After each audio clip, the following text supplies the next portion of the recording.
Chapter 1. Though the emperor faces death, his spirit remains unyielding. In the 37th year of the reign of the first emperor, the vast Qin Empire was on the brink of annihilation. Zheng, this unparalleled sovereign, found the flame of his life flickering ever dimmer. Yet, this eternal monarch harbored an abundance of unfulfilled aspirations. He had yet to realize his grand vision. He had not seen his horses tread upon every inch of Qin soil. He had not witnessed the true flourishing of the realm. In a desperate bid to thwart the impending doom dictated by fate and to accomplish the monumental endeavors that resided in his heart, the first emperor commanded his shadowy guards to summon the most extraordinary talents from across the realm to concoct an elixir for immortality. However, without exception, all efforts ended in failure. Though he was acutely aware that most of these so-called talents were merely charlatans, Zheng remained unwilling to relinquish hope, clinging to even the slightest possibility. His ambitions were far too numerous. Yet destiny was unyielding. At present, anyone of note in the realm had been invited to the palace in Xianyang by the shadowy guards. Outside the Qilin Hall, 100 palace guards escorted a motley crew of peculiar individuals into the royal palace. These were the gifted and eccentric figures, renowned physicians of the realm, summoned to the palace. Each day, Zheng would carve out time to meet these individuals. Just after crossing over, I find myself conscripted, tasked with extending the life of the emperor. If I fail, it will cost me my head, lamented a young boy clad in a Daoist robe, his expression one of distress. His name was Qin Mu, a minor acolyte of the Daoist sect from a later era, who awoke to discover himself transported to the world of Qin. Upon his arrival, Qin Mu utilized the Daoist arts he had studied in his previous life to deceive and beguile in the martial world, merely to earn a living. Yet, by a twist of fate, he inadvertently stumbled into a squad of shadowy guards hunting for gifted individuals and was thus invited to the palace in Xianyang. I'm doomed. I must devise an escape plan. Qin Mu's thoughts raced. He could not enter the Qilin Hall. His meager skills in deception could scarcely prolong his life. Entering would surely spell his demise. In the past 2 years, how many charlatans had Zheng executed? Once inside the Qilin Hall, if he could not extend the emperor's life, he would undoubtedly be branded a fraud. And the fate of fraud was solely death. Silence. At that moment, a figure resembling a general emerged from the Qilin Hall. During his few days in the palace, Qin Mu had become acquainted with this general. He was none other than the illustrious Zhang Han, famously recorded as the last great general of the Qin Dynasty. Having once led 800,000 convicts against the feudal lords opposing Qin, had it not been for incompetent allies, the fate of the Qin Dynasty might have been reversed. Zhang Han's gaze swept over the assembled crowd before settling upon Qin Mu. Oh no! Qin Mu's heart sank. He had feared this moment, and it had come to pass. Surely, he would not be chosen first. You, accompany me into the hall to meet his majesty. As expected, Zhang Han pointed directly at Qin Mu. Seeing the general's indifferent demeanor, Qin Mu's heart plummeted to the depths. This was truly unfortunate. He had hoped that with so many present, the emperor would only meet a few each day, allowing him to buy some time and devise a means of escape. Who would have thought he would be the first to face Zheng today? How shall we play this? Over the past 2 years, Brother Zheng has been exceptionally ruthless towards the swindlers of the world. Qin Mu's face was etched with bitterness. He longed to flee, yet feeling the chilling gazes of the Qin soldiers surrounding him, he realized that escape was no longer an option. Taking a deep breath, Qin Mu reluctantly stepped forward and clasped his hands in salute, saying here, Zhang Han replied with a slight grunt, then turned to enter the Qilin Hall. With the watchful eyes of numerous Qin guards upon him, Qin Mu had no choice but to steel himself and follow Zhang Han into the eerily silent Qilin Hall. Within the Qilin Hall, Zhang Han strode ahead, a flicker of helplessness crossing his eyes. Over the years, His Majesty had summoned far too many wandering sorcerers. He had encountered countless such figures.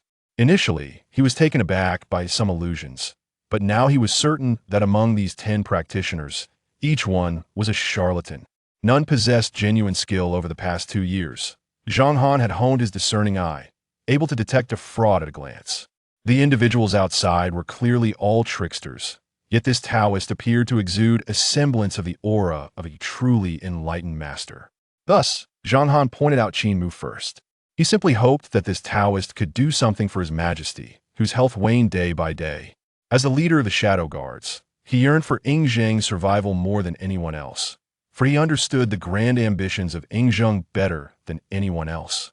He also comprehended the magnificent vision of a unified Qin across the 9 provinces that would emerge once such ambitions were realized, a vision unparalleled even by the achievements of the 3 sovereigns and 5 emperors, the reigns of Yao and Shun, or the successes of Chengtang. Under Zhang Han's guidance, the two traversed the heavily guarded Qilin Hall. For the first time, Qin Mu beheld the legendary first emperor, Yingzheng.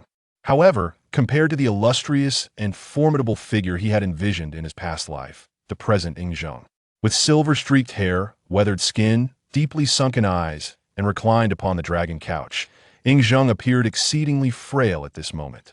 "Your Majesty, I have brought him," Zhang Han respectfully announced.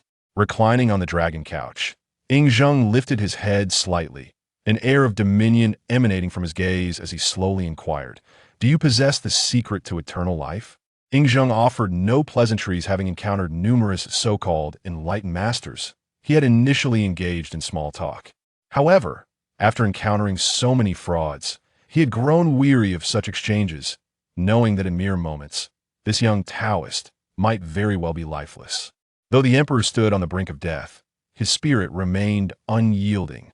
Faced with this timeless emperor, Qin Mu nearly faltered in his resolve and uttered the word no. However, he managed to restrain himself, aware that admitting to the absence of such a method would likely lead to his immediate execution. Though he possessed no secret to immortality, he desired to live.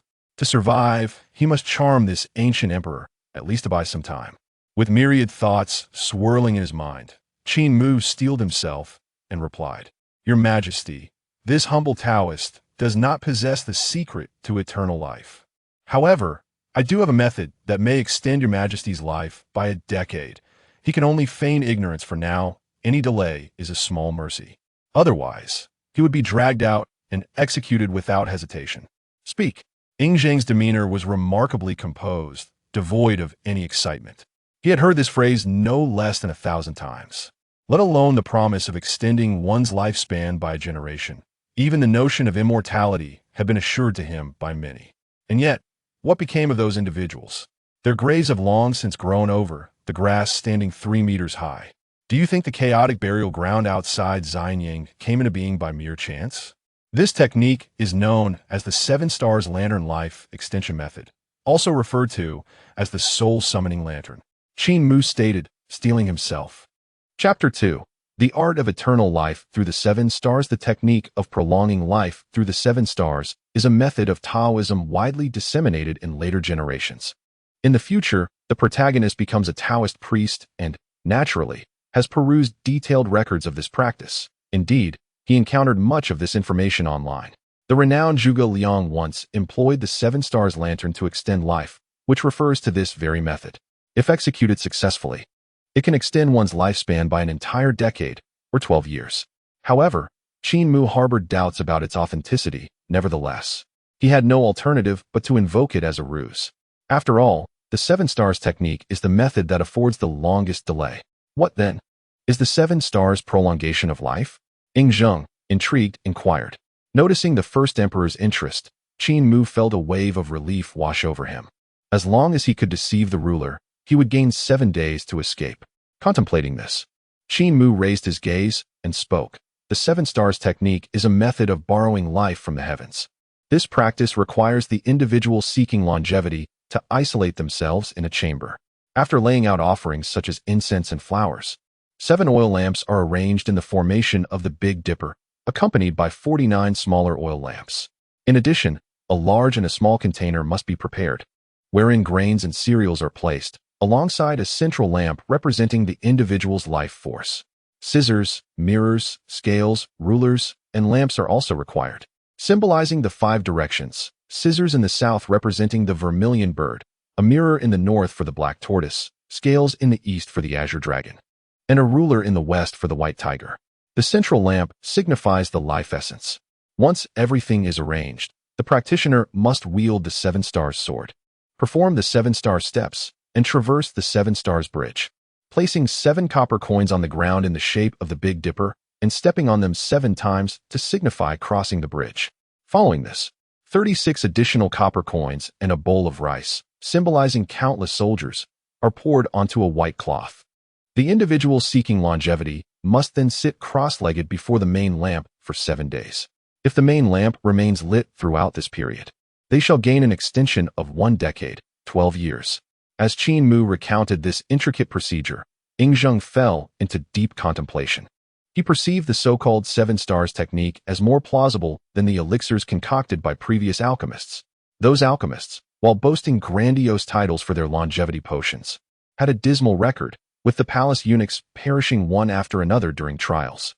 Each time a wandering sorcerer's body was added to the mass grave outside the city, 1 or 2 eunuchs from the palace would also meet their demise. The reason? Naturally, it was due to the testing of these potions, as each concoction required multiple eunuchs for trials.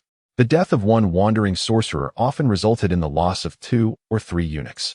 Below, Qin Mu maintained a composed demeanor as he awaited Yingzheng's decision.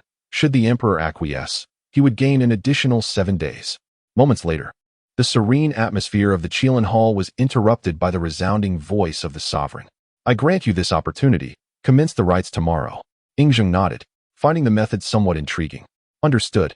Qin Mu clasped his hands in gratitude, internally relieved. This was a solid plan. You need only inform Zhang Han of all that you require. Whatever you seek, I shall provide. If successful, I shall appoint you as the Grand Master of the Great Qin, granting you dominion over all that I possess, even half of the Qin Empire. With a grand gesture, Yingzheng made his promise. Do not think that I deceive you. I have never gone back on my word. He, Yingzheng, the first emperor, never engages in treachery. This is his pride. What I declare, I shall fulfill. All he desires now is to prolong his life, willing to pay any price. Should the territories of the Qin be lost, as long as Yingzheng remains, they can be reclaimed, even if it means annihilating all neighboring tribes to seize their lands. Zhang Han stood beside, his expression unchanged, showing no surprise at Yingzheng's reward. Half of an empire is indeed a significant prize. But what of it? It is of little use. This sentiment has been expressed by Yingzheng numerous times. Yet, no one has ever received such a reward. Instead, the outskirts of Xianyang are littered with lost souls. Then I shall first express my gratitude for your majesty's generosity. Qin Mu bowed respectfully, maintaining a calm demeanor. Feeling a slight relief within, he had secured 7 days for himself. Yingzheng nodded slightly, an inexplicable glimmer of hope rising in his heart. The confidence Qin Mu displayed must not be feigned. Zhang Han, arrange accommodations for the gentlemen. Tomorrow we shall test this 7-star life extension technique. Yingzheng commanded, addressing Qin Mu with the respectful title of gentleman. Understood. Please, this way. Zhang Han led Qin Mu away, arranging suitable lodgings within the palace. The next 7 days would determine life or death. Upon exiting the Qilin Hall, Qin Mu felt a weight of gravity settle upon him. As an ordinary man, escaping this palace within 7 days posed a monumental challenge. However, it was certainly preferable to an immediate demise. A short while later, Zhang Han brought Qin Mu to a palace and then stood solemnly, asking, "May I inquire what items are needed for your ritual, esteemed gentleman?" Without hesitation, Qin Mu replied, "Prepare a quiet chamber, an oil lamp, 49 small lamps, scissors, a bronze mirror, a scale, a ruler, grains, a bowl of rice, and a piece of white cloth. Also, please forge 7 large bronze coins and 36 small ones." He illustrated the coin's image in the dirt with his hand. After all, the Qin did not currently utilize bronze coins. Seeing Qin Mu's meticulousness, Zhang Han felt reassured. At least this practitioner was not fabricating his requirements out of thin air. With this thought, Zhang Han's expression softened somewhat, and he respectfully stated, "The items you require shall be prepared by tomorrow." Sensing the shift in Zhang Han's attitude, Qin Mu was unfazed. As long as he had not failed, everyone in the Great Qin would treat him with utmost respect. He now bore the weighty responsibility of extending Yingzheng's life. The following day, all of Qin Mu's requested items were ready. In a hidden chamber deep within the palace, everything was arranged according to his specifications. Additionally, provisions had been prepared, for Yingzheng was to remain there for a full 7 days. 3 figures appeared in the secret room: Qin Mu, Yingzheng, and Zhang Han. The reason for their exclusive presence was the gravity of the life extension matter. Aside from needing Zhang Han's protection, no one else could be present. The remaining individuals are not needed. Ying Zheng gazed at the meticulously prepared ceremony, a glimmer of anticipation in his eyes, before turning to Qin Mu. Everything is ready. Please commence, esteemed sir. Chapter 3. Commanding 30,000 Imperial Guards. Fortifying the palace gates. Excellent. Qin Mu responded with a confident smile. He then handed the 7 stars sword to Ying Zheng, instructing him on how to perform the 7 stars step. Using 7 copper coins, he arranged them on the ground to form the shape of the Big Dipper, guiding Ying Zheng to step on the coins 7 times, signifying his passage across the 7 stars bridge. Following this, he gestured for Ying Zheng to pour 36 copper coins and a bowl of rice, representing countless soldiers and horses, onto a white cloth. After completing these preparations, Qin Mu looked at Ying Zheng and declared, "The ritual is complete, Your Majesty. You need only sit in silence for 7 days. During this time, no one may enter the secret chamber, and as long as the main light remains lit, Your Majesty will successfully defy fate." Qin Mu said with a smile. "No one may enter for 7 days?" Zhang Han furrowed his brow at this statement. Who is Ying Zheng but the cornerstone of the Qin Dynasty? Even if he does not appear for 7 days, his established prestige over the years would suffice to maintain order in the court. However, what if something were to happen to Ying Zheng during these 7 days? The 7 stars extension of life severs a thread of hope. Any action during these 7 days could extinguish the main light, and such defiance of heaven could easily invite divine retribution. If Your Majesty truly wishes to extend your life, you must not see anyone for 7 days. Qin Mu spoke calmly. A performance must be thorough, otherwise, it would be impossible to deceive Ying Zheng. Do you not recall that when Zhuge Liang set up the 7 stars lantern, it was because Wei Yin intruded and extinguished the main light that the attempt to extend life failed? Moreover, and of greater importance, this ensures a more secure passage through the 7 days. During this time, Ying Zheng will not meet anyone, and those outside shall not be permitted to see him, allowing him to devise a plan to escape the palace unhindered. Ying Zheng pondered. 7 days of isolation may not seem significant to an ordinary person, but he is no ordinary man. He is the very foundation of the Qin Dynasty. Your Majesty, have you considered how many individuals in this realm desire your demise? Observing Ying Zheng's hesitation, Qin Mu delivered a pointed remark. This statement caused Zhang Han's expression to shift, and Ying Zheng let out a cold snort. They both understood the weight of Qin Mu's words. Many wish for Ying Zheng's downfall, including those from within Qin itself. If they were to discover that Ying Zheng was performing a ritual to extend his life here, it would be inevitable that someone would attempt to disrupt it. After all, the main light can indeed be extinguished by human hands. Ying Zheng inhaled deeply, turning his gaze towards Qin Mu. After a long moment, he retracted his eyes. In Qin Mu's gaze, he found no deceit, only unwavering confidence. I have triumphed throughout my life. Whatever I undertake, I shall undoubtedly succeed. I shall place my trust in you this once. Proclaim my decree. I shall enter seclusion for 7 days, and during this time, I shall not meet anyone. Ying Zheng waved his hand, making his decision. Zhang Han, present. I command you to lead 30,000 palace guards to staunchly guard the secret chamber. No one shall approach within 100 paces. Anyone who defies this order shall face execution of 9 generations. Not even royal family members shall be exempt. Understood. Zhang Han replied, bowing in acknowledgement. Qin Mu exhaled in relief. This phase should be secure, at least for the next 7 days. After giving his orders to Zhang Han, Ying Zheng turned his gaze towards Qin Mu. In these past years, I have encountered numerous practitioners of the arcane arts. Yet you are the sole individual who has brought me to this point. I earnestly hope you will not disappoint me. With that, Ying Zheng entered the secret chamber, taking his place before the main lamp. His trust in Qin Mu was not profound. Rather, he had exhausted all avenues of hope. With his life nearing its end, he was willing to explore any seemingly reliable method. If it meant prolonging his existence, he was prepared to try anything. For the enduring legacy of the great Qin, he was resolute. He had even consumed numerous peculiar elixirs, provided they posed no threat to his life. Now, he merely needed to sit in the secret chamber for 7 days, and he was steadfast in his resolve. If successful, joy would abound. Qin Mu would receive whatever he desired. If unsuccessful, it would merely add another corpse to the mass grave outside Xianying. Your Majesty, after 7 days, I shall personally open the door to the secret chamber, and by then, you shall have extended your life by a decade. Qin Mu addressed Zheng. Though a flicker of uncertainty passed through his eyes, betraying the confidence he had previously exhibited. For after 7 days, they might never meet again, or he, Qin Mu, might find himself taken to the mass grave. Perhaps it would be so. Sitting before the flickering light, Zheng appeared somewhat frail, his heart unexpectedly stirred. Though his demeanor remained composed, extending his life by a decade, though merely 12 years, was still significant. Subsequently, Zhang Han and Qin Mu took their leave of the secret chamber. Upon exiting, Zhang Han regarded Qin Mu with a softened expression. Sir, for the next few days, I shall remain by your side. Should you require anything, do not hesitate to instruct me. Very well. Qin Mu nodded, fully aware of Zhang Han's intentions. He was merely concerned about his potential escape. This was entirely within Qin Mu's expectations.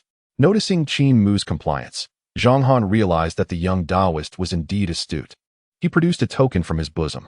I have urgent matters to attend to. This token is temporarily entrusted to you. With it, anyone in the palace who sees this token shall regard you as if they were in the presence of His Majesty. You may command them as you see fit.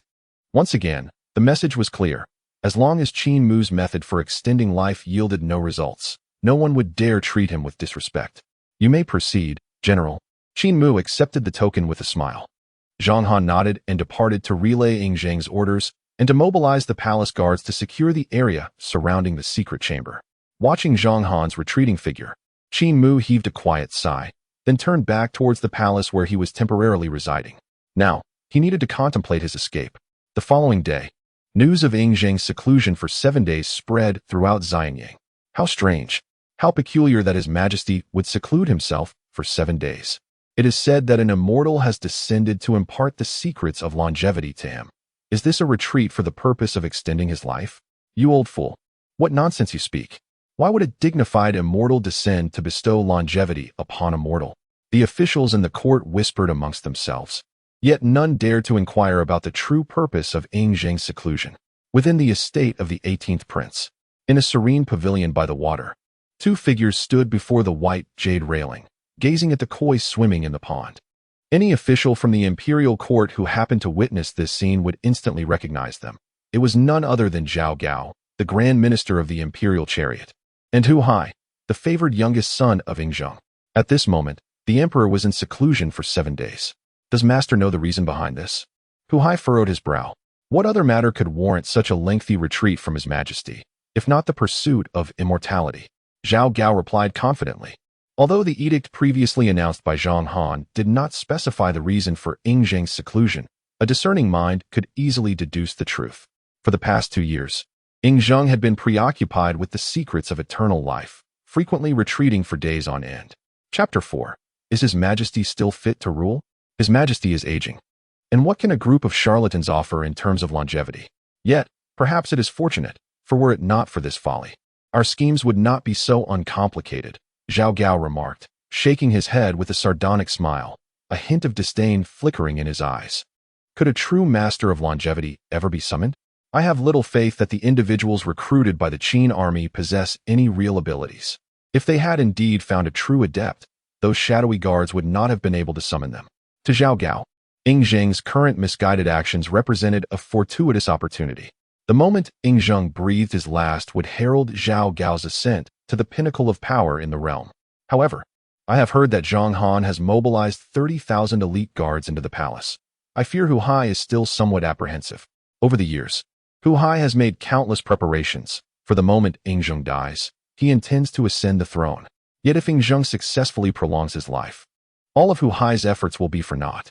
Not only will they be in vain, but if exposed, they could lead to his demise. Zhao Gao pondered for a moment. Previously, Zheng's retreats had not stirred such commotion. Under Hu Hai's scrutiny, he felt a twinge of uncertainty. After a brief contemplation, observing the koi clamoring for food in the pond, Zhao Gao spoke with a calm demeanor. Your Highness, even if His Majesty has indeed discovered a reliable secret technique, one must remember that while we can plan, the outcome lies in the heavens. Success is never guaranteed. Moreover, that so-called immortal is merely a figment of popular lore. As far as I know, he is nothing more than a wandering sorcerer. Upon hearing this, Hu Hai felt a measure of reassurance. Yet as he recalled the imposing figure of his father, the first emperor, who commanded respect across the realm, he clenched his teeth and said, "Master, as the Grand Minister of the Imperial Chariot, you possess the authority to enter the palace even amidst the current lockdown, to inquire into matters. If there is no immortal to impart the secrets of longevity, then so be it. But if there is..." At this point, a fierce glint of murderous intent flashed in Hu Hai's eyes, his voice cold as ice. "I implore you, for the sake of our grand ambitions, to escort this so-called immortal out." Upon hearing Hu Hai's words, Zhao Gao contemplated for a moment, then nodded in agreement. "Since your highness harbors concerns, I shall pay a visit to the palace. If, as you suspect, there is indeed a method of prolonging life, I shall not hesitate to risk 100 deaths for your grand endeavor." Before the pavilion, Hu Hai's eyes gleamed with a chilling, murderous intent. He was indeed the most cherished youngest son of Yingzheng. However, he could not afford to wait. Despite the affection previously bestowed upon him by Yingzheng, there was no indication that the throne would be passed down to him. Thus, his illustrious father, a paragon of wisdom and strength, could not endure. His demise was imperative. Only the deceased first emperor could truly be the one who cherished him. Power is a venomous poison, and Hu Hai had long succumbed to its fatal grasp.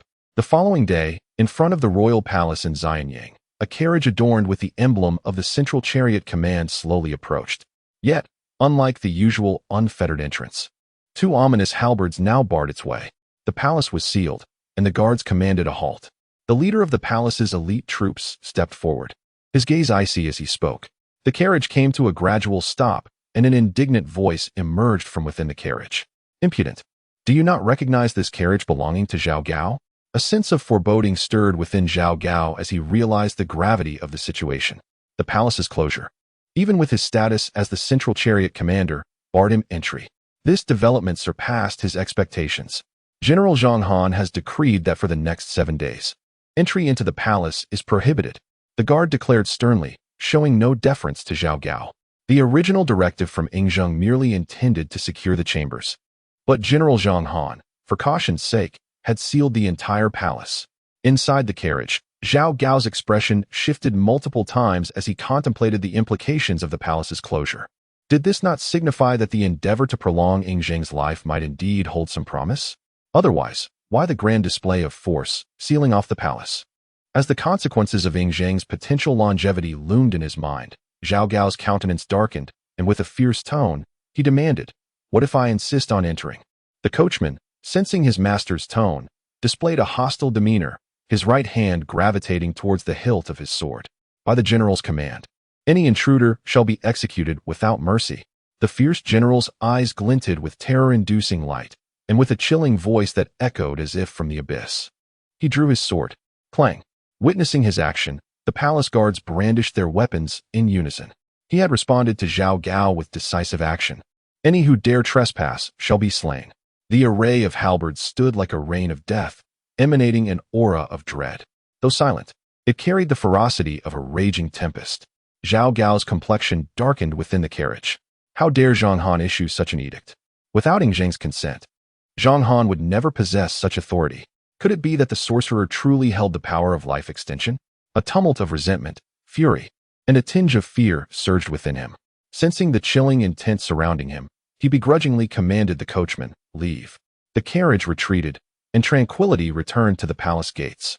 Time flowed swiftly. It had now been 6 days since Yingzheng entered seclusion. This night, at midnight, would mark his emergence. During these 6 days, news of Yingzheng's retreat had spread throughout the realm, with the populace rife with speculation regarding the nature of his endeavors for immortality. Has His Majesty truly discovered the secrets to eternal life? This behavior appears far from feigned. It is difficult to ascertain. Perhaps His Majesty is employing subterfuge? Nonsense.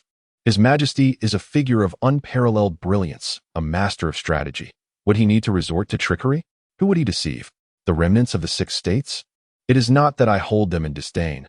These insignificant beings would not dare to howl before His Majesty, even if endowed with 1,000-fold courage. Within the confines of a secluded chamber in the royal palace, Qin Mu's eyes were bloodshot. For the past 7 days, he had not enjoyed a single moment of restful slumber, perpetually devising plans to escape the palace. Over these days, He had nearly discerned the timings of the palace guards' patrols and the extent of the various seals throughout the palatial grounds. Fortunately, he had finally identified a flaw in the defenses. By the stroke of midnight, he would be able to flee the palace. In his hand, Qin Mu clutched a self-crafted map, a meticulous illustration detailing the guard placements and patrol schedules within the palace. Although the entirety of the palace was under lockdown, he had discovered an opportunity. If all went according to plan, he would soon be liberated from these confines. Once free, the vast expanse of the world would await him. And even if Zhang Han commanded the shadowy guards to watch over him, he would find a way to escape. Even if the first emperor sought retribution, it would not reach him. "Sir, are you within the chamber?" A voice suddenly echoed from outside, accompanied by the hurried sound of footsteps. Qin Mu's expression darkened immediately. Was that the voice of Zheng Ge? No, it could not be. Zheng Ge should still be in the secret chamber, as the time had not yet arrived. Was this not only the sixth day? His countenance shifted as he realized he had not accounted for Ying Zheng's premature emergence. By all logic, Ying Zheng's obsession with immortality would preclude such an early appearance. How could such a significant twist of fate occur just as he was on the verge of escape? As Qin Mu's thoughts spiraled into disarray, Ying Zheng burst into the chamber, accompanied by Zhang Han and several guards. "Sir, I have succeeded." "Sir," Ying Zheng exclaimed, his face aglow with excitement as he rushed towards Qin Mu, grasping his hands fervently. Qin Mu stood momentarily dazed. What was transpiring? Yet he composed himself, donning a calm smile. "Your Majesty, your unparalleled talents and the elixir of life you have bestowed upon me have proven effective. Whatever you desire, I shall grant." Ying Zheng exclaimed, his face radiant with elation. He had succeeded, although he had only extended his life by a mere 12 years. It was sufficient to fill him with exhilaration. Ying Zheng could distinctly sense the transformation within his body, reminiscent of the vigor he had possessed a decade prior. Free from the clutches of illness, the ominous feeling of impending doom had dissipated. He was certain he had gained 12 additional years of life. After years of pursuit for the secret to longevity, he had finally glimpsed a glimmer of hope. At this moment, however, Qin Mu felt utterly bewildered. His escape plan had been meticulously formulated, yet now, it appeared he had inadvertently succeeded in something entirely unexpected. The 7 Stars Life Extension method, released by that search engine, is truly effective? What a jest! Has Your Majesty truly extended his life by a decade? Qin Mu gazed at the invigorated Ying Zheng before him, finding it difficult to believe. Good heavens, he had merely spoken a few casual words, and had actually succeeded? The 7 Stars lamp can genuinely prolong life? Such an object can indeed defy fate. Just a few humble oil lamps, casually arranged, and by stepping on copper coins for 7 days, one can extend their lifespan? Is this not a tad too facile? My word, is the 7 Stars Life Extension merely a trick? This must be celestial magic. Indeed, experience yields enlightenment. Without trying, how could one discern the truth? Regardless of the circumstances, Ying Zheng has triumphed. It appears he does not need to flee after all. Moreover, he may even ascend to the position of Grand Master of the Qin. From this day forth, he will rise in rank, standing above countless others in the Grand Qin Dynasty. Qin Mu felt a whirlwind of emotions, an indescribable sensation swelling within him. This outcome diverged significantly from his expectations. Yet, it seems not entirely unacceptable. This appears far more pleasant than fleeing. Gradually, Qin Mu's spirits lifted. It was indeed fortuitous that he need not escape and could instead relish a lofty status in the mighty Qin. As the Grand Master of Qin, he has carved a niche for himself among the throngs of transmigrators. May the ancestors bless him. Truly, Qin Mu's fate is not yet sealed. However, is this happiness not a tad too abrupt? Qin Mu hesitated, pondering whether he might be dreaming. The past few days had been rife with mental strain, and he had begun to dream even in daylight. Seeing Qin Mu in contemplative silence, Ying Zheng assumed he was displeased with his premature emergence and hastily clarified. "Do not be vexed, dear sir. My early departure was merely a response to a celestial intuition. It is not that I disregarded your counsel. Rather, the life lamp unexpectedly vanished, and I sensed my vitality returning, prompting me to emerge a day earlier." As he spoke, Ying Zheng cautiously scrutinized Qin Mu's expression, fearful of incurring the ire of this life-prolonging sage. In his lifetime, he had encountered but one such individual. He could not afford to offend him. He yearns for longevity, to behold the dwelling of the celestial beings above. All of this hinges upon the presence of Qin Mu. Upon hearing Ying Zheng's words, Qin Mu returned to his senses. Regardless of how implausible it may seem, he was assured of his safety. Having practiced as a Daoist for many years, he recognized how to respond to Ing Zheng's demeanor. Instantly, he donned a smile, his countenance exuding calm assurance, as though everything lay within his grasp. It suffices that your majesty has successfully prolonged your life. If this is indeed fate, then all shall follow its predetermined course. However, the 7-day period remains unfulfilled. There may be hidden perils in the future. Qin Mu spoke slowly. A seasoned Daoist adept in the art of persuasion, he subtly alluded to the potential dangers of not completing the 7 days.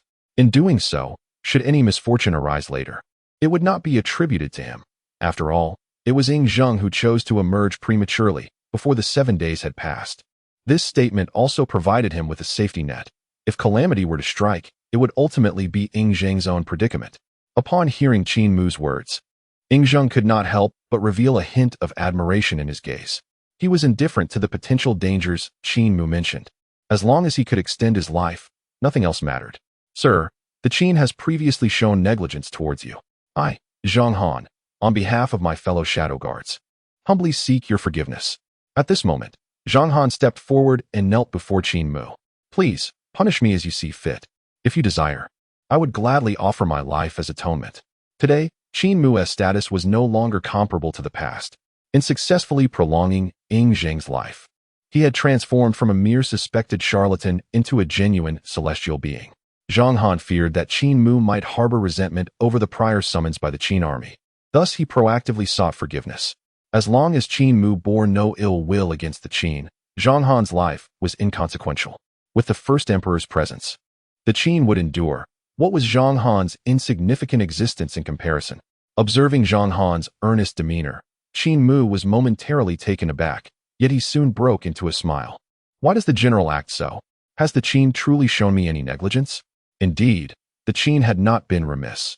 Throughout these past 7 days, whatever he desired, Zhang Han had provided without fail. If there were any worries, they stemmed from the potential threat of execution should the life extension fail. However, that was a concern of the past. It would be more advantageous to grant Zhang Han a favor, laying the groundwork for a future of comfort within the Qin. With this thought, the gentleness of Qin Mu's smile deepened. Zhang Han sighed in relief upon hearing this, and then with a solemn expression, he declared, "Your generosity is immense. Esteemed sir, should you command, Zhang Han shall not dare to disobey." He bowed deeply, signifying his sincerity. Ing Zheng silently observed, wishing to ascertain whether this celestial being possessed a temper as fierce as a rogue. While longevity was desired, as the eternal emperor, Ing Zheng had other means of maintaining balance. After Qin Mu permitted Zhang Han to rise, Ing Zheng finally regarded Qin Mu with a serious and sincere gaze. "Sir, I have extended my life by 12 years. It is time to fulfill the promise I made." Not only did Ing Zheng wish to honor his commitment, but more importantly, he sought to bind Qin Mu and the Qin together. The position of national master was one of immense prestige, embodying the nation's fortune. "Excellent," Qin Mu replied with a slight smile. From this day forth, he would begin his ascension as a celestial being.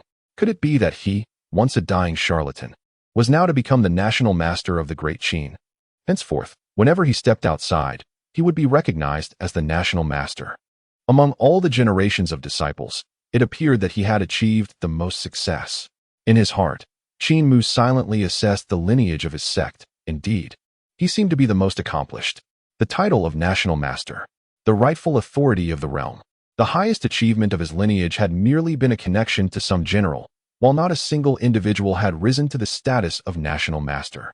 "At tomorrow's morning court, I shall proclaim your name throughout the land and appoint you as the national master of the great Qin," Ing Zheng exclaimed. "However, having just extended my life, there are numerous matters that require my personal attention, thus I cannot indulge in prolonged discussions with you, which is truly regrettable." He shook his head, his eyes filled with longing. He genuinely wished to remain a while longer to foster their relationship. However, during these 6 days, an overwhelming number of matters required his attention. "No matter, Your Majesty, please proceed," Qin Mu said with a faint smile, while inwardly urging Ing Zheng to depart quickly. He needed some personal space to savor the surprise and alleviate his emotions. Once Ing Zheng left, Qin Mu swiftly retrieved the hidden map, tore it apart with great haste, and then set it ablaze. He no longer needed this item. If it were discovered later, it would be challenging to explain. Am I truly the Grand Master of the Qin Empire? Why does this feel so surreal? Qin Mu gazed into the bronze mirror, speaking to himself. Everything had arrived so unexpectedly. He took a deep breath, adjusting his mindset. He could no longer harbor the mentality of a mere con artist. He was now an enlightened being, a master of celestial arts. From this day forth, he would serve as the Grand Master. The following day, during the morning court assembly, the officials gradually arrived. Zhao Gao, Li Si, and others took their places in order. When all the officials had gathered, a figure clad in a flowing black robe of water virtue appeared in the hall, escorted by the guards of Zhang Han and others. Upon seeing this figure, the officials bowed in unison, proclaiming, "We humbly welcome your majesty. We humbly welcome your majesty. We humbly welcome your majesty. Rise," Zheng calmly stated as he took his seat on the dragon throne, then cast an imposing gaze over all the officials. Each individual who met his gaze felt a tremor in their hearts. Particularly Zhao Gao, who bore a guilty conscience, nearly knelt in submission. That was the majesty of the ancestor dragon, the source of the unification of the 9 provinces. For 2 millennia, no emperor had surpassed him. Esteemed officials, during today's South Morning Court, I wish to announce a matter, Zheng began slowly. With the immortal Qin Mu granting me longevity, he has rendered great service to the Qin, and his grace is profound. Today, I confer upon the immortal Qin Mu the title of Grand Master of the Great Qin. Additionally, I bestow upon him the title of Lord of Chang'an, granting him the revenues of the 18 prefectures and the lands of half the empire. From now on, encountering Qin Mu shall be akin to encountering me. Furthermore, I shall have palaces built for the Grand Master across all prefectures, erecting stone effigies for the reverence of the people. Zheng spoke with little embellishment, and before the officials could utter a word, he directly decreed the appointment of Qin Mu. His approach was always swift and decisive, requiring no counsel from the officials. This great Qin was his great Qin. Zheng's piercing gaze fell upon those below. He understood that his prolonged illness had left the empire ailing. The affliction might not only reside within the empire, but could also be found within the court itself. He intentionally altered the term of longevity to eternal life, with this strategy aimed at stabilizing the slightly turbulent great Qin. Subsequently, he would systematically eliminate the maladies. He would rejuvenate the great Qin once more. As his words resonated, Qin Mu found himself momentarily bewildered. To be regarded as akin to Zheng, half of the empire. Furthermore, the establishment of shrines and effigies. This was indeed more exhilarating than the position of Grand Master. With this decree, he had instantly transformed into the immortal of the great Qin. Qin Mu's astonishment, evident in his silence, further elicited Zheng's admiration. Truly, he was a genuine immortal, unmoved by the allure of wealth and power. What the great Qin needed was precisely such an immortal. At this moment, all the officials were filled with fear and astonishment. They gazed at Qin Mu, who stood at the foot of the dragon throne clad in Daoist robes, their eyes reflecting disbelief. Could it be that he was not a mere charlatan? Hush! Speak softly. He is a genuine immortal. How surprising that the rumors from the common folk were indeed true. Could it be that His Majesty has been deceived by him? Silence. What kind of existence is His Majesty? Are the remains of that charlatan still not enough? To bestow such honors, this individual must undoubtedly be an immortal. While the officials were in shock, Zhao Gao's expression was grim beyond measure. Previously, he had thought the Emperor Zheng's relentless pursuit of immortals was the folly of a dying man. Yet, he had actually managed to fish this needle out of the sea. If Zheng attained eternal life, what would become of him? What would happen to Hu Hai? The deeds he had committed over the years, if any one of them were to be exposed, would warrant the annihilation of his entire clan. The prospect of Zheng achieving immortality was a result Zhao Gao could not bear to see. His Majesty may have attained eternal life, but he must still be a mere mortal, Zhao Gao thought, his eyes glinting with dangerous light. He had been cornered to the brink. Meanwhile, Zheng on the dragon throne, having conferred the honors, prepared to rise and depart. The matters that had accumulated over the past few days were simply too numerous, and he was disinclined to engage with the officials in the court. Qin Mu naturally followed Zheng in leaving behind the officials who remained in stunned silence, unable to regain their composure for a long time. The following day, the name of National Master Qin Mu spread rapidly throughout Xianyang. The citizens of Xianyang were now aware that the Qin had gained an immortal master capable of performing rituals to extend life and grant immortality. Simultaneously, the news of Ing Zheng's attainment of eternal life ignited fervor among the old Qin people, while the spies of the rebellious factions lurking in Xianyang were filled with despair. How could Ing Zheng have achieved immortality? It was infuriating. Why should such a tyrant be granted eternal life? The heavens were unjust. The heavens were blind, allowing that tyrant to gain immortality. Concurrently, with the issuance of Ing Zheng's decree, the 36 prefectures of the Qin began to clear land and construct stone statues and temples for Qin Mu. Regardless of the tumultuous world outside, at this moment, Qin Mu was contemplating the reasons behind the success of the Seven Stars Lantern. He was also recalling the esoteric Daoist techniques he had learned at the Taoist sect, which represented the Daoist lineage prior to his crossing over. Qin Mu could barely be considered an outer disciple of the Taoist sect. In later generations, it had already fallen into decline and was incorporated under the Zhengyi Daoist Tianshi sect, becoming a subsidiary sect known as the Tai under the Longhu Mountain Tianshi sect, thereby nearly severing its lineage. In his pursuit of becoming a Daoist, he had memorized numerous secret techniques, though he was uncertain of their efficacy. If they proved useful, he would immediately begin cultivating immortality. Could he not effortlessly defeat all these martial practitioners with a mere gesture? Qin Mu mused silently.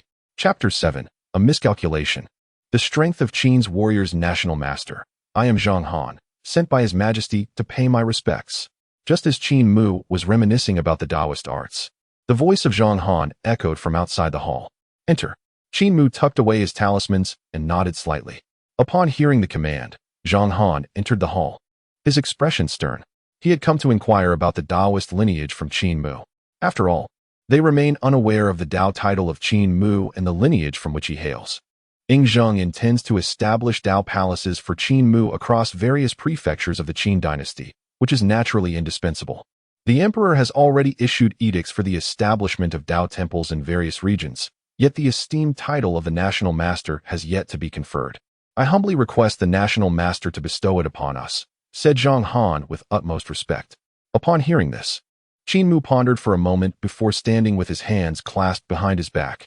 I, the humble Daoist, am a disciple of the Taoist sect and the current head of the Taoist sect, with the Dharma name Tai Xian. The temples established by His Majesty may simply incorporate the words Tai. I shall abide by the national master's command. Zhang Han respectfully nodded and then took his leave to prepare for all necessary arrangements. Once Zhang Han departed, Qin Mu took up his brush and ink. Inscribing the Daoist techniques he could still recall in simplified characters. Even if they were to be stolen, no one in this era would comprehend them. After all, the gap between Qin seal script and simplified characters is rather vast. At this moment, within the residence of the Yinyang family in Xianyang City, the moon goddess gazed towards the royal palace, her brow furrowed, lost in contemplation. Since the news of Ing Zheng appointing Qin Mu as the national master reached the Yinyang family yesterday, her expression had remained tense. Where does Qin Mu truly come from? How is it that even our Yinyang family has been unable to uncover any information? The moon goddess murmured. The emergence of Qin Mu has had an immense impact on the Yinyang family, especially since Qin Mu has been bestowed the title of national master of the Great Qin, enjoying the privileges of half the empire, while she, the moon goddess, also holds the title of national master but lacks such treatment. Look at him, erecting temples and constructing statues. Meanwhile, she holds merely the title of national master with no tangible benefits, and her authority is lamentably limited. It is said that construction commenced yesterday in the southern part of Xianyang City, seemingly to establish a national master's residence. When she was appointed as national master, why was there no such residence? The Yinyang family boasts 2 national masters, yet neither has enjoyed such privileges. Indeed, the Yinyang family has 2 national masters. One is the moon goddess, and the other is named Star Soul. Both are protectors of the Yinyang family, holding esteemed positions and proficient in various secret arts, having cured many of Ing Zheng's ailments. Moreover, the Yinyang family excels in astrology, frequently predicting the future to present to Ing Zheng. Thus, both were conferred the title of national master of the Great Qin. However, when comparing their status to that of Qin Mu, the difference is stark. Setting aside the issue of treatment, the disparity in status alone is considerable. Although the moon goddess and Star Soul are both titled national masters, Ing Zheng has never equated their presence with his own.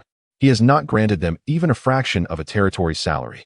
Moreover, judging by Ing Zheng's demeanor, It seems their positions as national masters may soon be revoked. Is there truly someone in this world capable of mastering the secret arts of immortality? The moon goddess furrowed her brow, her disbelief evident. Even her Yin-Yang family has been unable to extend Yingzheng's life by even a day. How could this unknown Daoist possibly confer immortality upon him? The moon goddess lowered her head in deep contemplation for a while before rising to depart from the Xianyang residence. She must report this matter to Dong Huang Tai Yi and seek his counsel. Within the palace of Xianyang, in the morning radiance hall, Qin Mu was surrounded by several eunuchs who escorted him to this place. Here lies the latest residence of Qin Mu, who, after being appointed as the national master yesterday, naturally enjoys elevated treatment. The palace of Xianyang consists of 145 court areas and 270 palaces. Among these 270 palaces, the Chaohui Hall ranks among the top 3. This Chaohui Hall was constructed by Yingzheng over the past 2 years, initially intended as a sanctuary for his enlightenment and cultivation. However, with the emergence of Qin Mu, this Chaohui Hall has now been bestowed upon him. Outside the Chaohui Hall, Zhang Han hesitated for a moment before returning to seek out Qin Mu once more. "What brings you back, General?" Qin Mu inquired, puzzled by Zhang Han's return. "National Master, I have pondered deeply and am uncertain whether to voice my thoughts," Zhang Han replied, his expression betraying his reluctance. "Speak freely, General." Qin Mu gestured for him to continue. "Then I beseech your pardon for my impertinence. Are you aware that in addition to yourself, there are 2 other national masters in our great Qin?" Zhang Han began. 2 others? Qin Mu was taken aback, having not anticipated this revelation. Good heavens, does the position of national master in Great Qin not require any payment, including myself? That makes 3. It seemed peculiar that there would be 3 national masters, as such a title should be unique. Moreover, given Yingzheng's character, those who held the title must possess genuine skills. Yet, in Yingzheng's current weakened state, why had the other 2 national masters not emerged to perform their duties? Indeed, those 2 national masters differ from you. They merely bear the empty title. Zhang Han nodded. "Have you heard of the Yin-Yang school?" Those 2 are the 2 great protectors of the Yin-Yang school, Moon Goddess and Star Soul. The Yin-Yang school? Qin Mu was momentarily stunned. He had indeed heard of it. Not only had he heard of it, but he had also witnessed it firsthand. Was this the Qin of the moonlight? Yet, that couldn't be right. He had never heard of such formidable powers in the world of Qin. In recent days, aside from delving into his understanding of the Daoist arts, Qin Mu had taken advantage of the palace's resources to learn more about this world. Without delving into specifics, he had encountered a line in the palace's records. Qin possesses martial men, unmatched in bravery, with a single punch capable of subduing the Wei River and shaking the Kunlun. Such combat prowess seemed akin to the celestial beings he envisioned. He recalled that the martial prowess of the Qin era had not been so elevated. National Master, do not be vexed. Those 2 are not comparable to you. They merely hold a nominal title of National Master, and His Majesty has never constructed temples or forged golden statues for them. They are inferior to you. Observing Qin Mu's silence, Zhang Han assumed that the existence of 2 other national masters had displeased him and hastened to clarify. "It is of no consequence." Qin Mu waved his hand dismissively, fully aware of the nature of the Moon Goddess and Star Soul. They merely carried the title of National Master. At the end of the day, they were still members of the Yin-Yang school, and Yingzheng did not regard them as his own. The 2, hailing from the Yin-Yang school, possess some minor astrological skills and often assist His Majesty in alleviating troubles, which is why they have managed to acquire the title of National Master. But they certainly cannot be compared to you. I believe that soon, His Majesty will revoke the titles of those 2 national masters, singularly honoring you. Zhang Han proclaimed with a bow. "Did you return specifically to convey this to me, General?" Qin Mu asked, gazing at Zhang Han. "Indeed. Do not blame Zhang Han for assessing a gentleman's heart with the mind of a petty person.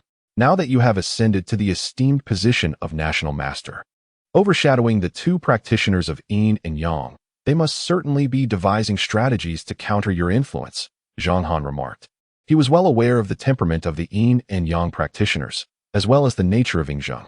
In a few days, it would undoubtedly be only Qin Mu remaining in the position of National Master.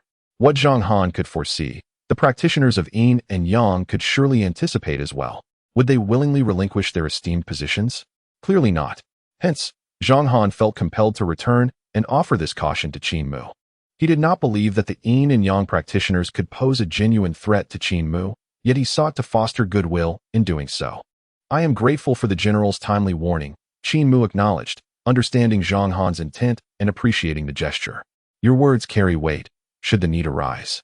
My shadow secret guards can monitor the movements of the yin and yang practitioners."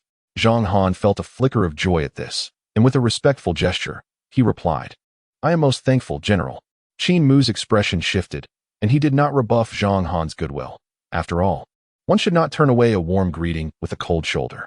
Moreover, he was quite familiar with the yin and yang practitioners, who were notoriously duplicitous, capable of orchestrating schemes at any moment.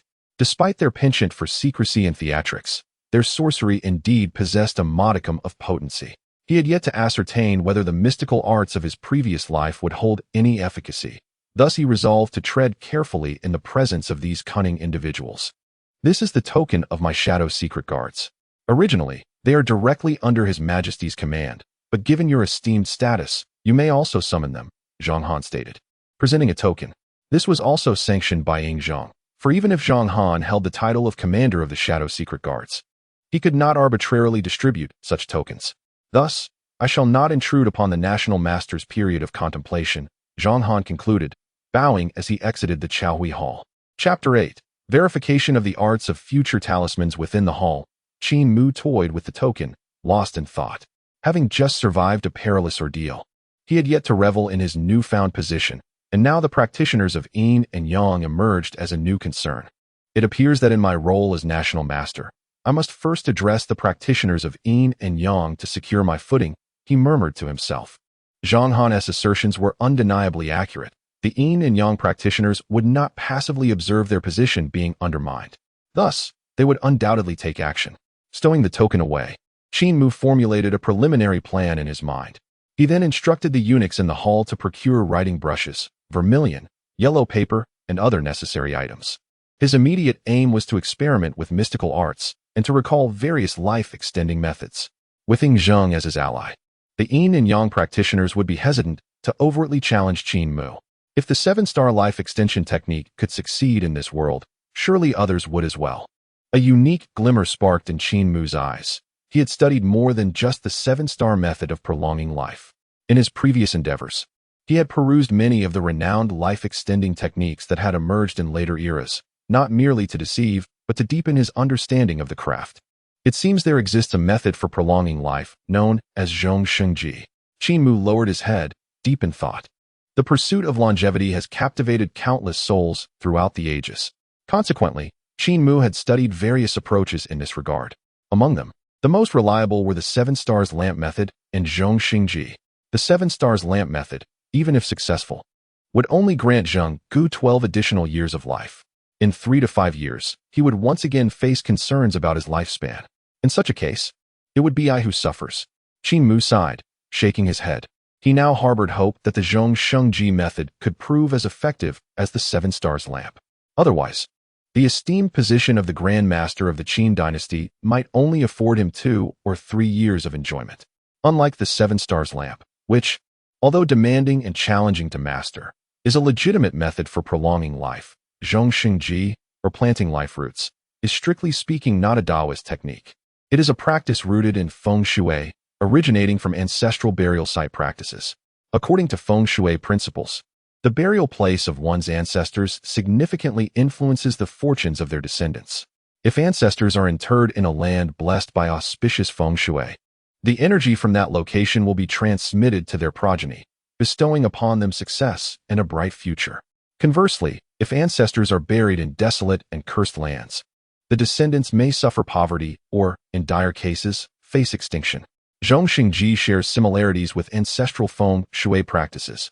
However, it diverges in that it involves burying one's own hair or nails in a land of auspicious feng shui, establishing a personal grave to absorb the earth's spiritual energy, which then fortifies the individual's fortune, leading to prosperity, glory, and longevity. This practice, while potentially compromising one's moral standing, may yield repercussions in later years. Yet, should one procure a scapegoat, its use is not entirely out of the question. Qin Mu mused, stroking his chin. This method of planting life roots, one can surmise, would undoubtedly lead to a tragic fate in later years. The very act of invoking it might even disrupt the fortunes of loved ones nearby. But that is of no concern to Qin Mu, nor does it pertain to Ying Zheng. His sole desire is for Ying Zheng to endure. As long as Ying Zheng survives, anyone else may perish. This approach may indeed be worth considering, if no alternatives arise. It could grant Zhenggu an additional decade of life. Qin Mu murmured to himself.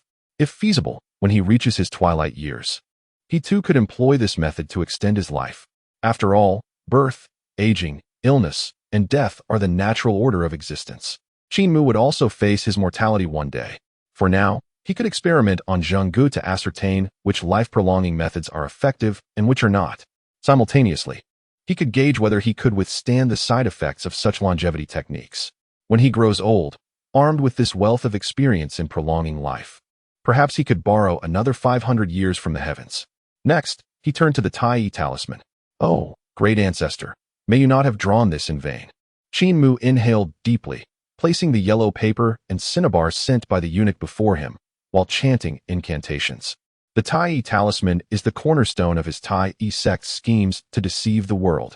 This collection of talismans comprises 365 varieties, harmonizing with the cycles of the cosmos.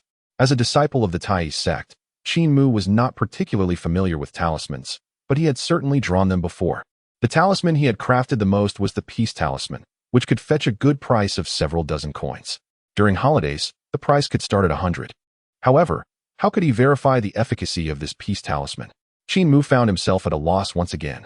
The records of the Tai talismans stated that the peace talisman could intercept the currents of heaven and earth, ensuring the safety of an individual. Yet, how could he test this so-called assurance of safety? Would he need to find someone to stab him and see if he survived? The cost of such an experiment would be far too great. The strength talisman could be a viable option. After some contemplation, Qin Mu finally recalled a simple talisman that could be effectively verified.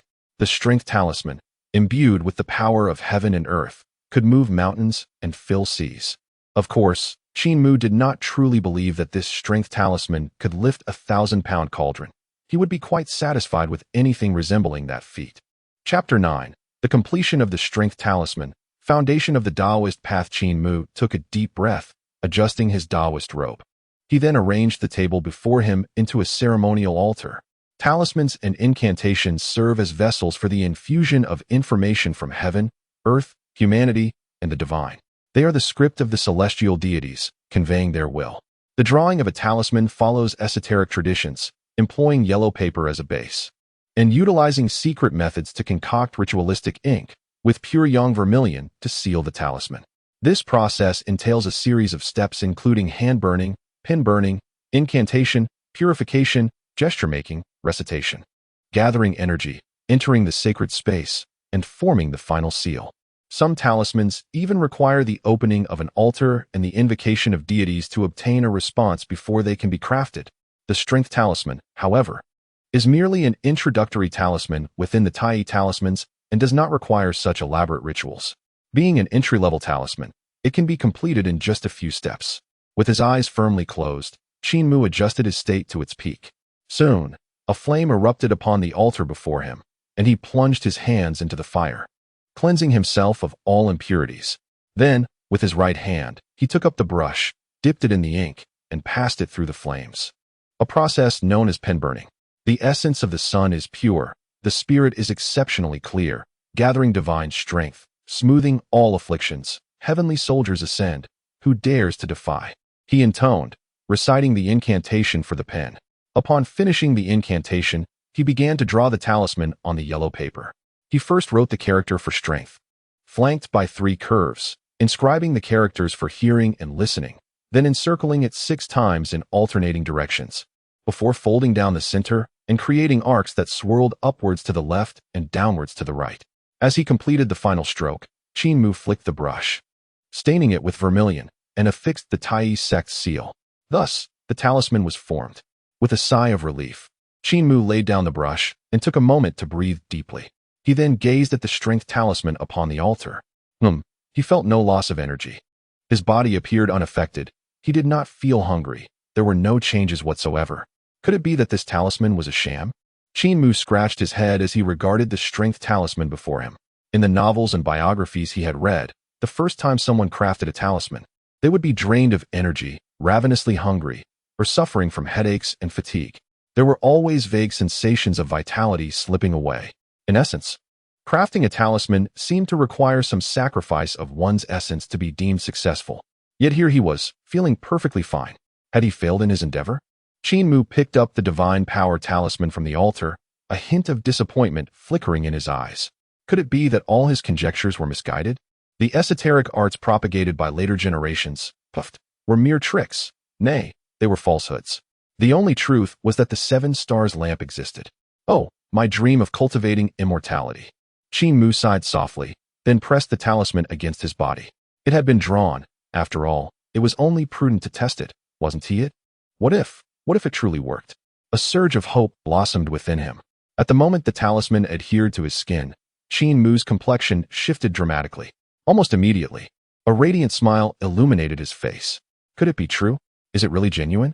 All the deceptive arts I learned in the future, could they all be authentic? Would the Daoist of the great Qin walk with unrestrained confidence henceforth? Could mere martial practitioners truly rival the power of a Daoist immortal? A smile of uncontainable joy spread across Qin Mu's face.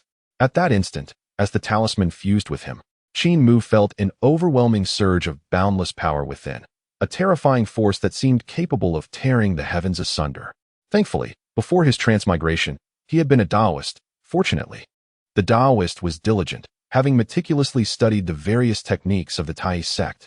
Clenching his fist tightly, Qin Mu's heart brimmed with reassurance.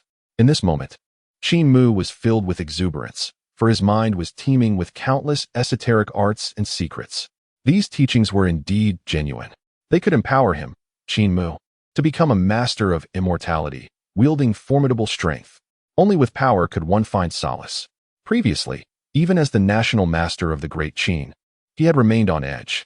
The Yin-Yang school, Old silver coins, you say? Let us see who can outplay whom. A cruel smile crept onto Qin Mu's lips as he contemplated the Yin-Yang school. The success of this experiment meant that he could employ countless strategies to vanquish them. Although the Taoist sect was a prestigious and righteous faction, they possessed considerable records on the art of geomancy. Moreover, during his previous life, Qin Mu had occasionally practiced geomancy for others, acquiring a fair amount of knowledge in that field. When it came to dealing with the Yin-Yang practitioners, nothing was more fitting than geomantic arts. When wielded adeptly, even placing a flower pot in one's home could lead one to an untimely demise. Such acts could harm one's fortune insidiously. Tossing a stone into someone's abode could bring about relentless misfortune. But there was no need to rush. Cultivating immortality was of utmost importance. Qin Mu sought to calm his excited heart. Although he now possessed a treasure trove, he needed to utilize it effectively. The Taoist foundation establishment method recorded that it took 100 days to establish a foundation and 1,000 days to enter the Tao. This seemed rather excessive. Qin Mu recalled the foundation establishment method of the Taoist sect. Each sect had its own method, and only after establishing a foundation could one practice Daoist arts. Otherwise, one could only rely on talismans to draw upon the powers of heaven and earth. However, it was commonly understood that the foundation establishment would take 100 days. As the name suggests, it required a full 100 days for successful foundation establishment. Chapter 10. Preparing to establish a foundation, 18th Sun. Though this 100 days was not particularly long, Qin Mu was reluctant to wait so long. The 100-day foundation establishment seemed unavoidable, and Qin Mu furrowed his brow in contemplation. This period was a commonality shared by all sections. Cultivation may vary in speed, yet the foundation establishment remained consistent at 100 days. It is indeed a feat achievable only by those endowed with talent. According to the records of the Taoist sect, while the foundational stage is not particularly arduous, it has nonetheless barred many from entry. For now, let us practice. A solution will not come to mind in the blink of an eye. Qin Mu shook his head in resignation. Although he had perused numerous texts of the sect, he found himself at a loss for any truly effective methods at this moment. He decided to set aside those thoughts, for he still harbored a lingering question. However, could it be that the art of talismans truly incurs no expenditure? Qin Mu mused aloud, glancing at the divine power talisman affixed to his person with a hint of skepticism. He had not sensed anything amiss upon crafting this talisman. The essence and vitality it contained were abundant. Yet, this could not be right. He felt an unsettling disquiet, as if reaping rewards without effort was seldom so gratifying. What exactly do these talismans consume? Apart from the essence within him, he possessed nothing else. Thus, from whence did the power of this divine talisman arise? Could it genuinely be devoid of any cost? Qin Mu once more attuned himself to his inner state, yet he detected no absence of anything. This defied logic. Could it be that I possessed the ability to inscribe talismans indefinitely? He speculated to himself. If that were the case, he could seclude himself for several years and create tens of thousands of thunder talismans, emerging with a sackful to hurl at anyone he encountered, obliterating them without hesitation. Surely, it could not be so. That would be quite absurd. As he chuckled at the absurdity of unlimited talisman creation, he imagined the pandemonium it would incite among those well-versed in talisman craft.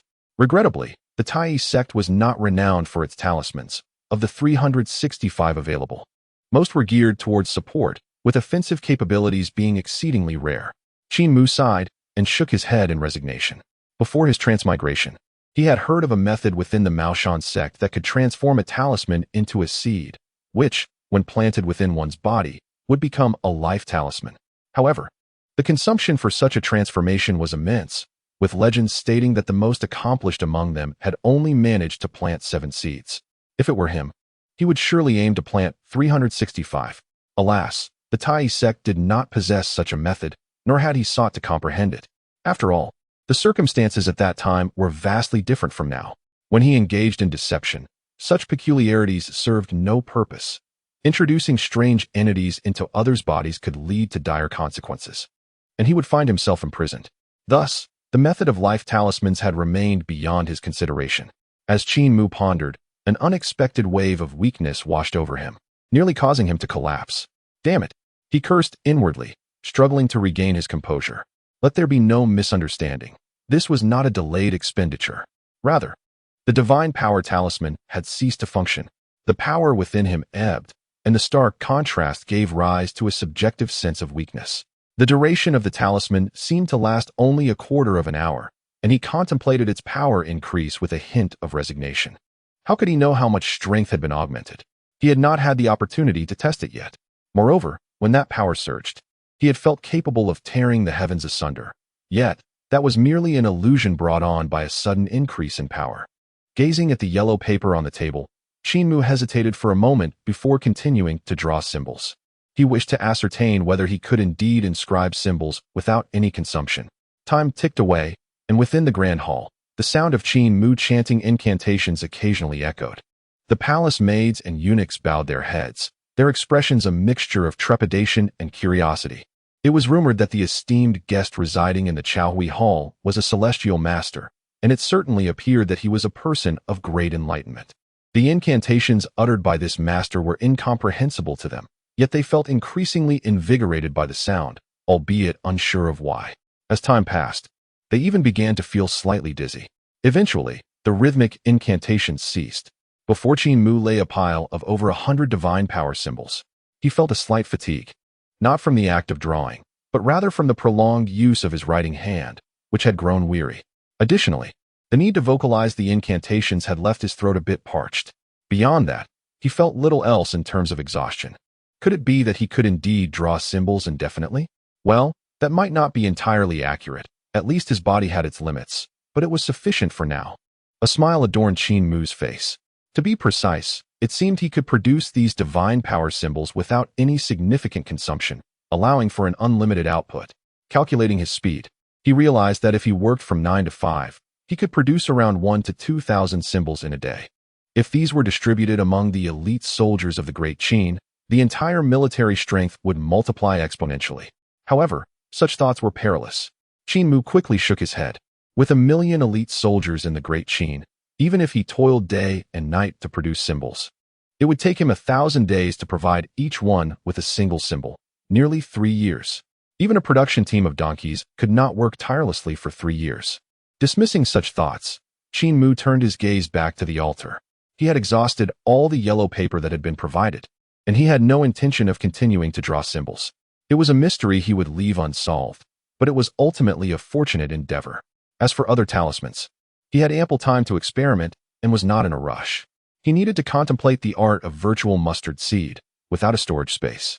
He could not truly embody the status of a celestial being. Observing the heap of divine power symbols, Qin Mu muttered to himself. Shaking his head, he changed into his practice attire, preparing to test the foundational method of the Taoist sect. This was of utmost importance. Should he fail to establish a foundation, all his efforts would be in vain, and his achievements in this life would be limited. He would only be able to maintain a semblance of a celestial master through talismanic arts. Reaching the center of the hall, Qin Mu dismissed all the palace maids and eunuchs, for the teachings of the law must not be shared with unworthy ears. Once they had all departed, he recalled the foundational method of the Taoist sect and awkwardly assumed a boxing stance, executing a somewhat clumsy set of movements. In the Hu Hai residence in Xianyang City, Zhao Gao and Hu Hai sat across from one another in a pavilion overlooking the water. Master, has father truly attained immortality? Hu Hai asked incredulously, looking at Zhao Gao. How could he possibly have achieved eternal life? He had made all the necessary preparations, merely awaiting the demise of Ying Zheng to ascend the throne.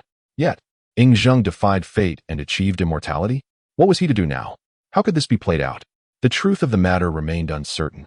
But the emperor's demeanor had indeed returned to normal, his voice resonating with vigor, entirely unlike the ailing state he had previously exhibited.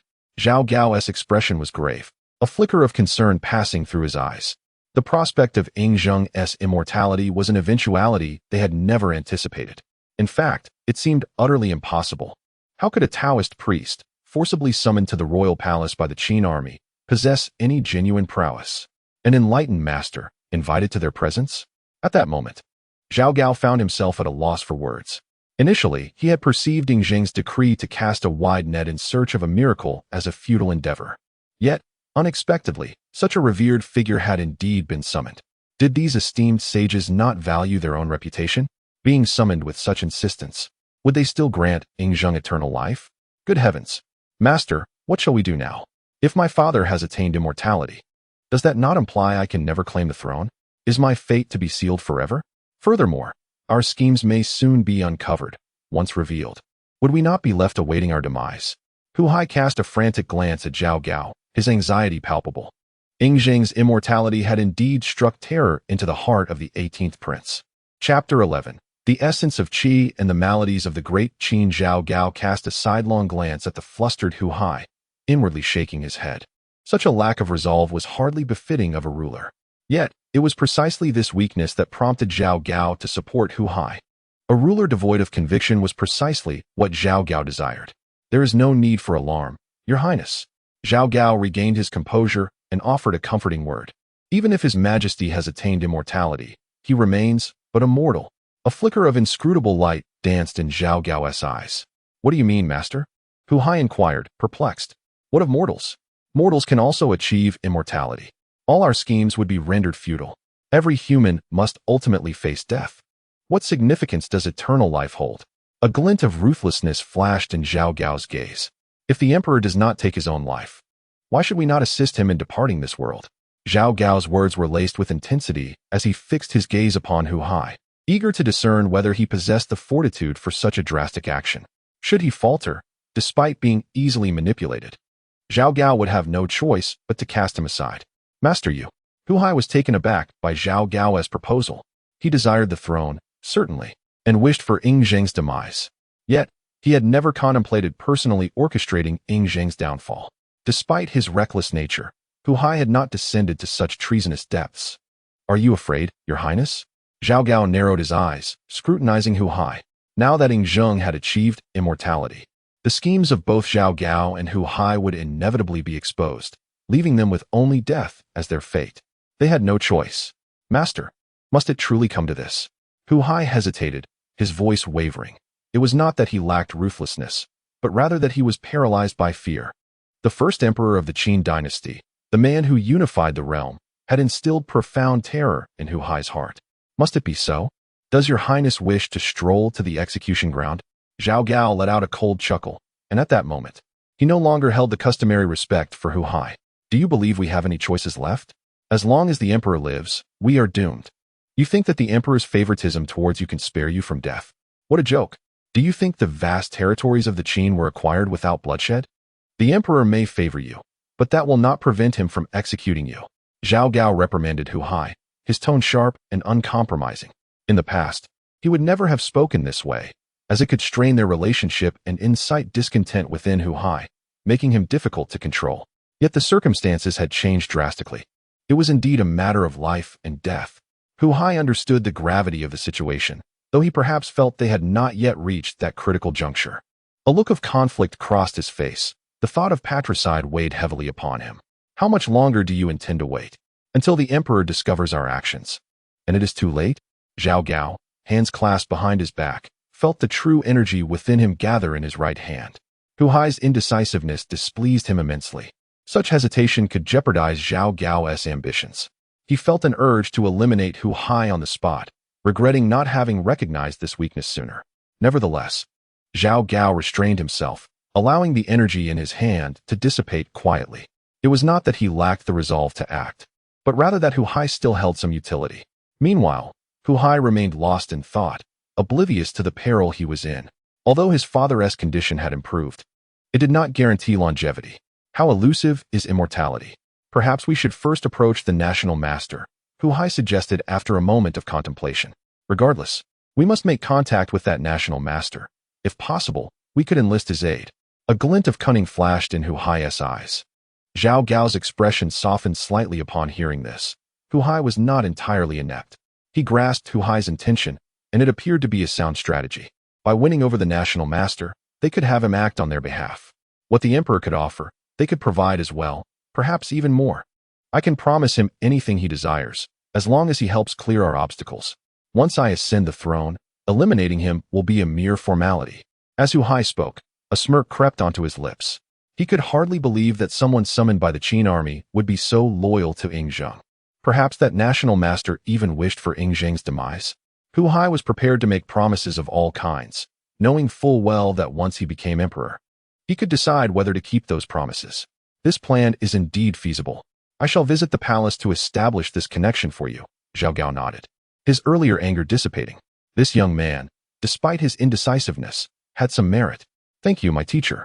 Hu Hai expressed his gratitude with a bow, fully aware of Zhao Gao's change in demeanor that day. In these uncertain times, Zhao Gao was his only ally. Thus, Hu Hai felt not anger, but an even greater respect than usual. You flatter me. This is merely the duty of a subordinate, Zhao Gao replied, returning the gesture before departing from Hu Hai's residence. The following day, in the royal palace, within the Hall of Morning Glory, as the sun rose, Qin Mu had just completed a set of foundational boxing techniques. Standing upright and exhaling a breath of fresh air. This foundational method is indeed genuine. A faint smile graced Qin Mu's lips. Though he had practiced for merely a day, he could already sense a surge of energy circulating throughout his body. According to the texts, this signifies the cultivation of qi. Before establishing a solid foundation, one must first cultivate qi. Once the energy within is abundant and flows harmoniously throughout the body, one achieves mastery, thus laying the groundwork. Excellent boxing techniques. At that moment, Ing Zheng approached, clapping his hands and laughing heartily. Your Majesty? Qin Mu returned to his senses and bowed respectfully to Ing Zheng. There is no need for such formalities between us, Ing Zheng quickly interjected, gently supporting Qin Mu. What brings your Majesty here? Qin Mu, eschewing pretense, inquired directly. I came to request your assistance with a matter. Let us discuss it inside, Ing Zheng said, taking Qin Mu by the hand and leading him toward the Chaohui Hall. Upon entering, Ing Zheng dismissed the attending eunuchs and maidens surrounding them. I seek your counsel on an important issue, he declared, gazing earnestly at Qin Mu. Please, speak freely. Qin Mu nodded, encouraging Ing Zheng to proceed. You must be aware that in recent years, the core of the Qin Dynasty has been in disarray, with the populace disenchanted. My health has deteriorated, and in this vast empire, no one has emerged to exert control over the court. My eldest son, whom I had high hopes for, has failed to manage even a single prefecture. At this point, Ing Zheng could not suppress a sigh. Among his numerous children, not one seemed capable of bearing the weight of responsibility, particularly his eldest son, Fusu, whom he had diligently nurtured and imparted imperial wisdom to. Yet, the boy had chosen to pursue Confucian studies. What use is that? Ing Zheng felt a deep frustration towards Fusu. In desperation, he had exiled Fusu to the frontier with the Meng family army, hoping that the martial atmosphere might temper Fusu's disposition and allow him to gain command over the 200,000 troops, thereby forming a solid foundation. However, Fusu seemed to have taken his exile to heart, lamenting excessively in the military, entirely oblivious to his father's intentions. Chapter 12. Please accept my eldest son as a disciple. Your Majesty seeks assistance for your eldest son? Qin Mu discerned Ing Zheng's intent. Indeed, you are a man of extraordinary talent, unmatched in the realm. Thus, I wish for my unworthy eldest son to become your disciple. Tomorrow, I shall issue an edict to appoint you as the Grand Tutor of the Qin Dynasty. Ing Zheng nodded earnestly. He had exhausted all avenues with Fusu, yet the boy stubbornly clung to his ways, seemingly oblivious to his father's wishes. Your Majesty, it is not that I am unwilling to instruct the eldest prince, but rather that he is of royal lineage, destined to learn the governance of the state rather than pursue the path of cultivation, Qin Mu replied, shaking his head. Fusu sounded like a significant burden, and Qin Mu preferred to avoid complications. Let him study under me for a couple of days. If he adheres to the principles and precepts of my teachings, only then may I accept him as my disciple. Ing Zheng waved his sleeve, harboring a modicum of disappointment in Fusu. Cultivation is certainly preferable to Confucianism.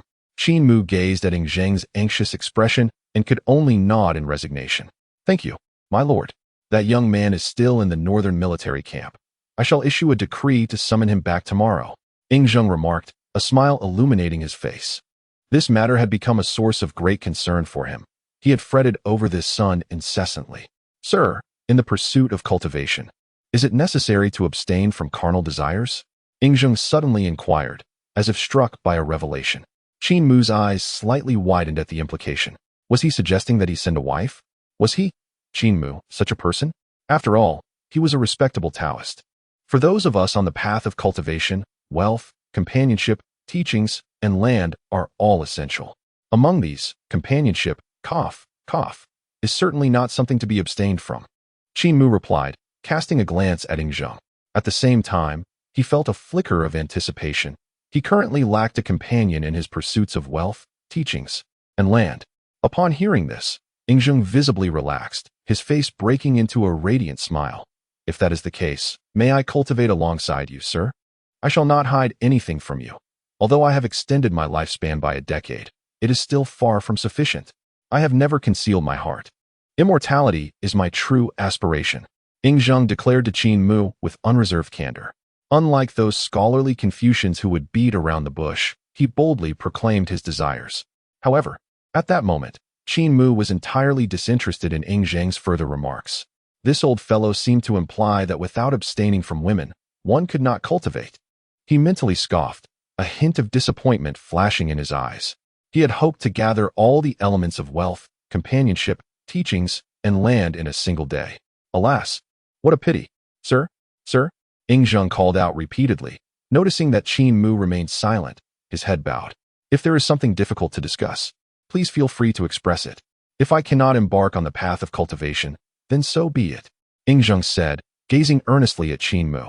It is not that you cannot cultivate, but what title will you hold in relation to your eldest son in the future? Qin Mu inquired curiously. He had not encountered a situation where both father and son would seek to become disciples together. It's a trivial matter. Each shall follow their own path. Ing Zheng waved his hand dismissively, showing no concern for worldly formalities.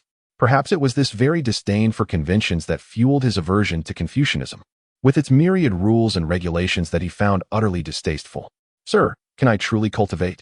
I have heard rumors that emperors should not pursue cultivation and longevity, as it is an act against the heavens, and the heavenly laws do not permit it. Ing Zheng asked with curiosity. An act against the heavens? The heavenly laws do not permit it? Why? Just because you are an emperor? What kind of reasoning is that? Qin Mu chuckled softly, shaking his head. Why should emperors be barred from cultivating? What nonsense is that? If an ordinary person can cultivate, then why not an emperor, who is 100 times more exceptional? There have been predecessors in the Taoist sect who have uttered such sentiments, but that was out of desperation. Most cultivators propagate this belief widely due to their own helplessness. Why? Because they themselves are charlatans. How could they teach an emperor to cultivate? This teaches ordinary individuals to practice, but after several years, there is little to no change. And any flimsy excuse regarding inadequate qualifications can easily be dismissed. What can one do about it? However, the situation is markedly different for emperors. If they show no improvement after years of cultivation, it reflects a failure in guidance. Off with their heads. How can one dare suggest that the emperor lacks talent? Off with their heads again. Thus, the rumor that emperors cannot cultivate, that the heavenly principles do not permit it, has been propagated by those charlatans of the martial world. This is truly unfortunate. Without such measures, there would be no alternative to directly extinguishing the ambitions of emperors seeking immortality, which is the fundamental solution. Can I truly cultivate? If I could, how long could I live? Zheng quickly inquired, yearning for an endless lifespan. The day he is no longer troubled by the constraints of mortality. The Qin shall unify the world. Above and below the heavens, only Qin shall reign supreme. It is uncertain. It depends on how far your majesty can traverse this path. Qin Mu remarked, his lips twitching, as he himself did not know how long he could live. If Zheng could not even pass the foundational stage, all efforts would be in vain. He could only rely on some dubious techniques to pilfer a bit of lifespan. Yet, such stolen time must ultimately be repaid. Thus, it is settled. In my lifetime, I shall always reside at the pinnacle. If there is no path ahead, I shall carve one out. Zheng proclaimed with grand ambition. Very well, starting tomorrow, your majesty shall come to the Chaohui Hall every day at the hour of the hare to absorb the essence of the rising sun and practice foundational cultivation. Qin Mu nodded in agreement. This foundational technique is not particularly rare. Comparing it to the combat capabilities recorded in the Great Qin, Qin Mu estimated that even if successful, it would only rank as a commander of 1,000 men. However, if one were to learn the Dao techniques, the situation would differ significantly. Excellent. Tomorrow, I shall join master in cultivation. Zheng's face beamed with joy. Finding someone truly capable is indeed no easy feat. He secretly resolved to prepare a generous gift for the next day's visit. The practitioners of the Dao value wealth, companions, techniques, and land, yet it seems master lacks nothing. Zheng pondered quietly. Meanwhile, Qin Mu harbored his own thoughts. He could have simply given Zheng a foundational technique and let him practice alone, while also experimenting to see if all Dao techniques could manifest in this world. However, after some contemplation, Qin Mu decided instead to have Zheng come to the Chaohui Hall every morning before dawn to train alongside him. What was the purpose of this? Naturally, to build rapport. In this way, Qin Mu's status in the Great Qin would become unassailable. If one day he discovers any limitations to these Dao techniques, his connection with Zheng would allow him to command great influence in the Great Qin. Chapter 13. Huai's grand gift earlier. The Shadow Secret Guards audaciously invited the master to the palace. Are there still unfulfilled regrets upon this homeland? Zheng suddenly turned to Qin Mu and inquired. This question also served as a probe into Qin Mu's background. After all, Qin Mu was no longer the same as before. Zheng had placed great trust in him. He was both the national teacher and the one who would oversee the construction of temples. In a few short years, Qin Mu's prestige in the Qin Dynasty might rival that of the first emperor himself, and at times, his words could prove more influential than those of the sovereign. After all, a multitude of common folk worship deities and immortals, and it would not be surprising if many households currently housed simple wooden carvings of Qin Mu. Though only a brief time has passed, the image of this immortal master has already spread across the 36 prefectures of the Great Qin at Zheng's behest. Alone and unencumbered, Qin Mu chuckled, shaking his head. In our sect, we emphasize engaging with the mundane world. Thus I wander the realm unaccompanied, with no regrets left unfulfilled. Qin Mu did not feel the need to flaunt his achievements. He was secure in his position as national master due to the authenticity of his 7-star life extension technique. You are so carefree. I find myself envious. Zheng shook his head, half-jokingly. He indeed envied Qin Mu's solitary existence, yet he could not afford such luxury. As the ruler of the Great Qin, with countless subjects, his heart was burdened with myriad concerns and aspirations. To relinquish all responsibilities was an impossibility for him. He, Zheng, was destined to stand at the pinnacle of power. The title of emperor emerged through his endeavors, and the chaotic realm was unified by his hand. The vast expanse of land was fated to be commanded by him. Qin Mu merely smiled and refrained from engaging further with Zheng's musings. How pretentious this all seems, he thought. Very well, let us conclude our conversation for today. The affairs of the court are intricate, and I seldom find a moment's respite. Zheng gazed up at the sky and sighed in resignation.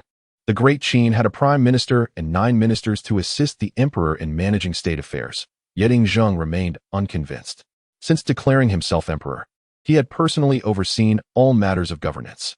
Although Prime Minister Li Si and the ministers managed affairs, Yingzheng still required a final review of their work. Your Majesty may proceed as you wish, Qin Mu nodded, indicating that Yingzheng was free to leave. I shall not intrude further. Should you require anything, simply send a messenger to Qilan Hall. Yingzheng acknowledged with a nod and rose to depart. Qin Mu stood to see him off, pausing only at the threshold of the hall. The path of cultivation is indeed arduous, Qin Mu mused, watching Yingzheng's retreating figure. He doubted that Yingzheng could achieve any significant progress in his cultivation. This was not due to a lack of respect for the emperor, but rather because Yingzheng's age was far advanced. His body was already weary, considering the foundational techniques outlined in the Tai method. Merely assuming the stances would likely exhaust him. Ultimately, it would depend on the approach to establishing a foundation. However, it remained uncertain whether Yingzheng would be willing to explore alternative methods. The art of corpse refinement could potentially prolong life for centuries. Qin Mu reflected quietly on Yingzheng's silhouette. The quest for immortality is a challenging endeavor. Even those who have encountered great masters eventually face the day when their lifespan wanes. It is precisely for this reason that unconventional methods of prolonging life have been developed. The art of establishing a foundation is merely one of the more straightforward and relatively accepted techniques. In contrast, those methods that transform oneself into a zombie or malevolent spirit truly belong to the realm of the bizarre. Undeniably, these methods, if successful, could indeed allow a person to linger on for another century or so. However, one would inevitably become a wraith of their former self. Yet, when faced with death, who truly cares about such matters? Given the opportunity to choose between demise and becoming a zombie, the choice is clear. One would naturally prefer to exist as a zombie. Better to endure a wretched existence than to embrace a swift end. Qin Mu turned back towards the Chaohui Hall, and before he could settle into his seat, a court eunuch hurriedly entered. Master National Teacher, the eunuch bowed respectfully. What is it? Qin Mu inquired, a hint of confusion evident in his tone. Master National Teacher, the Chancellor of the Central Carriage, Zhao Gao, seeks an audience with you. The eunuch replied with deference. Zhao Gao? Qin Mu furrowed his brow. He was no stranger to this individual, a rather unfortunate character. Bring him in, Qin Mu said with a slight nod. Yes, the eunuch responded and swiftly exited. Before long, Zhao Gao, adorned in resplendent red and black attire and crowned with a lofty headpiece, strode into the Chaohui Hall. Such garb was certainly not befitting a mere eunuch like Zhao Gao. Yet, over the years, he had grown increasingly presumptuous, having ingratiated himself with Yingzheng and fortuitously becoming Hu Hai's mentor. Consequently, he had come to disregard the established decorum. Moreover, Yingzheng seemed indifferent to such matters, allowing Zhao Gao's attire to increasingly resemble that of the noble courtiers. This dog has aspirations of becoming a master himself. I hope my presence does not intrude upon you. Master National Teacher, Zhao Gao said, slightly bowing. A smile plastered across his face as he approached Qin Mu. What brings the Chancellor here? Qin Mu inquired, casting a sidelong glance at Zhao Gao. He was reluctant to associate with such a disreputable figure. With Yingzheng's life extended by 12 years, it signified a monumental shift for the Qin Dynasty. Zhao Gao, it seemed, was unlikely to enjoy many more days of existence. I have come for two matters, Zhao Gao announced.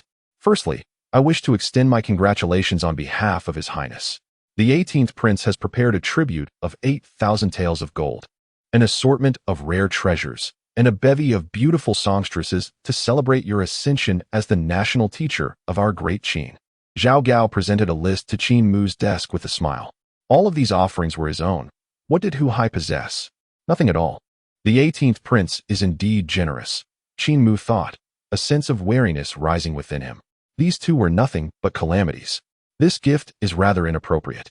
Master National Teacher, for the sake of His Majesty's longevity and the everlasting prosperity of our Qin, such humble tributes are hardly worth mentioning. Zhao Gao continued, extolling praises. These meager gifts pale in comparison to your achievements, and I feel quite embarrassed. Yet, His Highness, being somewhat bashful, has exhausted his resources to present this. As Zhao Gao spoke, he scrutinized Qin Mu's expression. Having served Yingzheng for many years, he was adept at reading the room. What had Hu Hai done to offend him? Why did his countenance change so drastically at the mere mention of Hu Hai's name? Zhao Gao mused to himself, perceiving an aura of misfortune surrounding Qin Mu. This was indeed an ill omen. In contemplation, Zhao Gao clenched his teeth and continued, "Your Highness, have you heard that the national master still lacks a proper residence here in Xianying? His estate remains under renovation, with no end in sight. Therefore, Your Highness has graciously prepared a villa by the Weha River for the national master to take refuge." Chapter 14. This talisman is named Talisman for Stabilizing the Family and Countering Unfavorable Fortunes. A flicker of anguish crossed Zhao Gao's face. That villa was constructed 3 years ago under the pretense of being for Hu Hai. It had only recently been completed, and he had yet to occupy it. Such a villa, he could never afford to build another in his lifetime, not solely due to financial constraints, but also because of his status. Had it not been for Hu Hai's name, he would never have been able to erect such a grand estate by the banks of the Weha River. By the Weha River? Qin Mu narrowed his eyes. The river is close to Xianying, with only one palace belonging to Yingzheng along its banks. Thus, no further residences should be constructed there. When the sovereign reclines, his subjects must withdraw. These two individuals have indeed established a villa by the Weha River, which, to speak bluntly, is perhaps more akin to a palace. Zhenggu indulges Hu Hai far too much. Is the national master pleased? This villa, situated near the Emperor's palace, is unparalleled throughout the Qin realm, Zhao Gao remarked while observing Qin Mu. Qin Mu gazed deeply at Zhao Gao. "What is the significance of this second matter, Lord Zhao?" he inquired, recognizing that such a grand gesture would not be offered without reason. "The national master is an astute individual. I shall be direct. What is your opinion of the 18th prince?" Zhao Gao straightened his posture as he spoke. "I have not yet met his highness, so I refrain from judgment." Qin Mu shook his head, viewing the prince as a complete fool, unworthy of assessment. "Oh, I had forgotten that the national master is new to the court and still unfamiliar with the affairs of the Qin. However, I trust you have heard that the emperor has numerous offspring, yet only dotes on the 18th prince," Zhao Gao stated, intently watching Qin Mu for his reaction. Having made his intentions clear, "Are you aware that the Zhao family envoy visited the Morning Radiance Hall today, Your Highness?" Qin Mu raised his eyes slightly to Zhao Gao. "I was not aware." Zhao Gao's eyes brightened as he quickly replied, assuming Qin Mu feared being discovered by Yingzheng. "Rest assured, today's matters are known only to you and me and the 18th prince. Not a word will reach a fourth party, not even the emperor himself." Zhao Gao's expression radiated confidence. After years of serving Yingzheng within the palace, he had garnered a modicum of influence. Should he wish for something to remain secret, it would remain so. "That is reassuring." Qin Mu nodded slightly, a hint of relaxation gracing his features. Although he was indeed concerned about Yingzheng's knowledge, his fears differed from those of Zhao Gao. Since the emperor remained unaware, it was best for the Zhao family envoy to speak candidly.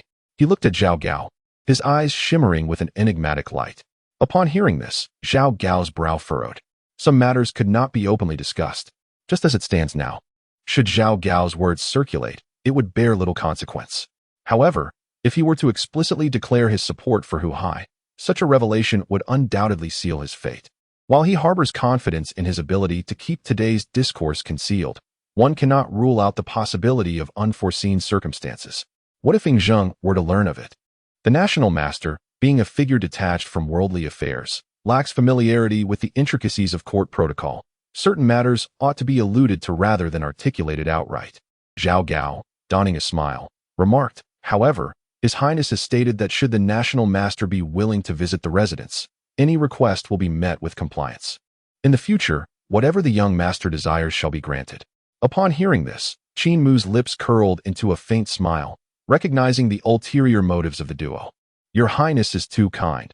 I graciously accept such a generous offering. If the opportunity arises in a few days, I shall certainly pay a visit." In the course of his thoughts, Qin Mu nodded with a smile, accepting Zhao Gao's gift, thus signifying his alliance with the two. Although Zhao Gao and Hu Hai may be ill-fated, their influence within the Qin Dynasty is indisputable. One has served Yingzheng loyally for decades, while the other is his most favored son. Together, they have garnered considerable support over the years, even managing to manipulate Fusu on more than one occasion. On some instances, Hu Hai has even schemed to frame Fusu, and Yingzheng merely turned a blind eye. Indeed, Qin Mu is the national master and possesses the ability to cultivate immortality. Yet, should matters come to a head, it is uncertain whether he could truly contend with these two ill-starred individuals. Thus, Qin Mu resolved against confronting them directly. He believed that subtlety was the key. Your Highness has presented such a lavish gift. It is only fitting that I reciprocate. However, as a humble cultivator with little to offer, I bestow upon you a talisman for your safety." As he spoke, Qin Mu placed a piece of yellow paper upon the table. "The National Master is too gracious. I shall convey my gratitude on behalf of His Highness for this talisman." Zhao Gao's face illuminated with a radiant smile, genuine joy reflecting in his demeanor. The moment Qin Mu's endeavor succeeds, Zhao Gao feels assured that he can orchestrate Ying Zheng's demise. This talisman is known as the talisman for protecting the household against unfavorable years. Qin Mu elaborated while preparing the talisman. Zhao Gao, taken aback, listened intently. Were it anyone else, he might dismiss it as mere sorcery. But not with Qin Mu. He is the one who can extend Ying Zheng's life. The potential efficacy of such a talisman piqued Zhao Gao's interest to the point where he contemplated appropriating it for himself. This talisman serves to quell the afflictions that arise from unfavorable years within a household, Qin Mu explained, observing Zhao Gao's reaction. "It is indeed benevolent. Might I also request one for myself?" Zhao Gao inquired, a hint of eagerness in his tone. "Certainly, there is no objection." Qin Mu nodded, amused at Zhao Gao's eagerness for his own demise. This talisman is indeed a safeguard against unfavorable years, but should it be drawn incorrectly, it becomes a harbinger of misfortune. Placed within a residence, it can usher in calamity and disorder. Should further feng shui techniques be applied, it could even lead to the sudden demise of the homeowner. In contemplation, the act of burning the pen had already been completed. Qin Mu lifted his brush, reciting the incantation. "With incense I announce to the household, may the 6 deities each maintain their place, bringing forth peace and prosperity to our door." He swiftly began to write, first inscribing the 2 characters for 6 deities in the center of yellow paper, circling them while chanting the spell. After completing the circle, he executed 2 strokes to the left, followed by a horizontal line and a vertical line, inscribing the character for peace and enveloping it in the same manner. He then initiated a graceful motion from the left, gradually moving to the right and downward, circling again, and from the left upper side, he added 7 dots. He subsequently lifted the brush from the lower right to the left. This series of movements flowed effortlessly, catching Zhao Gao's eye with a glimmer of intrigue. If Qin Mu truly possessed such capabilities, perhaps he could spare his life when Hu Hai ascended to the throne. At the very least, he could extract the secret to immortality from him. Zhao Gao mused inwardly, fearing for his own life. Yet he understood that the pursuit of immortality was largely futile. Thus he coveted power instead. Nevertheless, the fact that Ying Zheng had seemingly attained longevity, regardless of its veracity, was undeniable. One thing was certain. Ying Zheng had indeed extended his lifespan. His spirit and demeanor were markedly different from before. The prospect of immortality was tantalizingly close. And despite the uncertainty, Zhao Gao felt a stirring excitement. As Zhao Gao's thoughts wandered, he failed to notice that Qin Mu's complexion had begun to pale. What was amiss? Was it the draining effect of the spell? Qin Mu felt beads of sweat forming on his forehead, and his lips turned slightly ashen. It seemed as if all of his vitality was being drawn away through the brush in his hand. But why had he felt no such exhaustion while drawing the previous talisman? Confusion enveloped him. When he had drawn those powerful symbols, he had felt no fatigue whatsoever. He had completed over 100 without breaking a sweat. Yet now, as he worked on this talisman of misfortune, he was already on the verge of collapse before he had even finished. How peculiar. Although this talisman of ill fortune was slightly more advanced than the previous one, it should not have drained him to such an extent. Qin Mu pondered, but his hands continued their motion. After a quarter of an hour, he finally completed the talisman of misfortune. He then applied vermilion to seal it with the Tai Gate seal. "Ah, Master Zhao, even I can only produce one of these talismans each day. If you desire it, you must return another day." Qin Mu handed the talisman to Zhao Gao and spoke. "No matter, your thoughtfulness is greatly appreciated. If His Highness were to learn of this, he would be most grateful." Zhao Gao accepted the talisman, promptly responding. He discerned that Qin Mu's condition was genuine, not a pretense. So, could it be that this talisman truly possessed some miraculous qualities? Do remind His Highness to affix this talisman to the main beam of the hall, and ensure the beam is painted red, for this will safeguard the household.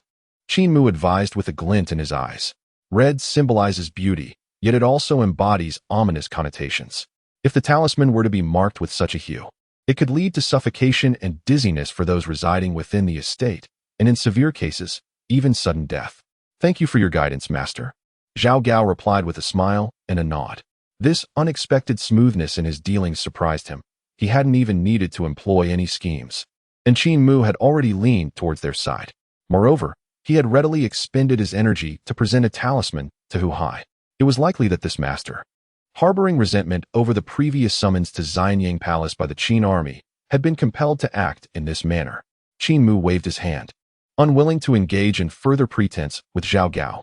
At that moment, he lacked the energy to indulge Zhao Gao in this charade. If Zhao Gao lingered any longer, Qin Mu feared he might lose his temper.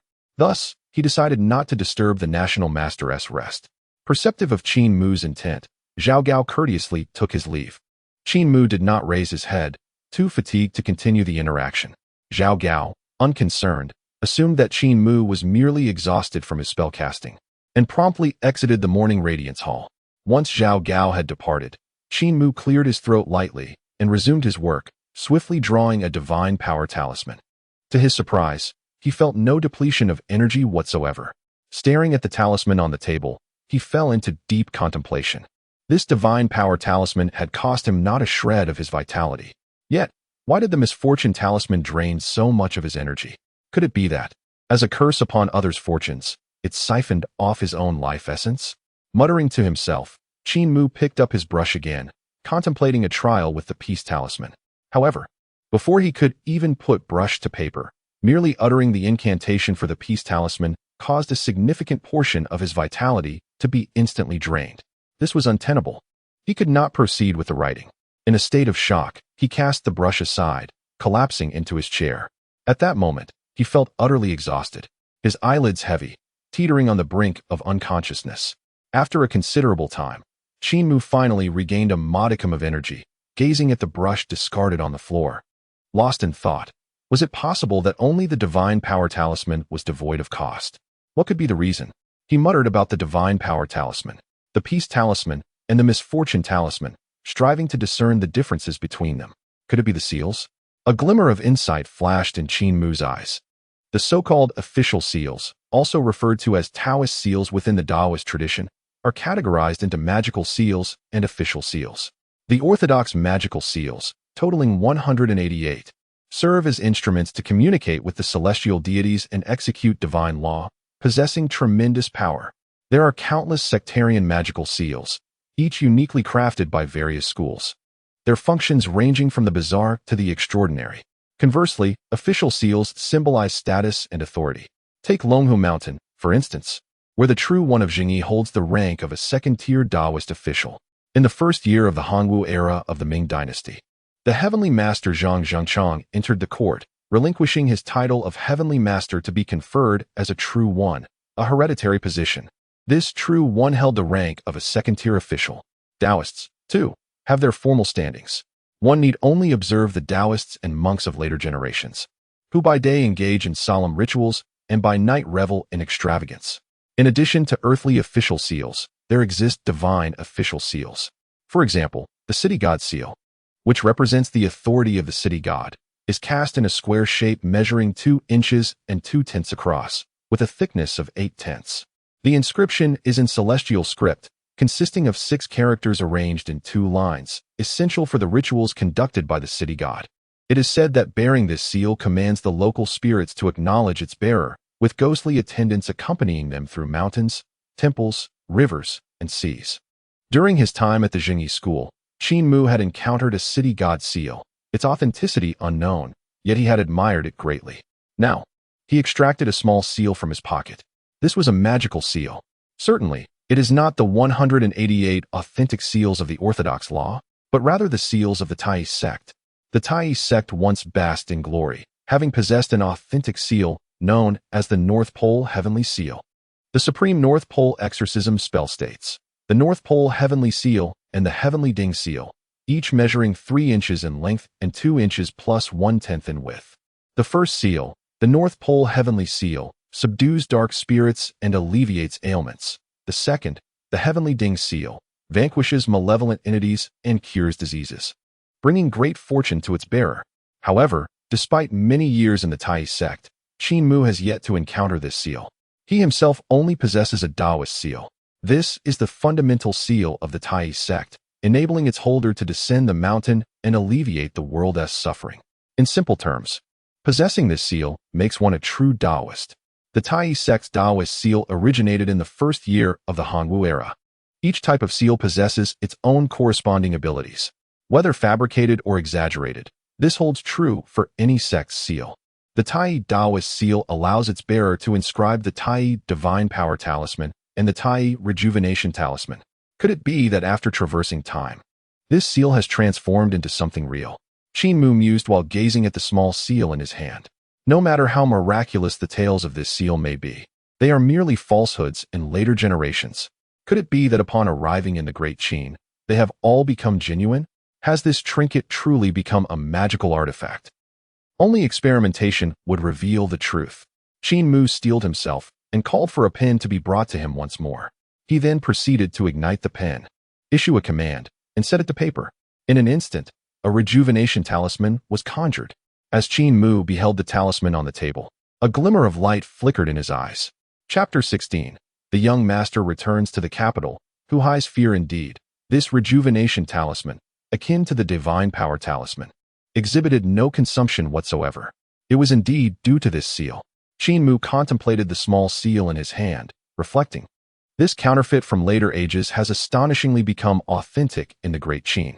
The ability of this Tai Daoist seal is to inscribe divine power talismans and rejuvenation talismans. Thus, possessing this seal allows Qin Mu to freely inscribe these two talismans without any expenditure. If he were to obtain those powerful seals, would he not soar to new heights in an instant?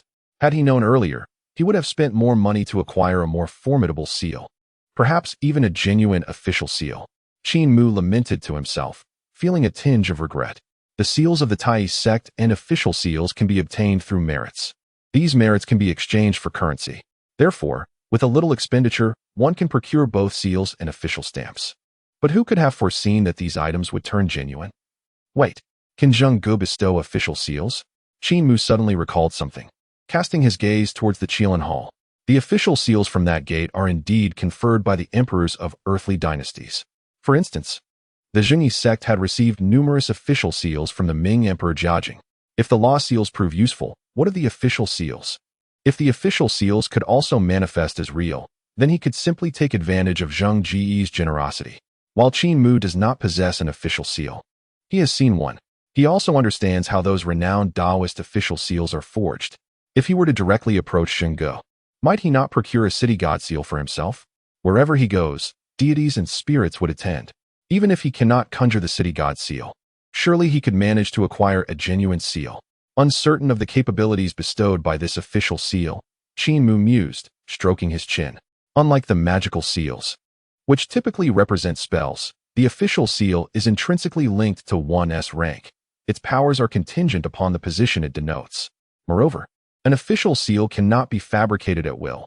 It requires the establishment of a position by the ruling dynasty before a corresponding seal can be crafted. He pondered whether a city god existed at this time, recalling his doubts about the existence of such a temple. If not, he would need to concoct a legend. Nevertheless, he resolved to seek out Zheng Ge to experiment with the real person seal first. Shaking his head, he decided to proceed. After all, if the official seal proved ineffective, it would be a wasted endeavor. With these thoughts in mind, Qin Mu suppressed his physical weakness and made his way towards the Qilin Hall. This matter could not be delayed, for it pertained to his prospects for a blissful life in the Great Qin. In the residence of Hu Hai, Zhao Gao hurriedly approached him, clutching a talisman. Master, has the task been accomplished? Hu Hai inquired anxiously upon Zhao Gao's arrival, for this concerned his very life. The gift we sent has been received by Qin Mu, and he has reciprocated with a talisman for your highness. Zhao Gao reluctantly handed the talisman to Hu Hai. His gaze filled with reluctance. As long as it has been received, that is sufficient. Hu Hai sighed in relief. A heavy stone lifted from his heart. He paid little heed to Zhao Gao's subsequent words. Since the national teacher accepted the gift, the matter was nearly concluded. By the way, master, did Qin Mu mention when he would meet with me?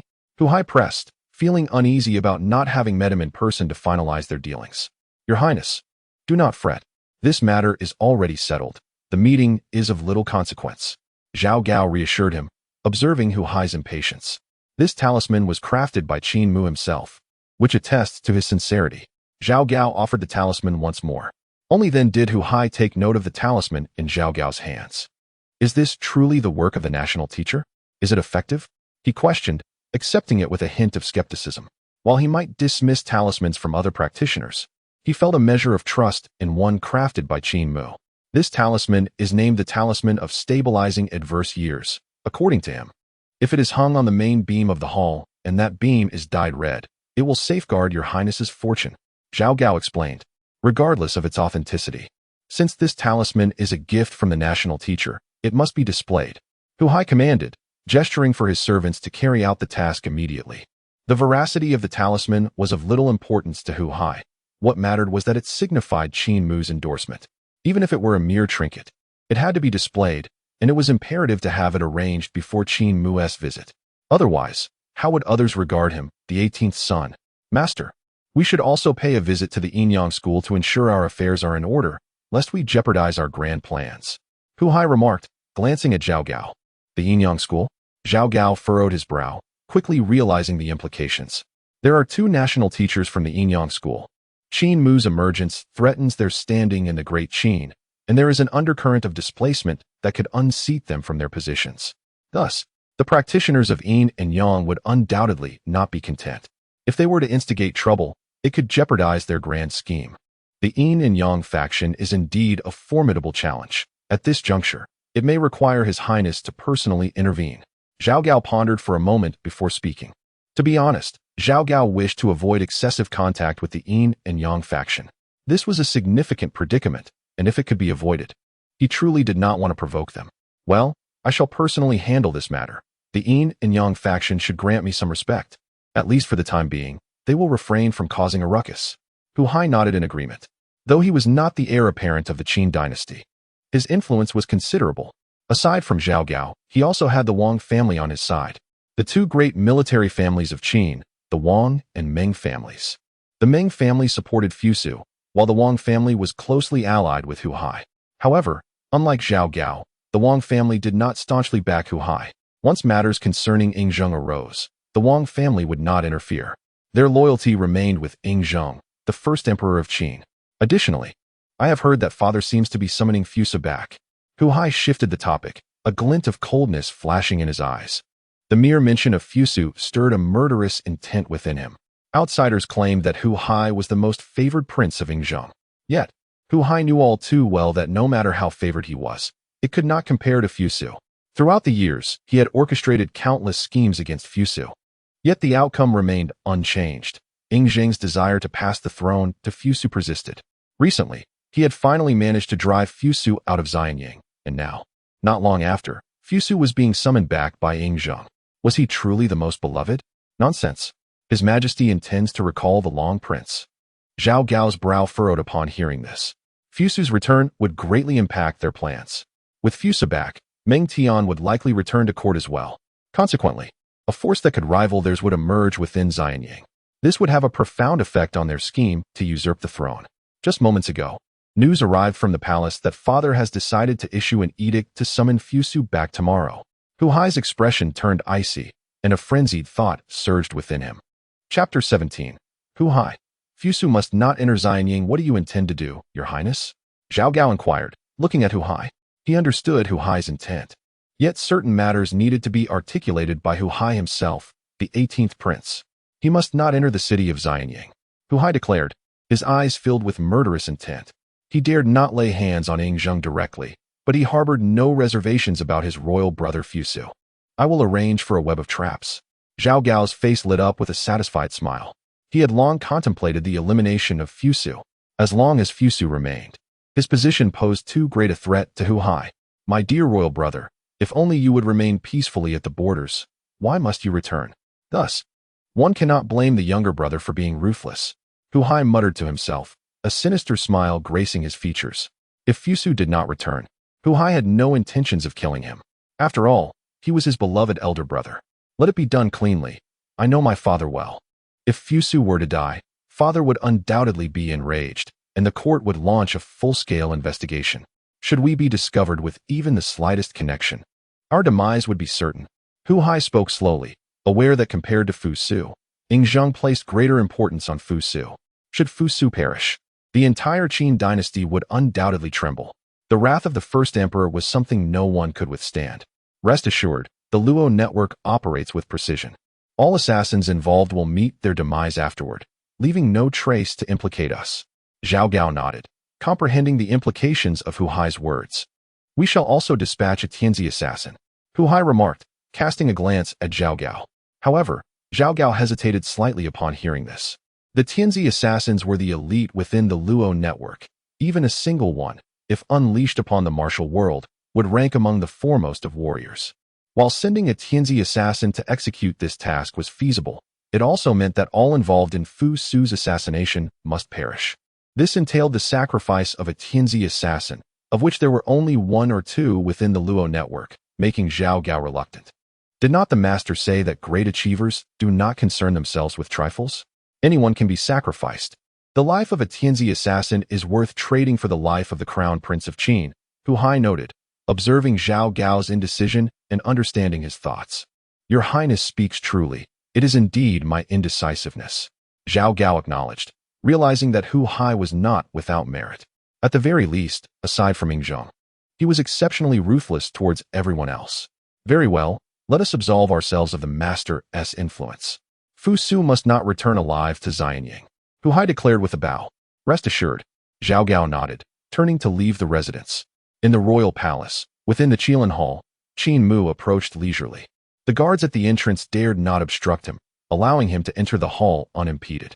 Returning once more to the Qilin Hall, Qin Mu felt a twinge of sentimentality. Just days prior, this place had been a death trap for him.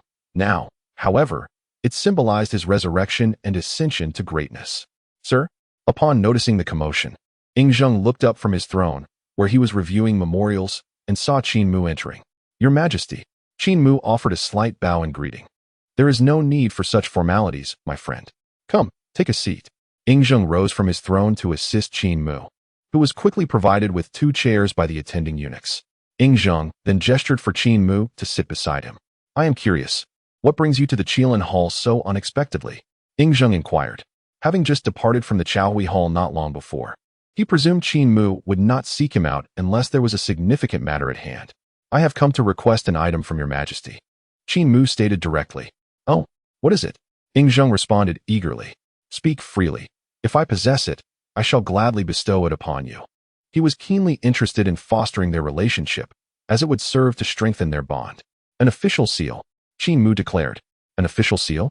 Yingzheng was taken aback, not having anticipated that Qin Mu sought such an item. However, the Qin dynasty had yet to create an official seal for the position of national master. My dear sir, it is not that I refuse, but rather that such a seal has yet to be crafted. If you desire one, I can immediately dispatch someone to create it. Furthermore, I shall instruct the 9 ministers to elevate the position of national master within the court, placing it among the 3 dukes, and thereafter, I shall present you with a complete set of ceremonial robes befitting a duke. Yingzheng began with a promise. Your Majesty has misunderstood. What I seek is not the imperial seal of the court, but the seal of the Daoist official. Qin Mu chuckled and shook his head. The seal of the Daoist official? I must confess, I have never heard of such a thing. I implore you to enlighten me. Yingzheng pondered, affirming that he had indeed never encountered the concept of a Daoist seal. It is not surprising that your Majesty is unaware. The so-called Daoist seal serves as a credential for those of us who practice the Tao to serve in the court. This seal can bestow upon us the title of Daoist official. Qin Mu spoke slowly. However, it must be granted by the ruler of the nation himself to gain the acknowledgement of heaven and earth, thus bestowing the fortune of the state. The essence of the Daoist seal lies not merely in celestial recognition, but in the enhancement of national fortune. Many Daoists aspire to serve in the court, driven by the desire for such national fortune. Should a nation flourish, those who practice the Tao would undoubtedly experience swift progress in their cultivation. Conversely, should a dynasty be on the verge of collapse, one would do well to steer clear, for being entangled with such national misfortune could lead to one's downfall. Logically, as the Grand Master of the Qin, I should be experiencing the blessings of the national fortune, he mused, yet Qin Mu felt no such change. How is the Daoist seal crafted? Yingzheng inquired. The crafting of the Daoist seal is not within our purview. It entirely depends on the will of the monarch. Qin Mu clarified. This seal is not a matter of personal desire. Whatever your majesty wishes to create is sufficient. The records of the Taoist sect state that if a practitioner of the Tao interferes in its creation, the blessing of national fortune will be lost. The seal, though only a small token, is intrinsically linked to the position. No practitioner should meddle in its making. It is solely up to the ruler of the nation. Moreover, during the crafting process, I must not gaze upon it at all. Otherwise, all efforts will be in vain, rendering it merely an ordinary seal. This is why I previously sought to disseminate the legends surrounding the city god. I cannot directly compel Ing Zheng to forge it. Could you perhaps elaborate further, esteemed sir? Ing Zheng's face was etched with difficulty. To expect him to conceive something when he was entirely ignorant of the Daoist seal seemed implausible. He had no inkling of how to proceed. There is no need for your majesty to worry. This seal is not an urgent matter and shall follow your wishes. Qin Mu reassured with a smile. He too could not hasten the process. Although it seemed daunting to Ing Zheng now, familiarity breeds comfort. As he became more accustomed to the creation of the Daoist seal, it would surely become second nature. If he were to rush the matter, it might adversely affect the proper crafting of the seal. In that case, esteemed sir, please wait a few more days. I currently have no clear direction on this. Ing Zheng sighed, shaking his head in resignation. Chapter 18, Daoist Master, I am ascending in a rocket. At that moment, Ing Zheng was beset by a headache. Although Qin Mu suggested he proceed according to his own heart, Ing Zheng was hesitant to act carelessly. Who could say whether this was mere politeness or a test? Furthermore, as the sovereign of the realm, the first emperor amidst heaven and earth, could he afford to treat such matters lightly? There is no need for your majesty to be troubled. This seal is entirely at your discretion. Qin Mu observed the troubled expression on Ing Zheng's face and urged him. Simply provide him with any seal. He merely wishes to experiment, to create a Daoist position and resolve the matter. He truly feared that Zheng Gu would be lost in contemplation for several months, by which time even the yellow flowers would have wilted. This seal is a token for practitioners of my path, a credential for entering the mortal realm and the royal dynasty. Therefore, it must not be delayed for too long. Your majesty may create it at will. Should there be any dissatisfaction, it can be redone in the future. Qin Mu continued. Just make something for trial to test its authenticity. Shall I present it to you tomorrow? Ing Zheng nodded, seeming to perceive Qin Mu's urgency. Good. Qin Mu's face lit up with a smile upon hearing this. Tomorrow, the authenticity of this official seal could be tested. Qin Mu rose and left the Qilin Hall with satisfaction. At the Yin-Yang school, the moon goddess sought out Dong Huang Tai. Your Excellency, she said, bowing slightly to the mysterious figure. Dong Huang Tai responded, turning to face her. His entire being shrouded in a magnificent robe and a black mask obscuring his face. As the leader of the Yin-Yang school, his identity remained unknown, as did the extent of his power. Your Excellency, there have been some unexpected developments in the court, the moon goddess said, lowering her head. What has transpired? Dong Huang Tai inquired. The first emperor's condition has improved. It seems he has attained immortality. She reported respectfully. Attained immortality. A hint of surprise laced Dong Huang Tai's voice. This was something he himself could not achieve. What has happened? He pressed further. Yesterday, the first emperor issued a decree in the court, claiming that a Taoist would extend his life, and he has appointed this individual as the national master, granting him half of the riches of the Qin Empire. The moon goddess explained with reverence. What of the truth? Dong Huang Tai asked. Uncertain. But the first emperor's condition has indeed improved. Unlike the previous afflictions that plagued him, she hesitated, but I have not yet had the opportunity to verify its authenticity. Do you know who this Taoist is? His name is Qin Mu. I am unaware of his past. I have utilized the Yin-Yang School's network across the various prefectures of the Qin, but I have found no trace of this individual. The moon goddess replied. Before coming here, she had attempted to investigate Qin Mu's background, but uncovered no useful information, as if he had suddenly emerged into existence. Extending life. Dong Huang Tai mused, his brow furrowing. Does such power truly exist in this world? Can one genuinely attain immortality? He fell silent for a moment, grappling with the enormity of Ing Zheng's situation, which shocked him profoundly. This was supposed to be impossible. Quickly ascertain the truth regarding His Majesty's immortality. Dong Huang Tai commanded. Yes. However, regardless of the truth behind the immortality, the first emperor had at least gained clarity about his affliction. Even if the immortality were a falsehood, he could still potentially live another 6 or 7 years. Moreover, Qin Mu was now the national master of the Qin, and it seemed that Zheng had an inclination to elevate Qin Mu above all others. This could significantly impact our Yin-Yang school. The moon goddess hesitated before continuing. The position of national master, Dong Huang Tai muttered to himself. These two national master positions are of immense significance to our Yin-Yang school. We cannot afford to lose them. Yet, this Qin Mu has extended life for Zheng, and we, the Yin-Yang school, cannot provide anything superior to what Qin Mu has offered. In due time, as the moon goddess suggested, it is entirely possible that we may be discarded by Zheng. The practitioner of Yin-Yang philosophy holds a significant position in the Qin Dynasty, primarily due to the hope of bestowing eternal life upon Zheng. Now that Zheng has achieved this, the relevance of the Yin-Yang practitioner diminishes. It is time to seek an opportunity to meet Qin Mu. If possible, invite him to our Yin-Yang sect for a discussion. After a prolonged contemplation, Dong Huang Tai finally spoke. Indeed, the moon goddess nodded in agreement. She was not surprised by Dong Huang Tai's directive. The Yin-Yang sect has always operated in this manner. Encountering a powerful individual, they initiate a dialogue. If negotiations falter, they continue to woo the target. Throughout this process, the Yin-Yang sect discreetly casts their Yin-Yang incantations upon the target. Should the persuasion fail, they would trigger the incantation, sending the individual to their demise. From the moment one steps into the Yin-Yang sect stronghold, they become ensnared by an insidious Yin-Yang spell. The entire sect is enveloped in this arcane influence. The following day, in the morning radiance hall, Qin Mu stood at the center of the great hall, performing the Tai foundational fist stance, absorbing the essence of heaven and earth. Zheng arrived punctually, struggling to mimic Qin Mu's stance. His forehead glistened with beads of sweat. What seemed an effortless posture became increasingly arduous for him to maintain. Your Majesty, let us conclude for today. Qin Mu's voice resonated just as Zheng was on the verge of yielding.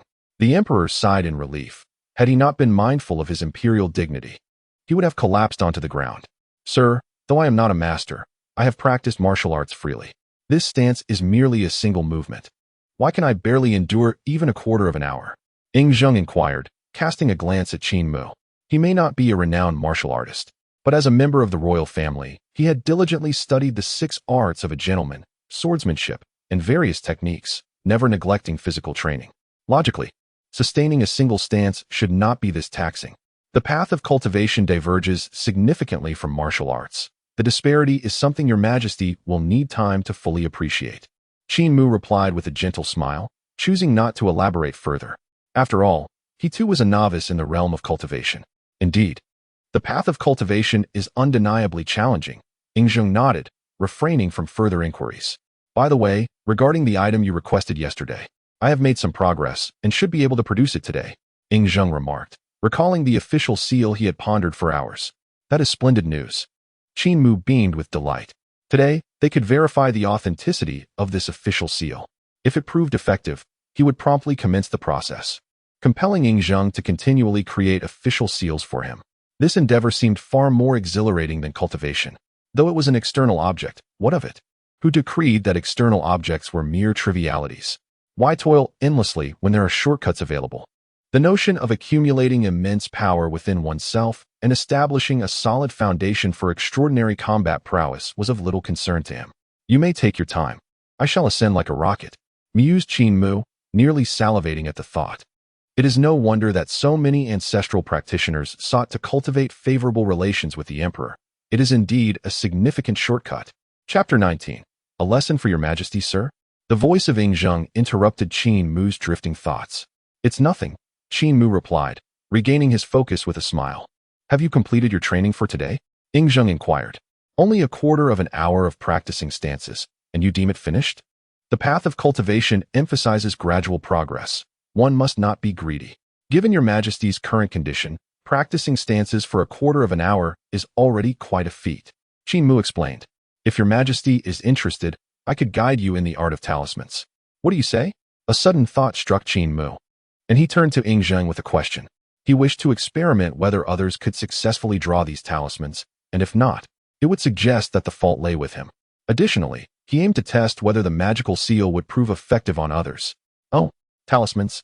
Please, teach me, sir. A glimmer of interest sparked in Zheng's eyes as he clasped his hands together respectfully. Then please, your majesty, follow me. Qin Mu nodded and led Zheng into the inner hall of the Morning Radiance Palace. Once again seated at the familiar table, Qin Mu waved his hand to arrange the table into a ritual platform. He then gathered yellow paper, a fine brush, vermilion, and ink, the materials necessary for drawing talismans. The art of talismans is about borrowing strength from heaven and earth, acting as an intermediary for the divine, Qin Mu explained, lifting a yellow talisman to present to Zheng. In the realm of talismans, the act of drawing is paramount, and the incantation is of utmost importance. This particular talisman is known as the Divine Power Talisman. He displayed a Divine Power Talisman before Zheng.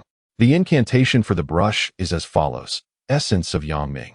Spirit most profound, gather the divine power, quell all ailments, ascend the heavenly soldiers who would dare defy. As he spoke, he began to illustrate the symbols on the yellow paper, meticulously crafting the design. Before creating a talisman, one must purify the hands and the brush to eliminate all impurities. Qin Mu instructed slowly. Zheng listened intently, his focus unwavering. Once Qin Mu finished explaining, a glimmer of eagerness appeared on Zheng's face. Your Majesty, please hold my magical seal and give it a try. Qin Mu offered, presenting the seal of the Taoist master to Zheng. Sir, do not jest. Shall I begin? Zheng accepted the seal, inquiring earnestly. Please, allow me space to unleash my potential. Zheng took a deep breath, igniting the brush and the ink. He then recited the incantation and, following Qin Mu's instructions, began to draw the Divine Power Talisman. Qin Mu observed closely, eager to discern any differences in the drawing technique of an outsider. After a considerable amount of time, Zheng exhaled deeply and turned to Qin Mu, saying, Sir, I have completed the drawing. May I present it for your review? With that, Zheng displayed the talisman he had created. Your Majesty possesses remarkable talent. Qin Mu praised with a smile. Setting aside the talisman's efficacy, the drawing itself is flawless. It is nearly identical to the Divine Power Talisman I provided. To achieve such proficiency on the first attempt is commendable, at least when I began drawing talismans. It took me 2 to 3 days to produce a similar result. Uncertain of the utility of this talisman, Qin Mu contemplated as he accepted the replicated Divine Power Talisman from Zheng. He subsequently affixed it to himself. After a brief moment, Qin Mu shook his head and removed the talisman. It proved utterly useless. This talisman did not possess the divine power he had envisioned while crafting it. In essence, it seemed that this talisman and the magical seal could not be utilized by outsiders. Qin Mu mused to himself, realizing that these items appeared to be genuine only in his possession. This was fortuitous for Qin Mu. Yet, he pondered whether the Tai Foundation method was similarly exclusive to him. If the Tai Foundation method were only effective for him, then Zheng's recent efforts would have been in vain. Surely not, for the 7 Stars Lamp's life-preserving technique had proven effective. Perhaps this talisman and magical seal were exceptions, or perhaps the magical seal was uniquely his, rendering it unusable by Zheng. Qin Mu contemplated inwardly. Have I succeeded? Zheng remarked, observing the motionless Qin Mu with a hint of skepticism. Was it not the Divine Power Talisman he had drawn? Why had it rendered the master immobile? From Zheng's perspective, once Qin Mu affixed the talisman, he stood frozen in place. It was not unreasonable for him to harbor such thoughts. Master, if there is an issue with the talisman, please blink if you are unable to move.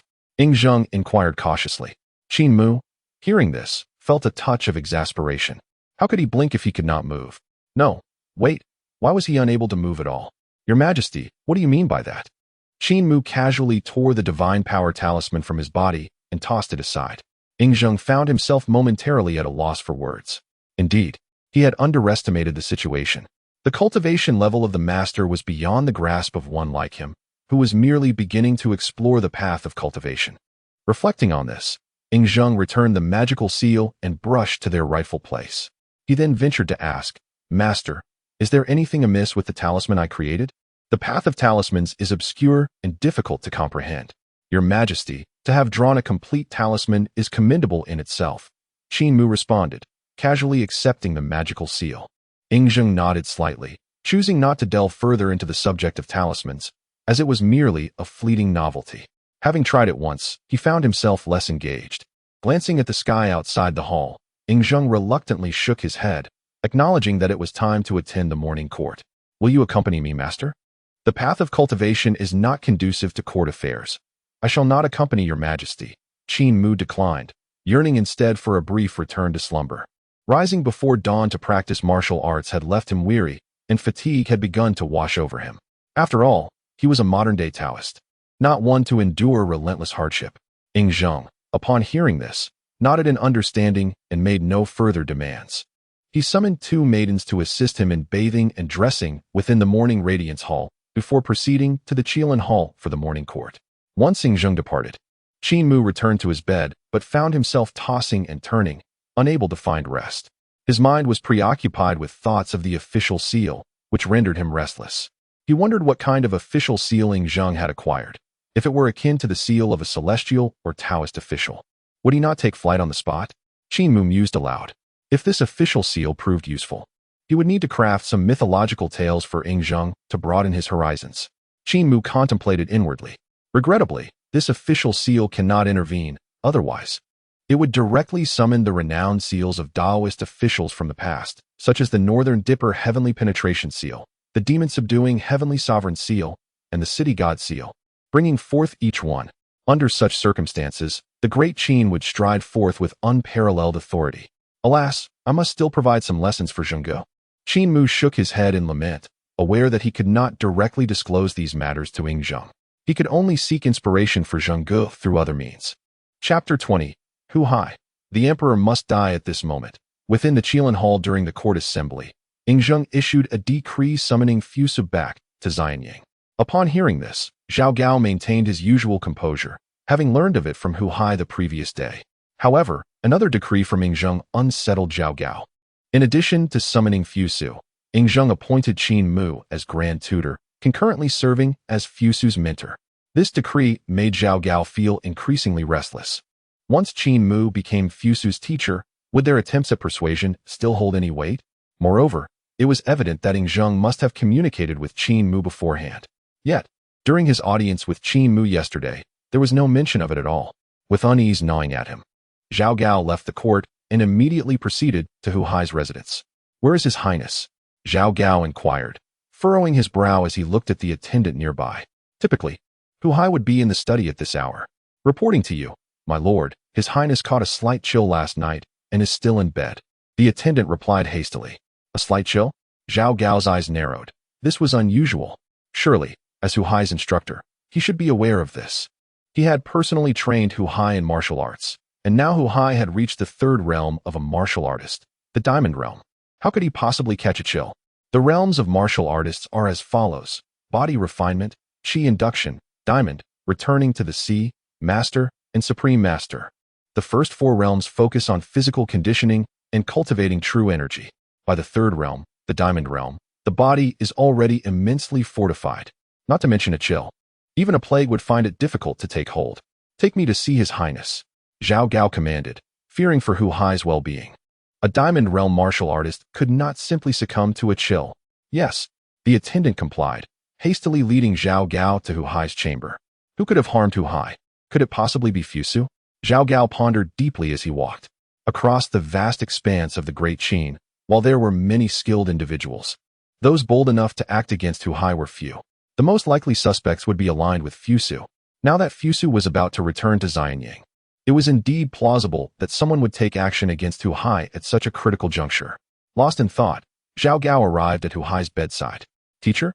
Hu Hai, drowsily lying in bed, managed a weak greeting upon seeing Zhao Gao, attempting to rise with great difficulty. "There is no need to rise, Your Highness." Zhao Gao restrained him gently. "Forgive me, teacher. I caught a slight chill and must lie down to speak with you," Hu Hai replied in a somewhat feeble voice. "It is of no concern. Do you feel any other discomfort, Your Highness?" Zhao Gao inquired, his brow slightly furrowing as he placed his hand upon Hu Hai's pulse to check. "None at all. Rest assured, my teacher. I have consulted with someone, and it is merely a case of wind cold, not a calculated attack against me." Upon observing Zhao Gao's actions, Hu Hai spoke up. Initially, he too believed someone intended to harm him. After all, he Hu Hai is already a formidable diamond warrior, possessing immense physical strength. Logically, it should be impossible for him to catch a chill.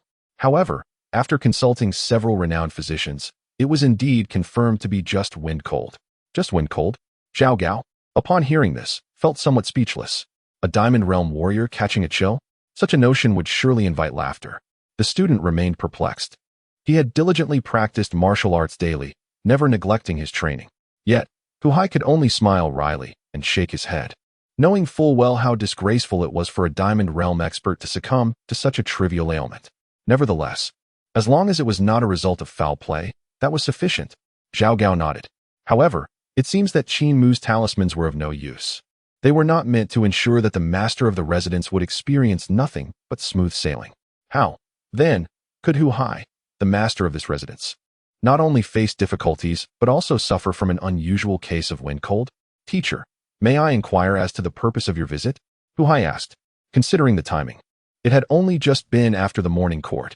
If there were no urgent matters, Zhao Gao would not have rushed to see him. Upon hearing that it was a serious matter, Zhao Gao retrieved his thoughts and spoke. Today, during the morning court, His Majesty indeed summoned the Long Prince back to Xianyang. This was within my expectations, Hu Hai nodded. Yet, His Majesty has also appointed Qin Mu as the Grand Tutor, making him the mentor of the Long Prince. Zhao Gao continued. What? Hu Hai gazed at Zhao Gao astonished. My good father, who is said to dote on me, yet in reality. Hu Hai wore a cold smile. He understood Ying Zheng's intentions very well. To have this currently renowned national teacher become Fusu's teacher, wasn't that message abundantly clear? Even now, Ying Zheng still valued Fusu, still regarded him as the second sovereign of Qin. Despite Hu Hai's numerous attempts to undermine Fusu, it had not altered Ying Zheng's perception. He had thought that by driving his elder brother out of Xianyang, the throne would surely be his, Hu Hai. But his father had never intended for him to occupy that position. We were mistaken. His father sending his elder brother to the frontier was not to subject him to hardship. Rather, it was to grant him command over the hundreds of thousands of troops stationed there.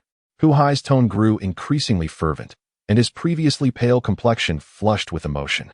Now that Ying Zheng had improved his condition, he immediately summoned Fusu back. He even went so far as to facilitate Fusu's apprenticeship under Qin Mu. All of this indicated that Ying Zheng had never given up on Fusu. Zhao Gao fell silent upon hearing this. How laughable. They had once believed Ying Zheng exiled Fusu to the border due to their scheming. In reality, he was being gilded there, gaining military command. Your Highness, do you still harbor any soft sentiments? Zhao Gao glanced at Hu Hai before turning his gaze toward the palace and spoke. The emperor must die? Hu Hai hissed under his breath, filled with fury. At this moment, he harbored little else in his mind. The throne must be his. To hell with familial bonds. To hell with considerations. The immediate course of action is to ascertain Qin Mu's stance. Furthermore, the Long Prince must perish on his return to court. Zhao Gao nodded, his tone chilling as he spoke. Simultaneously, he felt a sense of satisfaction with Hu Hai's current demeanor. The present Hu Hai was precisely the individual Zhao Gao desired, ruthless and easily manipulated, serving Zhao Gao's ambitions. Without further delay, he urged, Please, Your Highness, summon the master to the palace for a discussion. A peculiar glimmer flickered in Hu Hai's eyes. I have already dispatched someone to eliminate the Long Gongzi from the Luo network, and now it is up to Your Highness to test the waters with the master. Zhao Gao affirmed. Initially, he brimmed with confidence in persuading Qin Mu to join their ranks. However, circumstances had begun to spiral beyond his control. They were unaware that Qin Mu had already become Fusu's mentor. I entrust this to you, my teacher, Hu Hai said weakly, bowing slightly. After Zhao Gao returned the gesture, he turned and exited the chamber. Father, do not blame the merciless actions of little 18. Hu Hai murmured to himself, an unusual light gleaming in his eyes. Chapter 21. Strategies for Survival. The news of Fusu's return to court ignited Hu Hai's nerves like wildfire. Though he might have endured a little longer, he could scarcely wait another moment. Coughing weakly, he resigned himself to rest. How did I fall ill so easily? Outside the Chaohui Hall in the royal palace, two men and a woman awkwardly gathered together. One was Zhang Han, tasked with inviting Qin Mu to the Qilin Hall. The other was the Moon Goddess, equally on a mission to summon Qin Mu to the Yin-Yang school. The last, of course, was Zhao Gao. What brings the Moon Goddess and Lord Zhao to Chaohui Hall? Zhang Han inquired, for he held the highest rank among the trio, representing Ying Zheng. The Moon Goddess furrowed her brow at Zhang Han's words. He referred to her as guardian. What did that imply? Just days ago, he had addressed her as master. Had Ying Zheng already made a decision, prompting Zhang Han to abandon her title? Zhao Gao, too, cast a glance at the moon goddess, having anticipated this scenario. What is the purpose of your visit, General? Zhao Gao directed his question at Zhang Han. By the Emperor's command. I have come to invite the master for a meeting at the Qilin Hall, Zhang Han replied, casting a sidelong glance at Zhao Gao. Zhao Gao's heart sank. Ying Zheng had only recently decreed that Qin Mu would become Fu Su's teacher, and now he summoned Qin Mu to the Qilin Hall. It was difficult for Zhao Gao not to speculate further. What matter does the Emperor wish to discuss with the master? Zhao Gao inquired, a flicker of intrigue in his voice. How could we, mere subjects, know the Emperor's affairs? Zhang Han retorted coldly, casting a penetrating gaze at Zhao Gao. This glance only solidified Zhao Gao's conviction that Ying Zheng's summons for Qin Mu was indeed related to Fu Su. It is not that I am presuming to decipher the Emperor's will. Rather, I seek an audience with the master for urgent business. Zhao Gao insisted. He was resolute in preventing Qin Mu from reaching the Qilin Hall first. What do you mean by that, Lord Zhao? Zhang Han's brow furrowed in response. Did Zhao Gao truly consider himself of such significance? Relying on his favored status before the Emperor, he dared to act so brazenly, attempting to intercept the Emperor's intentions? Zhang Han had not anticipated that despite declaring it was Ying Zheng who wished to meet Qin Mu, Zhao Gao would still audaciously request an audience with him. General, I implore your understanding. It is not that I, Zhao Gao, am ignorant of the protocols, but rather that His Highness the 18th Prince must meet with the esteemed national master. Zhao Gao continued. For he undoubtedly lacked the audacity to intercept anyone under Ying Zheng's command. However, he could invoke Hu Hai's name to seek an audience. What business does His Highness have? Zhang Han inquired, his brow furrowing, fully aware of Ying Zheng's profound affection for Hu Hai. Forgive me for speaking candidly, but His Highness has recently caught a chill, and despite searching far and wide for renowned physicians, healing has proven elusive. It is said that the national master possesses extraordinary skills, hence this visit. Zhao Gao replied with a smile. Under normal circumstances, such a reason would suffice to sway Ying Zheng. Given Ying Zheng's fondness for Hu Hai, he would undoubtedly dispatch Qin Mu to Hu Hai's residence. This was precisely why Zhao Gao dared to intercept. Having served Ying Zheng for many years, he had gained a deep understanding of the Emperor's temperament. No one comprehends His Majesty better than I. In the grand realm of Qin, Zhao Gao could proudly declare this truth. Has His Highness truly caught a chill? Zhang Han scrutinized Zhao Gao, for he was well aware that Hu Hai had trained under Zhao Gao for many years and was at least a formidable figure of the Diamond Realm. Could a warrior of such caliber truly succumb to a mere chill? Does General Zhang Han take me for a fool? Your Excellency has misunderstood. Zhao Gao hastily refuted. This matter ought not to be divulged, as it would be a scandal for Hu Hai. However, in the interest of bringing Qin Mu back, we must sacrifice a bit of Hu Hai's reputation.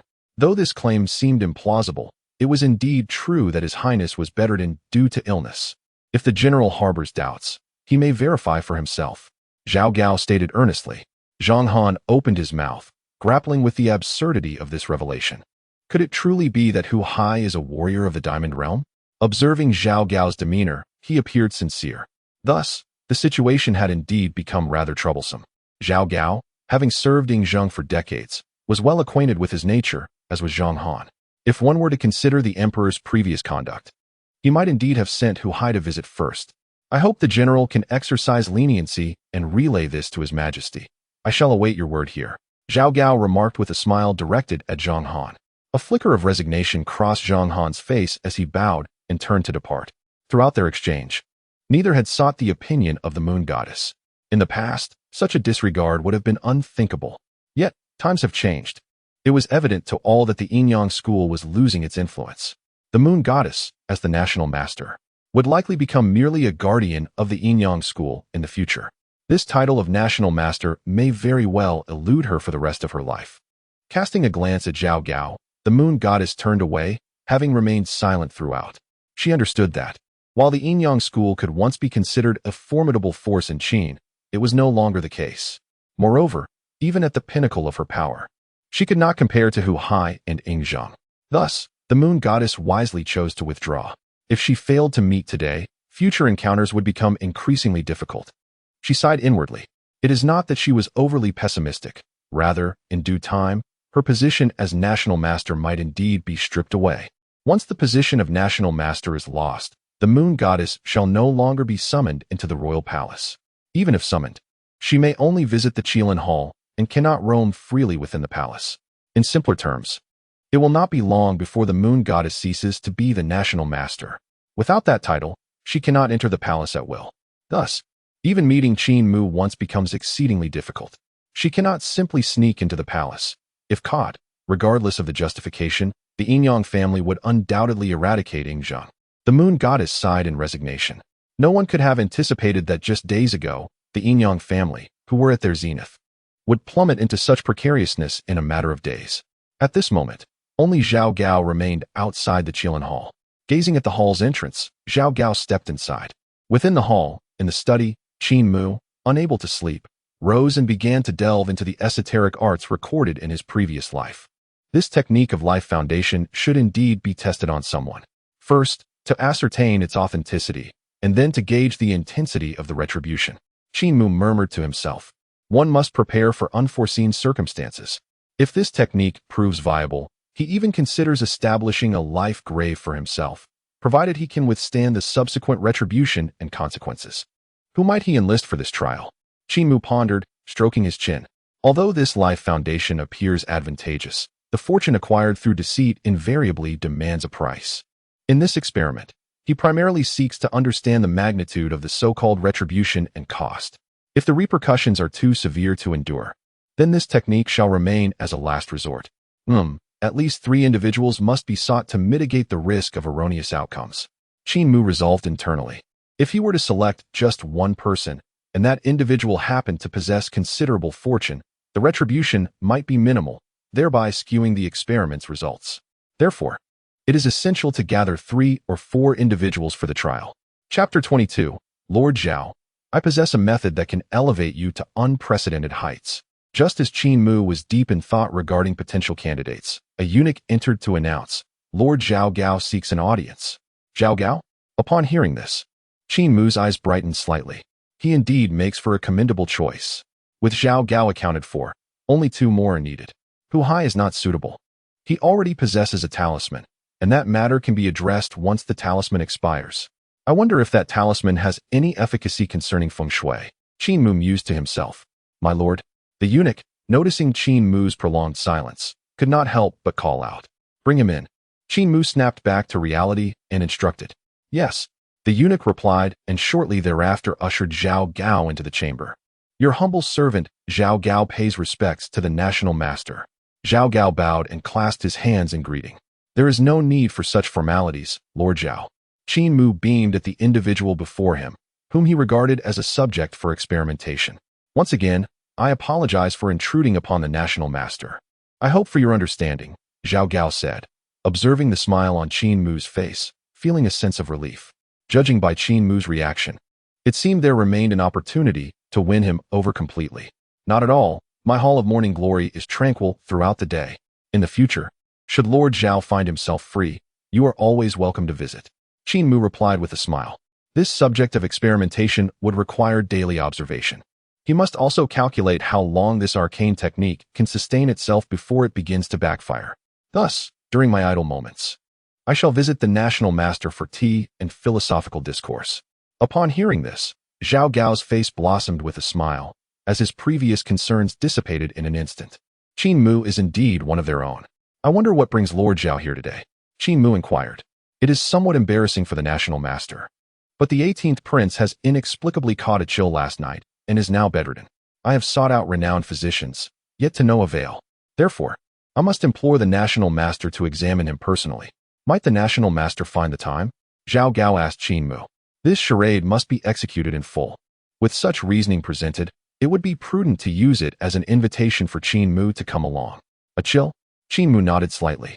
It is likely the talisman in conjunction with the geomantic arts has taken effect. However, the fortune surrounding Hu Hai is rather formidable. If an ordinary person were subjected to such a trick, they would undoubtedly succumb to a terminal illness. Yet Hu Hai has merely contracted a chill. It seems a more potent force must be unleashed. What the national master may not know is that while a chill is a minor ailment, the prince has trained in martial arts since childhood and is now a formidable warrior. Logically, he should not be susceptible to such an affliction. I am concerned that someone may be plotting against the prince, thus I wish to request the national master's visit to the prince's residence. Zhao Gao? Assuming Qin Mu was perplexed as to why he was summoned for a mere chill, hastily clarified, a chill is indeed a minor ailment, but Hu Hai should not, and cannot, be afflicted. It is not that I am unwilling to attend, but rather that I am currently engaged in pressing matters. Perhaps I could draw a talisman to dispel the malevolent energies? Qin Mu suggested to Zhao Gao. He had little interest in this trivial matter. He was awaiting the official seal from Zhenggu in the palace, which was of utmost importance.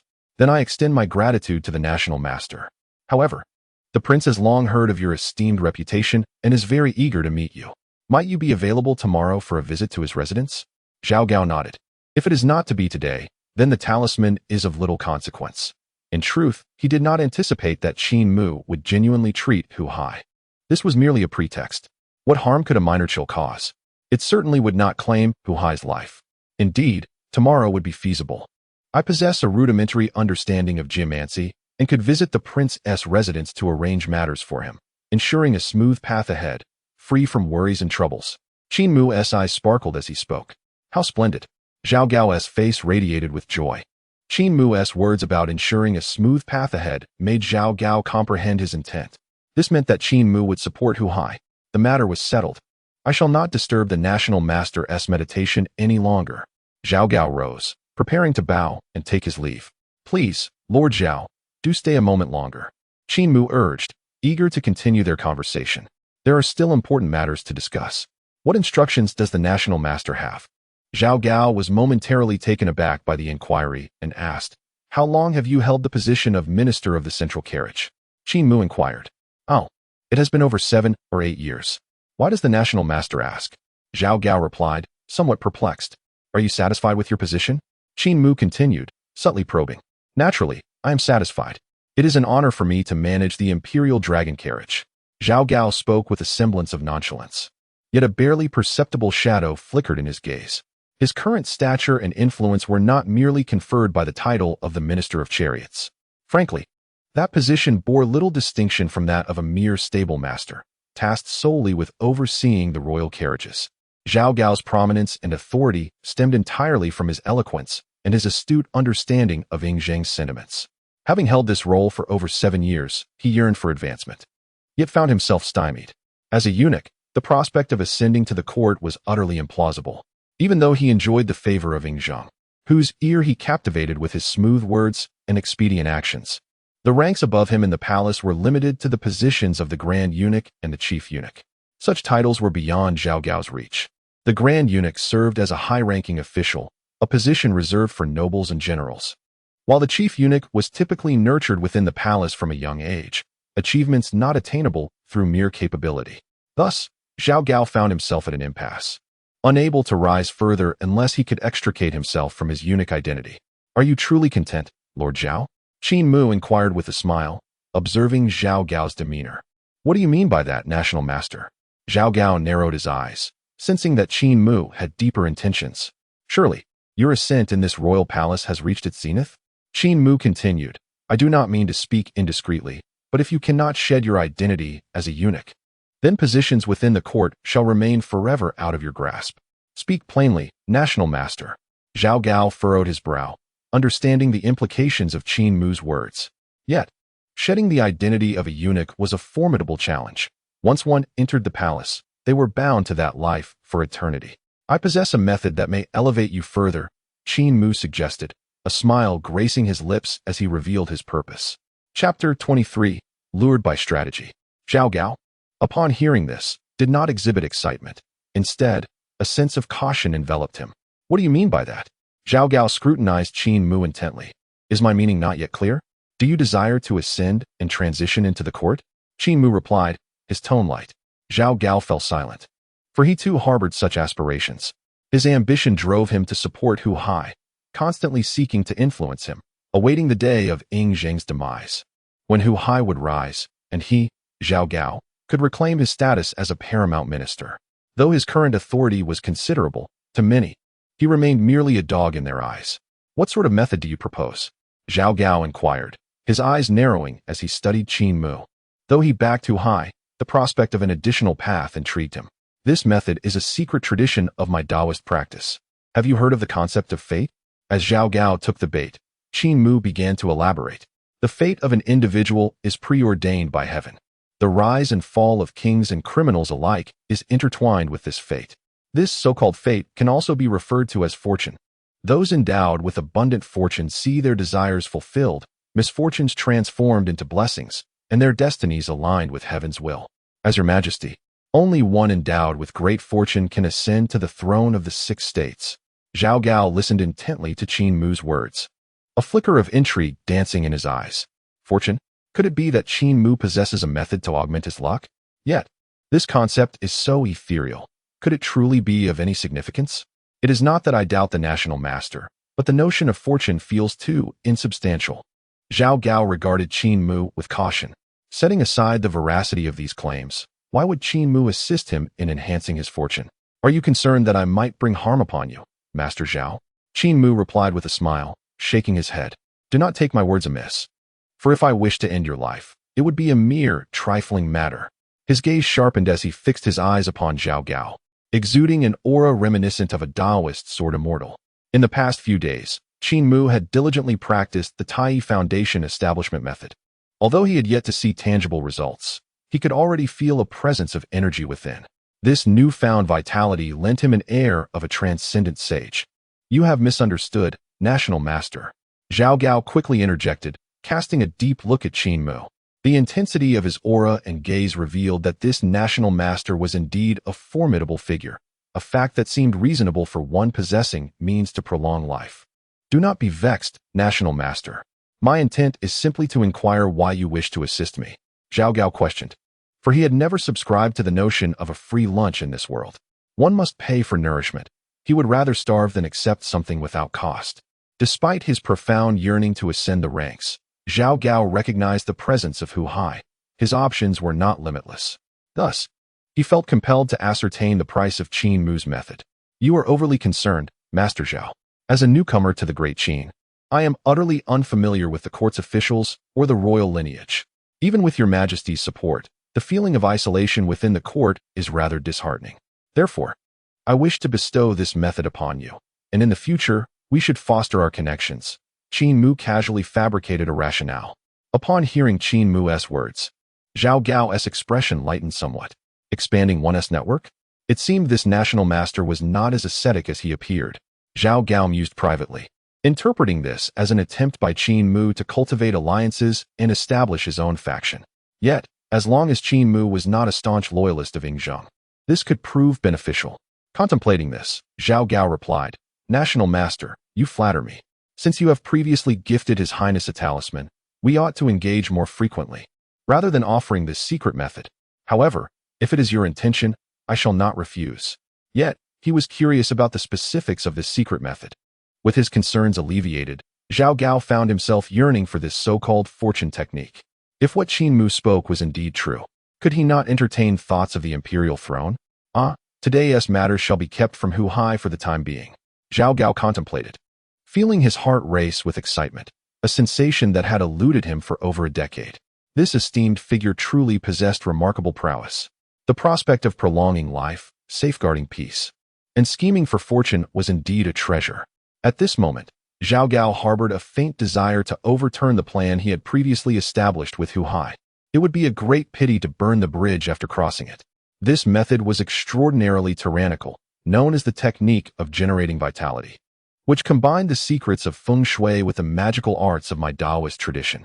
Once this technique was invoked, it could seize the auspicious energy of a prime feng shui location, augmenting one's own vitality and significantly enhancing one's fortunes.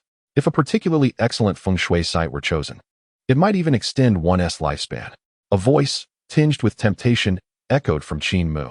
Zhao Gao listened, his heart stirred, yet he dared not show too much on his countenance. The implication from the national master was that one must select an exceptional feng shui site to reap the greatest benefits. The better the feng shui, the more fortune I could acquire. Zhao Gao inhaled deeply and inquired, already having a location in mind. Indeed, Qin Mu replied with a smile, finding the fish too easy to lure. In that case, I happen to know of a location, one that stands out even within the Great Qin as a premier feng shui site. However, I wonder if the national master dares to perform the ritual there? Zhao Gao gazed at Qin Mu, posing the question. Oh, what location might that be? Qin Mu asked, slightly puzzled. Has Zhao Gao already chosen a prime feng shui site for himself? Li Mountain. Upon uttering those two words, Zhao Gao's face lit up with excitement. Li Mountain. A flicker of incredulity crossed Qin Mu's face. This rascal, with his unattractive demeanor, harbored such lofty ambitions. He even dared to covet the royal tomb of Zhengge. Qin Mu was well aware of the Li Mountain royal tomb. No wonder Zhao Gao claimed it was a top-tier feng shui site. After all, it was the tomb of Zhengge. Could its feng shui possibly be lacking? It was likely that throughout the entire Qin, one could not find a location with superior feng shui than Li Mountain. This fool truly dared to dream. What does the national master think? Zhao Gao eagerly inquired. His excitement palpable. The Li Mountain royal tomb. According to Qin Mu, if the secret technique were to be performed there, would not Zhao Gao be able to gather the royal aura? Perhaps he could even have a chance to occupy the dragon throne himself. The more he contemplated, the more exhilarated he became.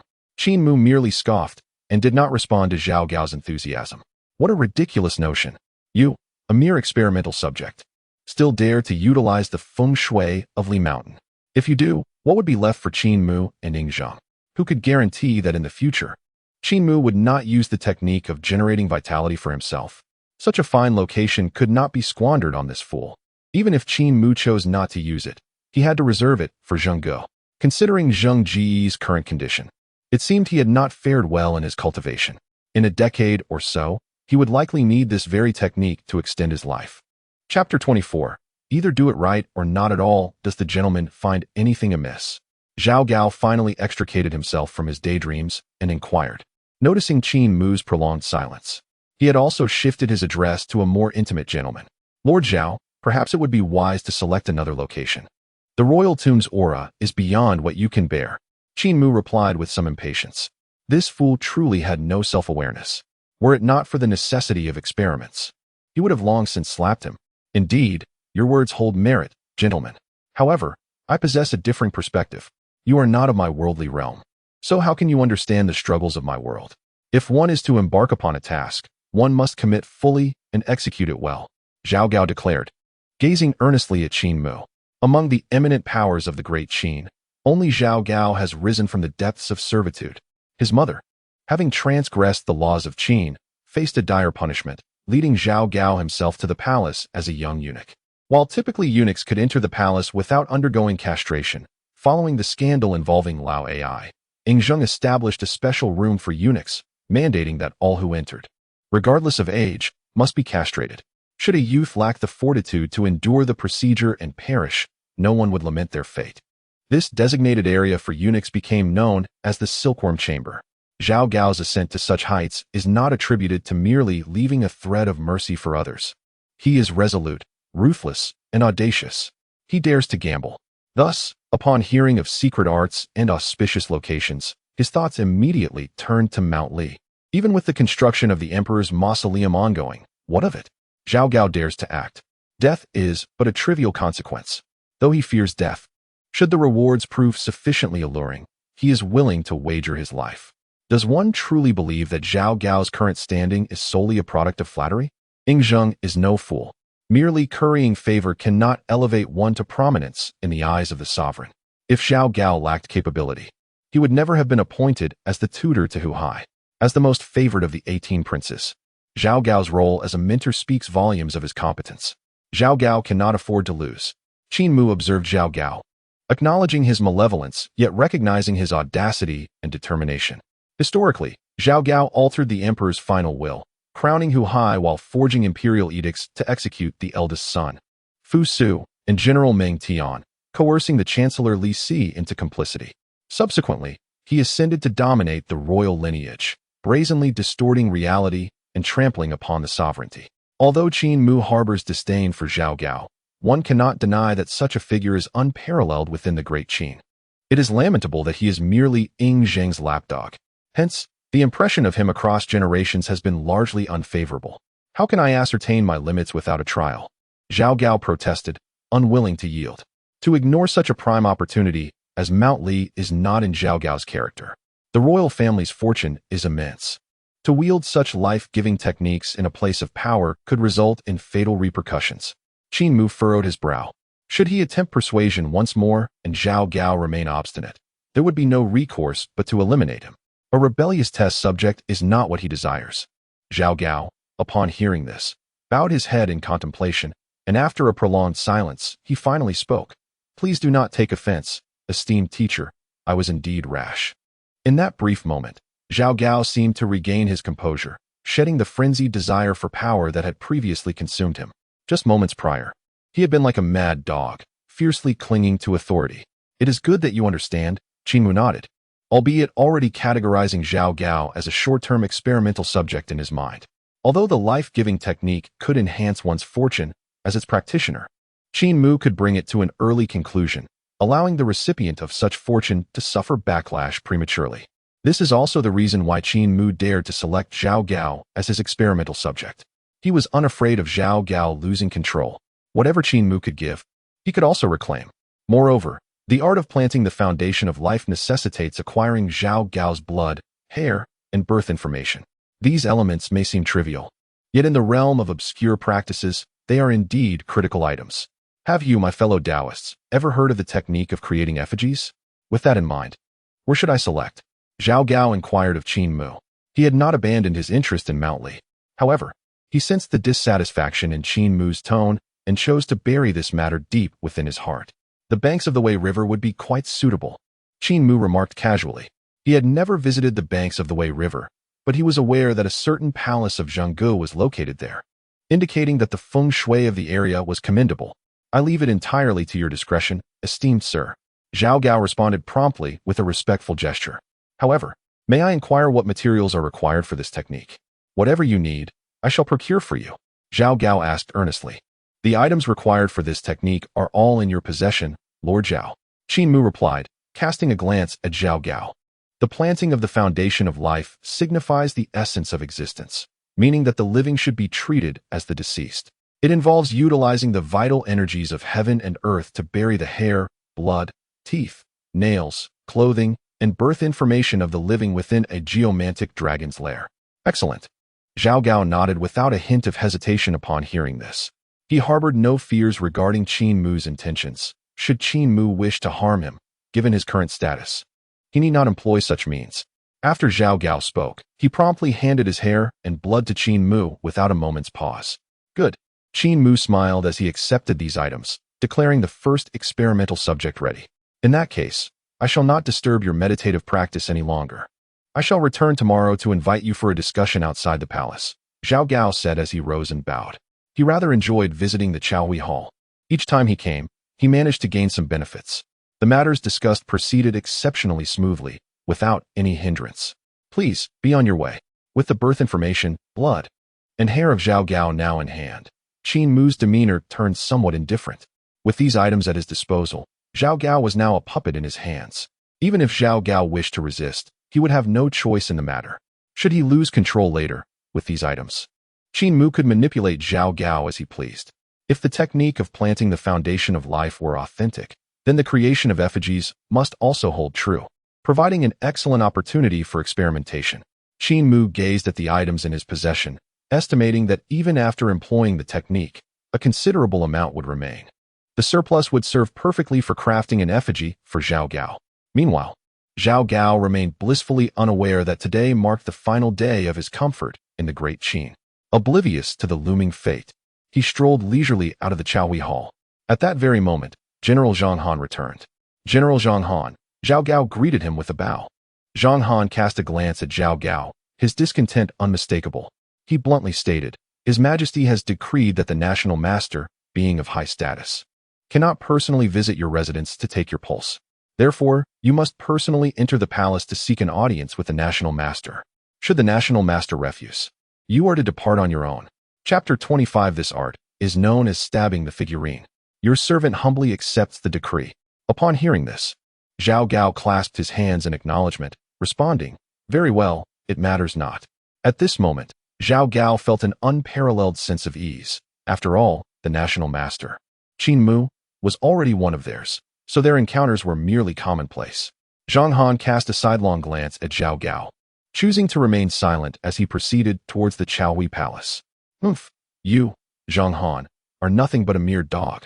What is there to be so arrogant about? Zhao Gao muttered to himself as he observed Zhang Han's retreating figure. In the past 2 years, as Ying Zhang's health deteriorated, Zhao Gao's attention had shifted predominantly towards Hu Hai.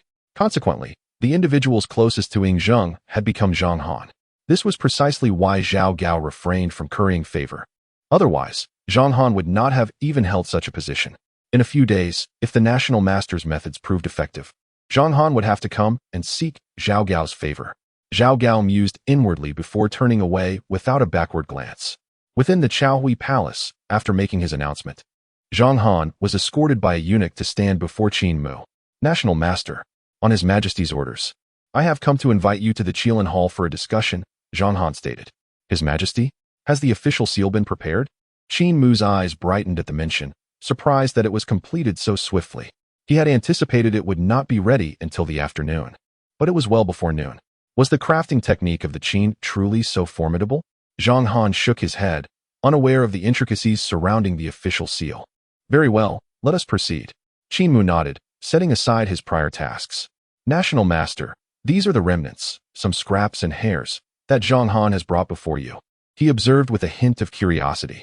Excellent. Qin Mu smiled, choosing not to elaborate further. How is your relationship with Zhao Gao? He inquired unexpectedly. To be frank, National Master, while our relationship is not one of outright enmity, it is hardly amicable, Zhang Han admitted somewhat sheepishly. He wished to avoid the impression of being petty. However, Zhao Gao could indeed be exasperating at times. Both served as close ministers to Ying Zhang, but over time, their interactions had evolved into a rivalry akin to fire and water. That is quite fortuitous. In a few days, I shall present you with an item that may help alleviate some of your pent-up frustrations, Qin Mu declared with a smile. What he intended to bestow upon Zhang Han was the very art of stabbing the figurine. This practice, not unfamiliar to later generations, often saw concubines in the imperial harem employing such methods to curse their rivals for favor. Qin Mu had taken an interest in it, having previously studied it within the texts of the Taoist sect. This method of cursing belonged to the realm of esoteric arts. Notably, one of the prominent characteristics of such arts is the risk of backlash, which could tarnish one's fortune. Therefore, Qin Mu did not intend to perform the act himself. Instead, he would prepare the figurine and entrust it to Zhang Han. After all, as Zhang Han did not practice the way, he had little to fear from the potential misfortunes. As for the backlash, if it could cause Zhao Gao distress, he would surely welcome it. Zhang Han expressed his gratitude to the National Master, albeit feeling somewhat bewildered by the situation. However, knowing that the National Master personally promised a gift, he dared not be dismissive and promptly conveyed his thanks. It is of no consequence. This item is not so simple. I shall later elucidate its merits and demerits. Qin Mu waved his hand dismissively. Understood. Zhang Han felt somewhat bewildered but could only nod in response. Observing this, Qin Mu refrained from further comment and rose to depart the hall. He intended to ascertain the nature of his official seal. It remained a mystery what kind of seal Zheng Gu had procured, nevertheless. It sufficed as long as it was an official seal that could be employed.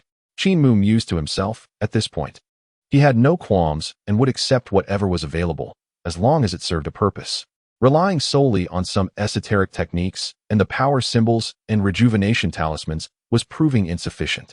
With these thoughts in mind, Qin Mu quickened his pace and soon arrived outside the Qilin Hall.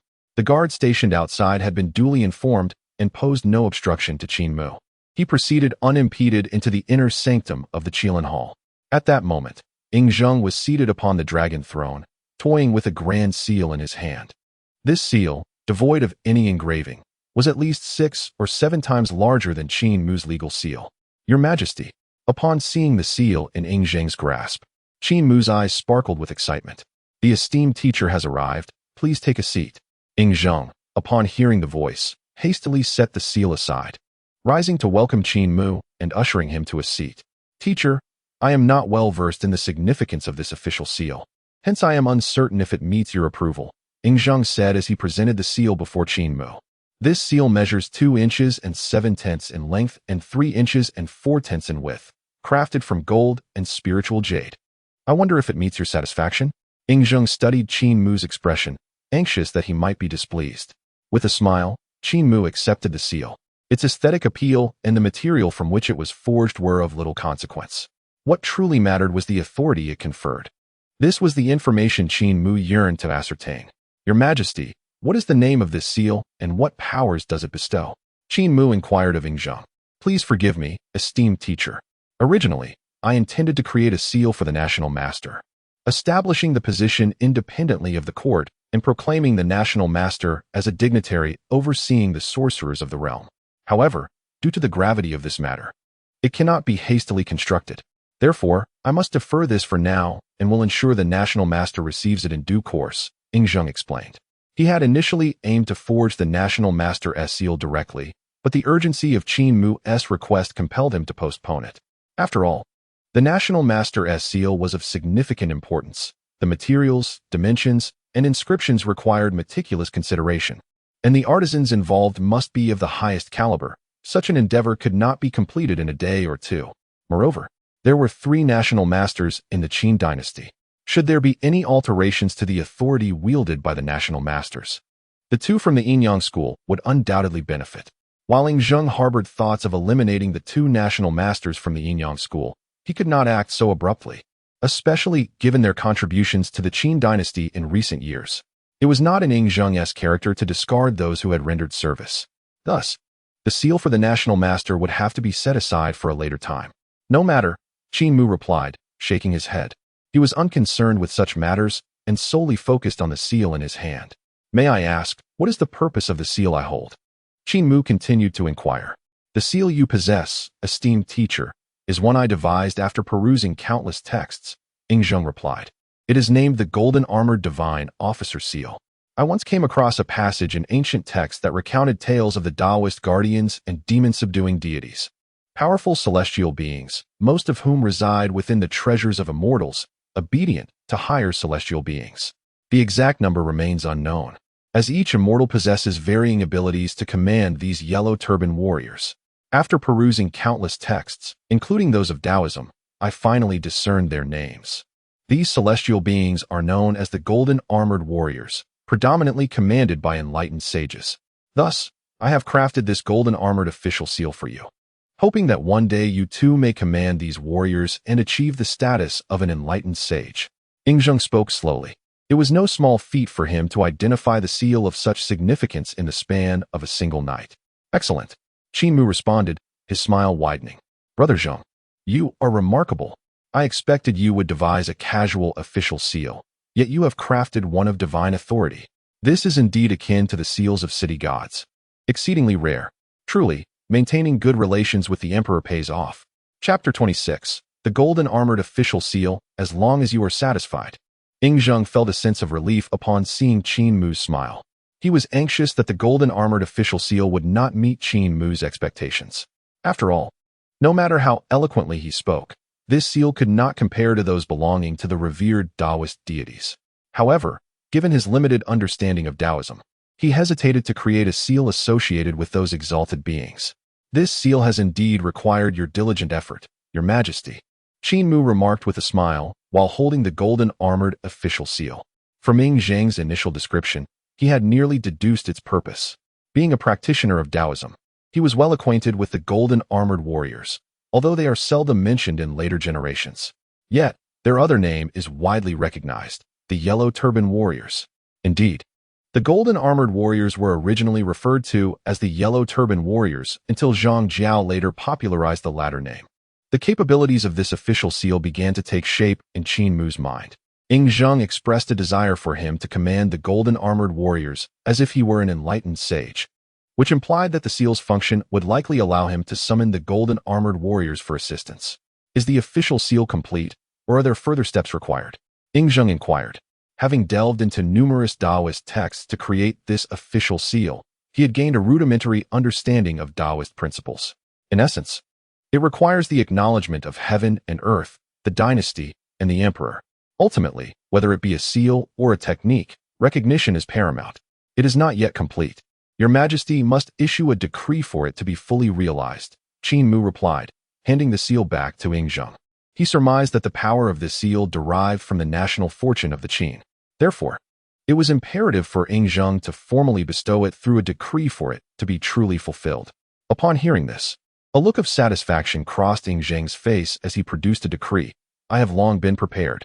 Subsequently, An eunuch approached, respectfully accepting the imperial edict with both hands, and proclaimed loudly, "On this day, in the 37th year of the first emperor, in the month of June, the great Qin emperor, deeply appreciative of our national teacher's profound wisdom and unparalleled skills, has commissioned the creation of a seal, measuring 2 inches and 7/10 in length and 3 inches and 4/10 in width, crafted from gold and spiritual jade, named the Seal of the Golden Armored Divine Official. This is to ensure that our national teacher, commanding the golden armored warriors, may attain the status of a true immortal." As the eunuch's voice resonated, Qin Mu distinctly observed the previously dull seal of the golden armored divine official suddenly radiating a brilliant golden light. From the edict, a mystical bird, formed from the essence of the great Qin's fortune, emerged and danced in the air before soaring into the seal, affirming its authenticity. Qin Mu felt a surge of excitement within. What did this signify? It indicated that the official seal was genuine. Otherwise, such a phenomenon could not occur. "Sir, below." The eunuch held the edict aloft, yet Qin Mu remained motionless. After a prolonged silence, Ingzheng finally called out, Qin Mu regained his composure, accepting the edict and cradling the seal of the golden armored divine official in his embrace. However, he noticed that Ingzheng and the others seemed oblivious to the extraordinary spectacle. Could ordinary people not perceive it? Yet, Ingzheng had also practiced foundational techniques for a day. Surely, he should have felt something? Qin Mu pondered, a touch of confusion lingering in his mind. Was this phenomenon visible only to him? Never mind, he thought, shaking his head. As long as it was not a bad omen, all was well. Does the sir have any further instructions? If it concerns the official seal, I must advise you to wait a few days. The creation of the national teacher's seal is not a matter to be rushed, Ingzheng remarked, regarding Qin Mu. As cultivators, once we enter the court, we cannot extricate ourselves. Thus, the official seals must be numerous and ever-evolving. Qin Mu responded candidly. Indeed, the more official seals, the better. The notion of too much of a good thing could be dismissed. Qin Mu desired them all. Moreover, he needed to devise a plan for the mystical seals. While the official seals could be directly sought from Ingzheng, he currently had no leads for the mystical seals. Very well, I understand. Rest assured regarding the official seal.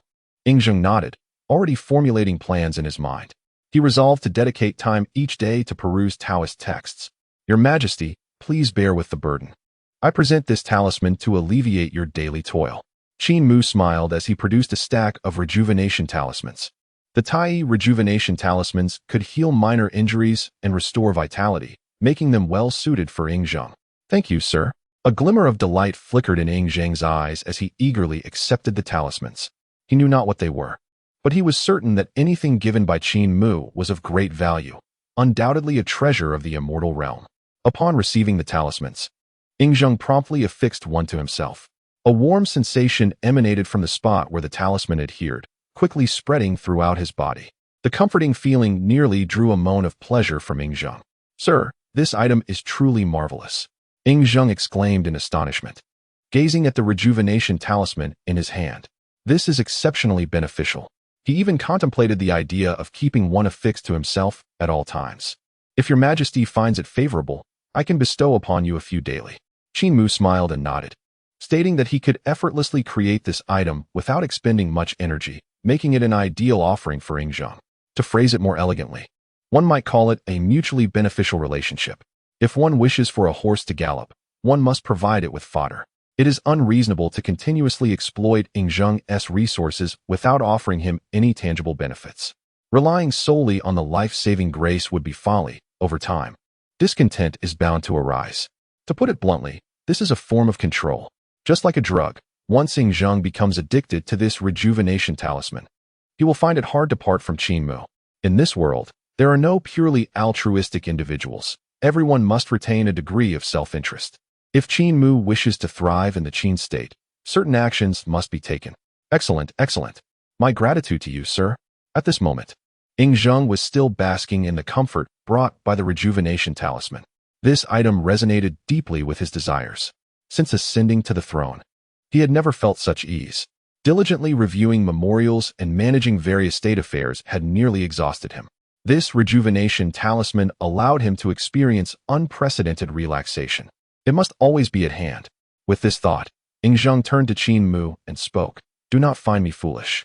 but I wish to have this rejuvenation talisman affixed to me at all times. I wonder, sir. Yingzheng hesitated, contemplating whether Qin Mu had enough of these talismans to sustain his needs. Rest assured, Your Majesty, there is ample supply. Qin Mu raised an eyebrow and replied. Each talisman lasts approximately 15 minutes. With an hour comprising 5 talismans and a day consisting of 12 hours, Yingzheng typically dedicates 4 to 5 hours to state affairs. Thus, he would require around 25 talismans daily. Just 25, a trivial amount. Chapter 27. The fate of the Qin state. Yingzheng's face radiated with joy upon hearing this. This is splendid, splendid. He nodded repeatedly, acknowledging that, as the state's advisor, Qin Mu's offerings were perfectly aligned with his desires. Your Majesty, as you are occupied with state matters, I shall not intrude further. Qin Mu then rose to his feet, eager to return and experiment with the golden armored deity seal. Should Your Majesty require assistance, simply dispatch someone to inform me at the Chaohui Hall. With that, Qin Mu clasped his hands and prepared to depart. Wait a moment. State advisor. Yingzheng quickly called out to retain him. Does Your Majesty have further matters? Qin Mu inquired with curiosity. In 7 days, we will hold the grand ceremony at the Wei River to honor the river deity, ensuring favorable weather for our great Qin. During this time, I will reside at the Wei River Palace for 3 days, and I hope the state advisor will accompany me. Yingzheng declared. In previous years, the Wei River ceremonies merely served as a formality, and Yingzheng held no real expectations of the river deity safeguarding his Qin. However, with Qin Mu's presence, the situation was different. What if the state advisor could indeed communicate with the divine? Surely, bringing Qin Mu along would be a wise decision. What does Your Majesty imply? Qin Mu sensed a hint of Yingzheng's intentions, but was uncertain. Yet, he had no experience in ritualistic practices. In later generations, Taoists were categorized, and he primarily relied on talisman drawing for income, occasionally offering feng shui consultations. Ritualistic services, which were lucrative yet effortless, were typically reserved for seasoned veterans of considerable repute. These minor Taoist priests, cannot compete nor seize anything. This is the way of the world. Should the rules be broken, this circle will certainly not accommodate you. Had he not traversed time, it is estimated that in another 2 or 3 decades, Qin Mu would have ventured into the realm of sacrificial rites. I hope you, esteemed sir, can preside over the upcoming grand ceremony at the Wei River Hall, ensuring that my great Qin enjoys bountiful harvests year after year, sparing our citizens from the plight of famine. Yingzheng said, bowing respectfully to Qin Mu. The people of Qin live in hardship. Yingzheng is well aware. It is not that he is indifferent to the populace, but rather that he is powerless. For over 2 centuries, war has ravaged the 7 states. Now that the world is unified, the myriad hidden dangers cannot be eliminated in a moment. Furthermore, Yingzheng is overly ambitious, desiring to accomplish every endeavor in the briefest of time. The construction of the Great Wall, the Yifeng Palace, the northern campaigns against the Xiongnu, and the quest for immortality. Thus, it is the common people of the realm who must endure the suffering. No objections. Qin Mu promptly lifted Yingzheng's hands.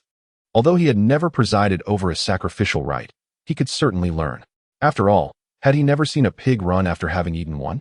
He had witnessed many sacrificial ceremonies and could surely manage to mimic the rituals. Excellent. Yingzheng nodded with a smile. Having learned a bit of Taoist language in recent days, if there are no further matters, I shall take my leave. Qin Mu bowed.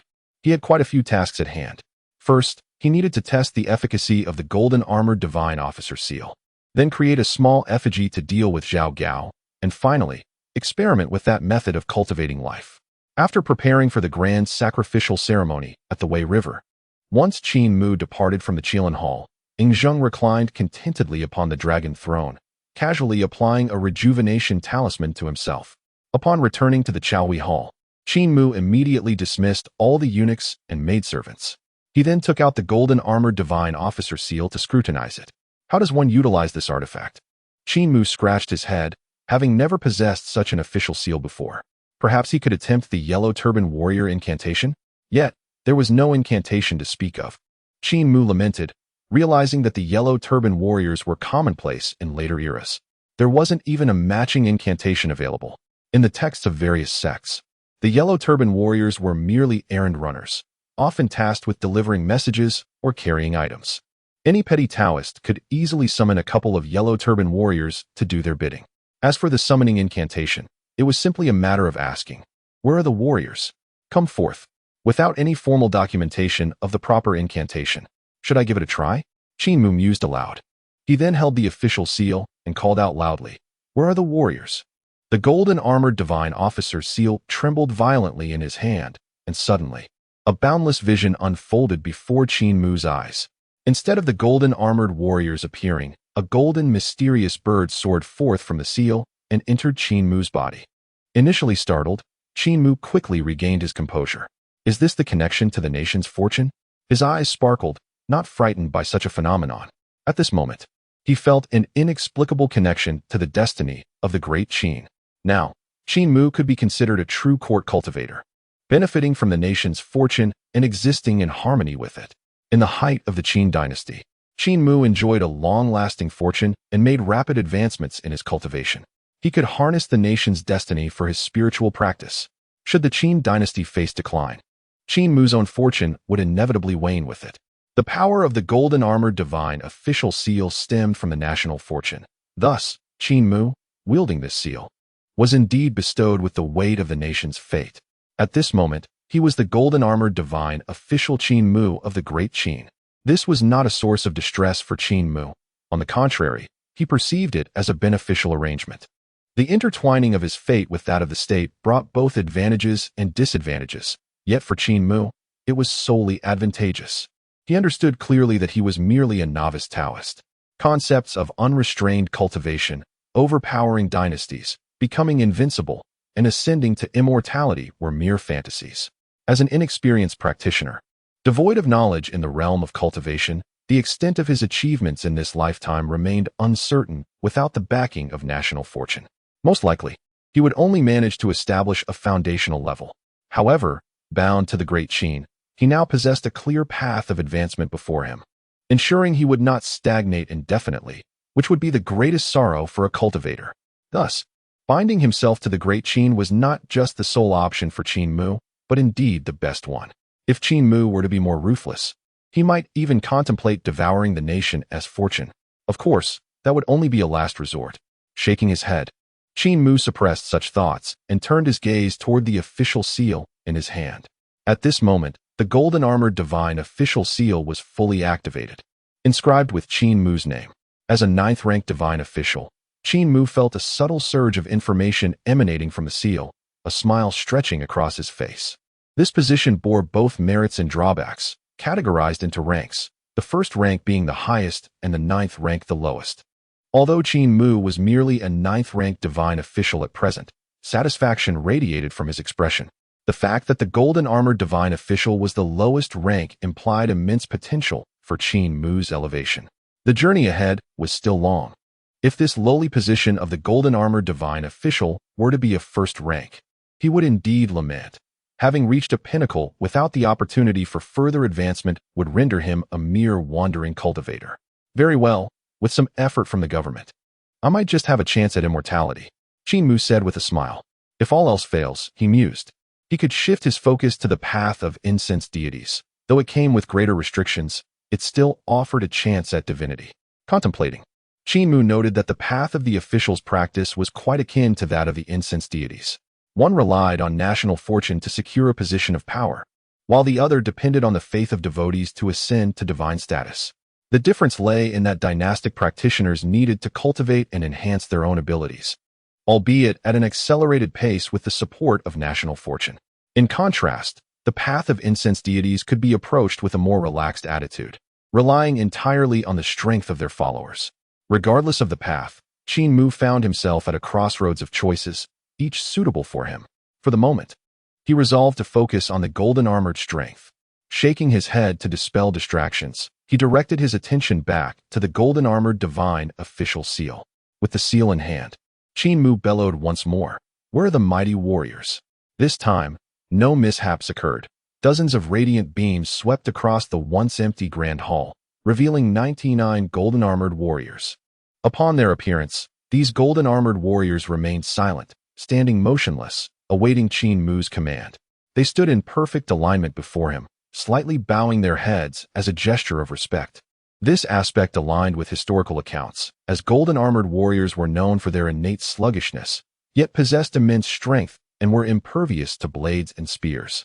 In simpler terms, they were physically robust but intellectually simplistic. It is no wonder they were often relegated to menial tasks in various records. These golden-armored warriors bore a distinct difference from the yellow-turban warriors. Unlike the latter, who were bare-chested, these warriors were entirely enveloped in a layer of golden armor. Though unarmed, their fists, which were more formidable than those of an average person, served as their most effective weapon. Indeed, this was sufficient. In terms of physical prowess, they should be comparable to the warriors of the Diamond Realm of the Great Qin.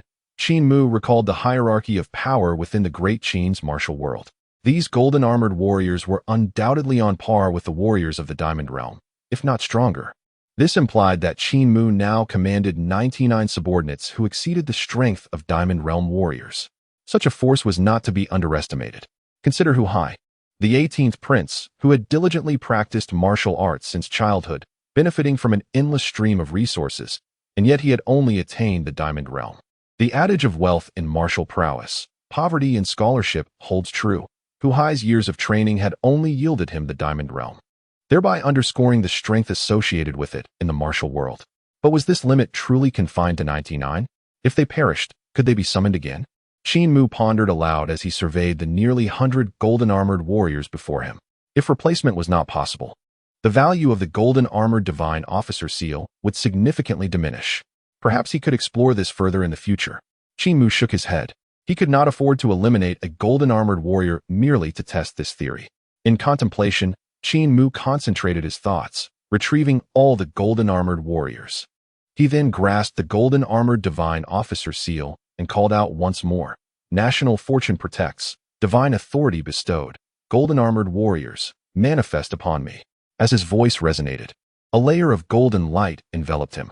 When the golden light dissipated, Qin Mu had undergone a remarkable transformation.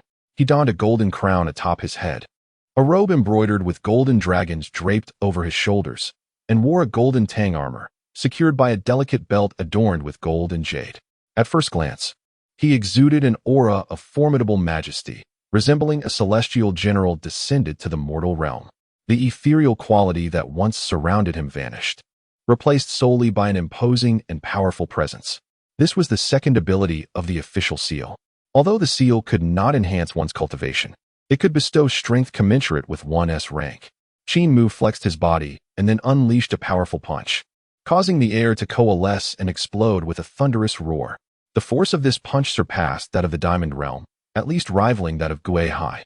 However, it lacked the true energy enhancement that Gu Hai possessed, slightly diminishing its impact. Excellent. Qin Mu nodded in satisfaction, finding no weakness in this ability. After all, this was a gift bestowed upon him. He had not exerted any effort in its cultivation. The estimated duration of the process was approximately half an hour, akin to the technique of invoking a deity's presence.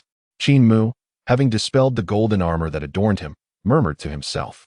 The divine authority he wielded bore a striking resemblance to the traditional methods of his Daoist practices.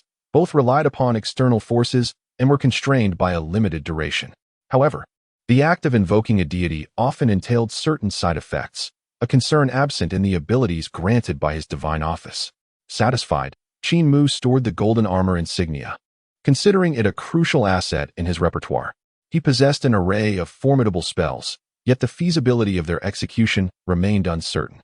In contrast, the golden armor insignia was a tangible power firmly within his grasp. Perhaps I shall prepare a few rejuvenation talismans for Zhang Gu tomorrow, Qin Mu mused with a smile, subsequently dispatching a servant to procure a bundle of straw. Accompanying the straw were an assortment of items: a chicken, a purple cart, 3 fingers of blue bricks, and others. He was about to embark on the creation of a straw effigy. The materials for this endeavor were versatile, with straw being the simplest choice. A hasty assembly that resembled a figure would suffice. The additional items were merely supplementary for future needs. A quarter of an hour later, a eunuch, perspiring profusely, dragged a bundle of straw into the Chaohui Hall. Procuring straw within the palace proved to be no trivial task. Go and collect your reward. Qin Mu nonchalantly gestured to the drenched eunuch. Thank you, Master Guosher, for your generosity. The eunuch exclaimed with delight, not merely because of the monetary reward, but due to the honor of receiving a gift from Qin Mu himself. In the royal palace, where eunuchs often received rewards, The identity and status of the benefactor mattered immensely. With Qin Mu's rising prominence in the Qin Dynasty, his name resonated across all 36 prefectures. Being the first eunuch to receive a favor from him conferred substantial hidden advantages, thus explaining the eunuch's exuberance. With a beaming smile, the eunuch exited the Chaohui Hall. Once the eunuch departed, Qin Mu extracted several strands from the bundle of straw. The creation of a straw effigy did not require such an abundance. But why limit himself to a single figure for Zhao Gao? These remnants would undoubtedly serve future purposes. Taking a deep breath, Qin Mu recalled the art of effigy crafting. He then retrieved a strand of Zhao Gao's hair, entwining it around the straw, followed by a drop of Zhao Gao's blood, encased within the straw. Before long, an effigy vaguely resembling a person was completed. Not bad. My skills are quite commendable, Qin Mu remarked, nodding in satisfaction at the timid straw figure in his hands. Now, the most critical step awaited him, drawing the talisman to summon the soul. He aimed to call forth Zhao Gao's 3 souls and 6 spirits, connecting 1 soul and 1 spirit to the effigy. With pen in hand, he prepared for the task ahead, retrieving a talisman and calming his thoughts. Uncertainty loomed over whether he could successfully draw the summoning talisman, for without the reinforcement of a spiritual seal, the outcome remained unpredictable until the very moment the talisman was completed. After a long silence, Qin Mu finally spoke, commanding with his brush, in the depths of obscurity. Amidst the heavy shrouds of heaven and earth, with thunder, lightning, and wind, if the name of Guan is heard, swiftly come forth, seize the wandering souls, and serve my will. As his words echoed, Qin Mu swiftly inscribed a talisman, inscribing Zhao Gao's name at its center. Yet this was merely the beginning. Summoning a soul is far from a simple task. The soul-calling talisman serves merely as an invitation. A ceremonial altar must be established for the ritual. Chapter 29. The Art of Crafting Dolls to Kill Silently. The art of crafting dolls possesses various forms. Among them, the most vicious method is the soul-calling doll technique that Qin Mu currently employs. However, this is also the most challenging form, as it requires the essence of a living person's soul to be drawn and attached to the doll. Qin Mu mused to himself, uncertain if he could succeed. He was not particularly worried about the authenticity of the talisman, but rather whether he could sustain the ritual until completion. After all, he had only been practicing foundational techniques for a few days, and the energy within him was woefully sparse. Just a few days prior, drawing a talisman of misfortune had nearly drained him completely. If it proves too difficult, he could simply halt the process, at the very least. The protection of the great Qin's national fortune would shield him from any backlash. A subtle smile graced Qin Mu's lips. The advantage of being a cultivator of the dynasty was evident. Under the auspices of national fortune, he could practice these esoteric arts with minimal concern for any repercussions. With this thought, Qin Mu took a deep breath, set the soul-calling talisman aside, and began arranging the items for the altar. He retrieved a large white porcelain bowl, 3 azure bricks, a sheet of white paper measuring 3 inches by 1 foot, a 3-foot red thread, a peachwood stick, a rooster, a bowl of yin-yang water, 3 handfuls of yellow spring soil, 10 incense sticks for inviting deities, a soul-calling lamp, a bundle of ghostly money, and a placenta. These items were referred to by various names across different sects. For instance, the rooster was simply a common fowl, and the placenta was known as the Purple River Car. Fortunately, being within the royal palace, some concubines had a peculiar habit of consuming placenta for nourishment. Otherwise, acquiring such an item would have proven quite challenging. Once all the items were arranged on the altar, Qin Mu took a drop of Zhao Gao's blood and mixed it with the rooster's blood. Dripping the mixture onto the placenta, he then soaked a piece of yellow paper in the yin-yang water and applied it to the placenta. Next, he inscribed Zhao Gao's birth date and time upon the yellow paper, offered the incense for inviting deities, lit the soul-calling lamp, and set fire within the porcelain bowl, casting the placenta into the flames and covering it with the azure bricks while silently reciting the name of the person he sought to summon. Lastly, he sprinkled the yellow spring soil beneath the altar, creating a path of earth. It appeared he had succeeded. Qin Mu exhaled a long sigh of relief, wiping the sweat from his brow. The establishment of the altar and the ritual proved far simpler than he had anticipated and did not drain his energy excessively.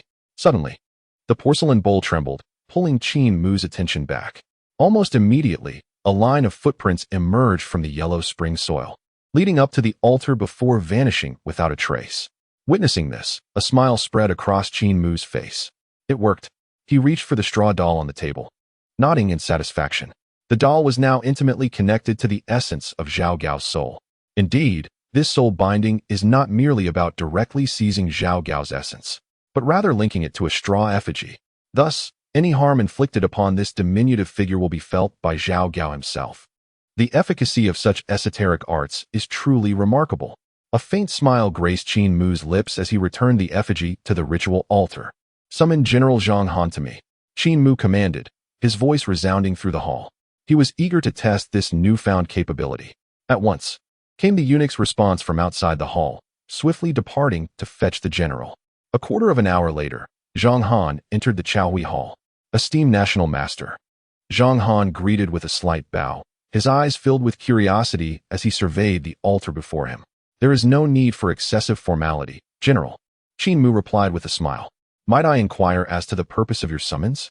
I have previously mentioned a gift for you, General, a means to subdue Zhao Gao, and here it is," Qin Mu declared, lifting the straw effigy from the altar. "What is this?" Zhang Han asked, perplexed as he received the effigy. "This is a secret method of my Daoist tradition, intricately connected to Zhao Gao's very essence. Any injury inflicted upon this effigy will manifest upon Zhao Gao himself. Do you comprehend my intent?" Qin Mu elaborated slowly. Zhang Han's eyes widened in astonishment as he suddenly grasped the implications. "You mean to say," he began, looking up in shock at Qin Mu, who simply nodded, affirming Zhang Han's thoughts. "Is this truly possible?" Zhang Han sought further confirmation, not out of disbelief, but rather a fear of the extraordinary nature of such a phenomenon. How could such a thing exist in this world? It was utterly unfathomable. If he were to sever the head of this straw effigy, would Zhao Gao's own head not fall as well? This was a method of killing without leaving a trace.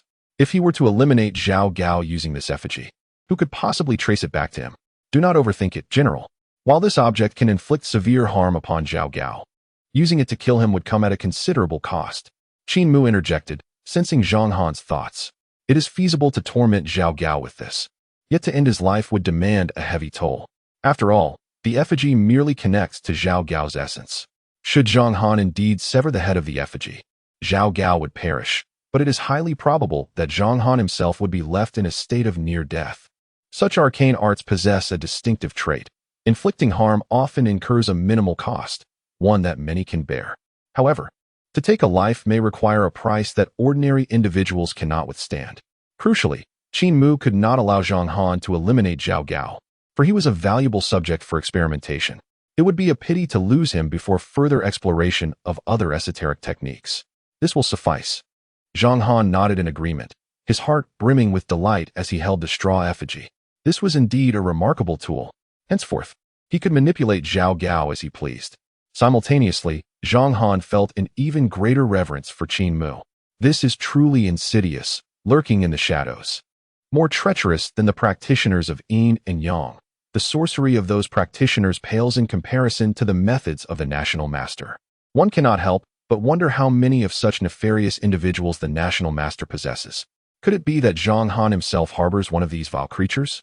As this thought crossed his mind, a chill ran down Zhang Han's spine, and a wave of dread enveloped him. It was not that he lacked courage. Rather, the very essence of this phenomenon was utterly terrifying. There was no means of defense against it. Zhang Han had the audacity to fight amidst thousands, unafraid. But what could he possibly do against such a sinister figure? He resolved never to provoke the national master again. Offending Ying Zheng might result in nothing more than a beheading.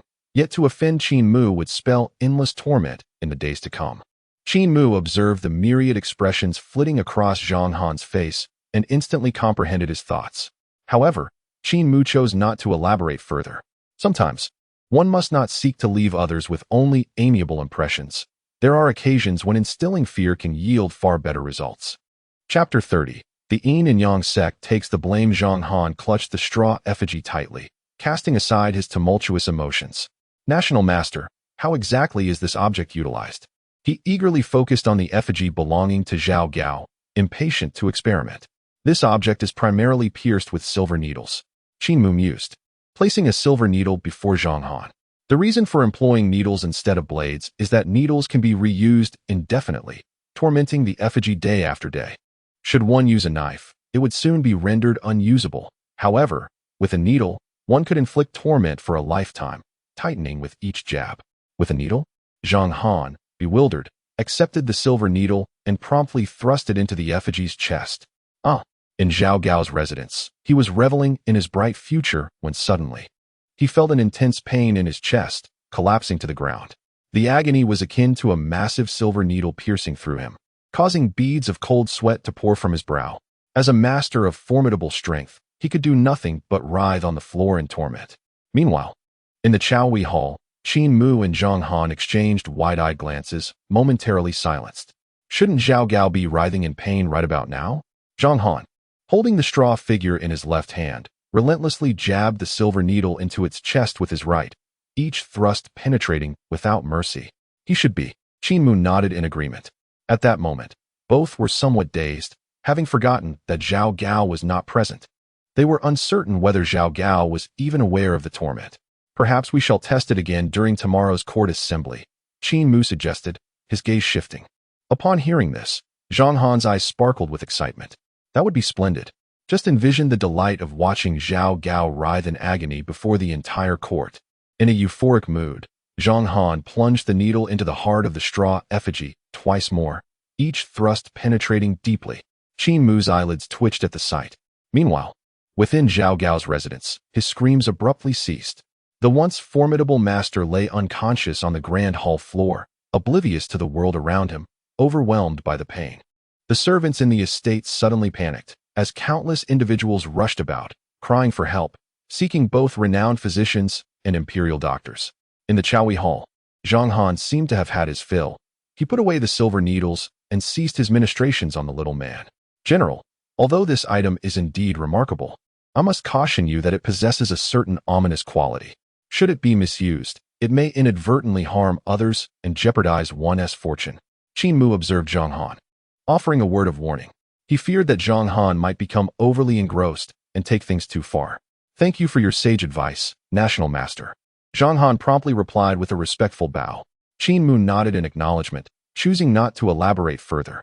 For the time being, the little man would remain in Zhang Han's possession. Though quite effective, Qin Mu had no intention of personally wielding it. He preferred to employ such dubious arts through others to avoid disrupting his own cultivation. When the day arrived that Zhao Gao was no longer of use, he would simply inform Zhang Han.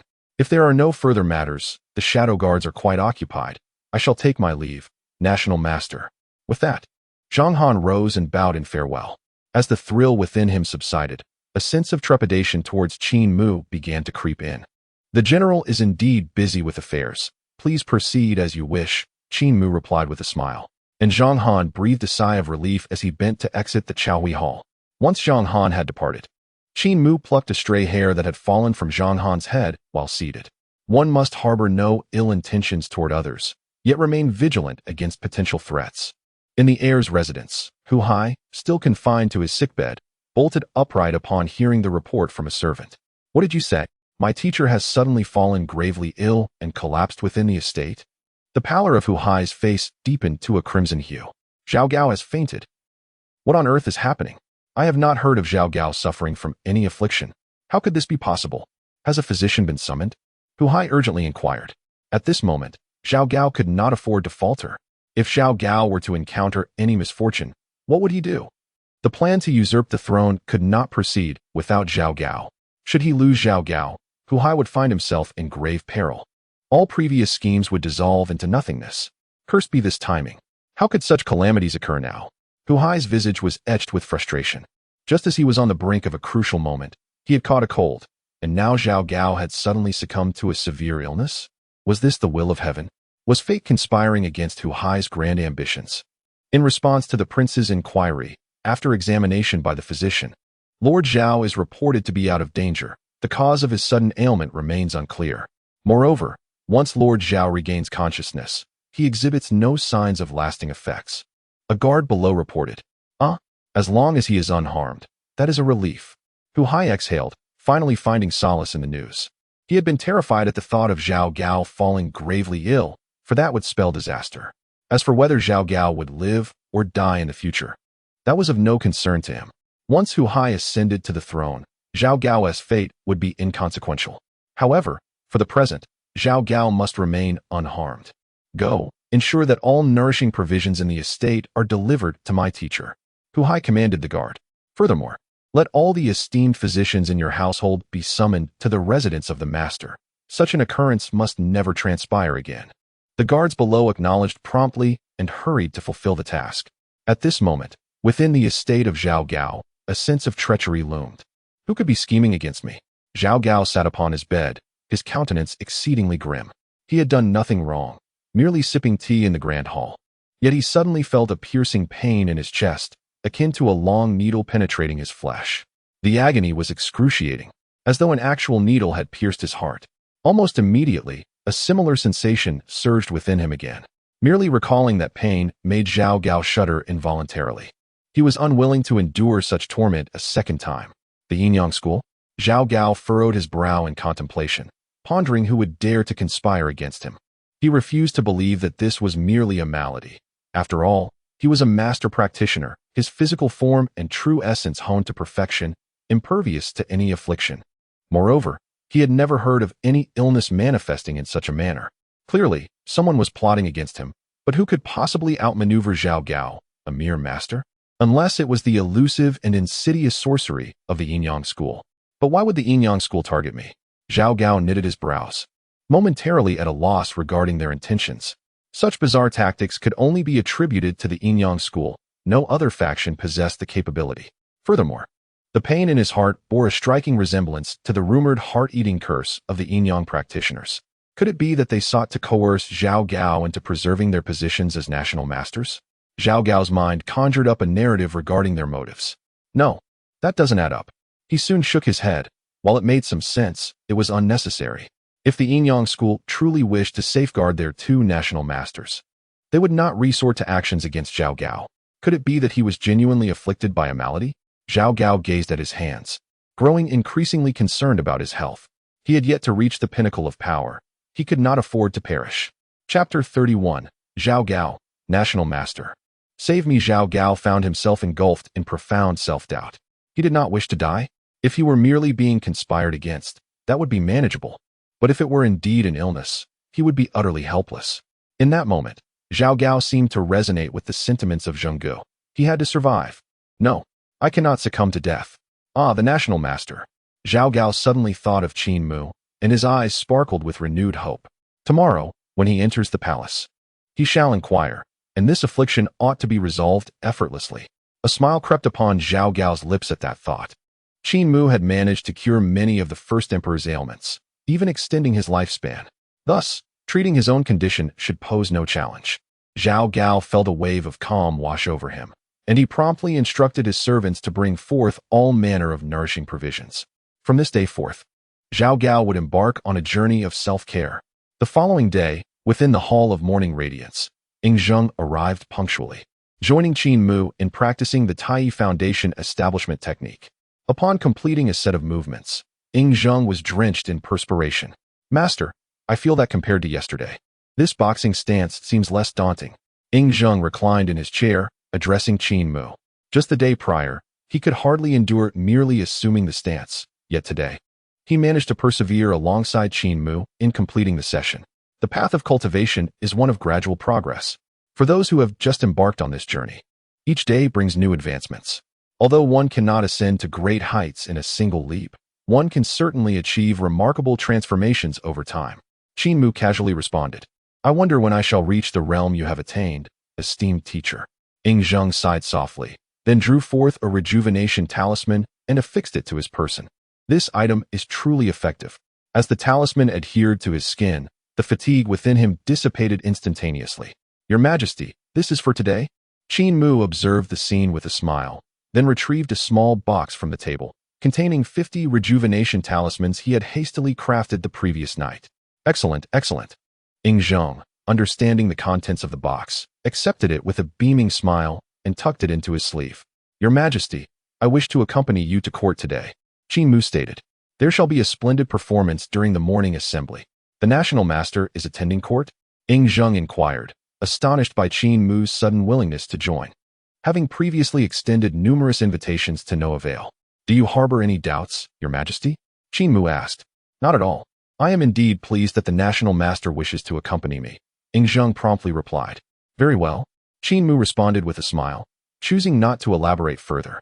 In the Qilan Hall, where the morning assembly was held, all the officials were present, including Zhao Gao. Meanwhile, Zhang Han, within the inner hall, silently observed Zhao Gao while clutching a straw effigy. According to the laws of Qin, eunuchs like Zhao Gao were not permitted to attend court. However, his eloquence and capabilities made him a favorite in Ing Zheng's eyes. Consequently, he not only secured a position as Hu Hai's mentor, but also gained the privilege to attend court. Zhang Han had to concede that Zhao Gao excelled far beyond him in the realm of subordinate relations. It was indeed true that had Zhao Gao not been so eager to ingratiate himself, the closest confidant of the first emperor would not have been Zhang Han. Zhang Han was undoubtedly capable in his duties, yet Zhao Gao matched him in service to Ing Zheng, and in certain aspects, even surpassed him. A subordinate who is both diligent and charming surely garners favor. Unfortunately, Zhao Gao's insatiable thirst for power had given rise to treasonous intentions. As the Grand General of the Shadow Secret Guards, Zhang Han had some awareness of Zhao Gao's clandestine activities, yet he found himself powerless against him. Without irrefutable evidence, it was impossible to unseat Zhao Gao. Zhang Han vividly recalled that in the 29th year of the first emperor, Zhao Gao had violated the laws of Qin and should have been stripped of his position and sentenced to death. However, through his cunning words and charm, Zhao Gao ultimately persuaded Ing Zheng to absolve him of his crimes, restoring him to his former position, and even promoting him further. The laws of Qin were exceedingly harsh. Zhao Gao was the only individual to survive a death sentence. This was undeniable. Regardless of his shortcomings, Zhao Gao possessed a certain skill that endeared him to the sovereign. Alas, he should not have crossed the national master. Zhang Han's face bore a smile as he regarded the straw effigy in his hand. He had received word of Zhao Gao's sudden illness the previous day, and the timing coincided perfectly with his own actions.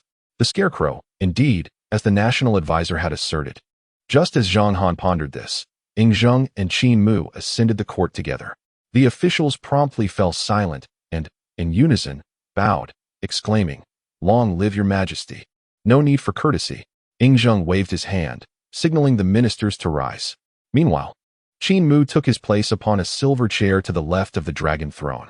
The officials glanced up at Qin Mu, their expressions filled with curiosity. Why had the national advisor joined the court today? Was some momentous event about to unfold?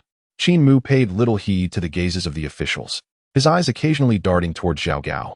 In the inner hall, Zhang Han was now producing a silver needle. Are there any matters to be reported, ministers? Ing Zheng scanned the officials and spoke first. Chancellor Li Si stepped forward, prepared to voice something, when suddenly a piercing scream echoed through the Qilan Hall. Chapter 32. The Doll of Vengeance. This unexpected cry startled the officials in the Grand Hall, and their collective gaze swiftly gravitated towards a single spot. There lay Zhao Gao, clutching his left eye, writhing in agony on the ground. One would expect that a master such as he would possess sufficient fortitude to endure such pain. Yet, the suddenness of the event was overwhelming. The torment in his left eye was akin to being pierced by a silver needle, a sensation beyond human endurance. Zhao Gao? Ing Zheng's voice, tinged with irritation, resonated. What has come over you today, Zhao Gao? Typically composed, you choose this moment, with the national advisor present, to create a scene. Are you not striking my face with such antics? Your Majesty, Zhao Gao stammered, momentarily forgetting his pain as he hastily rose to apologize, only to be met with another wave of excruciating agony. His cries were so heart-wrenching that the officials could not help but turn away in discomfort. Meanwhile, they pondered the cause of Zhao Gao's distress.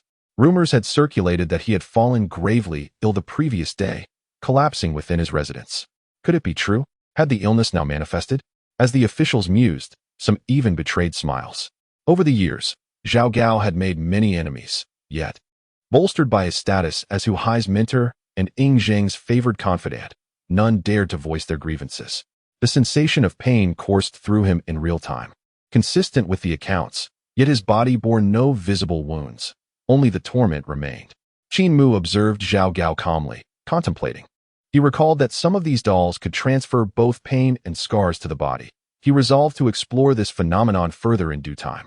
The art of such esoteric practices was vast and profound. The methods of creating these dolls alone were numerous, each yielding diverse effects. Meanwhile, Ing Zheng found himself bewildered by Zhao Gao's state. Could it be that he was possessed by malevolent spirits?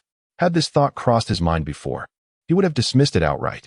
However, due to Qin Mu's influence, Zheng had perused various Daoist texts and had developed some understanding of such malevolent forces. Ministers, restrain Zhao Gao at once. How can we allow such folly in the Grand Hall? Li Si interjected, asserting his authority. Regardless of Zhao Gao's predicament, it was intolerable for him to writhe about on the floor. Should word of this spread, it would undoubtedly tarnish the dignity of the Qin. At this moment, the surrounding officials finally realized the gravity of the situation, as several military officers rushed forward to restrain Zhao Gao, pinning him to the ground. Fortunately, despite the excruciating pain he was enduring, Zhao Gao retained a glimmer of rationality. Had he succumbed to madness, his formidable mastery would have rendered him beyond the control of these few officers. Do you know what has transpired? Zheng inquired, turning to Qin Mu. I am at a loss, Qin Mu replied. Perhaps Lord Zhao is afflicted by some chronic ailment. Perhaps, Zheng sighed in response. Having experienced the torment of various ailments himself, bring Zhao Gao back to his residence and summon a physician to attend to him. Zheng commanded with a wave of his hand, choosing not to pursue Zhao Gao's transgressions any further. Yes, several guards entered from outside, supporting Zhao Gao as they led him away. Meanwhile, Zhang Han had ceased his actions. Zhao Gao had returned to a semblance of normalcy. Yet he continued to feign unbearable pain. There was no alternative. The atmosphere had been set, and it would be absurd for him to suddenly declare himself unscathed. Such a declaration would surely provoke Zheng's ire, potentially inviting immediate retribution upon him. Within the inner hall, Zhang Han observed Zhao Gao's display, a cruel smile curving at the corners of his mouth. He then picked up a silver needle, directing his gaze towards the legs of the straw effigy in his hand. Enjoying the pretense, are we? Zhang Han remarked with an evil grin, thrusting the needle downwards. Outside the hall, Zhao Gao was suddenly overwhelmed by a surge of pain, spiraling into a near loss of control. Such agony was incomprehensible to anyone but a man. The needle had pierced that very sensitive area. Can one even fathom the intensity of such suffering? Even Zhang Han, who had administered the act, shuddered involuntarily, astonished at his own precision in targeting Zhao Gao's most vulnerable spot. Outside the hall, the guards supporting Zhao Gao were instantly thrown aside, and the ornate doors of the hall were nearly obliterated by the sheer force of Zhao Gao's outburst. The expressions of the assembled officials shifted dramatically, and they hurriedly clustered around Zheng to ensure his safety. The onset of such a malady and descending into madness were two entirely different matters.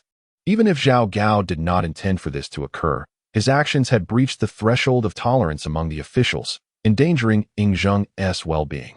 Countless elite guards surged into the Grand Hall, encircling Zhao Gao completely. At that moment, Zheng's expression darkened profoundly. While he could empathize with Zhao Gao's prior suffering, even refraining from assigning blame, the chaos that ensued, resulting in the destruction of half the grand doors, ignited his fury. How could such behavior warrant continued service in the court? How could the safety of the ministers be assured?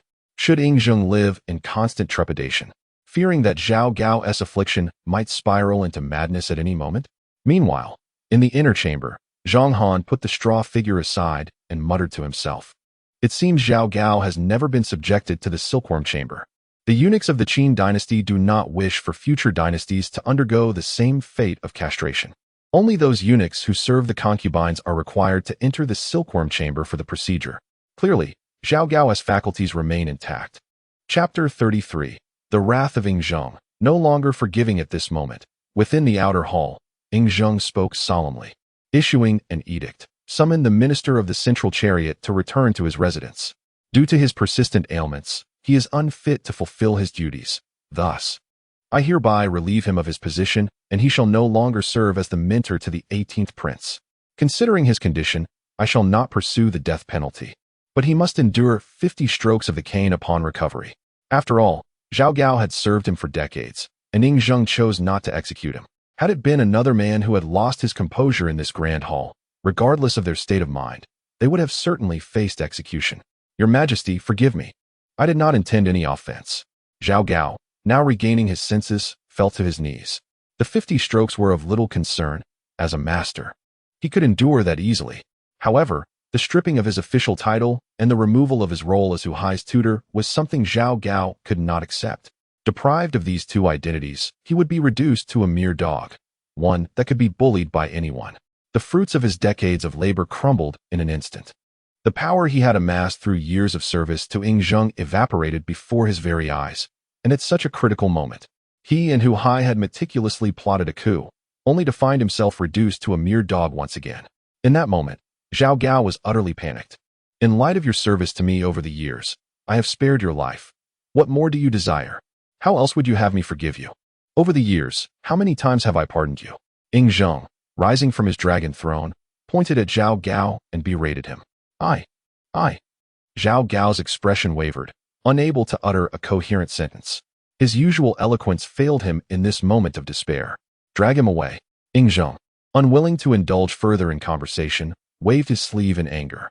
The surrounding guards immediately obeyed, advancing to seize Zhao Gao and escort him out of the hall. Zhao Gao offered no resistance, allowing himself to be led away by the guards. He refrained from shouting for mercy, fully aware that Zheng was in a furious state. Nothing he said would make a difference. He could only hope that, as in the past, once Zheng's anger had subsided, he could return to plead for forgiveness. My apologies for the disturbance, Master. Zheng turned to Qin Mu with a look of regret. Apart from that previous occasion of bestowal, this was Qin Mu's first audience at court, and such an incident had unfolded, leaving Zheng somewhat embarrassed. This was why he had reacted so fiercely, stripping Zhao Gao of his title and removing his position as Hu Hai's instructor. It is of no consequence, Qin Mu smiled, indicating that he was unperturbed. After all, he had come to witness this spectacle. However, he had not anticipated that Zhang Han, who usually appeared so dignified, could be so ruthless in action. The final blow was so severe that even Qin Mu couldn't help but clench his legs together, as it was something that inspired dread at the mere thought.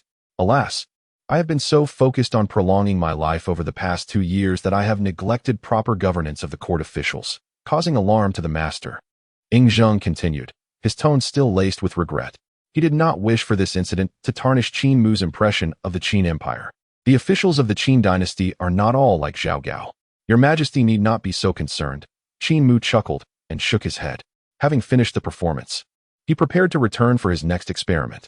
At this moment, with Zhao Gao stripped of his official position, his fortunes had plummeted to an all-time low. Now, applying the technique of cultivating vitality on Zhao Gao would be much easier to control. If Qin Mu guessed correctly, Zhao Gao would likely rush to the palace to seek him out as soon as court adjourned. All ministers may withdraw.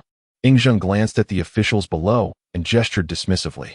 With Zhao Gao's incident unfolding, he had lost interest in hearing any reports from the ministers.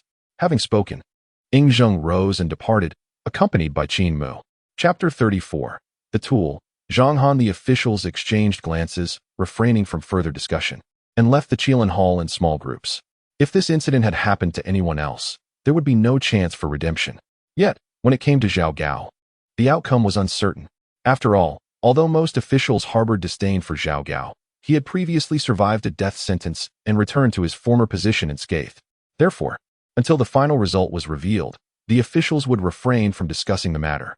Should Zhao Gao regain his position, it would be they who would suffer the consequences. In the residence of Hu Hai, the once bedridden prince suddenly sprang to his feet. What did you say? My teacher has been stripped of his position? He is no longer my teacher? Hu Hai's eyes widened in disbelief as he stared intently at the messenger guard. Your Highness, please calm your anger. Every word I speak is true. Today, for some unknown reason, Lord Zhao Gao suffered a sudden illness during the morning court and directly confronted His Majesty, even shattering half of the Qilin Hall's door. The guard hurriedly explained. Damn it, how could this happen? Hu Hai clenched his fists, roaring in anger. Zhao Gao was a pivotal figure in his scheme to usurp the throne. Zhao Gao absolutely could not afford to falter. Without Zhao Gao by Zheng's side providing support, the entire plan could very well collapse. Furthermore, with Zhao Gao in decline, those whom he had previously courted would likely begin to waver in their loyalties. Teacher, oh teacher, suffering from such a grave ailment, why go to the morning court? Is the court truly that significant? Hu Hai lamented, tugging at his hair. The morning court had nothing to do with Zhao Gao. As a mere director of the Central Carriage Bureau, he was only responsible for managing the royal chariots. He had no business in the morning court, yet he relentlessly sought the attention of the ministers. Coupled with the privileges granted by Zheng, Zhao Gao attended the morning court daily, making himself appear as if he were a minister, while still being a eunuch. Taking a deep breath, Hu Hai composed himself and turned to the guard, inquiring, "Where's my teacher now?" Despite Ing Zheng having stripped Zhao Gao of his title as his tutor, Hu Hai continued to address him as such, for the secrets they shared were far too numerous. "In response to your highness, Lord Zhao has been escorted back to his residence by the palace guards," the guard replied. In these tumultuous times, Hu Hai furrowed his brow in exasperation, but then seemed to recall something. Wait, he squinted, gazing towards the main hall of the residence. Could it be because of me? Hu Hai pondered deeply for a moment. Two individuals should be sent to retrieve the talisman suspended in the grand hall, and the red beams must be examined thoroughly. Hu Hai hesitated momentarily before speaking. Yes, the guard, though filled with perplexity, dared not inquire further and promptly descended to carry out Hu Hai's instructions. This national master is indeed not to be underestimated. Hu Hai mused to himself, casting suspicion upon Qin Mu. Such doubts were unavoidable. He couldn't afford to dwell on them excessively. The talisman, known as the talisman for stabilizing the family and counteracting unfavorable fortune, had been affixed as per Qin Mu's directive, and the following day, this formidable warrior of the Diamond Realm had succumbed to a chill. Zhao Gao, who frequently frequented the Chaohui Hall, was suddenly afflicted with a grave illness. A shocking turn of events for a master of his stature. Lacking evidence, Hu Hai could not fathom how Qin Mu had achieved this. Yet, to err on the side of caution, he ordered the removal of the talisman from the Grand Hall. Prudence is never misplaced. Even the slightest possibility warranted his vigilance. Today presents an opportune moment to visit the palace and cautiously probe this national master, Hu Hai whispered, reflecting on how both he and Zhao Gao had underestimated this figure. Meanwhile, within the Chaohui Hall, Qin Mu and Zhang Han sat facing one another. "Esteemed national master, this item is truly effective," Zhang Han exclaimed, holding a straw doll, his countenance radiant with satisfaction. It was the first time he had managed to inflict such a significant setback on Zhao Gao. "I hope you do not find my candor amusing, but I have served alongside Zhao Gao at the emperor's side, and that wretched Zhao Gao seems to possess an innate talent for flattering words, keeping the emperor exceedingly pleased. In previous years, I have suffered greatly at his hands. Please do not perceive me, Zhang Han, as a scheming opportunist. If Zhao Gao were genuinely committed to serving the emperor, it would be commendable. Yet, this rogue harbors ulterior motives. Although I wish to hold him accountable, I have been unable to grasp any incriminating evidence against him," Zhang Han lamented with a sigh. As the commander of the Shadow Secret Guard and a confidant of Ing Zheng, capturing even a minor fault of Zhao Gao was an elusive endeavor. It was even more challenging for others to achieve the same. "Do not be overly concerned, General. This item bears the risk of harming the heavens and should be used sparingly. When the time is ripe, I shall inform you to proceed with greater boldness." Qin Mu replied with a smile, nodding in understanding. "I comprehend," Zhang Han said promptly, cupping his hands in respect. He discerned Qin Mu's intent. He could only utilize this item at Qin Mu's behest. Without explicit instructions, he would refrain from its use. As a trusted ally of the emperor, Zhang Han was well aware of such protocols. "It is good that you understand. However, if your resentment towards him remains unresolved, a daily application of 3 needles should suffice. Do not overindulge." Qin Mu nodded in satisfaction. Given Zhang Han's compliance, he decided to let him toy with Zhao Gao. After all, this voodoo doll could harm both the target and the user, and he had already cautioned Zhang Han. As for Zhang Han's choices thereafter, they were beyond Qin Mu's concern. What Qin Mu desired was merely a tool to execute his unconventional methods. Speaking of tools, Qin Mu scrutinized Zhang Han, contemplating that perhaps he would become the practitioner of such esoteric arts in the future. His initial experience with Zhang Han had proven remarkably smooth. "Esteemed national master, do you have something to convey?" Zhang Han, taken aback by Qin Mu's intense scrutiny, found himself oscillating between nodding and shaking his head. "Nothing of concern, General. Your duties are demanding, and it would be inappropriate for you to linger in my humble abode, the Morning Radiance Hall. I shall not detain you further." Qin Mu smiled and shook his head, ushering the guest away. He had pressing matters to attend to, and considering the time, Zhao Gao and Hu Hai should be arriving shortly. "Understood," Zhang Han responded promptly, his heart filled with trepidation towards Qin Mu. Fully aware of the formidable nature of the straw man he possessed, the thought of Qin Mu wielding a similar figure of his own sent shivers down his spine. Shaking his head to dispel such thoughts, Zhang Han bowed and exited the Morning Radiance Hall. No sooner had Zhang Han departed than a messenger from the Zhangtai Palace arrived. This palace typically served as the administrative center for Zhengge, though he often preferred to conduct affairs from the rear hall of the Qilin Hall during morning assemblies. However, due to damage to the Qilin Hall's entrance today, Zhengge had, rather unusually, gone to the Zhangtai Palace. Master of National Affairs. His Majesty summons you to the Zhangtai Palace, the eunuch said respectfully as he approached Qin Mu. His Majesty? Qin Mu inquired, puzzled. They had only parted ways after court. Why would he be summoned again so soon? Chapter 35. Ingzheng, National Master, I wish to prolong my life. What is this commotion about, Your Majesty? Qin Mu murmured. Yet he rose and followed the eunuch to the Zhangtai Palace. Upon entering, Qin Mu found Ingzheng seated upon a dragon throne, perusing an ancient tome of unknown origin. Your Majesty, the National Master has arrived, the eunuch announced, capturing Ingzheng's attention. Come, esteemed sir, take a seat. Ingzheng smiled as he gestured for Qin Mu to join him. Qin Mu, unreserved, approached and settled beside the throne. Leave us. No one is to linger within the palace until the National Master departs. Ingzheng commanded, casting a glance at the eunuch. Yes, the eunuch replied, hastily dispersing all attendants within the palace. What is the meaning of this, Your Majesty? Qin Mu inquired, eyeing Ingzheng with curiosity. It seems you are harboring a secret. The law is not to be shared with 6 ears. Ingzheng quoted a profound Daoist principle. He then extended the ancient tome toward Qin Mu, asking, have you perused this work before? As Qin Mu accepted the manuscript, he initially assumed it pertained to Zhao Gao's affairs. Yet, Ingzheng appeared entirely unconcerned with Zhao Gao, treating him merely as a subordinate, no matter how favored. Qin Mu shook his head, dismissing further speculation, and turned his attention to the tome. As he opened it, he furrowed his brow at the content within. The text detailed various unorthodox practices. Surely, Zhengge could not be genuinely interested in such matters. Do you believe the claims within to be true, esteemed sir? Ingzheng inquired. Your Majesty has recently perused my Daoist texts and should be aware that, aside from the 3,000 great ways, there exist numerous unorthodox paths, Qin Mu replied. The content of this tome is mere fantasy and should not be taken literally. Yet such practices do indeed exist. Since time immemorial, where there is life, there is also death, and where there is death, there is fear. Out of fear of life, aging, illness, and death, as well as the pursuit of power, wealth, and desire, one inevitably gives rise to various esoteric techniques. Indeed, among the myriad of practices, how many are not driven by these motives? However, the esoteric methods are often more radical and expedient.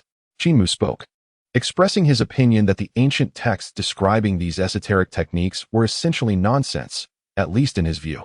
Yet, there undeniably exist numerous similar practices. Oh, does the gentleman believe that what is recorded here can truly come to fruition? Ingzheng inquired, his eyes alight with curiosity.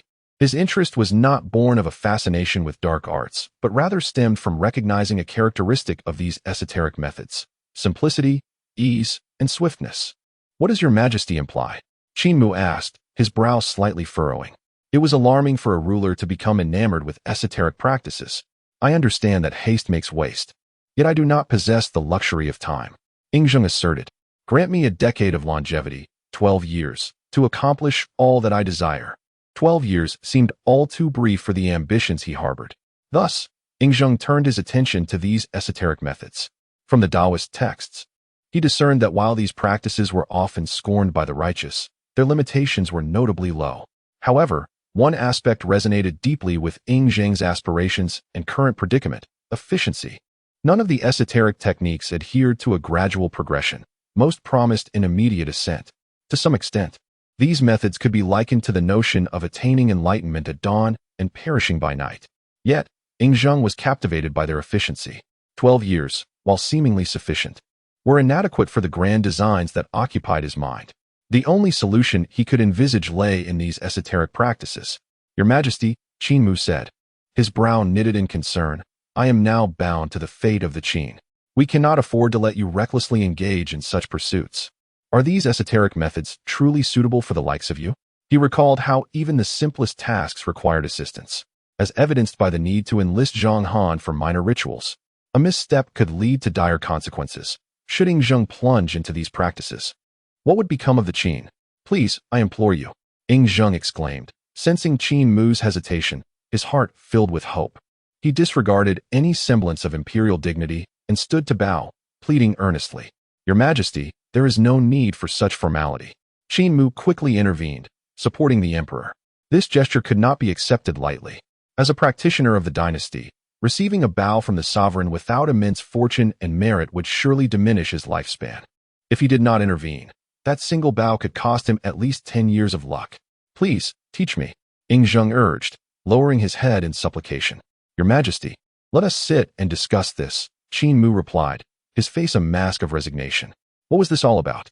After finally enjoying a few days of peace, he now found himself entangled in this predicament. "Allow me a moment to ponder." He sighed. His knowledge of esoteric methods was limited, and even fewer could assist Ing Zheng. Naturally, he understood the emperor's ambitions, expansion, and conquest, among other endeavors. He was only aware of one esoteric technique that could influence the course of war, the art of the ghostly child. This is a form of the undead, which had once led a dynasty to forge ghostly children en masse, integrating them into the military, resulting in unparalleled victories across the realm. However, the creation of these ghostly children involves the use of human beings. First, a human is placed into the soul-hanging furnace, where they are subjected to intense flames until they become mere skeletal remains. Then, soil from 7 different graveyards is added, trapping the tormented souls within the skeletal forms. Finally, they are baked over gentle heat for 7 hours to complete the transformation into ghostly children. As the name suggests, the human sacrifices required for this process are children. This is a practice that Qin Mu could never bring himself to execute. "Absolutely not. Your Majesty, it is not that I am unwilling, but rather that your aspirations cannot be fulfilled by mere sorcery," Qin Mu stated, lifting his gaze to Ing Zheng. "Your Excellency misinterprets my intentions. What I desire is not excessive. I merely wish for our great Qin's Shen bird flag to be raised across the seas and lands, with all foreign tribes bowing in submission. I wish for our Qin people to hold unparalleled prestige, with our characters, measures, and roads to be adopted throughout the world. May our great Qin Empire endure for all eternity," Ing Zheng declared, his eyes fixed on Qin Mu. A fleeting look of incredulity crossed Qin Mu's face. "Is this truly what you consider modest?" he thought. Surely, Ing Zheng must have a misunderstanding of the term not excessive. If he could accomplish such feats, would he still be confined within Great Qin as a national teacher? Surely he would have long since ventured out to enjoy the world. "Perhaps I have been too ambitious," Ing Zheng conceded, noticing Qin Mu's expression. Yet, this aspiration was his lifelong ambition and something he had tirelessly pursued. "Your Majesty, do not become ensnared by esoteric arts. Haste makes waste, and can a malady cultivated over half a year be cured in a single day?" Qin Mu cautioned. Such a scenario was not entirely unexpected. Anyone who glimpses the allure of these esoteric techniques would find it hard to resist. After all, they promise swift results and simplicity in cultivation. Who wouldn't be tempted? At that moment, Qin Mu understood why the national teachers and practitioners of various dynasties often mastered such arcane arts. It was not out of genuine interest, but rather a preference for the efficiency these methods offered in comparison to orthodox practices. After all, one path requires decades of arduous cultivation with uncertain outcomes, while the other could yield results from morning to night. If you were a sovereign, which would you choose? Undoubtedly, one would opt for the esoteric arts, as it is the subordinates who would undertake the training. "Did your Majesty summon me solely for this matter?" Qin Mu cast aside the ancient texts, realizing these matters must not be disclosed to Ing Zheng in the future. He would not discuss such esoteric arts with him. Building a strong Great Qin and nurturing the nation's fortune should be Ing Zheng's true focus. It would be unwise to engage in reckless pursuits that could jeopardize the state. For Qin Mu would then have to devise a means to extricate himself from Great Qin. "Not entirely. I called upon you to consult regarding a specific matter," Ing Zheng clarified, shaking his head. He sought Qin Mu's insights on the esoteric arts only as an ancillary inquiry. "What is it?" Qin Mu inquired with a hint of curiosity. "Is there something else? Do you possess any remedies for grave illnesses?" Ing Zheng asked, his gaze steady upon Qin Mu. "Who does your Majesty wish to save?" Qin Mu's brow furrowed slightly upon hearing the term grave illness. Surely it cannot be Zhao Gao. Moreover, what does he know about this matter? He is merely an amateur cultivator, not a medical practitioner, just an old man from Qin. Ing Zheng spoke. "General Wang?" Qin Mu's eyes flickered as he responded. Nowadays, among the old Qin people remembered by Ing Zheng, the only one who comes to mind is General Wang Jian, one of the 4 great generals. However, Wang Jian had long since retired from office and was no longer in court. It was unexpected that the emperor still thought of him. In the past, when the Qin swept through the 6 realms, it was Wang Jian alone who led the army to annihilate 5 nations. This achievement is unparalleled within the Qin military. Following the unification of Qin, Wang Jian gracefully withdrew, resigning from his post entirely. Thus, after Yingzheng became the first emperor, Wang Jian was no longer part of the Qin. You guessed correctly. Oh, this old general is quite fearful of me. He was so afraid that right after the unification of Qin, he requested to resign, Yingzheng said with a wry smile. He pondered that he was not the type of emperor who feared strong subordinates. He would not harbor suspicion towards ministers due to their significant accomplishments. Yet, Wang Jian was excessively apprehensive. He feared following the tragic fate of Bai Qi, and thus, after the unification of Qin, he declined any rewards, even refraining from speaking of his monumental achievement of conquering 5 nations, and simply requested to retire. I do not want rewards, I will resign. This way, Wang Jian would not suffer the same fate as Bai Qi, whose prowess led to his demise.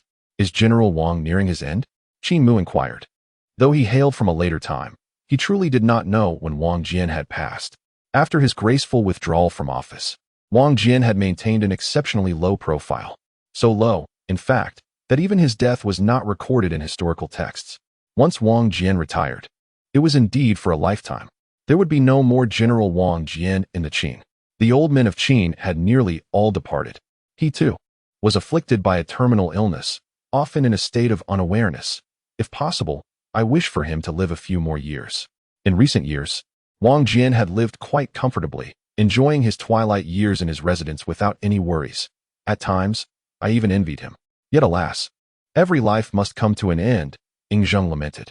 There are truly few in this world who can achieve what Wang Jian did. To so decisively relinquish power and shed the title of Supreme General of the Empire. How many can accomplish that? Had Wang Jian not retired back then, his rank would surely rival Bai Qi's today.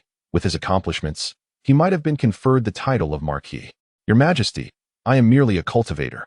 Lacking in medical knowledge, I cannot save General Wang.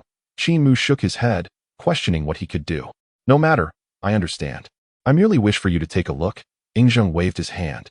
Tomorrow, I shall send someone to bring General Wang to the Chaohui Hall. If possible, I earnestly request you to save his life. If not, then it is simply fate. Yingzheng spoke earnestly. Very well. Observing Yingzheng's expression, Qin Mu could only nod in resignation. This matter truly made it seem as though he, Qin Mu, was omnipotent. The realms of knowledge are vastly different. How could he perceive it? Even if he were to examine the situation, it would be of no use. If he possessed the ability to cure terminal illnesses, why would he have traveled under the guise of a wandering sorcerer, making a living by deception, only to be summoned to the palace of Xianyang by the Qin army? If your Majesty has no further business, I shall take my leave, Qin Mu said as he rose. He feared that should he linger longer, Zheng Ge might present him with yet another perplexing dilemma. I apologize for the disturbance. Please escort the gentleman back to the palace.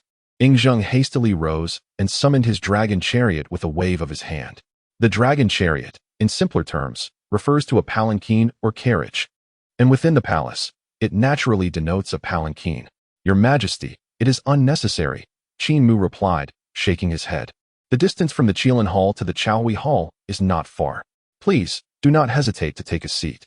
I had intended to arrange a chariot for you within the palace. However, due to the recent upheaval in the court, and with Zhao Gao being the current director of the Central Carriage Bureau, this matter has regrettably been delayed. Thus, I bestow this dragon chariot upon you. Yingzheng said with a smile.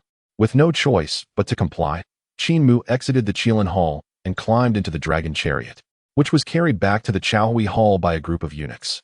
Meanwhile, outside the palace, Zhao Gao paced angrily at the palace gates. Ah, splendid. Those who usually show me the utmost respect now toss aside all semblance of loyalty at the first sign of trouble. Zhao Gao glowered at the imperial guards stationed at the entrance. He had initially intended to enter the palace to seek out Qin Mu, but the guards had barred his entry. Why? Because Zhao Gao was no longer the director of the Central Carriage Bureau and could not freely enter the palace. Cursed fate, he thought, staring at the towering palace walls, contemplating sneaking in. Yet, he quickly dismissed the notion. Clandestinely entering the palace was a grave offense. Having already incurred Yingzheng's wrath, committing another transgression could cost him his life. Although he considered seeking out Hu Hai, Zhao Gao had kept the secret of the life-giving technique hidden from him. This knowledge could not be divulged, otherwise it would surely be usurped by Hu Hai. Zhao Gao knew Hu Hai all too well. Once he learned of such a method, he would undoubtedly attempt to seize it for himself. Moreover, Zhao Gao aspired to occupy that esteemed position. Revealing the secret to Hu Hai was simply out of the question. Master? Suddenly, Hu Hai's voice broke through his thoughts, and a carriage came to a gentle stop behind Zhao Gao. Master, what brings you here?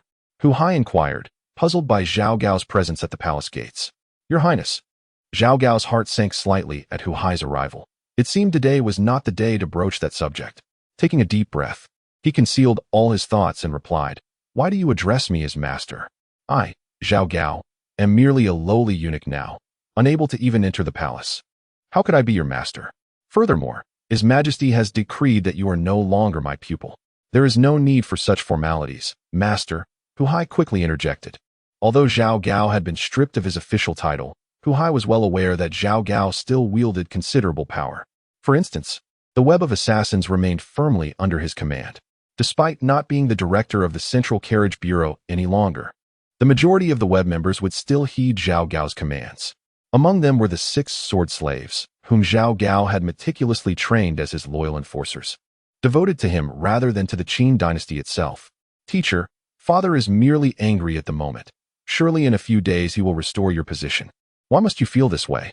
Hu Hai dismounted the carriage and helped Zhao Gao to ascend. Moreover, once a teacher, always a father, who would abandon such a bond midway? Hu Hai smiled, attempting to provide comfort. He discerned the subtle probing in Zhao Gao's tone.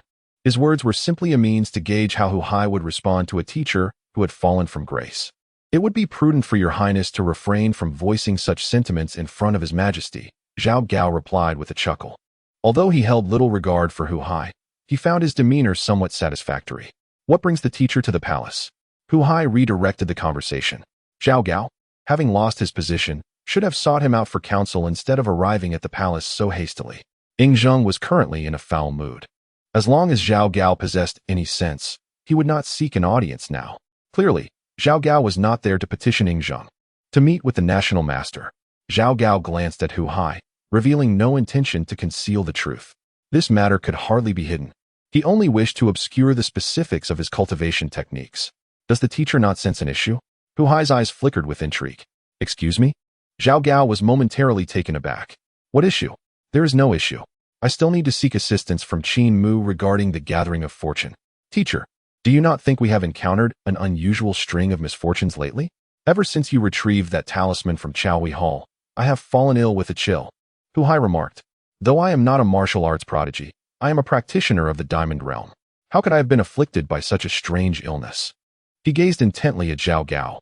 Do you not find the talisman somewhat suspect? Zhao Gao frowned slightly at his words. While there was some validity to Hu Hai's reasoning, he was reluctant to offend Qin Mu without evidence. Setting aside the vast difference in their standings, Zhao Gao was quite covetous of those foundational techniques. Furthermore, do you not find your own ailment rather peculiar? Hu Hai continued. As a master, you should be acutely aware of your own condition.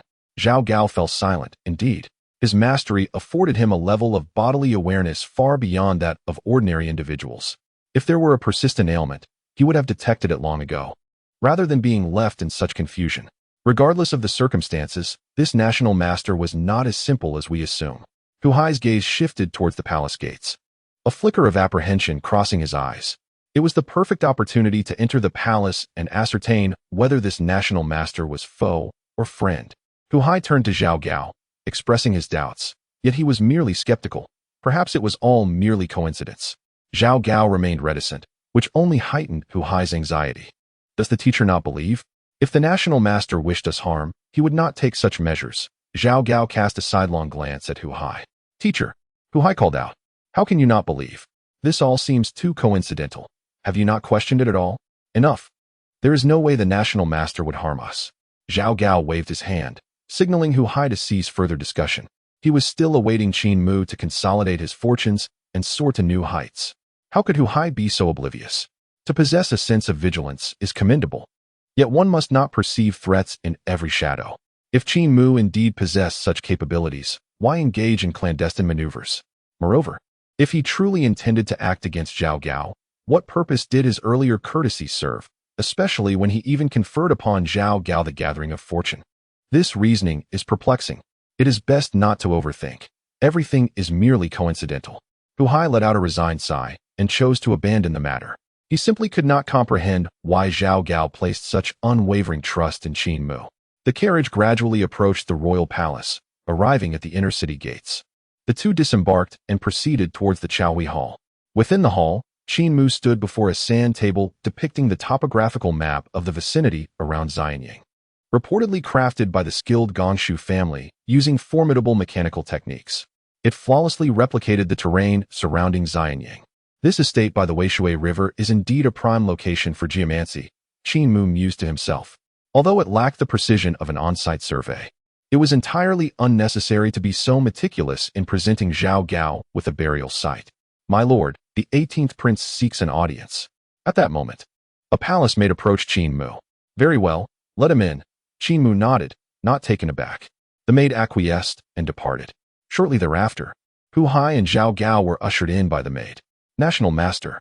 Upon seeing Qin Mu, Hu Hai hastily performed a respectful salute. Despite his profound doubts concerning Qin Mu, he dared not display any insolence. His faction had recently faced turbulence, and he could not afford to offend Qin Mu further. Sir, Zhao Gao, standing nearby, ingratiatingly bowed as well. However, the manner of address caused Qin Mu to frown slightly. This fellow truly no longer regarded him as an outsider. I hope you will not take offense at my interruption of your meditative practices, National Master, Hu Hai remarked, casting a curious glance at Zhao Gao before turning his attention back to Qin Mu. Not at all, Your Highness, please take a seat, Qin Mu smiled, gesturing for Hu Hai to sit. Sir, what are you? Zhao Gao's gaze fell upon the sand table, and he began to suspect that Qin Mu was selecting a site of great fortune for him. Indeed, those previous occurrences were merely coincidences. If Qin Mu truly intended harm, why bestow such a benefit upon him?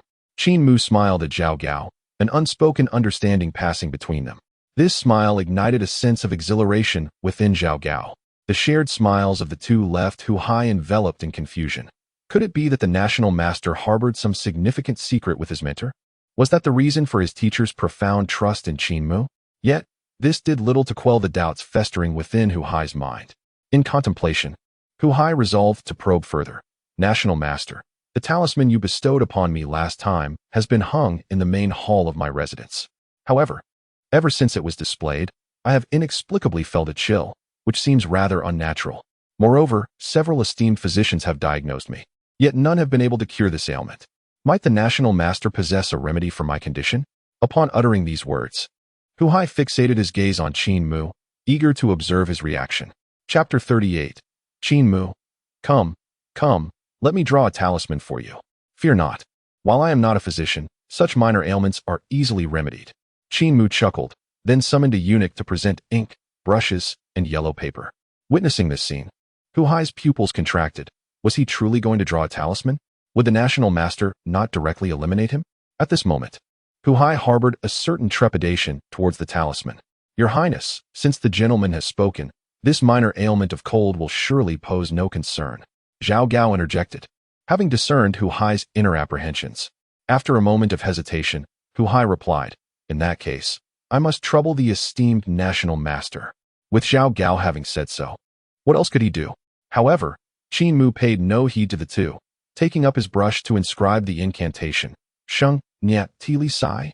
He then proceeded to compose the talisman, beginning with the character Shang and writing a character resembling Chao on either side, lifting it upwards, adding a character E in the center, complemented by a vertical line, with curves and additional strokes on the sides, each adorned with 3 dots. In a mere moment, a talisman for dispelling illness was completed.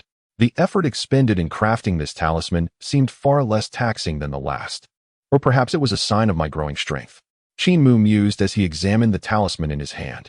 He sensed that in his current state of vigor, he could reproduce 4 or 5 more of these talismans. In contrast, the previous talisman he created for Hu Hai had nearly drained his vitality. Master? Zhao Gao observed Qin Mu silently contemplating the finished talisman and could not refrain from calling out. Please bring a bowl of clear water. Qin Mu snapped back to attention and instructed a waiting palace maid. Yes, she replied promptly and hurried away. Before long, She returned with a bowl of clear water. Qin Mu took the bowl and proceeded to dissolve the talisman within it. Your Highness, upon drinking this talisman-infused water, your cold shall surely dissipate. Qin Mu cheerfully presented the bowl to Hu Hai. The talisman for dispelling illness from the Taoist sect had long been lost to time. And this particular talisman was something Qin Mu had acquired during his travels across the realm. Its full name was Talisman for Treating Pediatric Afflictions. While it would ordinarily be ineffective for Hu Hai, his cold was not of his own making, but rather a consequence of tainted energies.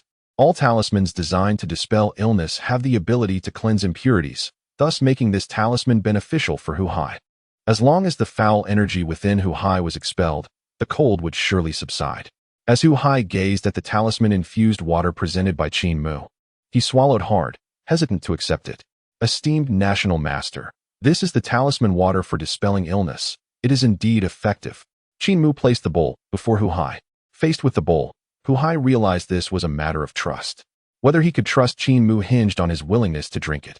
Feeling somewhat helpless, Hu Hai acknowledged that he had come to test Qin Mu, only to find himself being tested in return. Your Highness, it is time to take your medicine. Zhao Gao stepped forward, lifting the bowl of talisman water, urging Hu Hai to partake. Resolute, Hu Hai decided to trust Zhao Gao, if only because he believed Zhao Gao would not harm him. With that thought in mind, he took the bowl of talisman water and drank it in one go.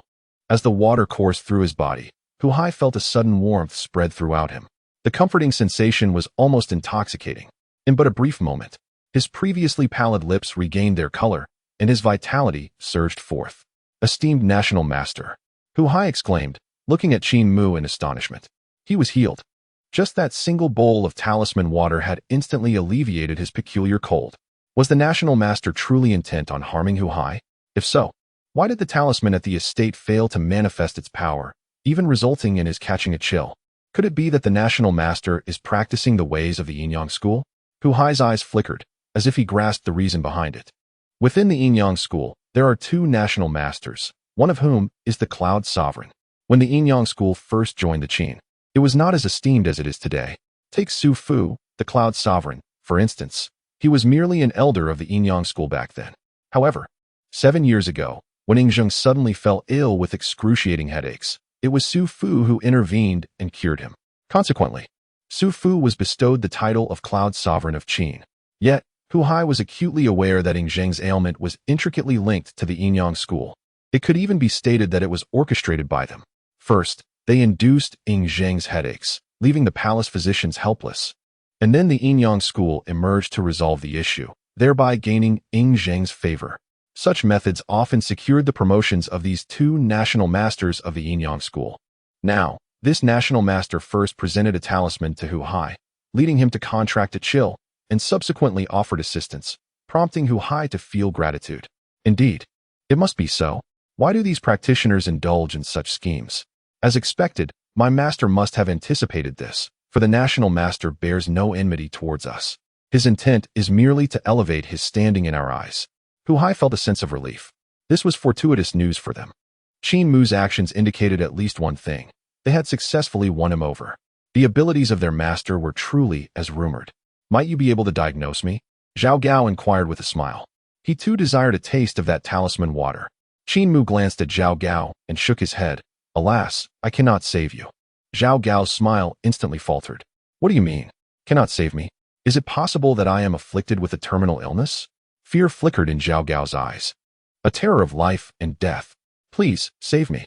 Zhao Gao implored, kneeling on the ground. He had not anticipated such a fate when he rushed to Chaohui Palace.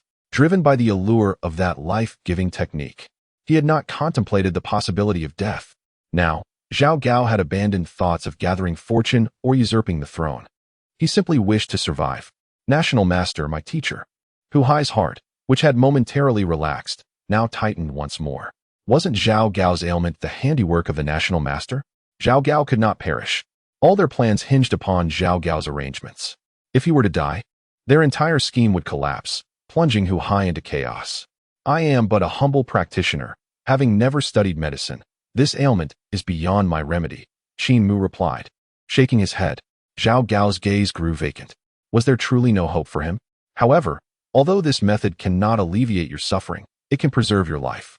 Yet, The excruciating pain shall remain, tormenting you daily, Qin Mu added, gesturing towards the sand table with significance. Upon hearing this, Zhao Gao's eyes brightened once more. It's fine. It's fine. I can endure, as long as I can survive. Zhao Gao hastily spoke, yet due to the presence of Hu Hai, he refrained from completing his thought. In 6 days, the grand ceremony at the Wei River will take place, where His Majesty will invite me to perform a ritual there, Qin Mu stated. Zhao Gao instantly comprehended Qin Mu's implication. In 6 days, his fortunes would shift dramatically. Chapter 39. Drafting the Decree of Canonization. Hu Hai, listening intently, was bewildered and struggled to grasp the conversation. Master, what do you mean? Hu Hai inquired, looking toward Zhao Gao. Zhao Gao merely shook his head, signaling him to refrain from further questions in this context. It was evident that he had already devised a plan to manipulate Hu Hai upon their return. Seeing this, Hu Hai did not press further, not because of his unwavering trust in Zhao Gao, but rather because their fates were now intertwined. If one were to perish, the other would undoubtedly suffer as well. Thus, it could be said that they shared both glory and misfortune. Then, Zhao Gao shall proceed to the banks of the Wei River in 6 days, awaiting the good news from the master. Zhao Gao inquired of Qin Mu.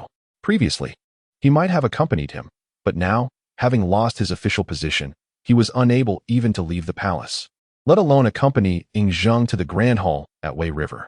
Indeed, Qin Mu affirmed, if the prince has no other matters, please take your leave. I require solitude for my meditation. He turned to Hu Hai, effectively issuing a dismissal. Then I shall not disturb the National Master's meditation. If you find the time, do visit my residence, Hu Hai promptly responded. Very well. Qin Mu acknowledged with a nod, and a satisfied smile spread across Hu Hai's face. It was no wonder that every time the master returned from this hall of morning glory, he bore a smile. This national master was indeed amiable and generous with his gifts. Surely, the master has reaped considerable benefits from this hall of morning glory, has he not? Such a talent, if cast aside and eliminated, would indeed be a grave loss. At this moment, Hu Hai, much like Zhao Gao before him, wished to spare Qin Mu's life. Contemplating this, Hu Hai stood and walked towards the palace exit alongside Zhao Gao. Zhao Gao, however, was reluctant to depart so soon. Yet, due to certain matters he could not disclose in Hu Hai's presence, he had no choice but to follow him out. As he watched the two retreating figures, a cold smile crept upon Qin Mu's lips. That slight chill would not claim Hu Hai's life. It might even be more beneficial to reveal a glimpse of his abilities to Hu Hai, thus allowing for smoother manipulation thereafter. Furthermore, Hu Hai had immediately steered the conversation towards the talismans in the residence, indicating his suspicions. It was careless of him, after all. He was not accustomed to such tactics and needed to learn more. Qin Mu pondered, stroking his chin. This blend of geomancy and talismans had the potential to silently bring about someone's demise. But it must not be too overt. If the talismans arrived home only to cause an incident, anyone would speculate. Having learned from his missteps, Qin Mu reflected on himself, realizing that next time he sought to eliminate someone, he must be thoroughly prepared. It would either be a gradual approach, akin to boiling a frog in warm water, ensuring that by the time the victim realized, it would be too late, or he could employ another's hand, utilizing the principles of yin and yang along with geomancy to take their life. For Qin Mu, this could indeed be seen as a fortuitous turn of events. In future endeavors to eliminate foes, he would do so with unwavering precision. Moreover, he has already contemplated whose hand he might borrow in the future, if he wishes to undermine those ministers who in the expansive realm of the Qin is more suitable than Zheng Ge. By utilizing those talismans and the fluctuations of feng shui through Zheng Ji's agency, he could bestow them upon others, effectively orchestrating their downfall. Would you dare to discard what the emperor has conferred upon you? Would you even consider altering the feng shui arrangement personally selected by the first emperor? Even if one were to sense something amiss, what could they possibly do? Shaking his head, Qin Mu chose to set these thoughts aside for the moment and instead summoned paper and ink. He had numerous pressing matters to attend to and could not afford to squander excessive time on Hu Hai and his entourage. It was imperative to meticulously devise some official seals. Qin Mu mused aloud as he grasped the brush. Although he possessed the golden armored divine official seal, who would ever deem such an item superfluous? Furthermore, the position of golden armored divine official was merely of the 9th rank, hardly sufficient for someone of Qin Mu's ambitions. He intended to broaden Ying Zheng's horizons. With this thought in mind, Qin Mu set his pen to paper, inscribing the 3 characters of the list of deities. Indeed, he wished to present the list of deities to Zheng Gu. Presently, this list was perfectly suited for Zheng Gu to utilize as a textbook for creating official seals. The recorded 36 deities were readily available for reference.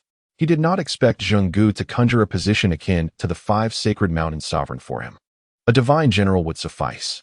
Yet, it remained uncertain whether the fortunes of the Qin could sustain such a grand divine office. After all, while the Qin had unified the realm, its territory was not particularly vast. Thus, it seemed that to forge even more powerful official seals in the future, the Qin must expand its borders and elevate its national fortune. Qin Mu rubbed his head, acknowledging the multitude of tasks ahead. Glancing at the brush in his hand, he sighed and resolved to first complete the list of deities. Although he had perused the list, it was impossible to reproduce it from memory. Besides the overarching narrative, who could recall the intricate details? Moreover, he did not retain the precise textual descriptions. Therefore, he decided to create a secondary version of the list, altering all its contents, simply retaining the essence of the list of deities along with the divine positions. He merely sought to spark some inspiration for Zheng Gu, not to replicate it verbatim. As the sun dipped below the horizon, Qin Mu finally completed the revised list of deities within the Chaohui Hall. He estimated that the original list comprised at least 600,000 to 700,000 characters, while his version barely amounted to 30,000. Ahem, merely recording the divine positions sufficed. Qin Mu coughed lightly. If tasked with producing hundreds of thousands of characters, it would take an eternity. It would require at least a month to accomplish, which was entirely unnecessary, as it was not intended for Zheng Ji's amusement. Once he organized the manuscript, Qin Mu summoned a eunuch. Deliver this to His Majesty and ensure he reads it thoroughly, Qin Mu instructed. Yes, the eunuch accepted the manuscript and departed. Thus, it remains to be seen how much insight Zheng Gu possesses. He must not simply copy it, Qin Mu mused, gazing in the direction of the Qilin Hall. His presentation of the list of deities was merely a reference. Should Zheng endeavor to create official seals based on the 36 divine positions, it would bear no utility. Not to mention that the Qin's fortune might not withstand such a burden, which would implicate Qin Mu directly in the matter. The official seal and rewards are matters in which cultivators cannot directly partake. Otherwise, they shall not gain the recognition of the national fortunes. I have already conferred with Zheng Gu, and given his perceptiveness, he should not act recklessly. Qin Mu mused silently. He could not help but ponder this. For the official seal was intrinsically linked to his own strength. With his meager cultivation, should he lose the official seal, he would inevitably stumble in the tumultuous currents of the great Qin. The efficacy of talismans is exceedingly limited. He cannot draw powerful talismans, and the weaker ones yield modest results. For now, the official seal remains his sole reliance. Not to mention, the practitioners of Yin-Yang might be concocting something behind the scenes. Those eccentric individuals are not to be underestimated. Strangely, the Yin-Yang practitioners have remained silent thus far.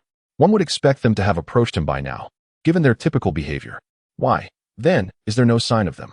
Chapter 40. Testing the existence of deities in this realm. Seated upon his chair, Qin Mu tapped the table with his fingertips. The Yin-Yang practitioners are not to be compared with Zhao Gao. While their power and status may not rival Hu Hai or Zhao Gao, their methods are indeed more insidious. The shadow guards are of little use. Qin Mu retrieved the token of the shadow guards from his bosom. It had been bestowed upon him by Zhang Han, purportedly to monitor the movements of the Yin-Yang sect.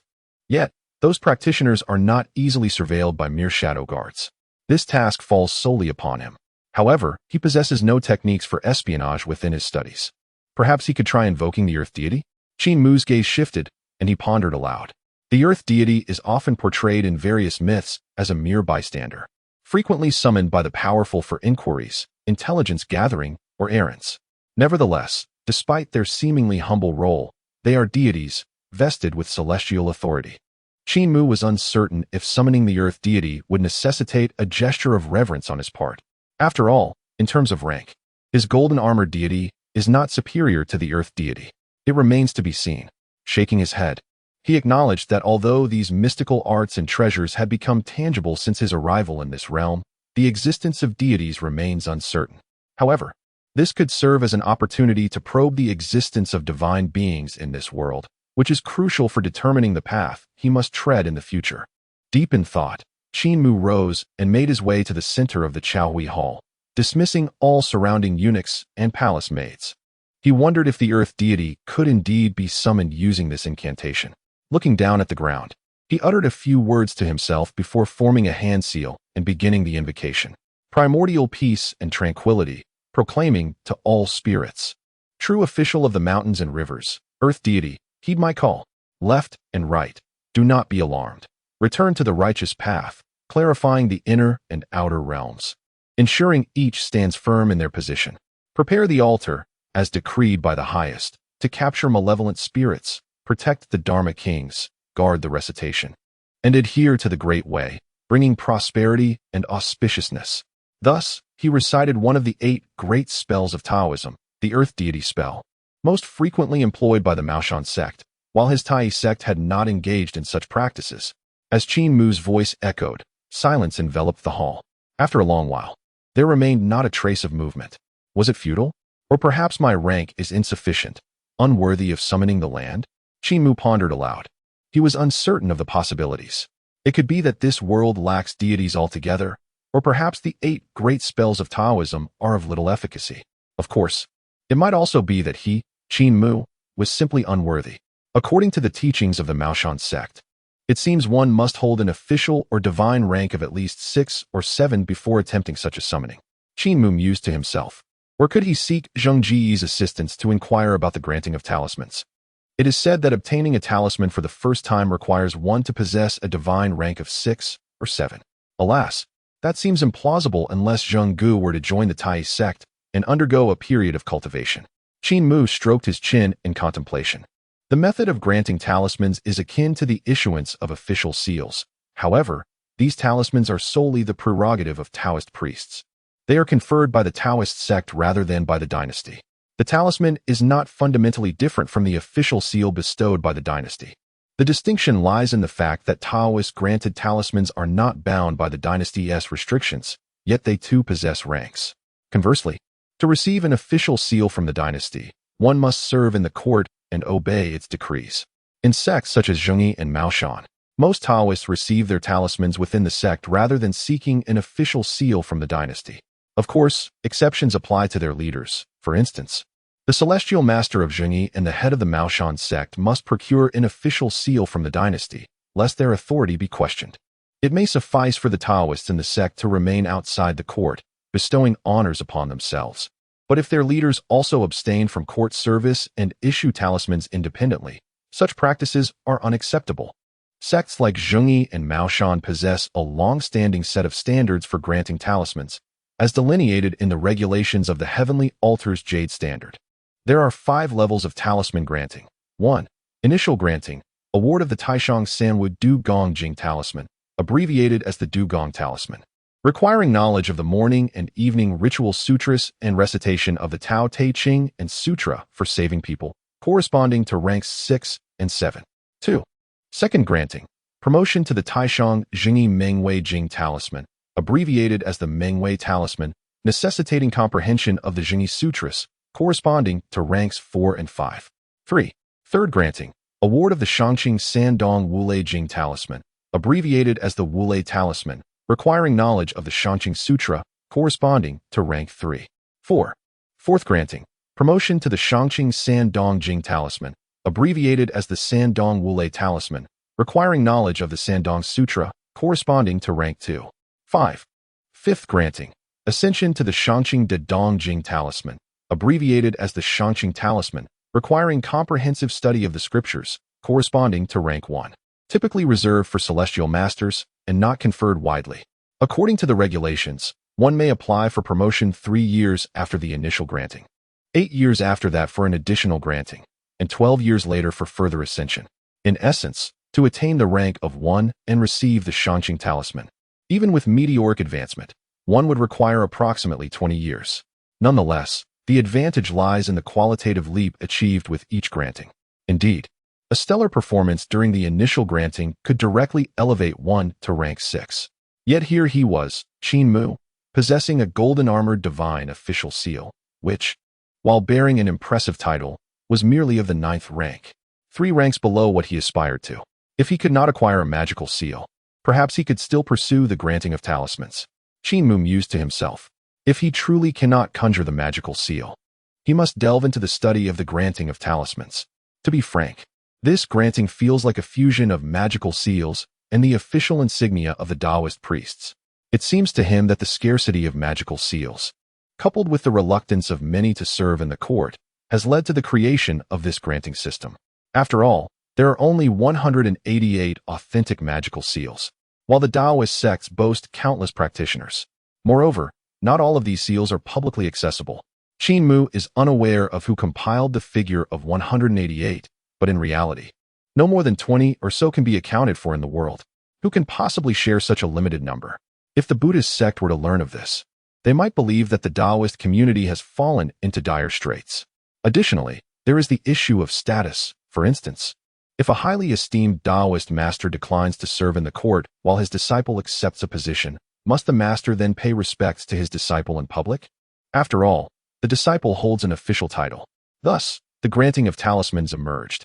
With this system, one attains rank without entering the court, simultaneously gaining abilities akin to those bestowed by magical seals. Of course, this is merely Qin Mu's fanciful speculation, not grounded in reality. As Qin Mu returned to his study, he began to ponder while tapping on the desk. He found himself at a loss regarding the magical seals, but felt he had some grasp of the granting process. Therefore, if he could not acquire a magical seal, he would have to settle for the alternative of granting a talisman. Naturally, this would only be supplementary.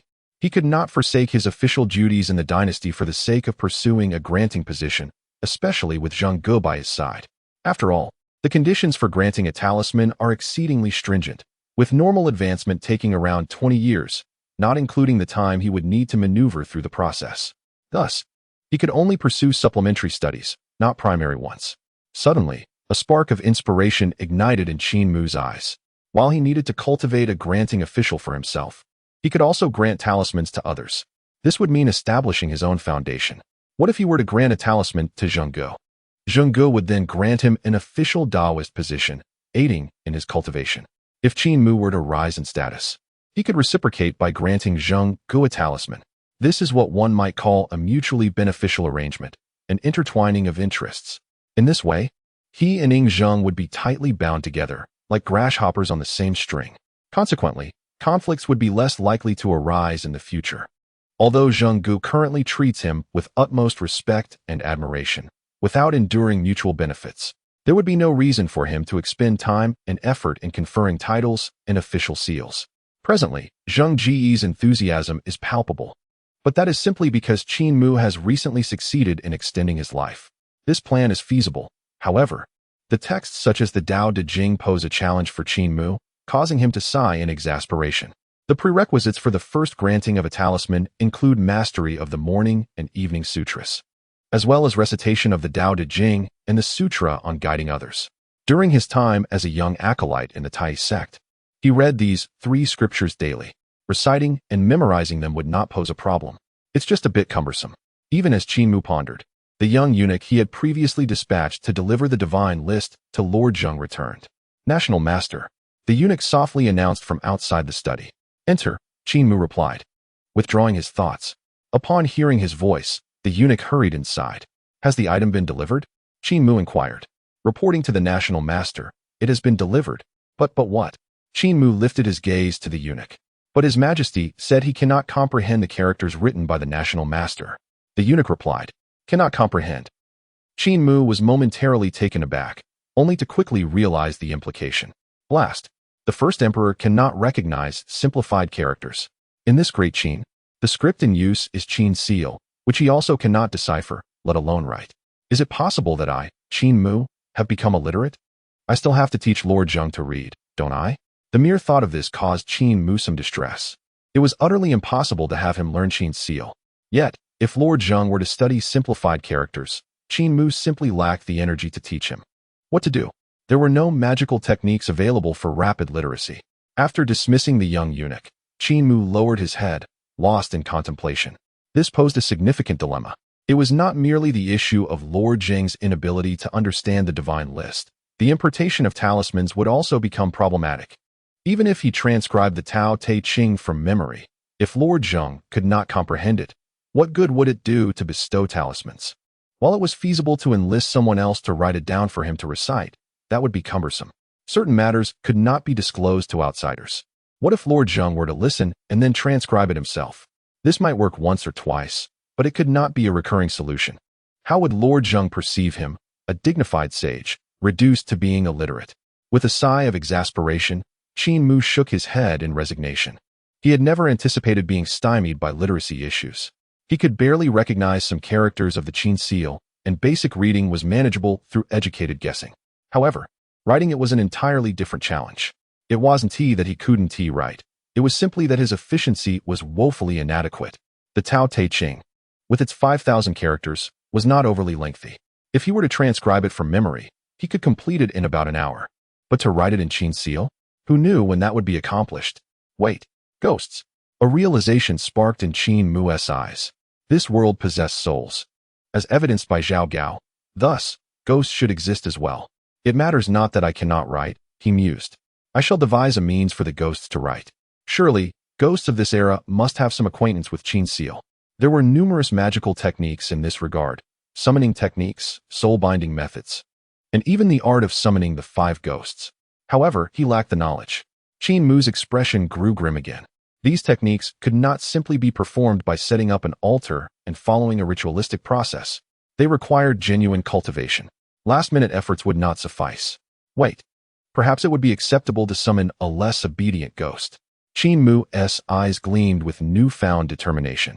The aforementioned techniques would yield compliant spirits, while uncooperative ones would be far simpler to manage. In the worst-case scenario, he could summon one and provide a rudimentary education. One fears the prospect of summoning an illiterate spirit, mused Qin Mu, stroking his chin. In contemporary to Qin, literacy is exceedingly rare, particularly in contrast to the compulsory education of later generations. To illustrate, in the bustling streets of Xianyang, should one carelessly hurl a brick, it is likely that 9 out of 10 individuals struck would be unable to read. Perhaps I should invite a spirit to play? That entity seems to possess literacy, thought Qin Mu, his eyes brightening. The notion of summoning a spirit had gained considerable notoriety in later times, almost to the point of being trivialized by the masses. Yet, Qin Mu was certain of one thing.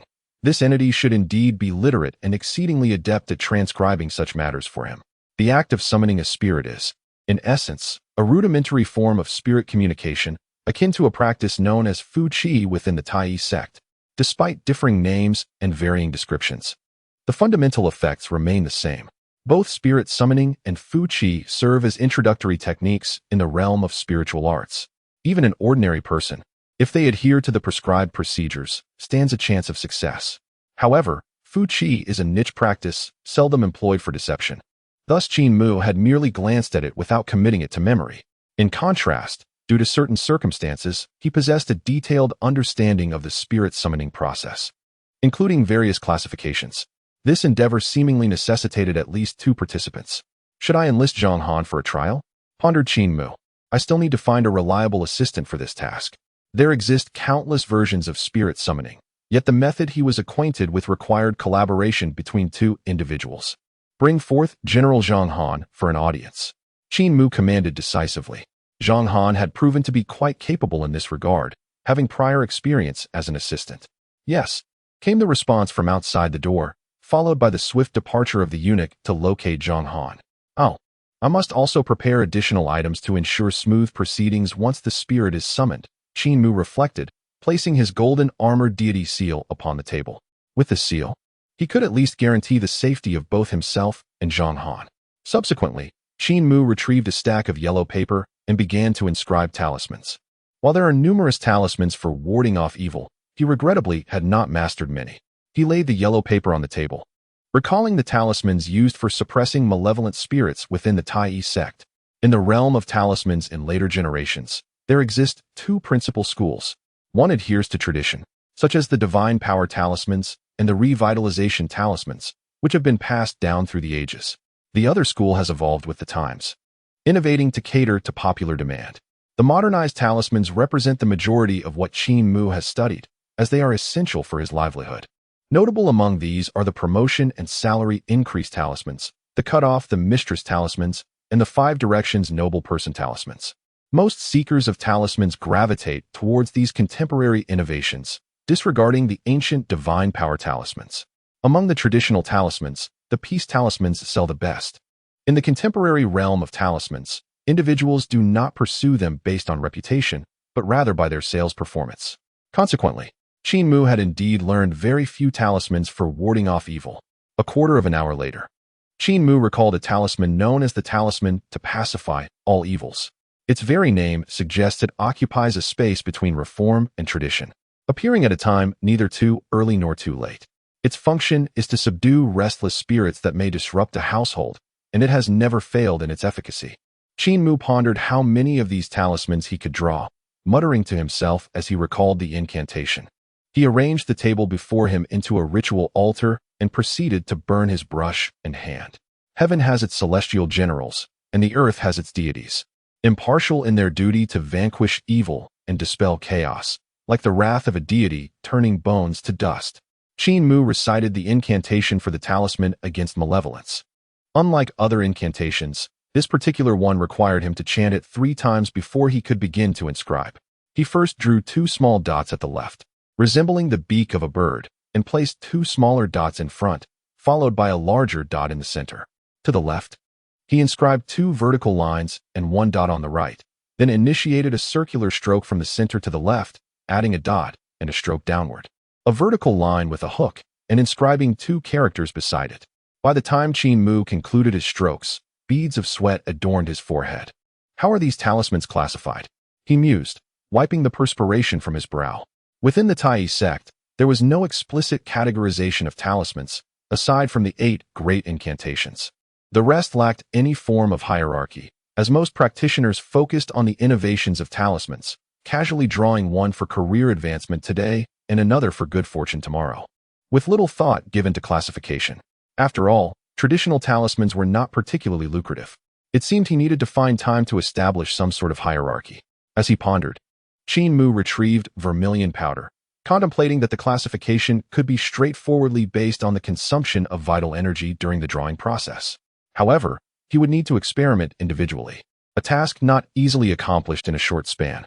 While lost in thought, his hands continued to move, drawing the Taoist sect seal with the vermilion powder. Thus, the talisman to pacify all evils was completed. It should prove useful, Qin Mu remarked to himself as he regarded the talisman in his hand. In terms of energy consumption, this talisman was slightly superior to the one for misfortune. Given Qin Mu's current prowess, he could manage only this single drawing. Well, with the golden armored deity's seal, I should at least be safe from mortal peril. He glanced at the official seal on the table, which provided him with a sense of security. Although the golden armored deity's seal was merely of the 9th rank, it was nonetheless connected to the fate of the great Qin and could not be easily disregarded by mere malevolence. Master National Teacher, General Zhang Han has arrived, came the voice of a young eunuch from outside the study. Bring him in. Qin Mu placed the talisman on the table and spoke. Yes. The young eunuch replied and shortly thereafter ushered in Zhang Han. Master National Teacher. Zhang Han saluted with a clasped fist. I have summoned you here to request a favor, Qin Mu said, looking at Zhang Han with a smile. Please, National Teacher, speak. If it is within my power, I shall exert myself to fulfill it. Zhang Han replied eagerly, his eyes glinting with the prospect of strengthening relations with Qin Mu. There is no need for concern, General. It is but a trivial matter. Merely a small favor I seek. Qin Mu reassured him with a smile. Please, instruct me, National Teacher, Zhang Han responded promptly. In principle, as the Grand General of the Shadow Guard directly subordinate to Ing Zheng, he would not show such deference to anyone. Likewise, apart from Ing Zheng, no one could command Zhang Han. However, Zhang Han had witnessed Qin Mu's capabilities. If he failed to cultivate a good relationship, he might face untold torment in the future. Zhao Gao was a living example of this.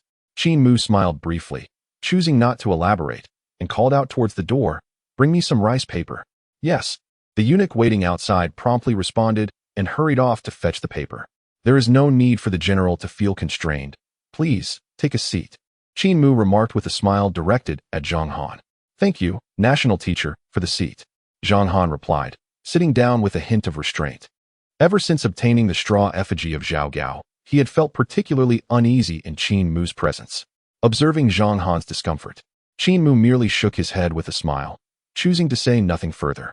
A quarter of an hour later, The young eunuch returned with several sheets of rice paper and placed them on the table. "What is this, national teacher?" Zhang Han inquired, glancing at the paper with curiosity. Qin Mu remained silent, placing the sheets before him as he recalled the method for summoning the spirit of the pen. This form of divination was remarkably simple, requiring no rituals, only the recitation of certain incantations. To summon the pen spirit, one first needed a pencil. Lacking that, a brush would suffice. A larger sheet of white paper was laid horizontally, and at the center of the top, the characters Tang, Song, Yuan, Ming, and Qing were inscribed. This step delineated the realm of the spirits to be summoned. Since the great Qin had long ago vanquished the dynasties of Tang, Song, Yuan, Ming, and Qing, Qin Mu instead wrote down the names of the 6 states: Yin, Qi, Chu, Zhao, Wei, and Han, those vanquished by the Qin. After some contemplation, Qin Mu furrowed his brow, crumpling the paper and starting anew. This time, he inscribed only the character Qin. The pen spirit he summoned must be familiar with Qin seal script. Summoning spirits from other states would serve no purpose. Thus, he left behind solely the character for Qin. On the left side of the upper half of the paper, he vertically wrote yes and no. The lower half was divided into 2 sections. The upper section was filled with numbers, the quantity, depending on the questions posed. The lower section contained the 26 uppercase letters representing pinyin, which the pen spirit would use to respond. However, Qin Mu refrained from writing them, for he had no questions to ask. He merely sought to summon a pen spirit to serve his needs. At this moment, the white paper bore only 3 characters, the character Qin at the top and no inscribed on the left. Having completed this, it was time to commence the summoning of the pen spirit. A critical step. 2 individuals must intertwine their hands, trapping the pen between them, with the backs of their hands facing inward and palms outward. Holding the pen upright on the paper without applying force, it was sufficient to prevent the pen from toppling. Their elbows and arms should not rest on the table, but should remain suspended naturally.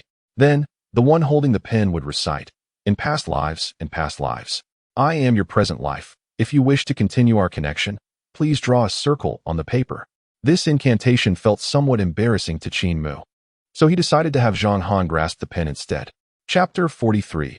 Offending the national master invokes the wrath of malevolent spirits. Contemplating this notion, Qin Mu turned to the perplexed Zhang Han and spoke, "General, please come here."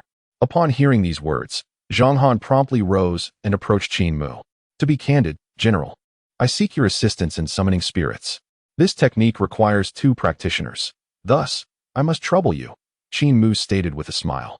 Zhang Han was momentarily taken aback, for the benign smile on Qin Mu's face struck him as eerily sinister. "National Master, what do you mean by spirits?" he inquired, his body instinctively tensing.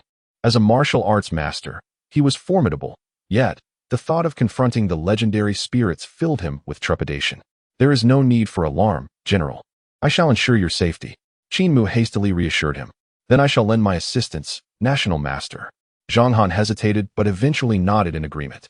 After all, they were merely spirits. As a martial arts master, he was confident that he would not be swiftly overpowered. "General, please." Qin Mu cheerfully placed a brush before Zhang Han. "With your right hand, hold the brush, and with your left hand, clasp mine."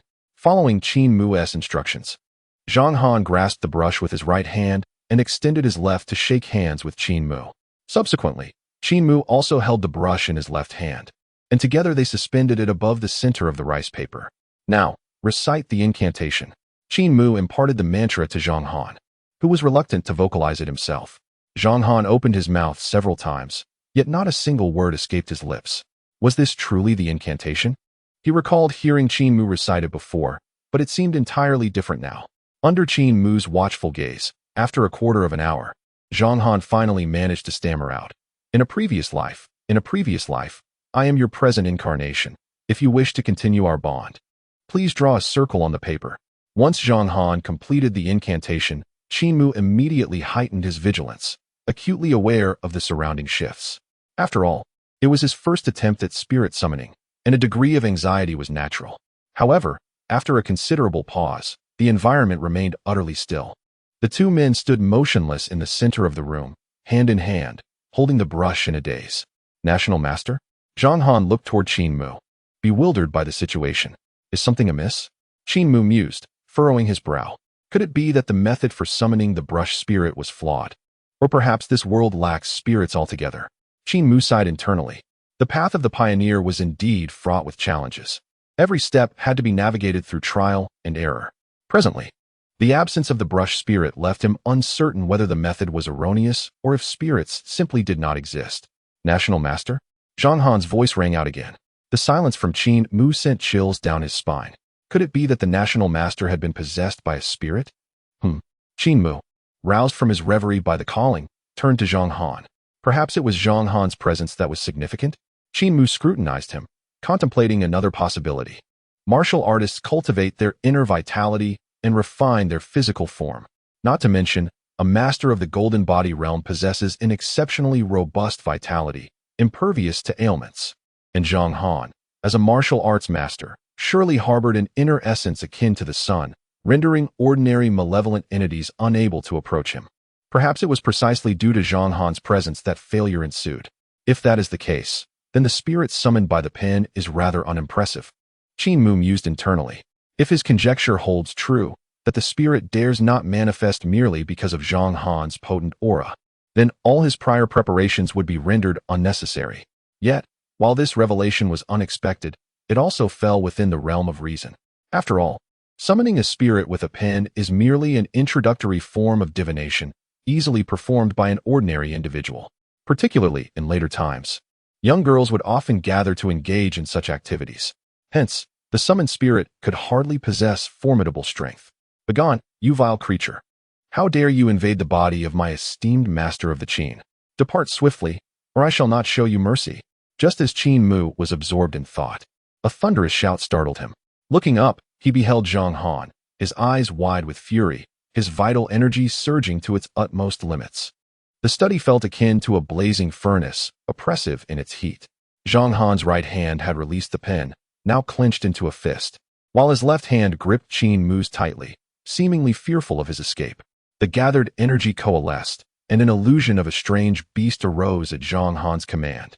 This manifestation, a hallmark of a master, could invoke a transformation in the very heavens, stirring myriad phenomena.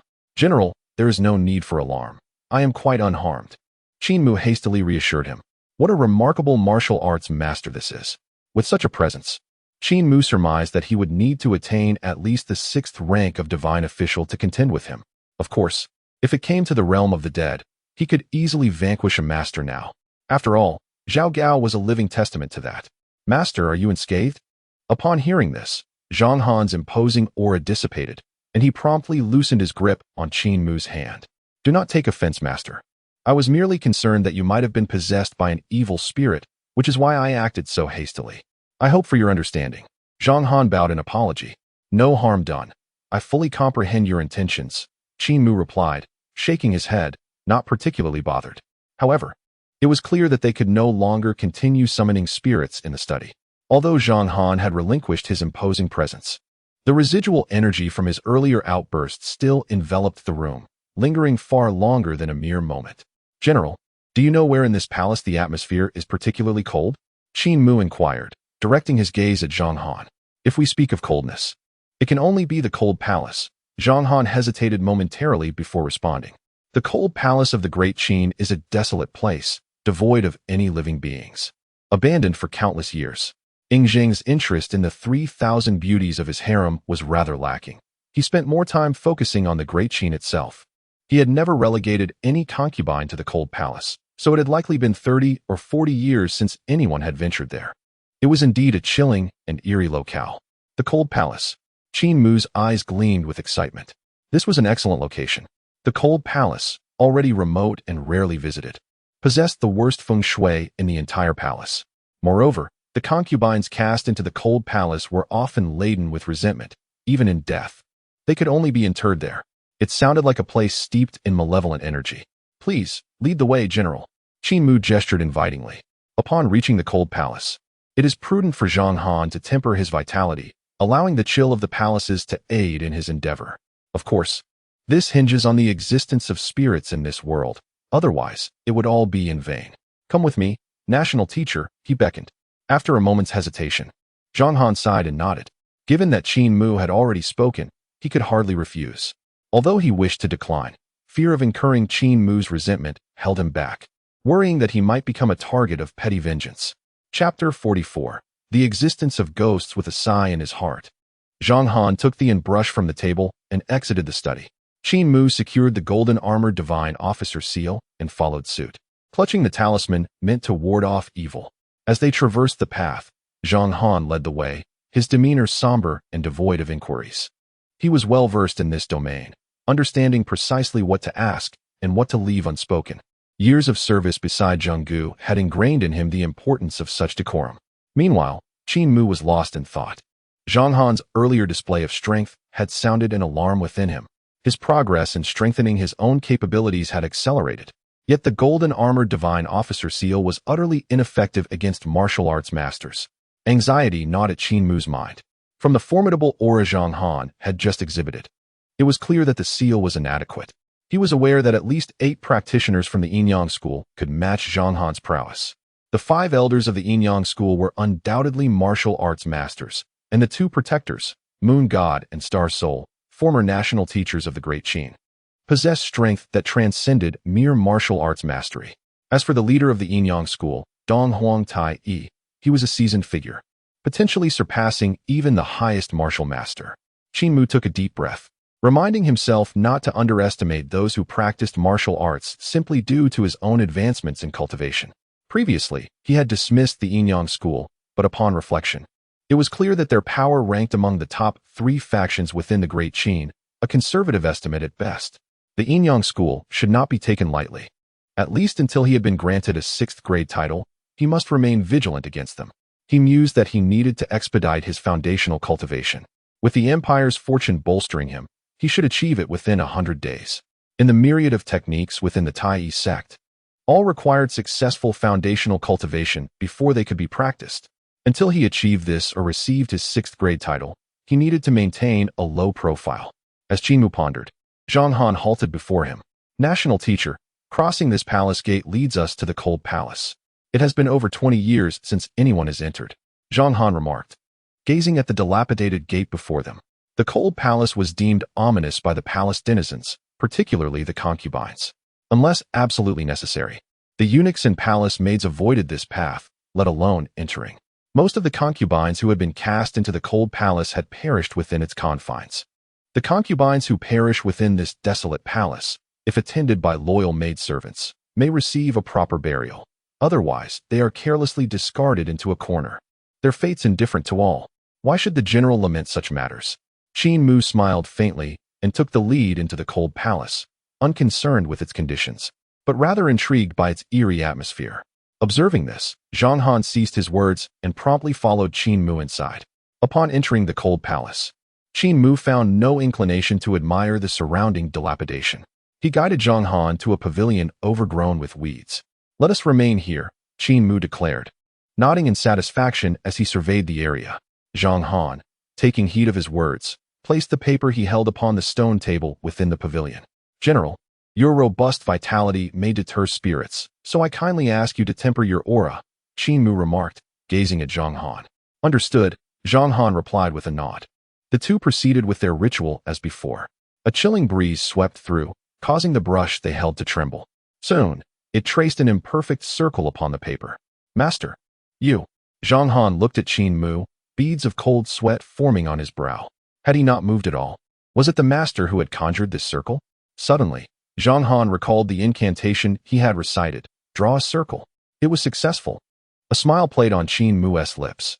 "Spirits indeed exist. What shall we do now, master?" Zhang Han gulped nervously, casting a glance at Qin Mu. "Do not panic." Qin Mu gestured for Zhang Han to remain calm. This brush spirit was evidently intimidated by Zhang Han's vitality. How formidable could it be? "Brush spirit, can you read?" Qin Mu inquired, directing his attention to the brush in hand. This was his primary concern. He could not afford to summon an illiterate spirit, rendering their efforts futile. "What is the master doing?" Zhang Han, bewildered by Qin Mu's question, struggled to comprehend why, after going to such lengths to summon a spirit, the first inquiry would regard literacy. The brush spirit seemed momentarily stumped by Qin Mu's query, remaining still in their grasp. "What is happening? Has it fled?" Qin Mu muttered to himself. Why had there been no response for so long? He recalled that summoning the brush spirit was meant to contact a ghost who would answer inquiries truthfully, though such summoners typically faced grim fates. Why then? Was this spirit silent? Was it possible that this brush spirit, from 2 millennia ago, lacked proficiency in its craft? Just as Qin Mu pondered this, the brushes began to move. Startled, Zhang Han looked up at Qin Mu. He hadn't moved. The brush had acted on its own. Observing Zhang Han's reaction, Qin Mu realized the spirit was still present. The brushes slowly shifted towards the character for recognition. It could read. That is excellent. Qin Mu's face illuminated with a satisfied smile as he then produced a talisman to subdue all malevolent entities. Heaven has its deities, and the earth has its guardians. Wise and just, impartial in their duties to eradicate evil and alleviate distress, invoking divine wrath to reduce malevolence to ashes. As Qin Mu intoned the incantation, he swiftly affixed the talisman to the brush. In that instant, an excruciatingly piercing scream reverberated within the minds of both Qin Mu and Zhang Han. Zhang Han released his grip on the brush, clutching his head with both hands, his countenance contorted in profound agony. Qin Mu, too, was not faring any better. His eyes felt heavy, as if he might succumb to slumber at any moment. His complexion was ghastly pale, devoid of any color. The talisman remained firmly attached to the brush, which quivered in midair before finally plummeting onto the stone table after a quarter of an hour, falling silent. Although there were some unexpected developments, the outcome was ultimately satisfactory. Qin Mu pressed his hands against his head, a faint smile gracing his lips as he regarded the brush on the table. The brush spirit had been temporarily subdued by the talisman that warded off all evils. What remained for Qin Mu was to tame it. Is the national master all right? Zhang Han inquired, now fully recovered, his complexion far from Qin Mu's pallor. He had merely been caught off guard. Had he been prepared, he would not have experienced such distress. All is well. Qin Mu waved his hand dismissively, retrieving the brush from the table. This was indeed a remarkable object, one he intended to study thoroughly upon his return. Initially, he had merely aimed to tame a literate spirit to assist him in writing. However, upon seeing the brush in his hand, he conceived a new plan. With the brush spirit sealed by the talisman, it had transformed into a semi-finished spiritual artifact. If he could find a way to refine it further, he might even acquire a magical treasure. Even if it could not be fully refined, it could still serve as a trump card. Qin Mu pondered this possibility. In times of crisis, if he were to tear off the talisman and cast it aside, he could potentially summon an ally. Of course, it was equally possible that he would gain an adversary. Further research was imperative. Is the national master truly unharmed? Zhang Han observed Qin Mu's ashen face, his concern deepening. Should anything happen to Qin Mu, Zhengge would not let him off easily, especially since this incident had transpired right under Zhang Han's watchful eye. Thank you for your concern, General. I am quite well, Qin Mu replied cheerfully, shaking his head with a smile. He was merely a bit weakened, nothing serious. Then I shall rest easy. Zhang Han felt a wave of relief wash over him. National Master, since we have subdued the spirit, it would be prudent for us to depart swiftly, Zhang Han suggested, glancing around the desolate and eerie cold palace. He had no desire to linger here. Agreed. Qin Mu nodded, and together they exited. They approached the dilapidated palace gate, stepping through. Upon stepping out of the cold palace, Zhang Han exhaled deeply, the discomfort that had plagued him dissipating in an instant. General, at that moment, a shadowy guard rushed toward Zhang Han from a distance, coming to a halt before him. What is the matter? Zhang Han inquired, puzzled by the guard's urgency. Surely, something significant must have occurred. General, the matter at hand is of considerable importance. The shadowy guard replied, casting a glance at Qin Mu, uncertain whether to speak. According to protocol, the intelligence gathered by the shadowy guards was to be disclosed solely to Ing Zheng. However, if he were to remain silent, given Qin Mu's status in the Great Qin, the shadowy guard would not dare to withhold information from him should he wish to hear it. Thus, this shadowy guard could only pass the difficult question on to Zhang Han. Nevertheless, it was of no consequence. The Grand Master was not an outsider. Zhang Han instantly grasped the situation and began to speak. Presently, there was nothing in the Great Qin that Qin Mu could not be privy to. After all, with Qin Mu's current standing, he could directly inquire with Zhengge about anything he wished to know. The shadowy guard acknowledged with a nod. Feeling a sense of relief within, I report to the general that the notorious criminal Guy Nye has appeared in the Twilight Valley, slaying 300 of our finest warriors and fleeing with the criminal Tian Ming. His whereabouts are currently unknown. The shadowy guard bowed his head to relay the news. Gainia. Zhang Han sighed upon hearing this. What a pity, he muttered to himself, feeling a sense of dread. He could already envision the fury that would erupt from Yingzheng once he reported this news. Yet, upon hearing the name, Qin Mu's eyes sparkled with intrigue. Gainia, the sword saint of the great Qin, renowned as the finest swordsman under heaven, the contemporary heir of the school of sword. Qin Mu was well aware of Gainia. Previously, he had wondered why the Yinyang school and the Mo school, along with many figures from the various schools of thought he was familiar with, were present. Yet Gainia was absent from the palace. It turned out he had defected. Gainia's name must have reached the Grand Master, Zhang Han remarked, turning to Qin Mu. I am indeed familiar with the name of the Empire's sword saint, Qin Mu replied with a smile. Indeed, who does not know of the Empire's sword saint? Zhang Han shook his head. I apologize for the embarrassment, but the Empire's sword saint is no longer our great Qin's sword saint. A month ago, for reasons unknown, Gainia fled the great Qin with a young child. Upon learning of this, His Majesty was enraged and issued orders to seal the news while secretly pursuing Gainia. Now, after the incident at Twilight Valley, it seems we can no longer keep this under wraps. The world will soon know that our great Qin's sword saint has defected. Zhang Han's face was marked with a bitter smile. The name Gainia represented the swordsmanship of the great Qin, and now that he had turned traitor, it would surely invite ridicule upon the great Qin. However, this was not the most pressing concern. The most crucial matter was the extraordinary bond between Yingzheng and Gainia. Zhengge might find it difficult to accept Gainia's betrayal. Now, with Gainia having slain 300 elite warriors of the great Qin in Twilight Valley, there was no turning back, while others may remain oblivious. Zhang Han was acutely aware of the depth of Yingzheng's feelings for Gainia. Before Yingzheng ascended to power, Gainia was both his martial arts teacher and a personal bodyguard, the only formidable ally he could rely upon. In the 11th year of King Zheng's reign, when the great Qin was still under the control of Prime Minister El Buwei, Yingzheng had secretly slipped out of the great Qin to visit Han Fei in search of an opportunity to seize power. Throughout this journey, Gainia had ensured his safety. It had been nearly 20 years since then. With such a profound bond, Gainia's betrayal was a grievous act indeed. Zhang Han vividly recalled the terrifying expression on Yingzheng's face when he first received the news of Gainia's defection from the great Qin. Yingzheng was not one to accept betrayal lightly. However, he could not accept the betrayal of those closest to him. As Qin Mu listened to Zhang Han's words, he subtly compared the timeline in his mind. This meant that they were currently in the Qin era, during the recent period when Gainia had just defected and had not yet made his way to the Mo family's mechanism city. This matter was not hidden from the national master. Gainia was unlike others. If the emperor were to learn of the affairs in Canua Valley, Zhang Han sighed again. If he were to report this news, the enraged Yingzheng might well vent his fury on him. It seemed he needed to tread carefully these days. Should anyone unwittingly provoke Yingzheng at this time, it would surely lead to rivers of blood. Zhang Han, daring to ask, sought the national master's aid. His gaze towards Qin Mu brightened slightly.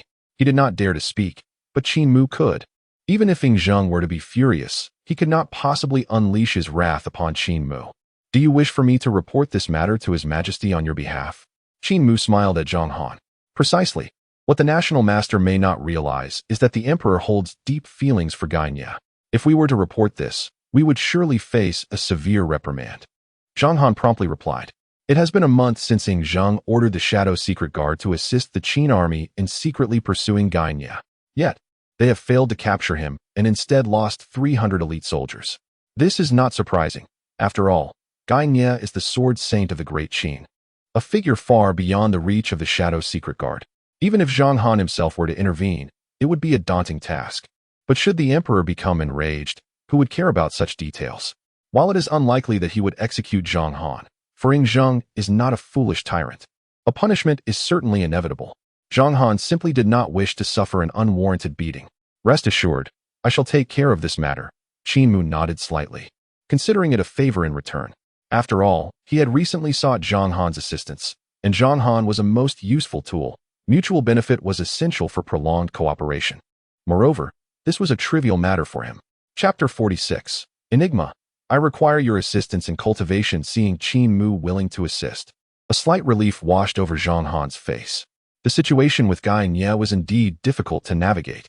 He was even uncertain whether Yingzheng genuinely wished to retrieve Gainye, the illustrious first emperor of Qin.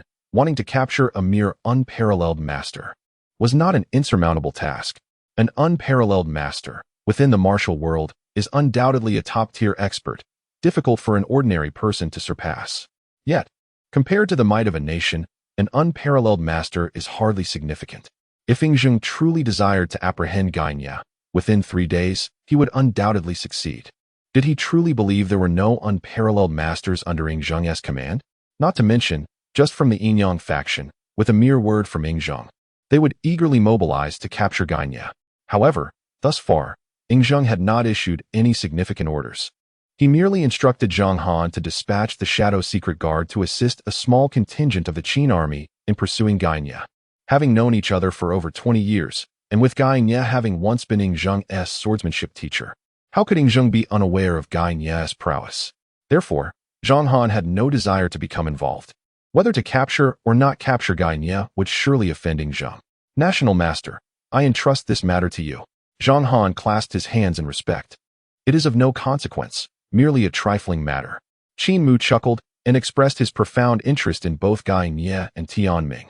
It was, of course, not due to any peculiar inclinations of Qin Mu, but rather because both individuals possessed extraordinary fortunes. Particularly, Tianming, whose name resonated with the very essence of destiny, seemed intricately linked to the world's greatest secrets. Thank you, National Master. Zhang Han bowed in gratitude. If there is nothing further, I shall take my leave to the Chaohui Hall. Qin Mu, regaining his composure, smiled and made his way toward the Chaohui Hall. Matters concerning Gainye and Tianming could wait. He needed to return and contemplate this brush spirit. Within the Chaohui Hall, Qin Mu dismissed all the waiting palace maids and eunuchs, then retrieved the brush cradled in his arms. He examined the writing brush, pondering how best to proceed. It would be ideal if he could refine it into a magical artifact, though he was uncertain of his success. As he played with the brush, he murmured to himself that this brush spirit differed somewhat from his previous assumptions. It seemed to require embodiment within the brush itself. Consequently, this brush transformed into an entity capable of communication. Gazing at the talisman affixed to the brush, Qin Mu contemplated before decisively removing it. Without hesitation, he grasped the golden armored divine officer seal in his hand. The moment the talisman was removed, a chill enveloped the entire Chaohui Hall, and the brush levitated, the temperature plummeting further. I am the golden armored divine officer of the Great Qin. How dare a mere specter be so audacious? A voice imbued with authority resonated, revealing that Qin Mu had donned golden armor, radiating with golden light. The national fortune of the Great Qin transformed into a dark bird, manifesting numerous extraordinary phenomena behind him. The surrounding cold air suddenly stilled, and the levitating brush began to quiver violently. Indeed, the national fortune of the Great Qin exerted an extraordinary suppression over malevolent spirits. Witnessing this spectacle, a smile crept upon Qin Mu's lips as he proclaimed, "Wicked spirit, I require your assistance in my cultivation." The brush, suspended in the air, trembled slightly, seemingly perplexed by Qin Mu's intent. You shall serve by my side for a century, and upon the completion of that term, you may depart. Qin Mu addressed the brush. Otherwise, do not blame this divine officer for obliterating your very soul. The brush fell silent, as if deep in contemplation. After a quarter of an hour, it floated before Qin Mu, landing in his hand, the meaning unmistakable. Astute. Qin Mu smiled, finding this cooperation far more seamless than he had anticipated. Yet, such acquiescence was to be expected. This little entity merely sought to survive. To seek fortune and avoid disaster is the nature of all things. Qin Mu dispelled the golden armor enveloping him and casually tossed the brush onto the table. He then placed the talisman that quelled all malevolence upon the table as well. Although the brush spirit, whose gender remained unknown, had seemingly submitted, Qin Mu remained vigilant. Listen well. I require your assistance in my cultivation, not to summon spirits and absorb their Yin energy. I merely need you to transcribe my words in Qin seal script. Qin Mu declared, placing a sheet of paper upon the table. The brush levitated once more, poised above the paper. Now heed my words. In Qin Mu's mind, he recalled the essence of the Tao Te Ching and then spoke. The way that can be spoken of is not the eternal way. The name that can be named is not the eternal name. The nameless is the beginning of heaven and earth. The named is the mother of all things. Therefore, always be without desire, in order to observe its mysteries. Always have desire, in order to observe its manifestations. These two emerge from the same source, but have different names. Together, they are called profound. Profound beyond profound. It is the gateway to all wonders. As Qin Mu recited the Tao Te Ching, the spirit writing brush descended upon the paper and began to inscribe. In but a moment, it flawlessly transcribed every word that had escaped Qin Mu's lips in the Qin seal script. It appears that the Tao Te Ching is not as esoteric as rumored. Qin Mu mused to himself. The prerequisite for receiving the talisman was to be well-versed in the morning and evening scriptures, Tao Te Ching, and scripture of deliverance. Qin Mu had deliberately chosen to read the Tao Te Ching first to ascertain whether it was indeed as formidable as the tale suggested, whether merely uttering its verses would cause spirits to perish instantly. It seemed not to be the case, as the spirit writing brush had inscribed every word without incident. After all, the Tao Te Ching is not a ferocious beast. It elucidates the evolution of the universe through the way and contains some teachings of Taoism. While profound and mysterious, it is not malevolent. It is conceivable to attain enlightenment through the Tao Te Ching, yet it is improbable that one would meet their demise from hearing it. With this understanding, Qin Mu took note inwardly and then turned his attention to the writing brush on the table, continuing his recitation of the Tao Te Ching. An hour later, a stack of bamboo slips appeared before him. These included the morning and evening scriptures, Tao Te Ching, and scripture of deliverance, with Qin Mu selecting the original version of the latter. Otherwise, the countless revised versions of the scripture of deliverance, totaling over 600,000 characters, could not possibly be completed in just an hour. Having accomplished this, Qin Mu placed the talisman of suppression back onto the rice paper. This was not an act of impropriety on his part. Rather, it was essential to seal such items when not in use. Who could foresee what unexpected circumstances might arise? After securing the brush, Qin Mu summoned a eunuch. "Take these and accompany me to the Qilan Hall," he instructed, casting a glance at the young eunuch. Yes, the eunuch promptly gathered the bamboo slips and followed Qin Mu to the Qilan Hall. Chapter 47. The Taoist Talisman, acknowledged by heaven and earth within the Qilan Hall. Qin Mu and the young eunuch approached at a measured pace. Upon entering, Qin Mu gestured for the eunuch to set down the bamboo slips and then dismissed him. "Your Majesty," Qin Mu called out as he observed Ying Zheng, who was attending to state affairs from the dragon throne. "Sir?" From the throne, Ying Zheng lifted his gaze at the sound of Qin Mu's voice. Setting aside the memorial he had been reading, he rose from the throne and walked towards Qin Mu. "Sir, I apologize for my ignorance regarding the bamboo slips that you sent earlier. I could not comprehend a single character," Ying Zheng admitted, eyeing the stack of slips on the ground. He prided himself on his knowledge of the 7 state scripts, yet he had never encountered the characters penned by Qin Mu. "It is of no consequence. It was my oversight. Those characters belong to the Taoist sect, and outsiders are, of course, unfamiliar with them. I have rewritten them in Qin seal script. Your Majesty must familiarize yourself with these slips at once," Qin Mu urged. "This is a stringent requirement. Only after thoroughly studying these 3 scrolls may the talisman be granted." "I shall make haste to do so."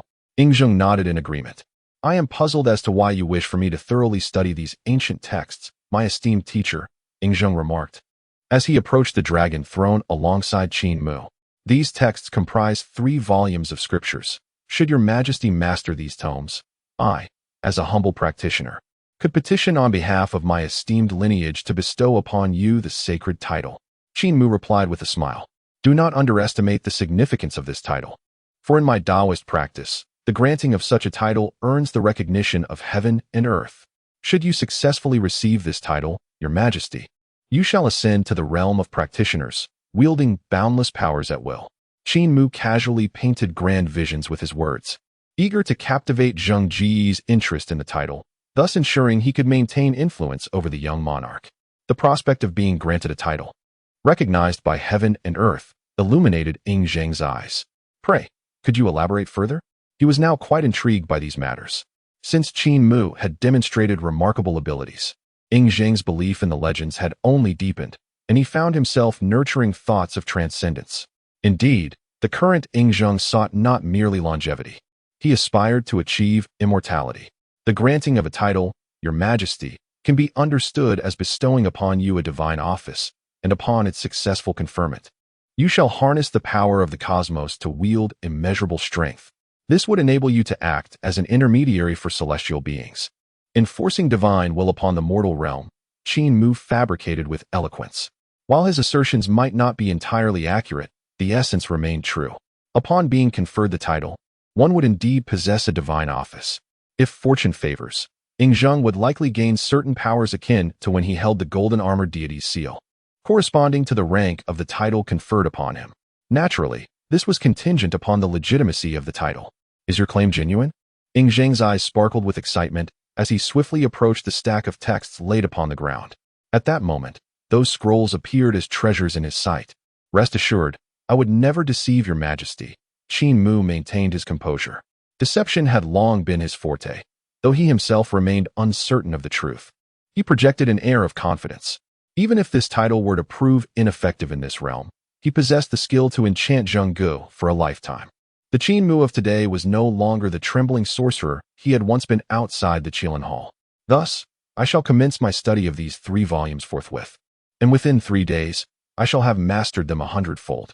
No, 1,000-fold, Yingzheng declared with a grand gesture. He had resolved to set aside all affairs of state for the next 3 days, dedicating himself solely to the study of these scriptures. For Yingzheng, this was a celestial opportunity. Nothing could deter him from his scholarly pursuits. Your Majesty, there is no need to rush. Haste may lead to missteps. Qin Mu gently interjected. Your words are duly noted. I shall take them to heart. Yingzheng nodded earnestly, yet his resolve remained unchanged. It is well that your Majesty understands. Qin Mu acknowledged with a nod, refraining from further persuasion. He then produced a bamboo slip from his robe. This is the scroll you previously found perplexing, rewritten in the Qin script, which I hope you will study diligently. Qin Mu smiled as he handed the slip to Yingzheng. This scroll pertains to how far I may accompany the mighty Qin in the future, he subtly hinted. This, indeed, is of utmost importance. Once the esteemed Zheng finished perusing this divine list, even if it were mere fabrication, he could certainly conjure a position of far greater merit than the 9th rank. His current yearning for the insignia of high-ranking officials is profound. Rest assured, I shall diligently study your illustrious works day and night. Yingzheng promptly accepted the divine list, assuring the scholar of his commitment. Observing Yingzheng's demeanor, Qin Mu nodded in satisfaction and continued, I have another matter to discuss. What is it? Please, do go on. Yingzheng inquired, setting aside the scroll in his hands. This concerns the legendary sword saint of the great Qin, Gainye, Qin Mu revealed. Upon hearing the name Gainye, Yingzheng's expression darkened instantaneously, and it took him a considerable moment to regain his composure. You are aware of this, esteemed scholar? Qin Mu nodded. I apologize for the embarrassment. This individual has been by my side for over 20 years, yet now. Yingzheng shook his head, seemingly reluctant to dwell on Gainye. Pray tell, why do you mention him? He asked Qin Mu, fully aware that the scholar would not bring up Gainye without reason. I encountered General Zhang Han during my journey here. He informed me that Gainye had slain 300 of our finest soldiers at the Crescent Moon Valley, before absconding with a child, his whereabouts now unknown. At this revelation, Yingzheng's eyes sharpened with intensity. He has slain 300 of our valiant soldiers. Has Gainye truly forsaken the great Qin? He understood that the loss of those 300 would be irrevocable. Clenching his fists tightly hidden within his dragon sleeve, he could not fathom Gainye's resolute betrayal. Very well. How splendid. Gainye. Yingzheng's fury transformed into a sardonic smile. Was he, the first emperor, truly so inept? That Gainye could disregard their 2-decade bond and abandon the empire without a moment's hesitation, even turning against the soldiers of the great Qin with ruthless intent. Taking a deep breath, Yingzheng struggled to regain his composure. I apologize for my earlier outburst. Qin Mu merely shook his head, choosing not to elaborate further. General Zhang Han, clever as he is, dared not report to me directly, instead burdening you with this errand. I shall ensure he receives his due punishment at your hall of morning glory, Yingzheng remarked lightly, his previous rage seemingly a distant memory. Such measures are unnecessary. Qin Mu replied with a smile. Might there be any personal belongings of Gainye within the palace? May I take some with me? Indeed. But may I inquire as to your intention for these items? Yingzheng asked, somewhat perplexed. I possess a technique that may assist your majesty in reclaiming Gainye, Qin Mu explained with a smile. He had previously expressed his fascination with the fortunes surrounding Gainye and the secrets of Tianming. How did he come to know of this? It was certainly from his previous life. It seemed that Tian Ming held secrets regarding the 7 stars of the Azure Dragon, which in turn divulged the mysteries of this world. To claim he was not intrigued would be a falsehood, especially since his own Dao techniques had manifested in this realm, likely intertwined with the secrets of the Azure Dragon's 7 stars. Chapter 48. Yingzheng's desire for an Eastern Turo? Might you elaborate, esteemed scholar? Yingzheng inquired. His interest piqued. This technique is known as chasing the soul by sensing, which can only be performed after establishing a ritual. By taking a personal belonging of the target as a medium, one can trace their essence over great distances. Qin Mu spoke with a smile. This method is absurd. He had not learned any tracking techniques. His expertise lay solely in talismans, which he had mastered exceptionally well due to frequent usage in his past life. Although Tai also possessed methods for tracking, traveling, and locating objects, Qin Mu had never regarded them with any seriousness, deeming them utterly useless. The profundities of Dao are all-encompassing. Yingzheng remarked with some admiration upon hearing this. The notion that Dao could seemingly accomplish anything stirred within him a yearning for the Daoist way. In that case, please, esteemed sir, take a seat. Yingzheng rose and approached a nearby bookshelf. It held various scrolls and a wooden sword. He retrieved the wooden sword and approached Qin Mu. This sword was used for my swordsmanship training under the guidance of Gainya. It was also the very sword he wielded during his time with the School of Diplomacy. I wonder if this sword meets your requirements? Yingzheng gazed at the wooden sword in his hand, his expression slightly awkward. Gainya had also employed this wooden sword to learn the art of swordplay after joining the Yinyang school. Upon descending the mountain, Gainya entered the service of the Qin Dynasty, becoming Yingzheng's swordsmanship instructor and personal guard. And this wooden sword had been gifted to Yingzheng by Gainya. That cannot be. This sword belongs to your majesty, not to Gainya. Qin Mu shook his head. What use was this wooden sword to him? He had no intention of performing any tracking techniques. Moreover, he was well aware of Gainya's whereabouts. By now, he should be at the Mo family's mechanism city. He sought a personal belonging of Gainya to perform a voodoo doll ritual. Does your majesty possess any items, perhaps a hair of Gainya? Qin Mu inquired directly. Indeed, I believe so. Yingzheng nodded. Although he had no particular interest in collecting such items, he could easily find something by searching Gainya's quarters. Someone, go to Gainya's quarters and retrieve some of his hair to send to the Morning Radiance Hall. Yingzheng commanded with a wave of his hand. Yes. A palace maid outside responded promptly and hurried to Gainya's quarters. Thus, when I return to perform the ritual, I shall be able to report Gainya's location to your majesty by tomorrow, Qin Mu said with a smile. Gainya had not offended him, but it was prudent to be prepared for future dealings. Within the Morning Radiance Hall, there was also a voodoo doll of Zhang Han. As for Zheng Gu, there was none at present. It was not that Qin Mu could not obtain something like Zheng Ji's hair. It was merely that, as the first emperor of Qin, Yingzheng carried an unimaginable aura of fortune. Additionally, the national luck shielding him meant that if Qin Mu were to create a voodoo doll of Zheng Gu, he would likely suffer a backlash before even reaching the soul summoning phase. Indeed, Yingzheng nodded, seemingly reluctant to discuss Gainya any further. By the way, I have a matter I wish to consult with you, esteemed sir. Yingzheng appeared to have recalled something and turned his gaze to Qin Mu. Your majesty, please proceed. Qin Mu nodded in response. May I inquire if you have any connections with the Daoist sect? Are there individuals within the Daoist community akin to yourself? Yingzheng looked at Qin Mu, his curiosity evident. This had been a long-standing question in his mind. Among the myriad schools of thought, could there not exist within Taoism a figure akin to Qin Mu? Surely, within its teachings lie countless esoteric arts? If such were the case, then Yingzheng ought to reassess the significance of Taoism. However, I have never encountered any mention of practitioners of Qi within the Daoist tradition. Not a single one among the Qi practitioners of the martial world has emerged from Taoism.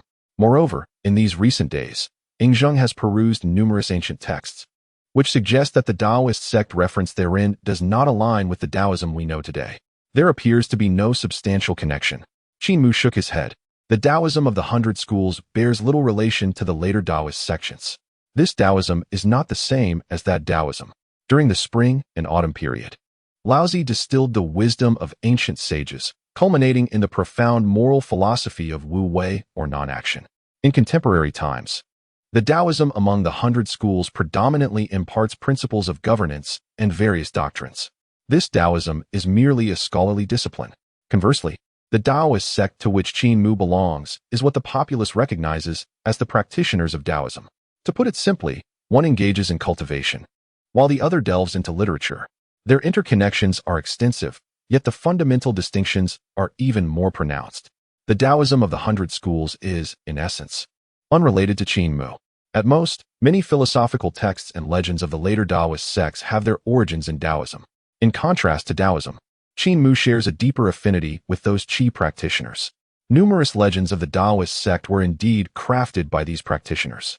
The establishment of sects such as Zhongyi and Maoshan also stemmed from these Qi practitioners. No connection at all. Yingzheng nodded, acknowledging the lack of relation, for after all, Taoism appears rather ineffectual. Previously, when he was afflicted by a grave illness, Taoism offered not a single remedy of worth. It proved less beneficial than the Yin-Yang school.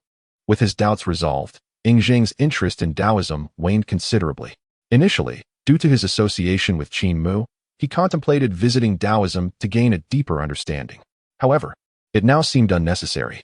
Your Majesty, should there be no further matters, this humble Daoist shall take my leave, Qin Mu said, casting a glance toward Yingzheng.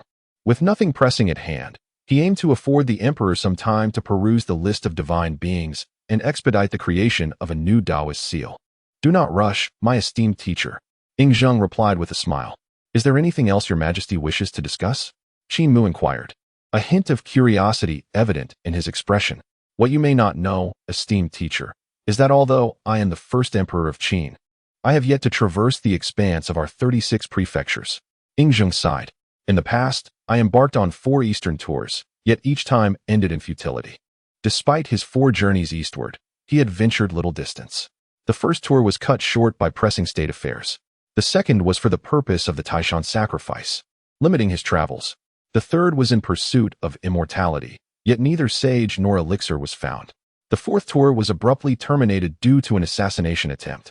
5 months prior, I had intended to embark on another eastern journey, to behold the landscapes of our Qin and meet my subjects. I had initially planned to discuss this with you in a few days, but since you are here today, I shall share my intentions with you directly. After the grand ceremony at the Wei River, I shall issue an edict for an eastern tour. I wonder, would you accompany me on this journey? Yingzheng inquired of Qin Mu. This would be the 5th eastern tour, a plan that Yingzheng had long contemplated.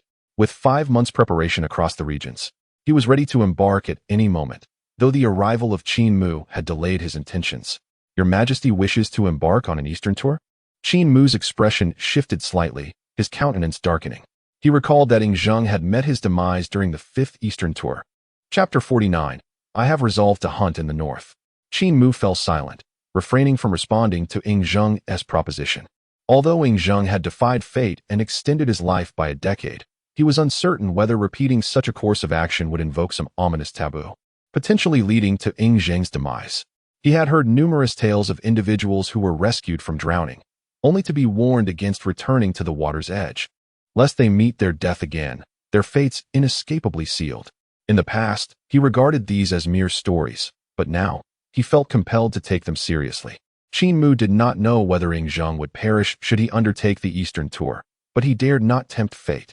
Should Yingzheng fall, his own status as the Grand Master of the Qin would be rendered meaningless. Without Yingzheng, the Qin would be vulnerable, and his own aspirations for cultivation and promotion would be extinguished. The eastern tour could not be permitted. In a mere moment, Qin Mu reached a resolution. At that very instant, Yingzheng spoke. Do you harbor any doubts, esteemed sir? Observing Qin Mu's somber demeanor upon mentioning the eastern tour left him perplexed. Your Majesty, you must not embark on this eastern tour. Qin Mu spoke directly. Not embark? Why not? Yingzheng was taken aback, struggling to comprehend Qin Mu's reasoning. How could the eastern tour be deemed impermissible? It was not simply a matter of cancellation. The emperor's journey was a matter of great import, and preparations had been underway for 5 months, with military forces and intelligence units already mobilized. Your Majesty's destiny is inescapable, and a moment's carelessness could lead to dire consequences. Upon hearing your intention to undertake the eastern tour, my heart trembled, and my spirit grew uneasy. This is an ominous sign, in my humble opinion.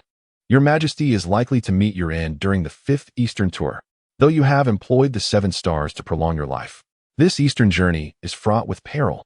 Qin Mu warned Yingzheng with a grave expression. Am I to perish during the Eastern tour? Zheng fell silent, contemplating the possibility. Perhaps it was indeed true. Had it not been for Qin Mu's intervention, he would have been resigned to his fate. Preparing to set forth on the Eastern tour, and in his then state, he might have met his demise. What do you suggest I should do, esteemed sir? Zheng inquired of Qin Mu. Must I remain confined to Xianying for the rest of my days? The Eastern tour is ill-advised, but your majesty may travel to other regions. Qin Mu suggested. If the Eastern tour is not feasible, then let it be a southern or northern tour. After all, it is merely a matter of taking a journey. The destination is inconsequential. Hearing this, Zheng hesitated, not out of a strong desire to undertake the Eastern tour, but because the other directions offered little of interest for exploration. The location of Xianying was peculiar. To the north lay the Great Wall. To the west the mountains of Bashu, and to the south, there was little of worth to visit. Few cities and barren lands rendered the idea of a tour rather futile. Why did Zheng embark on 4 Eastern tours instead of venturing in other directions? It was simply because, apart from the East, there were no other lands available for exploration. If Qin Mu's words hold any truth, it appears that within the vast territories of the 36 commanderies of the Qin, he may find himself unable to access 30 of them. Does your counsel suggest that I shall never again set foot in the Eastern lands? Zheng gazed at Qin Mu, his heart grappling with a hint of disbelief. If your majesty seeks to live these next 12 years in peace, then you must not go, Qin Mu remarked, observing Zheng's demeanor. He knew he could not afford to gamble on this matter. To err on the side of caution, it was best to refrain from making any journey. The will of heaven, Zheng murmured, lost in thought. So be it, these 12 years are stolen time. If I must forego the journey, then let it be. He waved his hand and sighed. To live 12 more years was already a remarkable feat. If limitations must be imposed, then so be it. After all, that which is pilfered from the heavens ultimately does not belong to oneself. For one's words alone do not dictate fate. There is no need for such lamentation, your majesty. The lands and waters east of Xianying are all part of our Qin territory. What is there to explore? Why not instead march northward to vanquish the foreign tribes? Qin Mu interjected, determined to alter Zheng's perspective. Should the day arise when Zheng, in a moment of discontent, revisits the notion of an Eastern tour, it could spell trouble. If the East is inaccessible, let us turn our attention to the North. Zheng's eyes sparkled with intrigue. He had long wished to address the foreign tribes surrounding the Great Qin, yet his health had hindered him in previous years. The Qin of yore could not withstand significant warfare, but the present was different. He had 12 years at his disposal. This northern expedition is indeed worth contemplating. Zheng acknowledged, grasping Qin Mu's intent and nodding in affirmation. Summon Zhang Han to attend, commanded Zheng, issuing his decree. Since the Eastern tour was no longer on the agenda, Zhang Han must be informed to cancel all preparations across the commanderies. Yes, responded the guards outside the palace, hurrying off to find Zhang Han. It is good that your majesty understands. The Eastern tour must not occur, Qin Mu thought to himself, feeling a sense of relief. He remained uncertain if his feelings were correct, but one could not afford to gamble. Indeed, it was a risk not worth taking. Your intentions are clear to me, master. Zheng nodded. He was no gambler and would not engage in such risks. Qin Mu acknowledged him with a nod, then rose to bow and take his leave. He needed to return to his studies of Daoist principles. Until his strength was enhanced, he could not find peace of mind. In the moon goddess residence, a child adorned in resplendent purple robes, bearing peculiar patterns on his face, entered. Having been away from Xianying for a few days, he noted that quite a number of intriguing events had transpired in his absence. The child murmured to himself, a strange smile gracing his features. He was none other than Xing Han, one of the 2 protectors of the Inyang school, and also a national advisor of the Great Qin. Xing Han made his way to a peculiar chamber, where the moon god awaited him patiently. In my absence, you have performed admirably, moon god protector. To the point where our Inyang school is in danger of losing 2 national advisor positions, Xing Han remarked with a smile as he approached the moon god. The discord between the 2 protectors of the Inyang school was no secret. It was evident that even the 5 elders harbored their individual ambitions. When one is outmatched, what can be done? If the Star Soul Guardian possesses such strength, why not enter the palace to prolong the life of the first emperor? The moon goddess cast a glance at Star Soul and spoke with indifference. Humph. Star Soul scoffed lightly, choosing not to engage further with the moon goddess. Have you ascertained whether that individual truly extends the life of the first emperor? Star Soul inquired. It remains unclear. The moon goddess glanced at Star Soul, as if regarding a simpleton. How could one ascertain the truth of immortality? How to investigate? Can the moon goddess see others' lifespans? What is the current condition of the first emperor? Star Soul continued to question. The malignant afflictions have been eradicated, even if he cannot achieve immortality. His life should have been successfully prolonged, the moon goddess replied. How did Qin Mu accomplish this? Have you investigated his background? Star Soul's brow furrowed, his expression growing solemn. He had never heard of such methods before. Qin Mu's emergence had a profound impact on the Yin family, even directly usurping their position within the Qin Dynasty. If the Star Soul Guardian wishes to know, he should investigate himself, the moon goddess remarked, casting a glance at Star Soul. Upon returning, he comes to her with questions, as if she were his subordinate. Does the Star Soul think himself akin to the Eastern Emperor? Humph. Hearing this, Star Soul let out a cold laugh, choosing not to press further. Yet, a sense of gravity began to settle within him. He could discern that the moon goddess was not withholding information. Rather, she had discovered nothing at all. Star Soul was well aware of the moon goddess's capabilities. There were few in this world she could not uncover. Does the Eastern Emperor have any directives? Star Soul inquired once more, eager to understand the Eastern Emperor's perspective on Qin Mu. Extend an invitation for a meeting, and if possible, recruit him into the Yin family. The moon goddess replied. So, Qin Mu is also a person favored by destiny? Star Soul's eyes widened with astonishment upon hearing this. While the Yin family possesses numerous ordinary disciples, those personally invited by the Eastern Emperor to join are individuals burdened with missions, like the 5 elders, including himself and the moon goddess. In the Eastern Emperor's words, they are fated individuals, destined by fate to belong to the Yin family.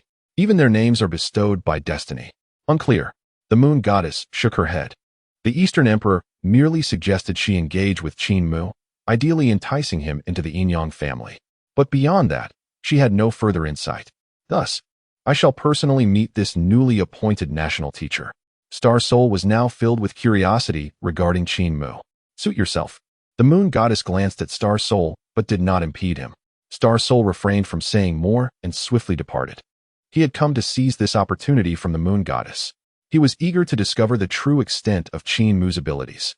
Within the morning radiance hall, Qin Mu was deeply engrossed in contemplating the spells he had studied, including external arts, sacrificial rituals, and feng shui techniques. Alas, had he known earlier, he would have joined the Jingyi sect. The Taoist sect's records regarding dynasty cultivators are far too scarce. Qin Mu muttered to himself, shaking his head. Though the Taoist sect had once basked in glory, it paled in comparison to the Jingyi sect and the Maoshan sect, especially the Jingyi sect, where each generation's celestial master is almost invariably a dynasty cultivator, ensuring the preservation of relevant records and techniques. In contrast, within the Taoist sect, few held official positions, leading to scant information on the matter. How one can cultivate oneself through the fortune of the nation remains a matter for him to explore. The Taichi sect possesses no records on this subject. Perhaps there are some, but with Qin Mu's level prior to his crossing, he could not perceive them. Helpless, Qin Mu took out the golden armored divine official seal and began his research. In the land of Qi and Lu, there lies the city of Sanghe, home to the Confucian holy site, the lesser sage's abode, a revered sanctuary in the hearts of scholars throughout the realm. Within the city, a massive statue is being forged, its head already sculpted, bearing a faint resemblance to Qin Mu. Although the statue remains unfinished, countless citizens still come to kneel and pray.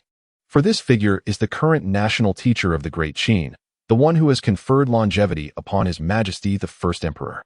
Behind the throng of praying citizens stood a young man clad in a white Confucian robe, gazing at the statue. Could this fellow be the national teacher of Great Qin? From his words, it seemed he was acquainted with Qin Mu. He is none other than Zhang Liang, the third head of the lesser sage's abode. Could this individual possess such remarkable abilities? Zhang Liang withdrew a rudimentary talisman from his bosom, murmuring to himself. The talisman was exceedingly simple, crafted from a bamboo slip, with inscriptions seemingly drawn in yellow clay, a stark contrast to the more refined yellow paper talismans. This bamboo slip talisman originated from Qin Mu. Upon his arrival in Sanghe, Qin Mu found himself in dire straits, barely able to afford a proper meal. Lacking materials for talisman crafting, he resorted to using local resources to create a few talismans, which he sold on the streets. It was then that Zhang Liang first encountered Qin Mu. Seeing his plight, he compassionately purchased a talisman for 2 bonds. Who would have thought that not long after, the once destitute itinerant sorcerer would transform into the national teacher of Great Qin? This stark contrast left Zhang Liang standing before the unfinished statue, unable to accept the reality. Chapter 50. The Gathering of Great Scholars in Xianyang. Does Zifeng also believe in ghosts and deities? As Zhang Liang pondered over the talisman in his hand, a gentle voice reached him from behind. Turning to see Yen Lu, the second head of the Lesser Sage's abode, approaching, Zhang Liang was taken aback. He had not anticipated Yen Lu would venture beyond the confines of the Lesser Sage's abode. He understood his senior brother well, fond of tranquility and averse to commotion. Wielding the sword of Hongguang without ever achieving victory or suffering defeat, he was a rare master of equilibrium. Typically, he remained in the Lesser Sage's abode, avoiding all engagements and responsibilities. It was unexpected for him to have left today.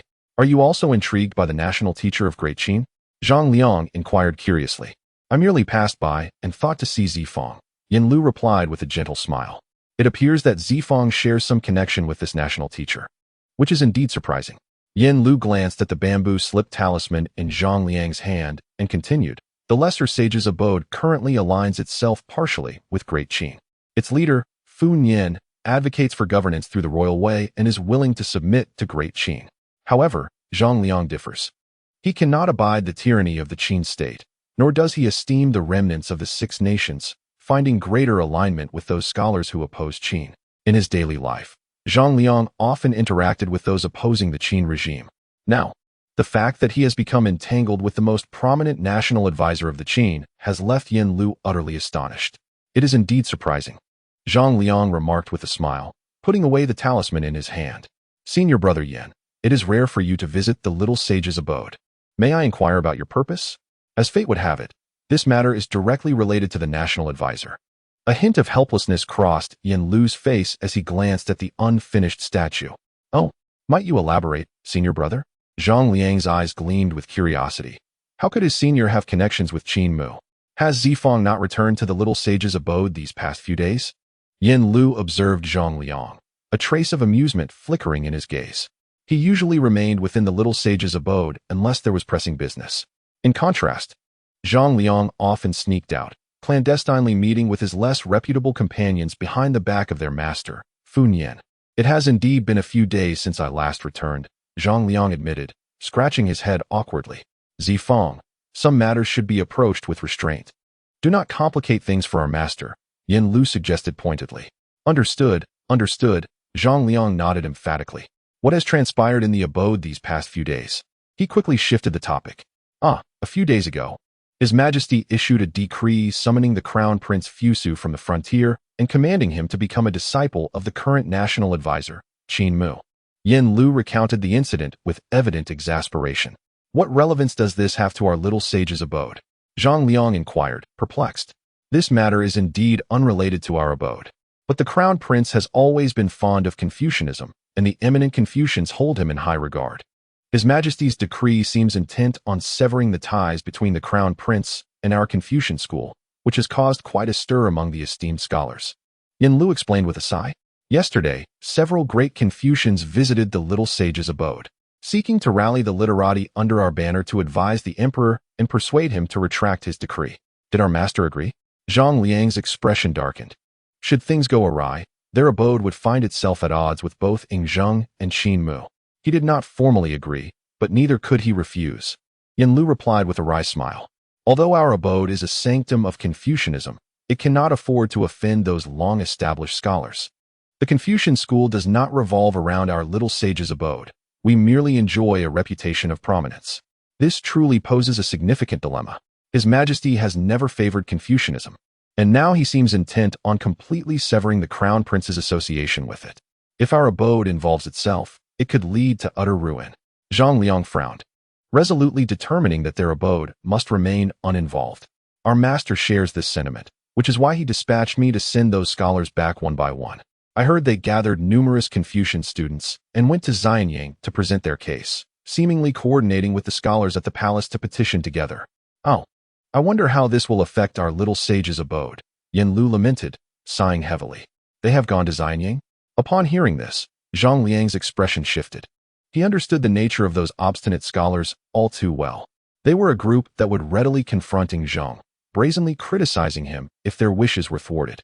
Should this provoke Zhang, it is uncertain how many lives may be lost. Although the Zhaishengxian Academy is affiliated with Confucianism, its scholars are decidedly distinct from the others.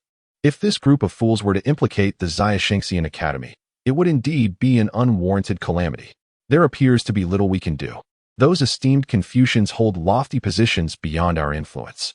Yin Lu shook his head in resignation, acknowledging the source of his vexation.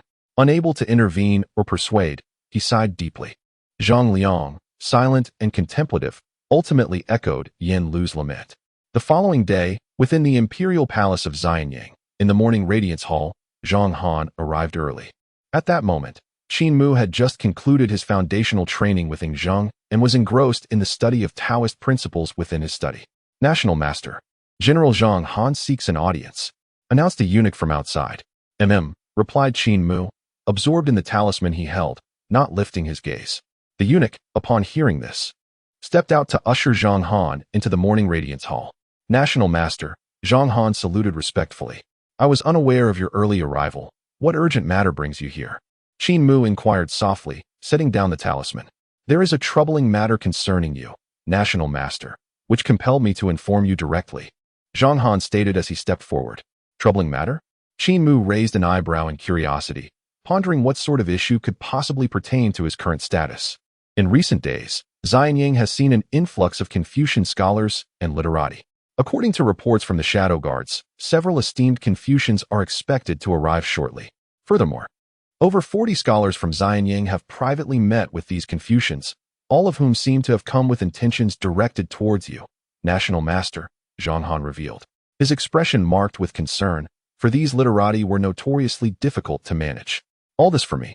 Qin Mu was momentarily taken aback, realizing he had little connection with Confucianism. Is it possible that renowned Confucians from across the realm are converging upon Xianying? What could it be? Have I burned their books or persecuted their scholars? Chapter 51. The visit from the Yinyang school. This matter is likely related to the Long Prince. His Highness the Long Prince has always maintained close ties with the Confucians, who hold him in high regard and offer their unwavering support. In fact, among the 70 scholars in the Xianying Palace, over 40 are from Confucian backgrounds, all staunch supporters of the Long Prince. 3 days ago, His Majesty commanded the Long Prince to return to court and take you as his master in the Tao. This may have touched upon the Confucian sensitivities, Zhang Han explained. Zhang's actions seem aimed at severing the ties between Fusu and the Confucians. Yet how could the Confucians simply relinquish their support? For years, they have invested considerable effort in supporting Fusu, who has, in turn, garnered their admiration. Should Fusu ascend the throne, the Confucians would undoubtedly flourish. Thus, these individuals are unlikely to easily abandon their support for him. Is this a contest for favor? Qin Mu furrowed his brow, perplexed by the unfolding situation. What is this all about? Moreover, there are only 70 scholars in the Qin, and out of those, 40 are Confucians? What does it mean to be a scholar? A polymath well-versed in ancient and modern knowledge. One only needs to excel in a particular discipline to earn the title. The Qin established the position of scholar to encompass expertise across ages, ranking at 600 stones. In matters of national concern, they are summoned for counsel. Each of them is a talent of considerable merit, highly valued by the first emperor. Given Zhang's stance towards Confucianism, it seems rather incongruous that so many Confucian scholars have been conferred the title of doctor. This appears to be the handiwork of Fusu, quietly elevating numerous Confucian individuals to such esteemed positions, perhaps with the intention of subtly influencing Zhang to embrace Confucian ideals. It is no wonder that whenever the name Fusu is mentioned, Zhang wears a troubled expression. Master of State, these degenerate Confucians pose no significant threat to you. Rather, they are merely a nuisance, Zhang Han continued. With Qin Mu's capabilities, the Confucians cannot topple him, yet they possess an uncanny ability to vex others. Both Zhang and the Chancellor, Li Si, have been thoroughly exasperated by these scholars. I have heard tales of this, Qin Mu nodded. Li Si was driven to the extreme of advocating for the burning of books and the burial of Confucians. Although the latter was aimed at sorcerers and the destruction of texts deemed detrimental to the state, many Confucians perished in the process, and several prominent scholars were lost. When Li Si executed these measures, there was certainly an element of personal vendetta involved. Do you have knowledge of the whereabouts of those doctors? Qin Mu inquired, raising his gaze towards Zhang Han. I fear not confrontation. If they wish to provoke me, they should not underestimate my ability to engage in verbal duels with these Confucians. Even without resorting to sorcery, I hold no fear of these trivial scholars. Master, please do not act impulsively. The situation has not been fully investigated. I merely came to inform you in advance, Zhang Han urged. Moreover, even if those Confucians are targeting you, His Majesty would certainly suppress it, ensuring your peace remains undisturbed. 40 or more doctors cannot simply be dealt with in such a manner, Zhang Han exclaimed. You have never exhibited such a disposition before. My visit was solely to prepare you mentally for what may come. You misunderstand. I am not one who revels in bloodshed, Qin Mu replied, shaking his head. Let us not forget that unnecessary killings would only accumulate karma that could hinder my cultivation. If any need to be eliminated, it must be done through others. What does the master intend? Zhang Han asked, puzzled. Do you mean to set 40 individuals against them? Why do you inquire so much? Qin Mu responded with a smile, which sent a chill down Zhang Han's spine, causing him to refrain from further questioning. He promptly disclosed the locations of the various doctors to Qin Mu. Qin Mu nodded slightly, intending not to employ any sorcery against these doctors. The sheer number of them posed a challenge. In the realm of unorthodox practices, what harms others ultimately harms oneself. If it were only one or two, Qin Mu could find a few tools to deflect the disaster, but when the numbers swell, it becomes increasingly difficult to manage. He silently hoped that these individuals would exercise some discretion and refrain from entangling the Daoist master in their affairs. A wicked smile inadvertently crept across his lips as he contemplated the potential to experiment with the ancient text methods of manipulation through the ages, which had cost him 9 coins to peruse online. Master of State, if there is nothing further, I shall take my leave, Zhang Han concluded. Zhang Han gazed at Qin Mu and cautiously spoke. I am grateful to the general for informing me of this matter. If the general is free tomorrow, do visit the Chaohui Hall. I can offer you a share of fortune. Qin Mu raised his gaze towards Zhang Han and smiled. Since his arrival in the Qin Dynasty, Zhang Han had been an invaluable asset to him. To ensure a horse runs, one must feed it well. Thank you for your generous offer, Master Guesher. Zhang Han promptly responded. Qin Mu nodded and chose not to elaborate further. Zhang Han, understanding the cue, respectfully withdrew. Once Zhang Han departed, Qin Mu resumed his examination of the talismans on the table, paying little mind to the group of Confucian scholars. Where could General Wang Lao be? After a considerable pause, Qin Mu set the talisman aside, perplexed. Ying Zheng managed to distance himself from him. Wang Jian should have entered the palace by now. At that moment, a eunuch outside the door announced, My lord, General Wang Lao has sent a letter. A letter? Qin Mu was taken aback. Why would Wang Jian send a letter without arriving in person? Bring it forth, he commanded. Yes, replied the eunuch, who entered with the letter presented in both hands. Qin Mu accepted the letter, opened it, and began to read. Moments later, he shook his head and set the letter aside. He has grown weary. Some fear death, while others dread the act of living. In the twilight of life, some seek to survive, while others seek release. In the letter, Wang Jian expressed his desire to enjoy his remaining days in peace. Even if cured of his ailments, his time would be limited. Unlike Ying Zheng, he did not harbor an obsession with immortality. General Wang Lao is indeed commendable, Qin Mu murmured softly. Were it another, they would likely have rushed to Qin Mu's side by now. Fear of death is common, but the calm acceptance of it is rare. At this moment, a eunuch below hesitated, as if he had something to say. What is holding you back? Speak freely, Qin Mu urged. The Master Guesher has also sent a letter of invitation, the eunuch awkwardly stated. Master Guesher? Qin Mu was taken aback. Which 2 practitioners of yin-yang are involved? The young eunuch, rather dull-witted, could have directly named them in Qin Mu's presence. What was the hesitation? Was he afraid of offending the other 2 masters under the auspices of the official Guesher? Which master? Qin Mu inquired. Reporting to you, my lord. It is the star soul master of the yin-yang school. The eunuch answered. A spark ignited in Qin Mu's eyes upon hearing this. The yin-yang school. After such a long wait, they finally sent someone. Present it, Qin Mu commanded. The eunuch quickly produced the invitation and offered it with both hands. Chapter 52. To seek rain, one must practice. Qin Mu took the invitation, glanced over it, then tossed it aside. The content revealed that the Star Soul Master wished to invite him for a discussion at the Yin Yang School. A discussion indeed. Does anyone believe I am unaware of the dangers lurking in the Yin Yang School? Entering is easy, but exiting is another matter entirely. Henceforth, there is no need for invitations from the Yin Yang School, Qin Mu declared, addressing the young eunuch. The enigmatic nature of these individuals from the Yin Yang School made Qin Mu reluctant to entangle himself with them, especially now. His relationship with the Yin Yang family is far from amicable. Without overwhelming strength to crush them, a reckless visit would be akin to delivering oneself to the slaughter. Behold, the young eunuch below nodded in acknowledgement. You may leave. Qin Mu waved his hand, dismissing the young eunuch.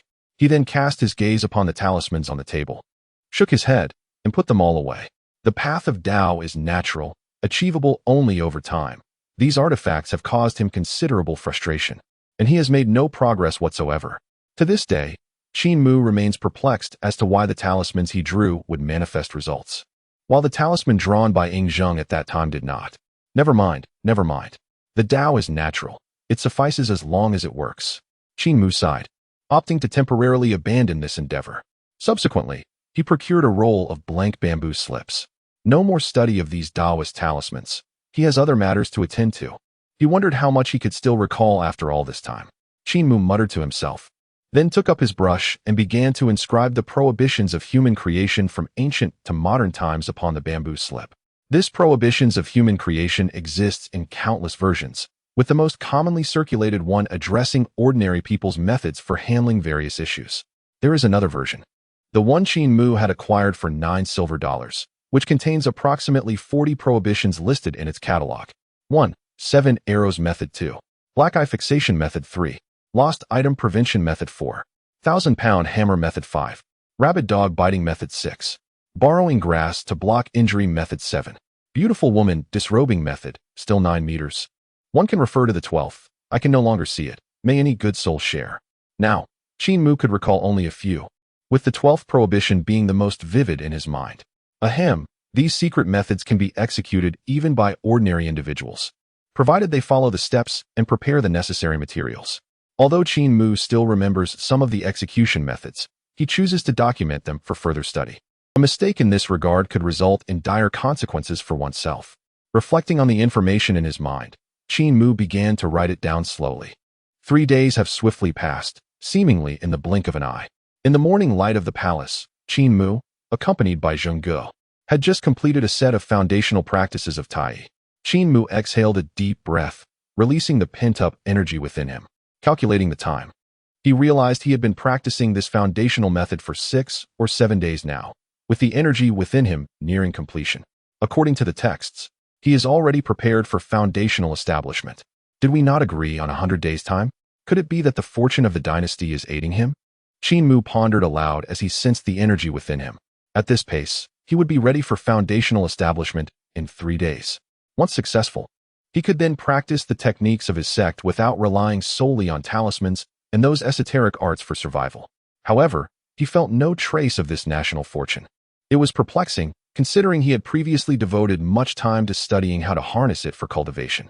A flicker of helplessness crossed Qin Mu's face. Who would have thought that the national fortune would manifest so silently? Sir, is there something amiss with today's practice? At that moment, Ying Zheng's voice echoed. No matter. I merely experienced a sudden insight and took a brief pause.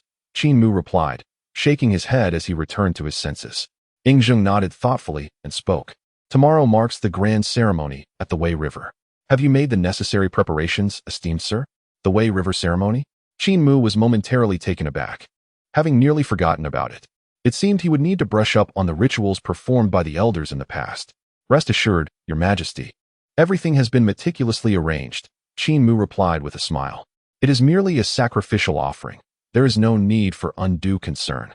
Thank you, esteemed sir. I do hope that the river god will show mercy this time, sparing our people from drought. Ying Zheng sighed. Why do you express such concerns, Your Majesty? Qin Mu inquired, puzzled, for he had not heard of any drought afflicting the Qin. You may not be aware, but Longxi County and the surrounding area of Jiuyuan have not seen rain for 7 months. Jiuyuan is faring better, but Longxi borders hostile territories. If the drought persists for a few more months, it could spell trouble, Ying Zheng lamented, shaking his head. Qin Mu fell silent, refraining from responding to Ying Zheng's remarks. What did this imply? Was the emperor expecting him to preside over the ceremony with the hope of invoking rain?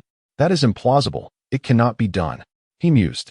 In myth and legend, any Daoist could summon rain, yet in reality, that was mere folly. Based on what he had learned at Tai Gate regarding the art of rain summoning, even with a high-ranking divine title, he might barely manage it. The Daoist texts dictated that to invoke rain, one must first establish an altar to commune with the celestial realm. Following that, incantations must be recited to reach out to the deities, in hopes of receiving a response.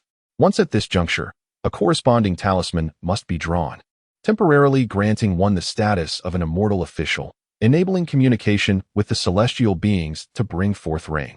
This celestial rank is recognized by the heavenly deities, akin to the titles granted by the dynasty's Daoist officials. If one lacks such a status, the rank of the bestowed title becomes paramount. If it is too low, one may not be taken seriously.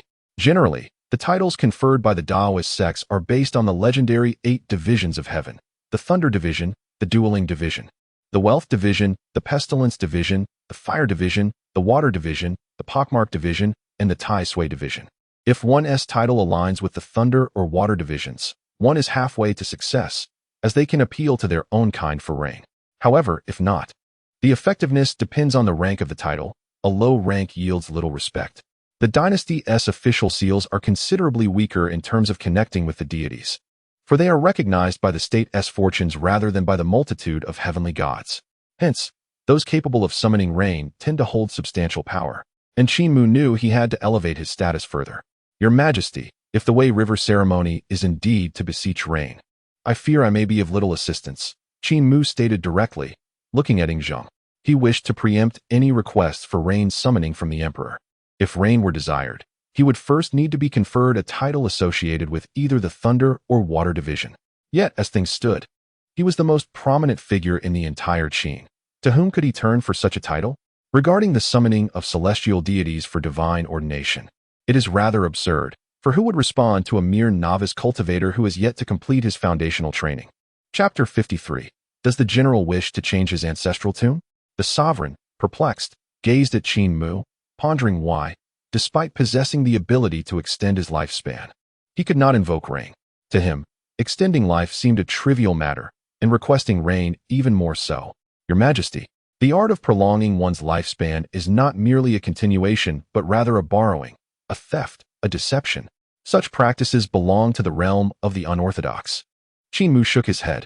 Throughout history, how many methods of longevity have been deemed righteous? Most belong to the esoteric arts. Thus, I comprehend now, Ying Zheng remarked, recalling Qin Mu's intervention during his eastern expedition. If his lifespan were indeed sanctioned by heaven, why would Qin Mu fear his journey? Though rain is unattainable, I beseech the national master to still preside over the grand ceremony. Ying Zheng addressed Qin Mu, concerned that he might abandon his responsibilities, even in the absence of rain. Surely Qin Mu's skills would prove beneficial in conducting the ceremony. Rest assured, Your Majesty, presiding over the ceremony poses no issue. Qin Mu affirmed with a nod. Merely going through the motions suffices, as long as he refrains from manifesting any tangible results. Your Majesty, why has General Zhang Han not been seen these past few days? Qin Mu inquired, recalling Zhang Han, whom he had summoned to the Chaohui Palace 3 days prior to bestow an opportunity upon him. Given the young man's nature, his absence for 3 days seemed unusual. Is there a matter you wish to discuss with General Zhang Han? I have assigned him some tasks. He should return after tomorrow's ceremony, Ying Zheng replied. Nothing urgent, merely found it curious that the general has not appeared. Qin Mu smiled. He must be engaged elsewhere, which explains his 3-day absence. After all, as the chief secretary to the sovereign, he is undoubtedly burdened with numerous responsibilities. Will you accompany me to the morning assembly today? Ying Zheng inquired, glancing at the sky. Not necessary, Your Majesty. Please proceed as you wish, Qin Mu responded, dismissively. There was little appeal in attending the assembly, as he was not akin to the likes of Zhao Gao. Speaking of Zhao Gao, he had been notably subdued lately, not even bringing Hu Hai to meet him, a commendable restraint. Then I shall not intrude upon your rest any further, Ying Zheng remarked, unsurprised. Though he visited the Chaohui Palace daily while Qin Mu practiced the Taiji foundational method, the latter had never accepted his invitations.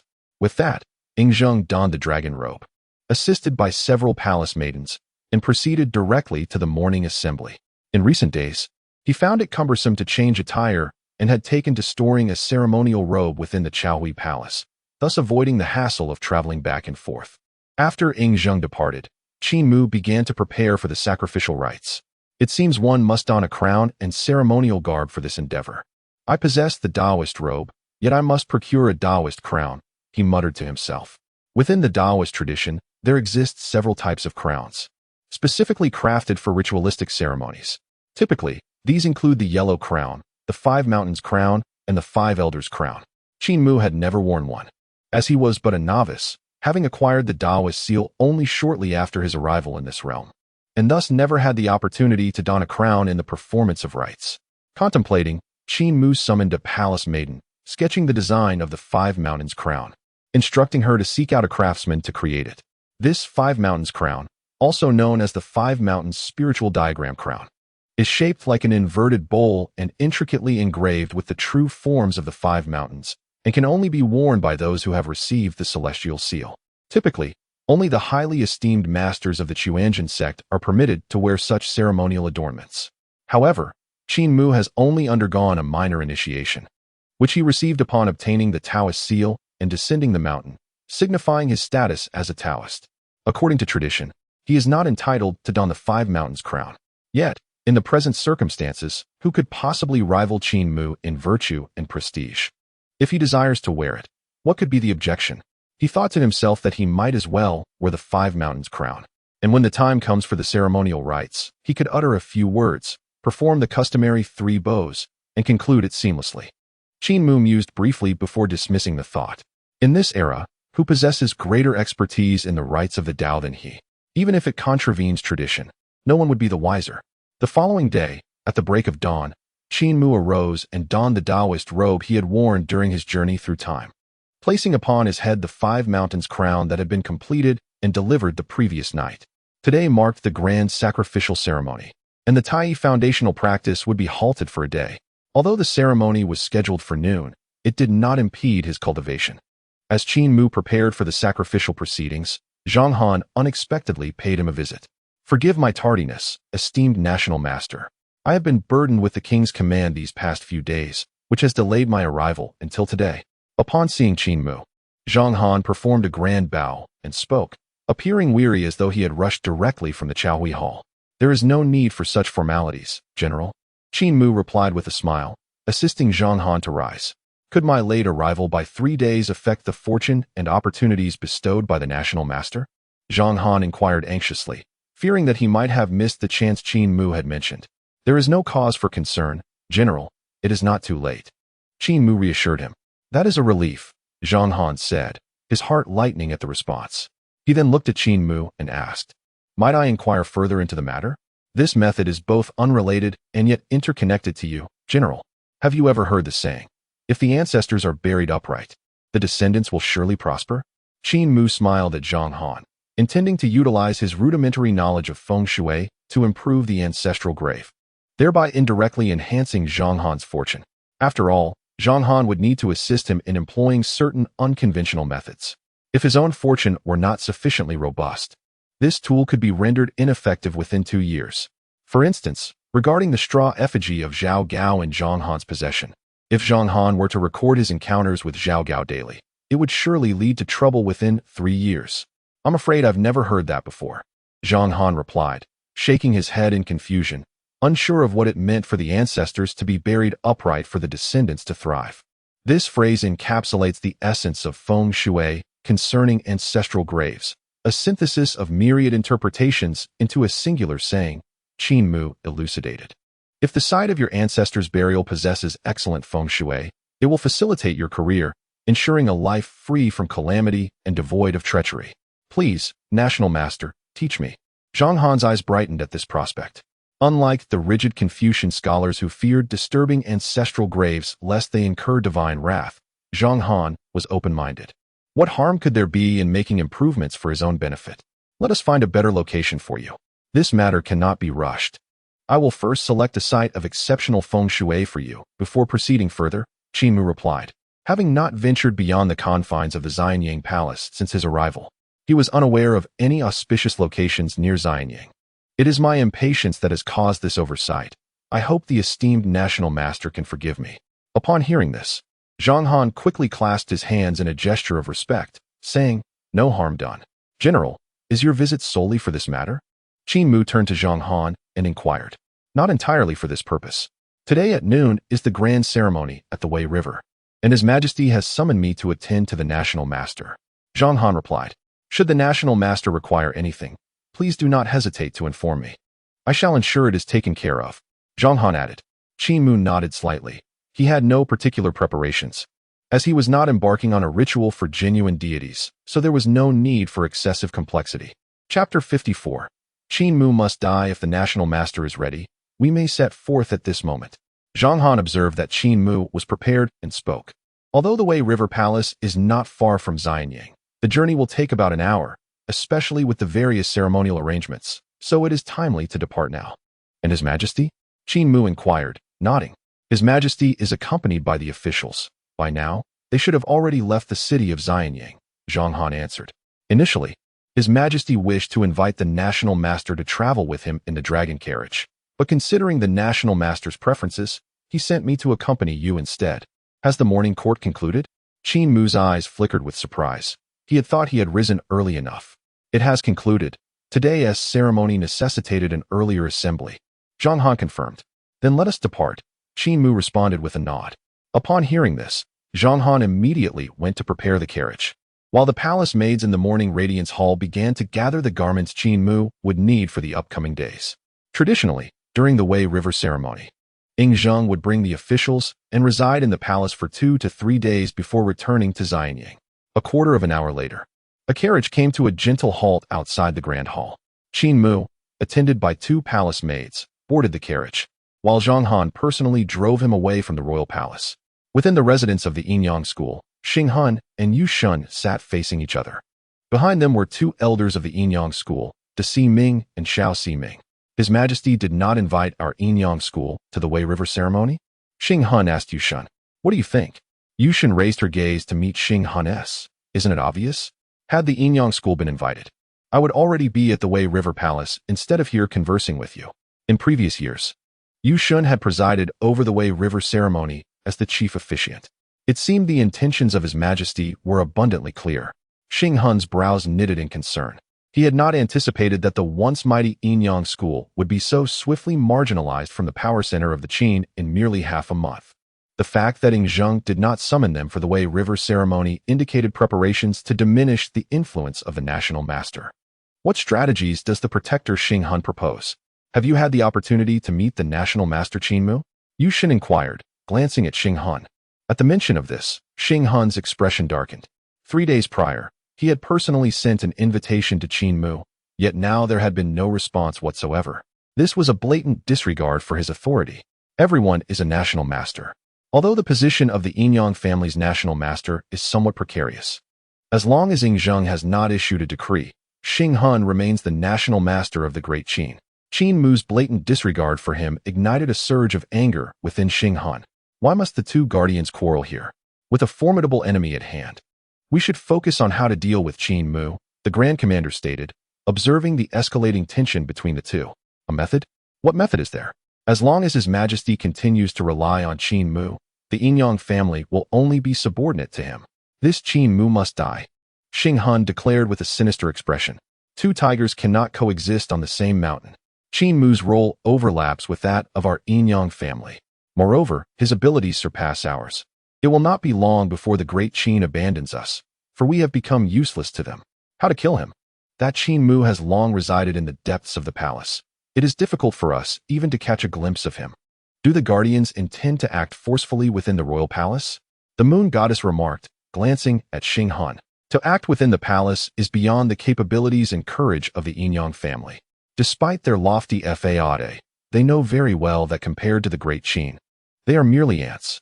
How can a sect's power rival that of a nation? The strength of a nation is formidable, unmatched by mere mortals. Even if we were to succeed, we would undoubtedly incur Ying Zheng's wrath, leading to the destruction of the Yinyang family. So what? I refuse to believe that Qin Mu can remain in the palace forever. Xing Hun shouted in anger. He was adamant that Qin Mu would eventually emerge from the palace, and he would not allow him to escape unscathed. The moon goddess chose not to respond, rising to leave with the lesser commander. Once the Wei River ceremony concludes, send someone to guard the palace entrance, monitoring daily. Should Qin Mu's whereabouts be discovered, report immediately. Xing Hun instructed the Grand Commander. Understood, the Grand Commander nodded. Departing to instruct the disciples. A flicker of malice crossed Xing Hun's eyes. Although Qin Mu had left the palace for the Wei River ceremony, Xing Hun dared not make a move at this moment, opting instead to await a future opportunity. Within the Wei River Palace, all officials were present, each preoccupied with the ceremonial affairs. At this time, Zhang Han also arrived, driving a carriage into the palace. The two entered and made their way to the hall where Ing Zheng resided. Teacher has arrived, Ing Zheng said, lifting his gaze at the sounds from outside the hall. As soon as he finished speaking, Qin Mu and Zhang Han entered in succession. Your Majesty. Qin Mu slightly cupped his hands in greeting. There is no need for such formality, teacher. Perhaps due to the significance of the day, Ing Zheng wore a warm smile that was unlike his usual demeanor. Are you prepared? He inquired as he gestured for Qin Mu to take a seat. Everything is in order, Qin Mu replied with a nod. Indeed, the sacrificial site is by the Wei River, where a high platform has already been erected. Countless citizens of Xianyang will come to witness the ceremony. Ing Zheng explained the situation to Qin Mu. The selections for the priest and accompanying participants have also been finalized. They will assist you during the ritual. As Ing Zheng's words fell, an elder accompanied by four youthful maidens stepped forth. The elder was the priest, responsible for overseeing the ceremonial proceedings, while the four maidens served as attendants, assisting Qin Mu, the main officiant, in fulfilling the rites. Master National Teacher. The five bowed respectfully to Qin Mu.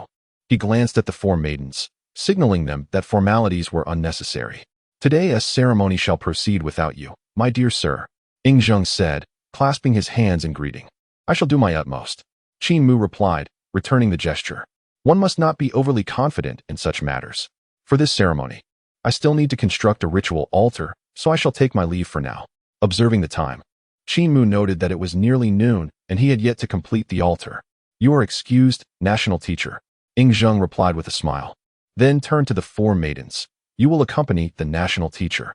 Yes. The four maidens nodded in response. Chapter 55. Ing Zheng's Fury. A great calamity approaches Confucianism. Qin Mu nodded and rose, making his way outside the hall, with the four maidens promptly following. Today, you shall stay by the Master's side and ensure his safety, Ing Zheng instructed Zhang Han. Rest assured, Your Majesty, everything is well arranged. Zhang Han nodded, comprehending Ing Zheng's intent. In past years, during the Weha ceremony, numerous assassins sent by remnants of the 6 states would infiltrate the event. Now that Qin Mu's name had spread across the realm, this ceremony would undoubtedly harbor hidden perils. Zhang Han appeared at ease, adeptly managing such situations. Over the years, Ing Zheng had faced numerous assassination attempts. By the Weishui River, Qin Mu glimpsed the high platform erected for the ceremony from a distance. At that moment, a considerable number of citizens had gathered around the riverbank, observing the proceedings. Flanking the river were the guards of Xianyang, positioned every 3 steps, their ranks extending beyond sight. Qin Mu led the 4 maidens to the top of the platform, designated for sacrificial offerings. When the ceremony commenced, Ing Zheng would join the officials in the viewing area, while the space below would be reserved for the citizens of Xianyang. Upon reaching the platform, Qin Mu instructed the 4 maidens to bring forth a table, and subsequently requested a piece of yellow cloth to be placed upon it. From his robe, he produced several talismans and laid them upon the table, then sent someone to procure a censer and other offerings. After a flurry of activity, a rather simple ritual altar was established. Master, is the altar ready? The emperor has seated himself with the officials, and the surrounding citizens are also entering. Zhang Han arrived at the platform to inquire. All is prepared, awaiting His Majesty's address. Qin Mu replied with a smile. Before the ceremony begins, Brother Zheng must first say a few words. Zhang Han nodded at this and turned to leave the platform. During the sacrificial rites, no unrelated individuals were permitted upon the stage. At this moment, many citizens of Xianyang had gathered around. Typically, their gazes would be fixed upon the viewing platform, watching the great Qin's first emperor. However, today, countless eyes were directed towards Qin Mu. Master National Teacher. It is truly him. They exclaimed. We finally see him in the flesh. Master National Teacher, Master National Teacher. Quickly, kneel and pray before the immortal teacher. Your wishes are sure to be fulfilled. Countless commoners recognized Qin Mu, for many households within the city of Xianyang honored his image and statue. Now, finally witnessing him in the flesh, it was no wonder that the populace was so stirred. Upon observing this scene from the high platform, Qin Mu felt a twinge of discomfort. The people's adoration was not the issue. Rather, it was their act of kneeling and murmuring incantations, akin to worshipping the deceased. Meanwhile, the officials on the observation platform furrowed their brows at this spectacle. Your Majesty, although the national master has rendered great service to our Qin, the decorum between sovereign and subjects must not be disregarded. Now, in your presence, the commoners are performing an act of reverence towards Qin Mu. How can this be sustained? Chunyue, the doctor of the state, boldly rose to voice his concern. Formerly a scholar from the state of Qi, he had joined Qin after it unified the Six Kingdoms. Receiving the title of Doctor of the State, once close allies with Li Si, their friendship had deteriorated in recent years as Li Si sought to distance himself from Confucianism. Indeed, the sovereign is the sovereign, and the subjects are the subjects. How can a minister elevate himself above the ruler? The esteem enjoyed by national master Qin Mu now eclipses that of the sovereign. This is untenable. Numerous doctors stood in agreement with Chunyue. Though they held no specific official titles, their renowned status lent them considerable influence, even causing Li Si to tread carefully around them. Enough. Ing Zheng struck the dragon throne with a resounding clap, his expression darkening as he spoke sharply. You esteemed doctors of my Qin, do you spend your days merely vying for power and influence, ensnaring our esteemed contributors with your convoluted rites and regulations? What is the essence of your title as doctors, if you cannot even comprehend its significance? Today's ceremony at the Wei River must not be stained with blood. Cease your incessant chatter. Ing Zheng's voice was chillingly cold. Were it not for the significant ties of these Confucians, he would have long since ordered their execution. His disdain for Confucianism had been brewing for quite some time. However, the scholars had begun to represent the educated populace, and their unity was formidable. To target one scholar would incite a multitude to rally in protest. Once he, Ing Zheng, had resolved the lurking threats to the Qin, he would turn his attention to these so-called scholars. Chunyue, observing Ing Zheng's palpable fury, opened his mouth but refrained from further comment. He had initially intended to seize this opportunity to undermine Qin Mu's reputation and unite many Confucian scholars in petitioning Ing Zheng to retract the decree allowing Fusu to become Qin Mu's disciple. Yet, seeing the current situation, he felt that continuing would yield little effect, and might even incite further animosity from Ing Zheng towards Confucianism. When a nation is on the brink of collapse, aberrations will emerge. With such a sorcerer holding such esteem in our Qin, chaos is surely imminent. Chunyue sighed inwardly. He believed that only scholars could govern the realm with order, and that only virtuous Confucian sages deserved the title of national teacher. How could a mere sorcerer bear the weight of such a title? Yet, Chunyue dared not voice these thoughts at this moment. As he fell silent, the surrounding doctors, witnessing his reticence, likewise bowed their heads and ceased their discourse. Ing Zheng, for his part, no longer regarded the doctors. Initially, he had established the position of doctor to attract the talents of the realm for his own use. At that time, Ing Zheng was indeed quite pleased with the numerous scholars, all of whom were distinguished talents in their respective fields. However, gradually, the position of these scholars began to transform into a stepping stone for Confucian scholars to enter officialdom. Among the more than 70 scholars in the court, over half were adherents of Confucianism. Although Ing Zheng was displeased, he felt powerless, for these individuals had indeed entered service through their own merit, fulfilling the initial requirements he had set forth. To punish them would be unjust, as they had committed no transgressions. To fabricate accusations would only instill fear among the talented across the realm. Moreover, Ing Zheng held disdain for such actions. Yet, if left unchecked, these individuals would occasionally emerge to vex him. He vividly recalled a few months prior, when he hosted a banquet at the Xianyang Palace for the officials. During the feast, he had bestowed a piece of rich meat upon Prime Minister Li Si.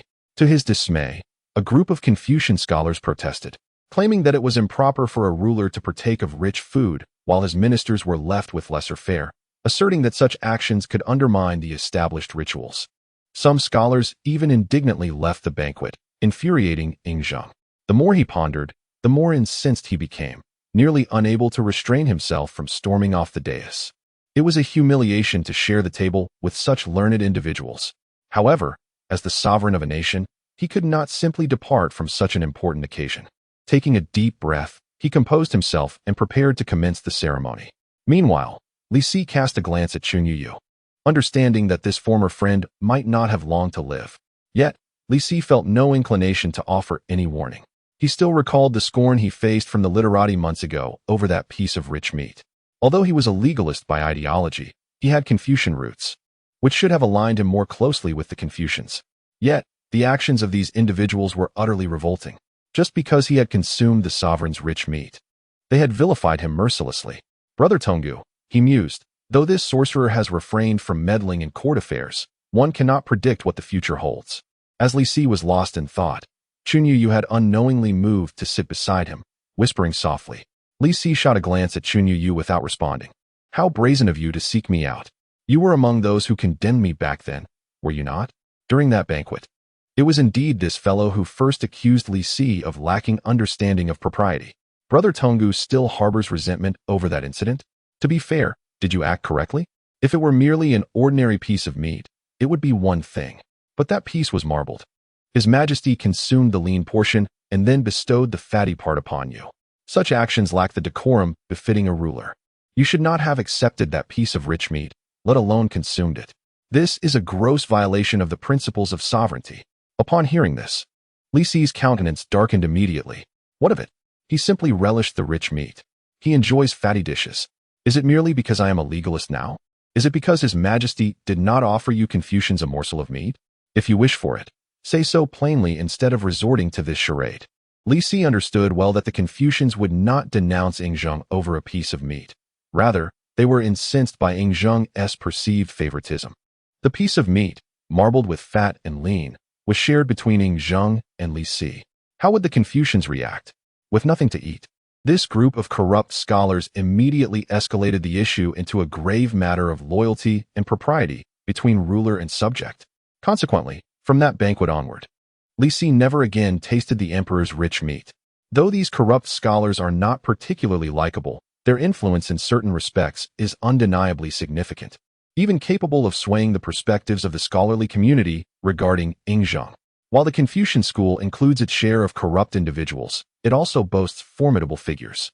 After all, the scholars of this era were trained in the 6 arts of the gentleman, adept in both literary and martial pursuits, capable of stabilizing the realm with their pen and sword. Moreover, many, though not Confucians by affiliation, hailed from Confucian backgrounds, much like Li Si himself. These corrupt scholars, despite their unpopularity, are quite astute, directly aligning these formidable figures with their own agenda. We scholars must unite against external forces, suppressing rival doctrines and elevating Confucianism, striving for collective survival. As a result, Yingzheng's attitude toward Confucianism could only remain at a level of disdain, never escalating to outright violence. After all, those formidable individuals are greatly needed in Qin. Observing Qin Yu, who seemed inclined to continue speaking, Li Si abruptly interjected, "Enough. Must you teach the emperor how to rule?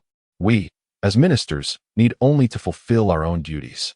This remark echoed Yingzheng's sentiment during the banquet at Xianyang Palace, marking the first time he had expressed anger in the Grand Hall. He, Yingzheng, is the first emperor of Qin, the very first sovereign of the world. How could he require guidance from these Confucian scholars on how to govern? Qin Yu opened his mouth, but dared not press further, with such words spoken. What more could he say? At that moment, Yingzheng had already risen and approached the observation platform. All officials and the common folk shifted their gaze toward this eternal monarch. Today, we celebrate the 10th Weha ceremony of Great Qin.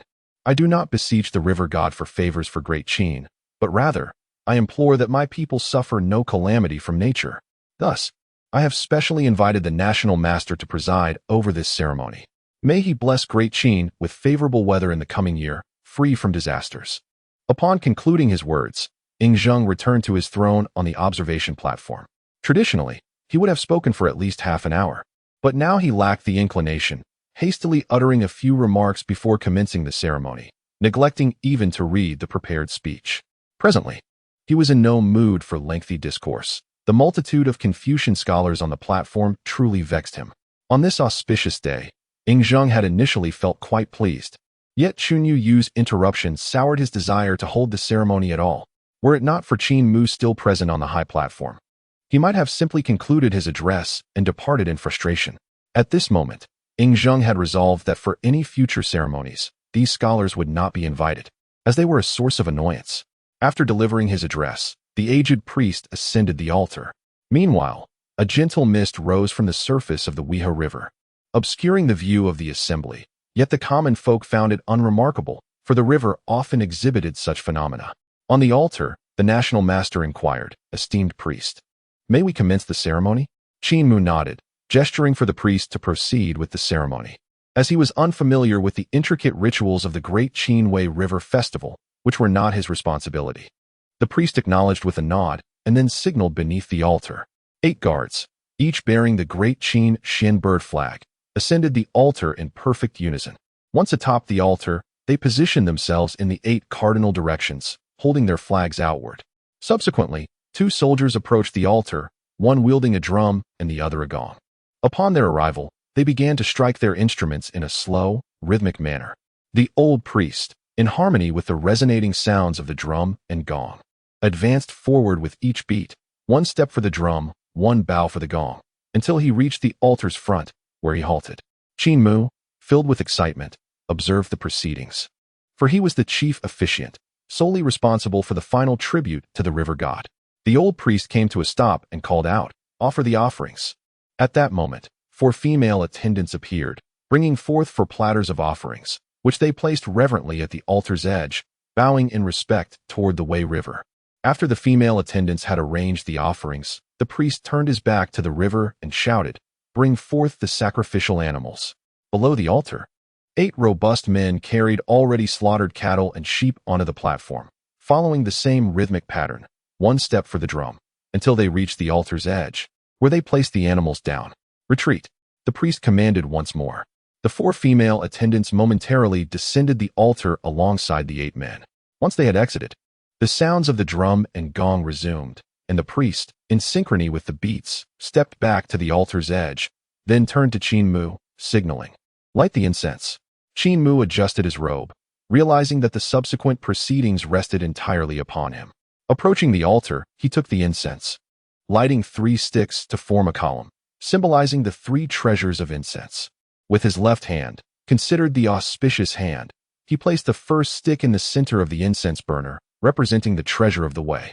The second stick was inserted to the left, symbolizing the treasure of the scriptures, and the third was placed to the right, denoting the treasure of the master. The 3 sticks were to be spaced approximately 1 inch apart, representing heartfelt devotion, and must be aligned perfectly, avoiding any slant. This ceremonial offering of the 3 treasures of incense was reserved for ancestral rites or significant ceremonies.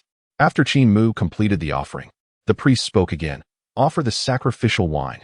Qin Mu lifted the wine vessel from the altar, pouring its contents into 3 cups, which he then placed upon the altar. "Recite the sacrificial text," the priest proclaimed, stepping back and descending the altar. The 4 female attendants ascended the platform, positioning themselves behind Qin Mu. "Great celestial star, unceasing in transformation, I, the Taoist of the Taoist sect, a 9th-rank golden-armored divine official of Great Qin, stand here today, carrying the intentions of the multitude, the fate of the dynasty, and the wishes of the sovereign. I beseech the deities of the rivers and the spirits of the lakes to bless the people of Great Qin, ensuring that none suffer calamity or illness, and that every year brings bountiful harvests and favorable weather." With the proclamation in hand, Qin Mu recited it aloud, then placed the document upon the altar. He retrieved his seal and the seal of the golden-armored divine official, stamping the document before affixing a talisman upon it. This document is conveyed to the deities of the river and the spirits of the waters. Qin Mu rolled up the document and entrusted it to the 4 female attendants behind him. The 4 female attendants of the ritual received the document, bowed, and retreated from the altar, subsequently making their way toward the banks of the Wei River. Upon reaching the water's edge, they cast the document into the river. On the altar, Qin Mu approached the edge, facing the Wei River, and performed the ceremonial 3 bows and 3 prostrations. This ritual is a gesture of reverence, a prayer for blessings, and a vow. The ceremony begins with palms joined in prayer, followed by a bow, then kneeling and a prostration, akin to a single bow and prostration. After completing the first prostration, he stood, took a half step back, paused for a few seconds to once again join his palms, advanced half a step, bowed, knelt, and prostrated once more, completing the second bow and prostration. He repeated this for the third. In the brief pauses between each bow and prostration, he silently recited the wishes inscribed on the document.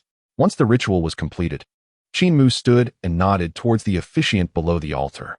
Upon seeing this, the officiant immediately ascended the high platform and proclaimed, "The ceremony is complete." The 8 guards standing on the altar raised their banners, turned in unison, and descended from the altar. At that moment, a ripple of excitement surged through the crowd below. "Look, what is that? The river deity? The river deity has manifested!" Countless citizens exclaimed as they turned their gaze upstream along the Wei River, their eyes wide with astonishment, fixated on a dark silhouette within the water. It was undoubtedly the river deity. The Grand Master has summoned the river deity. Quickly kneel down. One must not gaze directly upon divine beings. Heaven bless the Qin, heaven bless the Qin. The crowd knelt and bowed their heads repeatedly toward the Wei River. On the observation platform, the officials exchanged bewildered glances, perplexed by the sight of the shadow in the water. "Is there truly a river deity?" Chen Yao stammered, incredulity lacing his words. How could there possibly be deities in this world? The sage does not speak of strange forces or spirits. That shadow cannot be the river deity. You martial men, hasten to discern what is deceiving the people of Qin. Chen Yao shook his head, dismissing his thoughts, and called out toward the seats of the military officers. The many generals furrowed their brows. While they could refer to themselves as martial men, it was not for others to do so. Although they were displeased with Chen Yao's words, they nevertheless turned their attention to the upstream of the Wei River, eager to discern the true nature of the shadow. With their strength, they could clearly see even from this distance. "What is that thing?"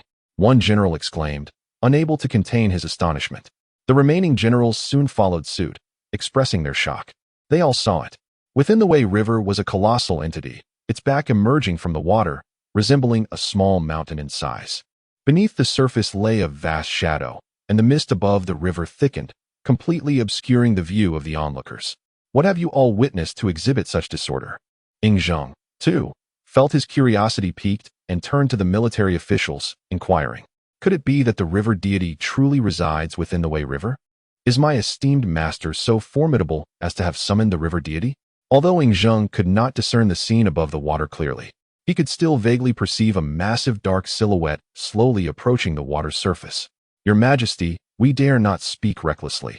There indeed lies a colossal creature within the Wei Shui, its back emerging above the water's surface, resembling a small mountain in size." A martial general interjected with cupped hands.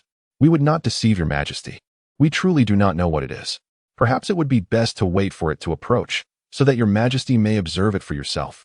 These generals refrained from making definitive statements, as they had merely caught a fleeting glimpse, and soon a mist began to rise from the Wei Shui, obscuring their view. Yet faintly, they could still discern that a massive shadow was drawing nearer upon the water. "No, it cannot be." Chun Yu shook his head in protest. "If deities truly exist in this world, what then is the significance of our Confucian teachings?" However, no one paid heed to Chun Yu's words. All eyes were fixed upon the surface of the Wei Shui. The imperial guards by the riverside had already placed their hands on the hilts of their swords, their expressions tense as they watched intently. Numerous citizens had knelt on the ground, too fearful to rise, casting furtive glances towards the water, eager to catch a glimpse of the river god's true form. "What is happening here?" Qin Mu stood atop the altar, utterly bewildered. "A river god? Is there truly a river god within the Wei Shui?" "Nonsense. Even if there were, it could not possibly be summoned by me. My sacrificial rites have nothing to do with the river god, merely a rudimentary offering I cobbled together haphazardly. Please, do not involve me in this. I never intended to summon a deity." Qin Mu's heart raced with anxiety. Summoning a god is no trivial matter. As the saying goes, inviting a deity is easy, but sending them away is another story. Engaging with divine beings is fraught with intricate rules, and a moment's carelessness could lead to grave offense. Should I incur their wrath, my life would be fraught with misfortune. Moreover, who knows whether I have summoned a river god or a malevolent spirit? Qin Mu fixed his gaze upon the shadow upon the water's surface, gripping the golden-armored divine official seal tightly in his right hand, prepared to flee to Zheng Guo's side at the slightest hint of danger. Only a fool would confront it directly. Naturally, one should seek the protection of the sovereign. The shadow on the Weishui gradually approached, and all held their breath, eager to behold its true form. A quarter of an hour later, the shadow finally revealed itself to the onlookers. Huh, a river god? You martial men often boast of your ability to see hundreds of feet. Yet you cannot even discern a withered tree. How laughable. On the observation platform, Chunyu turned to the generals, taunting them. It is merely a collection of aquatic plants, dead wood, and a massive withered tree drifting downstream. There are no deities, no river spirits. Chapter 58. You are lofty, you are remarkable. Yet you still grovel before the state preceptor. The crowd watched as the withered tree floated away upon the water's surface. The martial generals exchanged glances. For what they had seen before was certainly not a mere withered tree. But why then? Your Majesty, I would not dare to deceive you. The tree I observed earlier is certainly not this one. I can indeed distinguish a withered tree from others. However, I cannot fathom why. Just. The general who spoke earlier turned to Ing Zheng to explain that he truly did not lie. He is not foolish enough to speak recklessly on such matters. Your Majesty, we have also witnessed it. That object is certainly not this withered tree, and a number of military officials rose to echo his sentiment. This must be clarified. Can they, like those scholars, exaggerate and spout nonsense? That would tarnish the reputation of our warriors. Enough. Ing Zheng raised his hand to silence the crowd. A misunderstanding has occurred. My ministers, let us not dwell on this matter further. He cast a glance at the scholars, knowing that if he remained silent, they would surely seize the opportunity to voice their opinions. Though Ing Zheng was filled with doubts, in order to silence the Confucians, he decided to let the matter go. The scholars, led by Chunyu, displayed a hint of regret on their faces. Had the emperor not spoken, they would have begun their discourse. Meanwhile, the common folk below rose from the ground, engaging in conversation. Most bore expressions of reverence, believing that it could not merely be a collection of random branches. Surely the banks of the river were too crowded, disturbing the river god. Hence, the river deity had concealed its form. Contemplating this, the populace felt even greater respect for Qin Mu. This ceremony at the Weha had occurred numerous times. Yet it was only this time that the national master Qin Mu's intervention summoned the river god. Upon the altar, Qin Mu gazed at the withered tree drifting away on the water, feeling a sense of relief. Regardless of whether it was the river god or the withered tree, as long as they did not emerge to cause trouble, all would be well. During such ceremonies, Qin Mu preferred to avoid drawing attention to himself, as it could lead to complications. The Weha was somewhat peculiar. It would be wise to descend from the altar promptly. With this thought in mind, Qin Mu hastened down from the altar. After all, the ceremony had concluded, and he need not concern himself with what followed. Downstream of the Weha, the withered tree continued to flow with the current, surrounded by various aquatic plants and debris. Surprisingly, Qin Mu's official document regarding the river god had also been swept into the detritus at some point.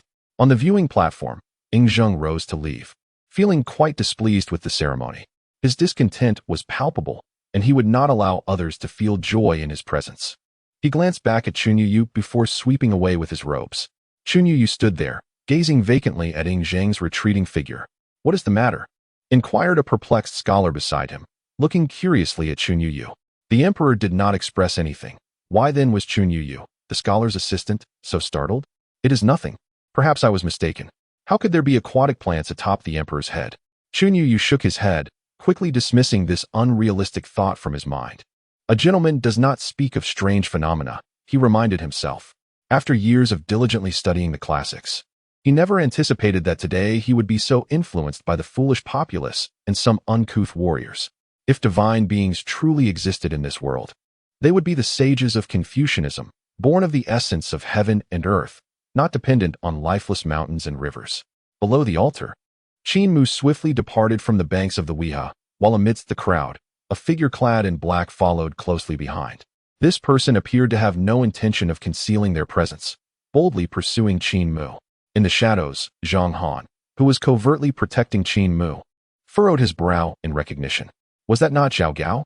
What business did this fellow have here? Sir, please wait. Just as Zhang Han pondered, Zhao Gao had already caught up with Qin Mu, lifting the dark cloak that concealed him. Lord Zhao? Qin Mu halted, gazing at the obstructing Zhao Gao with curiosity. "You flatter me, sir. I am unworthy of such a title. Merely a commoner." Zhao Gao pays his respects to the national master. Zhao Gao quickly clasped his hands in greeting. These past few days had been nothing short of torment for him, as he anxiously awaited the day of the ceremony. Qin Mu had promised to perform a life-giving ritual for him during this event. Having spent his idle days at Hu Hai's residence, Zhao Gao was lost in thought. After Hu Hai's persuasion, he had reprimanded him for questioning Qin Mu, yet as he reflected, he could not shake the feeling that something was amiss with Qin Mu, though he could not pinpoint why. The crux of the matter was that the national master had no reason to harm him. They harbored no enmity, and Zhao Gao had always treated this national master with utmost respect. Moreover, if Qin Mu truly intended to eliminate him, he had ample opportunity now that Ing Zheng was completely obedient to him. Thus, in the end, Zhao Gao dismissed all distractions and chose to trust Qin Mu one last time, hastening to the banks of the Wei River early that morning. After all, it had come to this point. He could not afford to overturn the table, as that would be a tremendous loss. As a mere commoner now, he dared not make such a bold move. Everything hinged on Qin Mu's performance, after which he would make his decision. Should the life-giving ritual prove ineffective, then Qin Mu's prior collection of his hair and blood must have been a sinister plot against him. Conversely, if it were effective, it would mean he had misjudged the national master, and everything was merely coincidental. "Sir, have you selected an auspicious site?" Zhao Gao inquired, his impatience evident. He yearned to uncover Qin Mu's true intentions. Although he had lost his official position, he still possessed some residual influence and could mobilize certain forces. "There is no need for haste, Lord Zhao. The Wei River ceremony has not yet concluded, and I am presently unable to attend to it." Qin Mu replied with a reassuring smile. "It is not that I am overly anxious. Do you know what my days have been like after losing my official title?" Zhao Gao's eyes glistened with unshed tears, his expression a portrait of sorrow as he looked at Qin Mu. "This grand ceremony has yet to reach its conclusion, and with so many eyes around, are you certain you wish to seek the auspicious site at this moment?" Qin Mu questioned Zhao Gao. "After a day of exhausting travel, I must now accompany you to seek an auspicious site? How absurd, since contemplating the bestowed talisman and the imperial seals. The significance of this life-giving ritual had diminished in his eyes. Thus, Qin Mu found himself less anxious. Zhao Gao's influence in Qin Mu's perspective had sharply declined, to the point where he had grown weary of even acknowledging Zhao Gao, barely managing the most basic of deceptions. After all, he had Zhao Gao's birth details in his possession, and regardless of Zhao Gao's willingness, he could perform the life-giving ritual. He had initially thought that Zhao Gao might recall the previous inconsistencies in their interactions during these past few days. I never anticipated that Zhao Gao would still harbor such unwavering faith in him. His obsession with power runs deep. How will things unfold tomorrow? After a moment of hesitation, Zhao Gao spoke. "Excellent." Qin Mu nodded and replied with a smile. Having said that, Qin Mu turned and walked towards the palace without a backward glance. Zhao Gao, watching Qin Mu's retreating figure, opened his mouth, wishing to reminisce and strengthen their bond. "Why this attire, Master Zhao? Oh, I forgot. You are no longer a Qin official and cannot wear the crown and robes." At that moment, Zhang Han emerged from the shadows, teasingly directing his jests at Zhao Gao. "Next time, do avoid the black robe and hood. Just now, I nearly mistook you for an assassin and was almost compelled to act against you. So, are you here to plead for the national master, or are you unable to let go of that thirst for power? Allow me to offer a word of advice. Flattery can seldom lead to great accomplishments." After delivering several barbs at Zhao Gao, Zhang Han turned in good spirits and departed. Zhao Gao, however, remained rooted in place, his expression darkening. "Damn it, you are so lofty and proud, thinking yourself superior. Yet, aren't you merely trailing behind the national master, flattering him day in and day out?" Chapter 59. The Flow of Fortune. Is there truly a divine will? Just wait. One day I, Zhao Gao, shall stand atop the pinnacle of power. Zhao Gao gritted his teeth and muttered under his breath. His life's ambition had always been clear, to rise above others. Nothing else mattered. Women, wealth, he desired none of it. All he sought was to stand at the zenith of power. The concept of power had permeated his very existence. With the departure of Qin Mu and Ing Zheng, the ceremony by the Wei River hastily concluded. Shortly after this event, a torrential downpour unexpectedly fell upon the counties of Longxi and Jiyuan. The citizens of both counties rushed through the streets, overwhelmed with joy and tears. We are alive. We are alive. The governors of the two counties also revealed long-lost smiles, albeit with a touch of bewilderment, as the rain arrived with such suddenness. Just moments before, the sun blazed fiercely overhead, showing no signs of rain. Yet, in the blink of an eye, a deluge poured down, as if the heavens themselves had opened. After a prolonged drought, the rain was a welcome relief, its intensity lasting for a full 3 hours before finally subsiding. Once the rain ceased, the citizens of both counties wore smiles, while countless residents in Xianyang City inexplicably fell ill with chills. Within the Wei River Palace, Yingzheng sat upon the dragon throne, coughing several times. At this moment, his eyes appeared somewhat dazed, and his forehead burned with fever, reminiscent of the affliction that had once plagued him. What is happening to me?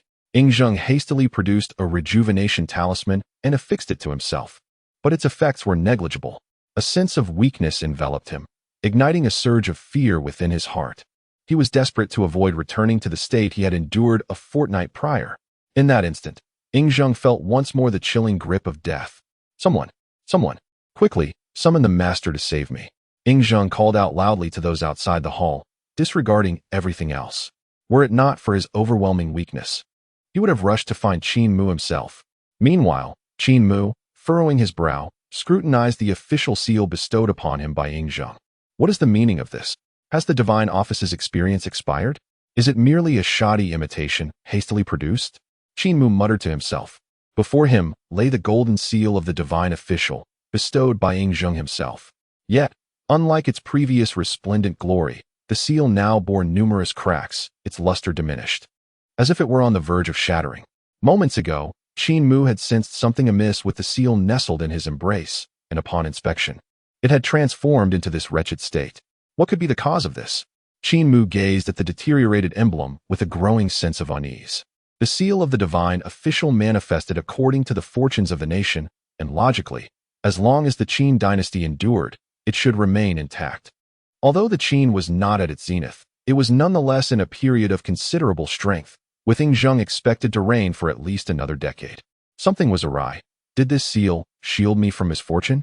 Qin Mu scrutinized the dimmed seal, devoid of any trace of national vitality, as if it had been drained entirely. This realization birthed a troubling hypothesis within him. Was there someone attempting to sabotage my fortune? A fierce glimmer flickered in Qin Mu's eyes. This situation bore a resemblance to the calamity-warding techniques recorded within the Taoist sect.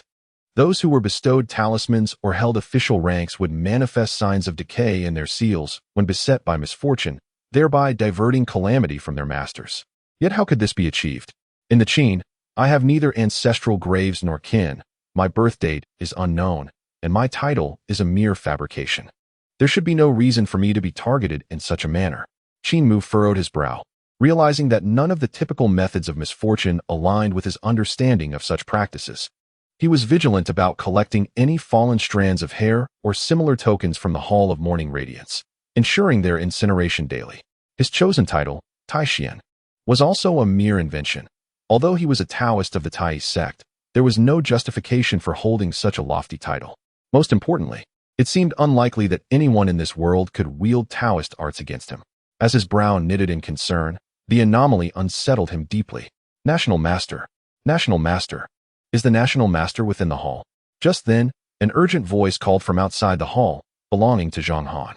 Before Qin Mu could react, Zhang Han burst into the room.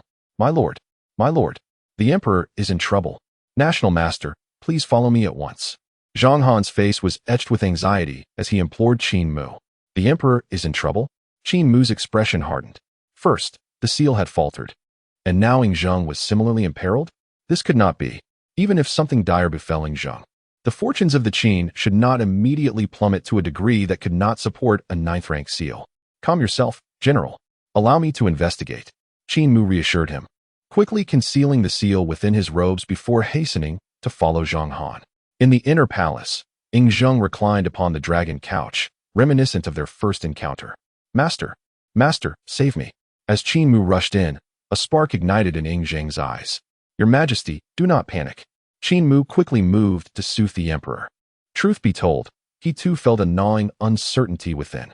Your Majesty, remain calm. Allow me to assess your aura. Qin Mu maintained a facade of composure, though internally, he felt utterly at a loss. In this predicament, the only thought that crossed his mind was to employ the Taiji observation technique to discern Ying Zheng's current state. This Taiji observation technique is not something Qin Mu can manifest at present. It is a method for observing the energies of mountains, waters, objects, humans, and animals, assessing their auspicious or inauspicious manifestations. It allows for the observation of both static conditions and dynamic trends. Adhering to the principles that all Taoist arts and spells are founded upon internal cultivation and external practice. Without the foundation of true power, one is but a drifting reed. The advanced forms of the observation technique fall under divine sight, ultimately relating to the realization of one's intrinsic spiritual powers. What Qin Mu seeks to employ can only reveal the state of a person. A vibrant aura indicates prosperity, while a dim one foretells decline. A red aura signifies great wealth. A black aura indicates misfortune.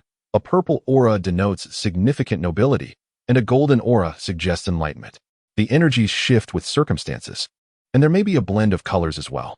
Reflecting on the records of the observation technique, Qin Mu concentrated the scant energies within him upon his eyes. Gazing intently at Ying Zheng, he observed a radiant aura above Ying Zheng's brow, a pure purple hue devoid of any muddled colors. This was certainly not the aura of impending death. It seemed that the emperor was not in immediate danger. However, something felt amiss. The energy was alarmingly low. "Sir, am I in danger of losing my life?"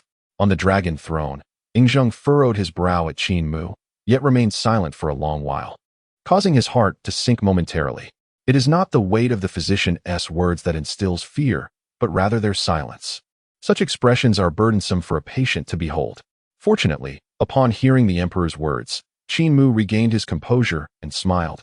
"Your Majesty, rest assured. For I perceive your aura to be bright and purple, indicating that you are free from mortal peril. Is that truly so?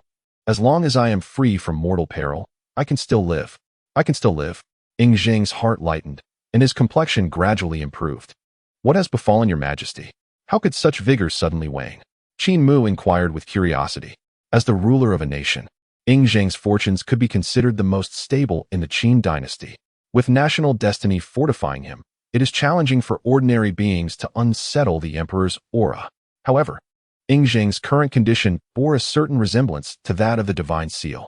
Upon returning from that grand ceremony, I attended to state affairs in the palace. After approximately 3 hours, I suddenly felt unwell.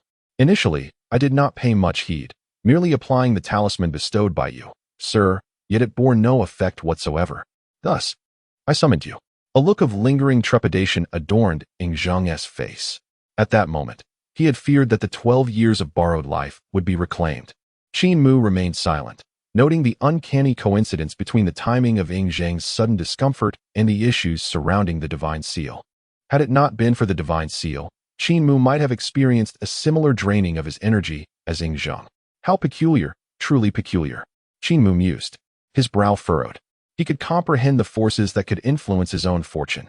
After all, he was merely a 9th-tier practitioner of his dynasty, not particularly formidable.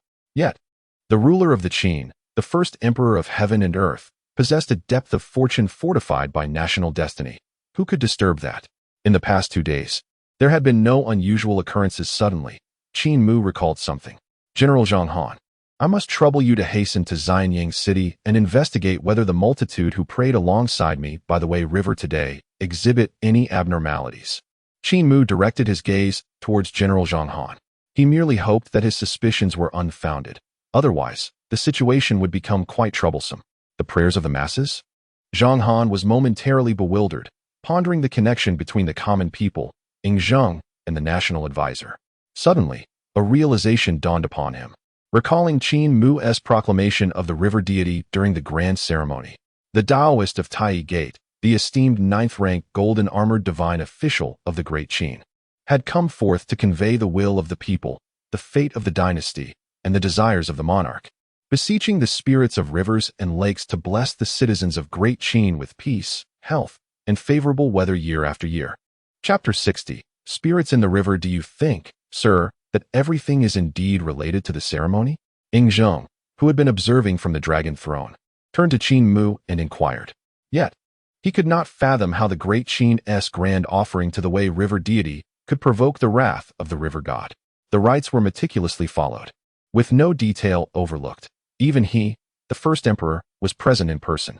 I cannot draw a conclusion at this time, Qin Mu replied, shaking his head, unwilling to commit too firmly. The notion of a river deity was something he was loath to accept. If indeed there existed celestial beings and spirits within the mountains and rivers of this world, he would need to thoroughly recall the protocols for addressing such entities. Otherwise, any misstep could invite calamity. He would refrain from making careless remarks in the future. I shall return to Xianyang immediately. I will make it back within half an hour at most, Zhang Han declared, bowing respectfully before swiftly exiting the hall, dashing toward the city of Xianyang. He chose not to ride, for if he exerted himself fully, he could outrun any horse. Observing this scene, Qin Mu felt a slight sense of reassurance. A martial arts master may possess great strength, yet they were still bound to the ground. Although he could not confront the martial arts master directly, once he successfully established his foundation, he could practice techniques of flight. Indeed, a mere brute cannot hope to rival a practitioner of the Tao, he mused. Sir, if this matter is indeed connected to the proclamation of the ceremony, do you understand the underlying reasons? Ing Zheng turned to Qin Mu once more, inquiring. Surely, every event must have its rationale. He, Ing Zheng, believed he had devoted sufficient attention to the Wei River ceremony, sparing no effort whatsoever. Your Majesty, have you heard of the concept of fulfilling a vow? Qin Mu asked, turning his gaze toward Ing Zheng. Are you suggesting that our prayers to the river deity for favorable weather and the well-being of the people have already been granted? Thus, it is now time for us to fulfill our vow. Yet, this does not seem right, Ing Zheng replied, his voice tinged with hesitation. The notion of fulfilling a vow pertains to the promise made by the one who prays. When the deity fulfills their request, if one feels gratitude, they may then proceed to fulfill their vow and honor their promise. However, it seems the river deity has taken what was not freely given. This is distinct from fulfilling a vow. Moreover, during the time of prayer, no promises were made, and the proclamation did not specify any.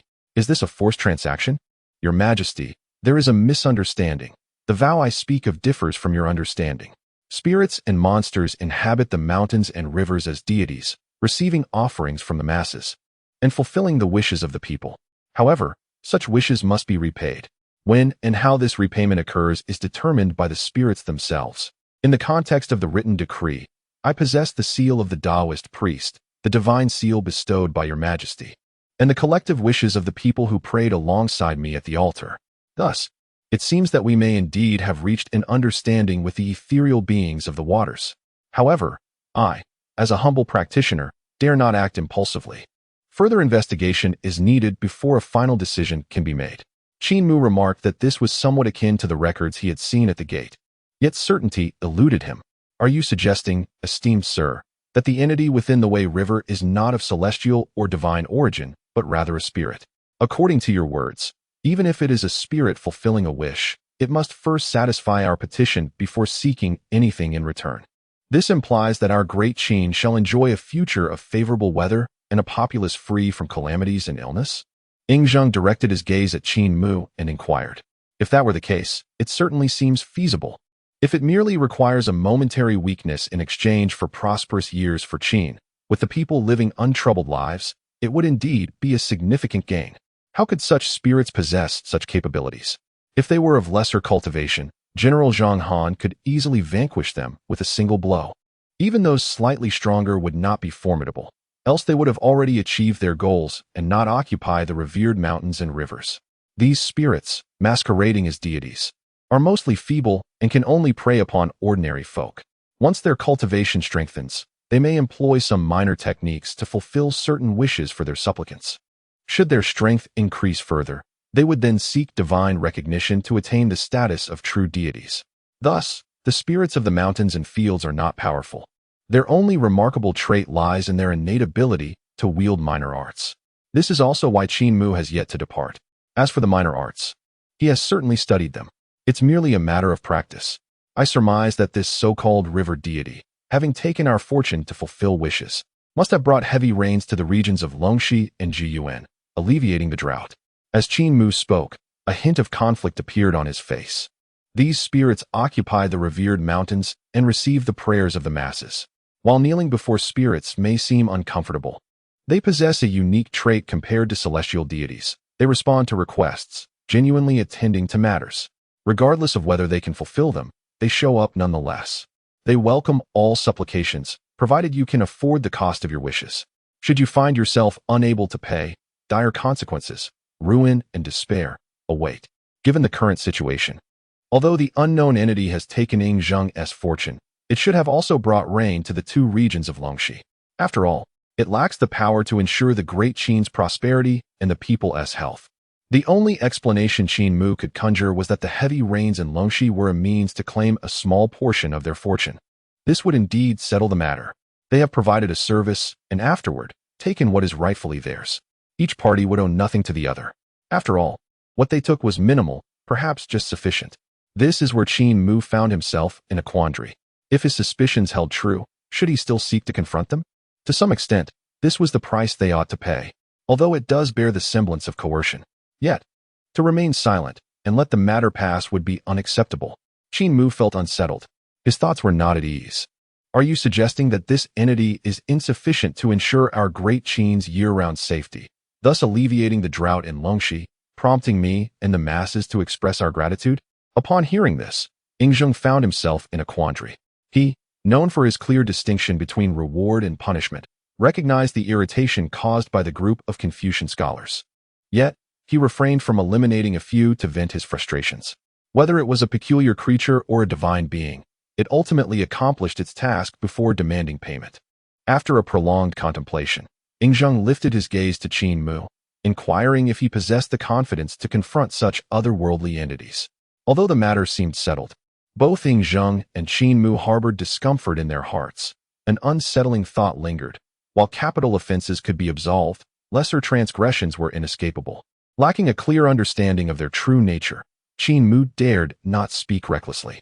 He shook his head, acknowledging that he had even lost his official seal. To confront them directly would be akin to delivering oneself as a sacrifice. However, he still had methods for subterfuge.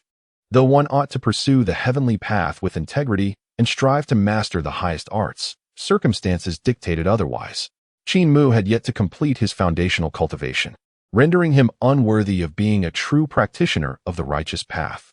Thus, he found himself with no choice but to resort to unconventional means.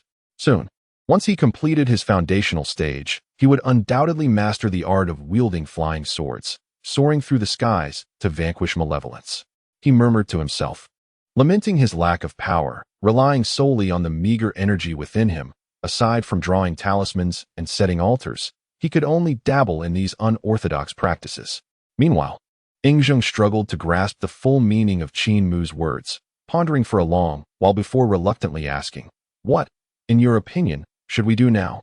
"Wait," Qin Mu replied, gazing outside the grand hall.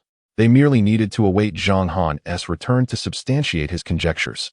Although they could not ascertain if it had rained in the two counties of Longxi in the short term, the information Zhang Han brought back would at least clarify whether there was an issue with the Weishui River. Hearing this, Ing Zheng could only calm himself to wait. With nothing else to occupy his time, he began to peruse the Tao Te Ching and the scriptures on guiding others that Qin Mu had previously sent. Following the events of the day, his desire for the bestowal of a talisman intensified. Meanwhile, Qin Mu sat to the side, reflecting on his own actions. He vowed that during the next grand ritual, he would ensure his seal was not affixed indiscriminately and would avoid involving Ing Zheng as much as possible. He silently noted this lesson. The seal must not be applied recklessly. Chapter 61.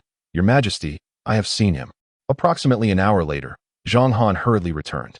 With his pace, the round trip from Xianying to the palace should have only taken half an hour. But he had spent considerable time assessing the situation of the masses by the Weishui River today. Upon entering the grand hall, Zhang Han could hardly contain his urgency as he exclaimed, "Your Excellency, the national master possesses remarkable foresight. Today, the multitude gathered by the Weishui River, for reasons unknown, has suddenly fallen ill with a cold. I have consulted physicians, and they all agree it is merely a common cold, not life-threatening." Ing Zheng nodded slightly at this, then set aside the Tao Te Ching to turn to Qin Mu. "It appears there must be something unusual about the Weishui." Qin Mu pondered for a moment, then addressed Zhang Han. "Were there any abnormalities among the officials?" "There were no irregularities among the officials," Zhang Han replied, clasping his hands respectfully. "Very well. Let us suppress this matter for now.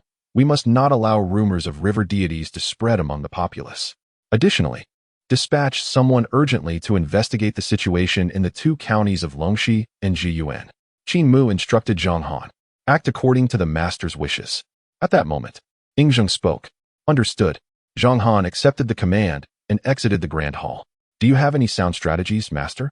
After Zhang Han's departure, Ing Zheng turned to Qin Mu and inquired, what do you believe should be done, your majesty? Qin Mu retorted, gazing at Ing Zheng. A small punishment serves as a warning. If we do not impose punishment, where lies the dignity of our Qin? Ing Zheng declared resolutely. This matter must be addressed.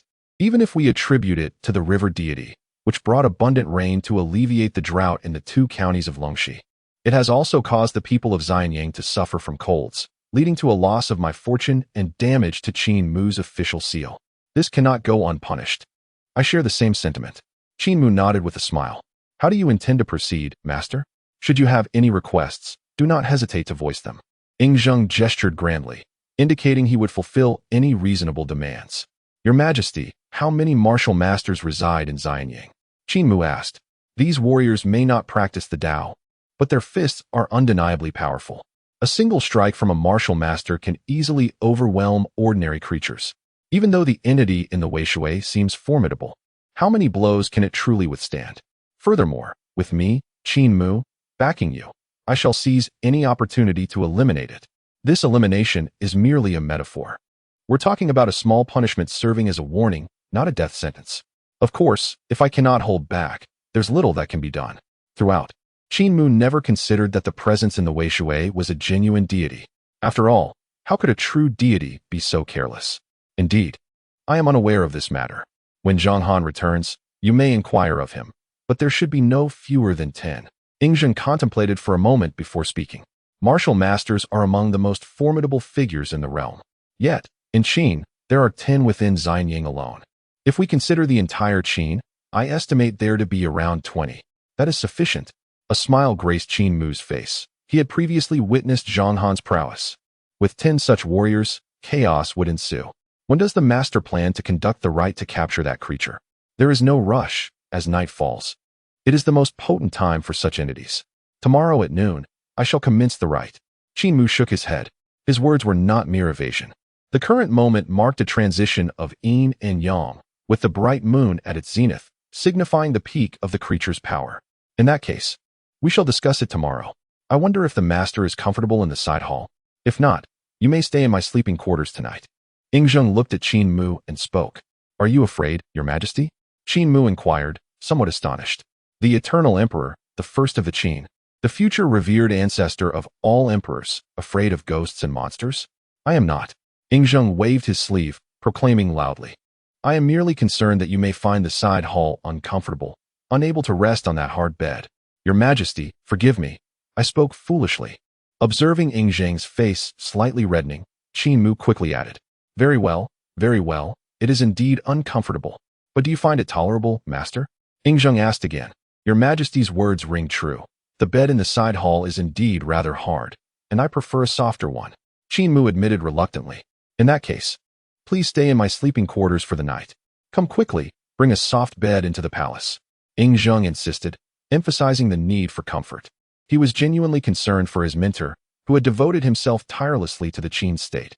How could he allow his mentor to suffer without even a proper soft bed? Thank you for your consideration, your Majesty, Qin Mu replied with a wry smile and a respectful bow. It is nothing. It is only right. Ing Zheng waved his hand dismissively. As night fell within the royal chambers, Qin Mu lay upon the exceptionally soft bed, contemplating all the techniques he had studied. The breath of humming and ha. No, though it belongs to the unorthodox schools, it requires spiritual energy to perform. The art of name summoning, it seems of little use.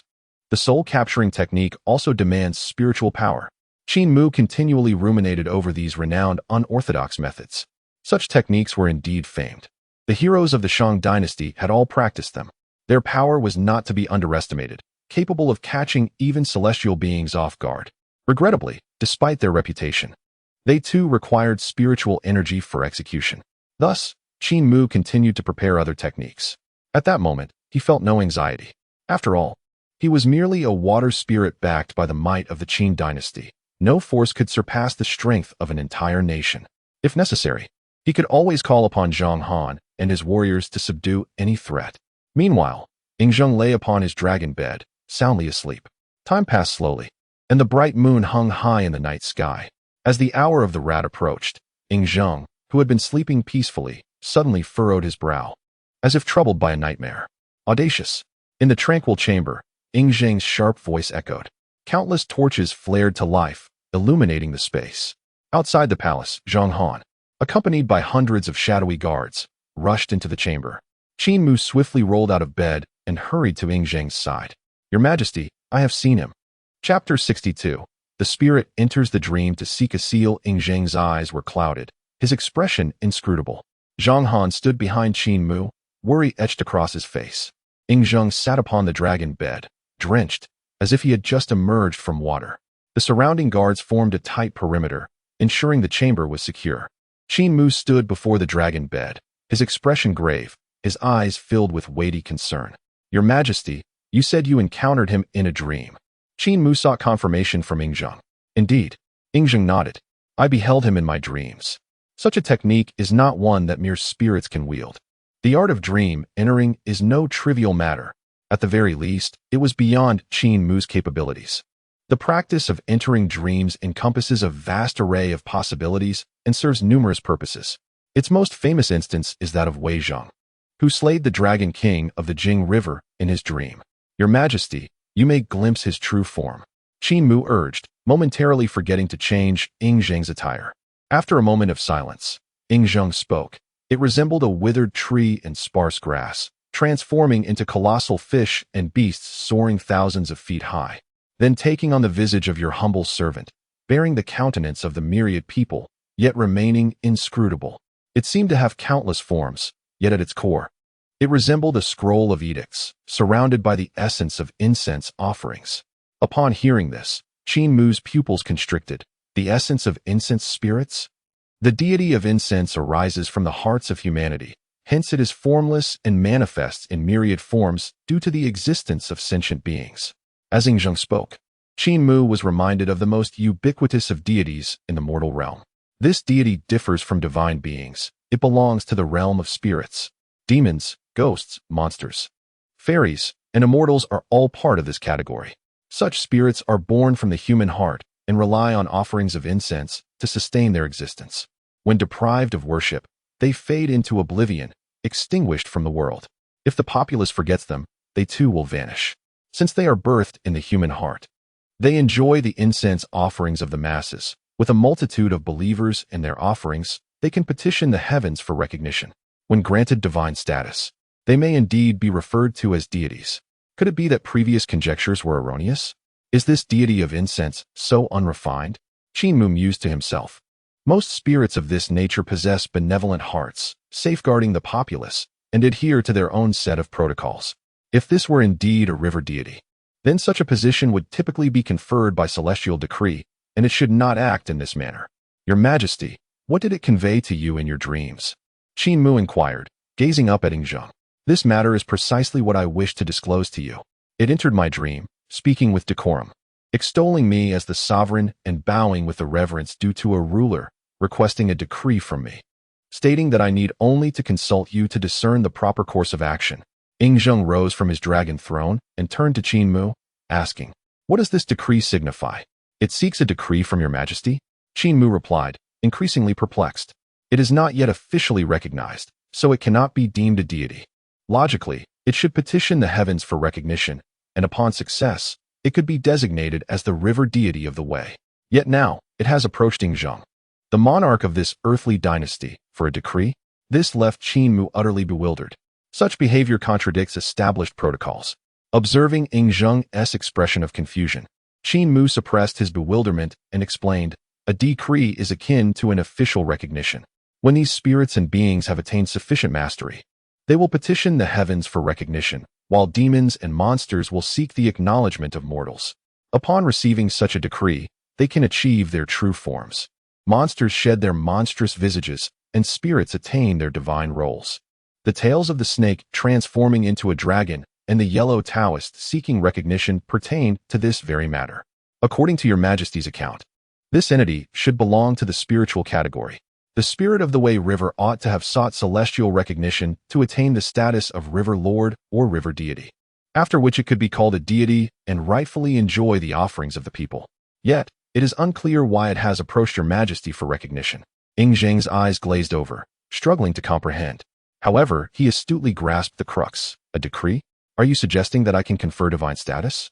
A spark of interest ignited within Ing Zheng. He had conferred titles upon many nobles and officials, yet this would mark his first venture into the realm of deification. What do you propose I should do? He asked Qin Mu. To be candid, Ing Zheng felt a stir of excitement, but was uncertain of the cost of such a decree, rendering him hesitant to agree outright. Let me confer with it before making a decision. Qin Mu pondered for a moment before speaking. The cost of this recognition is not particularly burdensome.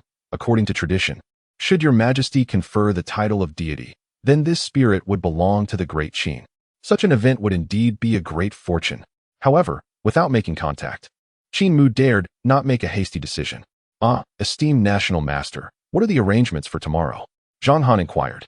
He had summoned all the skilled individuals from the Shadow Secret Guard, while Ing Zheng had also issued an edict to call upon the 10 martial arts masters from the palace. They awaited the opportunity to deliver punishment to the spirit of the Wei River. Yet, why had His Majesty and the national masters suddenly changed their minds? Are we still going to confront it? Where are those 10 masters? Qin Mu asked Zhang Han. They are all residing in the palace. If the national master requires them, I can summon them immediately, Zhang Han replied. Bring them along. Accompany me to the banks of the Wei River, Qin Mu commanded. Are we going to confront it now? Zhang Han was momentarily taken aback, and it was understandable why he thought so. The actions of this river spirit, regardless of right or wrong, had provoked the emperor's wrath. I shall take the lead. Qin Mu glanced at Zhang Han and turned to walk out of the sleeping quarters. Meanwhile, Ing Zheng hastily called upon several palace maids for bathing and changing attire. By the Wei River, a rudimentary altar was erected. Zhang Han, along with the 10 martial arts masters, observed Qin Mu from a distance. This range ensured they would not disturb Qin Mu, yet they could react instantly should any danger arise. Ing Zheng, seated upon the dragon chariot, was surrounded by hundreds of Shadow Secret Guards for protection. Before the altar, Qin Mu arranged offerings atop the platform, murmuring to himself, with such excellent innate conditions, the spirit of the Wei River starts off far ahead of others. Would it not be better to properly petition the heavens for divinity, rather than seeking favors from Brother Zheng? Is it possible this entity intends to usurp my role? Having made all necessary preparations, Qin Mu took up a brush and inscribed a spiritual talisman. He then unfurled a bamboo scroll and penned a proclamation upon it, affixing the talisman beneath the proclamation before casting it into the Wei River. I, the Daoist of Tai, hereby designate as the national master of the great Qin. Summon the spirit of the Wei River to appear swiftly. Upon the proclamation's entry into the water, ripples emerged on the once tranquil surface, swiftly evolving into a swirling vortex that drew the proclamation beneath the waves. A mist began to rise above the serene Wei River, and a vague shadow emerged upstream. Zhang Han and the others instantly became alert. Any unusual occurrence would prompt them to rush forward. As the shadow approached with the current, the clarity of their vision gradually improved. To their astonishment, the shadow was nothing more than a mass of aquatic plants, with the center still occupied by the withered tree. However, now the branches of the dead tree bore a proclamation affixed with a talisman, adorned with Qin Mu's seal, an official mark. It was indeed the proclamation cast into the Wei River during the daytime ritual to commune with the river deity. Chapter 63. A born divine being yet unaware of human hearts, the withered tree was the river spirit. Upon seeing this familiar sight, everyone was momentarily stunned. No one had anticipated that the dead tree, which had drifted past them earlier in the day, was, in fact, the river spirit on the verge of divinity. Qin Mu, standing before the altar, was equally astonished. He had seen this withered tree during the day, and it had appeared entirely normal. Just as the tension mounted among the observers, the withered tree reached the banks of the Wei River and came to a halt. Sir, a somewhat ethereal voice resonated, causing the blood and energy within Zhang Han and the others to surge instantly. The sound seemed to emanate from the depths of the water, as if also rising from the gnarled tree. Even the masters present, such as Zhang Han, found it difficult to discern the source of the sound. Are you the spirit born from the Wei River? Qin Mu inquired, taking a deep breath and gazing at the withered tree ahead. This was his first encounter with such entities, and he possessed no experience whatsoever. However, he had no choice but to engage in this precarious negotiation. Is it so? The voice echoed once more. Can you ascend to the shore? Qin Mu frowned slightly. He was not fond of such negotiations. There is no harm in accepting the invitation. Esteemed sir. With the utterance of this ethereal voice, the withered tree by the riverbank vanished, replaced by a youth clad in simple robes, walking upon the water. This youth appeared to embody the likeness of all beings, a visage that could be described in contemporary terms as a face of the masses. Greetings, esteemed sir. The river spirit approached Qin Mu and bowed respectfully. It was unclear why it showed such deference towards him, leaving Qin Mu bewildered. Nonetheless, he remained vigilant. After all, it was this unknown entity that had tarnished his official seal. I must inquire, did you extract the fortune of the people of Xianying and that of Qin's first emperor? Qin Mu stated directly, feeling there was little of substance to discuss with this being. Indeed, you are the spirit of the Wei River. Why act in such a peculiar manner? Forcibly extracting fortune? Qin Mu questioned the river spirit. Why should I not? The river spirit's expression turned peculiar. It was not arrogance, but genuine confusion over the impropriety of its actions. The wishes of the people, as led by you, esteemed sir, are beyond my capability to fulfill. Thus, I could only bring forth great rains for Longxi and Jiyuan, taking only half of the people's fortune, a fragment of the king's luck, and a portion of your merit. In Longxi, at the hour of the monkey, thunder struck, at the hour of the dog, rain fell, and at the hour of the tiger, the rain was abundant. The total amount of water was 6 feet, 3 inches, and 48 points. Not a drop less. And neither did I take more from you, or the king's people. Why then can I not? The river spirit, now visibly perplexed, even anxious, insisted it had not taken more than it should. Could it be that the rain had been insufficient? The river spirit scratched its head, lost in contemplation. So much time had passed, and it could not verify the matter. Very well, if the rainfall was indeed lacking, I shall remedy it immediately, it declared, its benevolent nature shining through. Addressing Qin Mu, the river spirit asked, is there a discrepancy between the rainfall in those 2 counties and what I have described? If it is lacking, I shall rectify it at once. With that, the river's spirit gestured, and the Wei River surged, dense mists rising from its surface, ascending toward the heavens. Soon, heavy rains poured down upon Longxi and Jiyuan. Meanwhile, Zhang Han and the others felt no particular reaction to the river spirit's words. For them, right or wrong was inconsequential. What mattered was that this spirit had offended Ing Zhang, the first emperor of Qin. If it were another, they would have been dragged out and executed by now. Yet, Qin Mu and Ing Zhang exchanged glances, both somewhat bemused at the spirit's naivety. What the river spirit had stated was indeed accurate.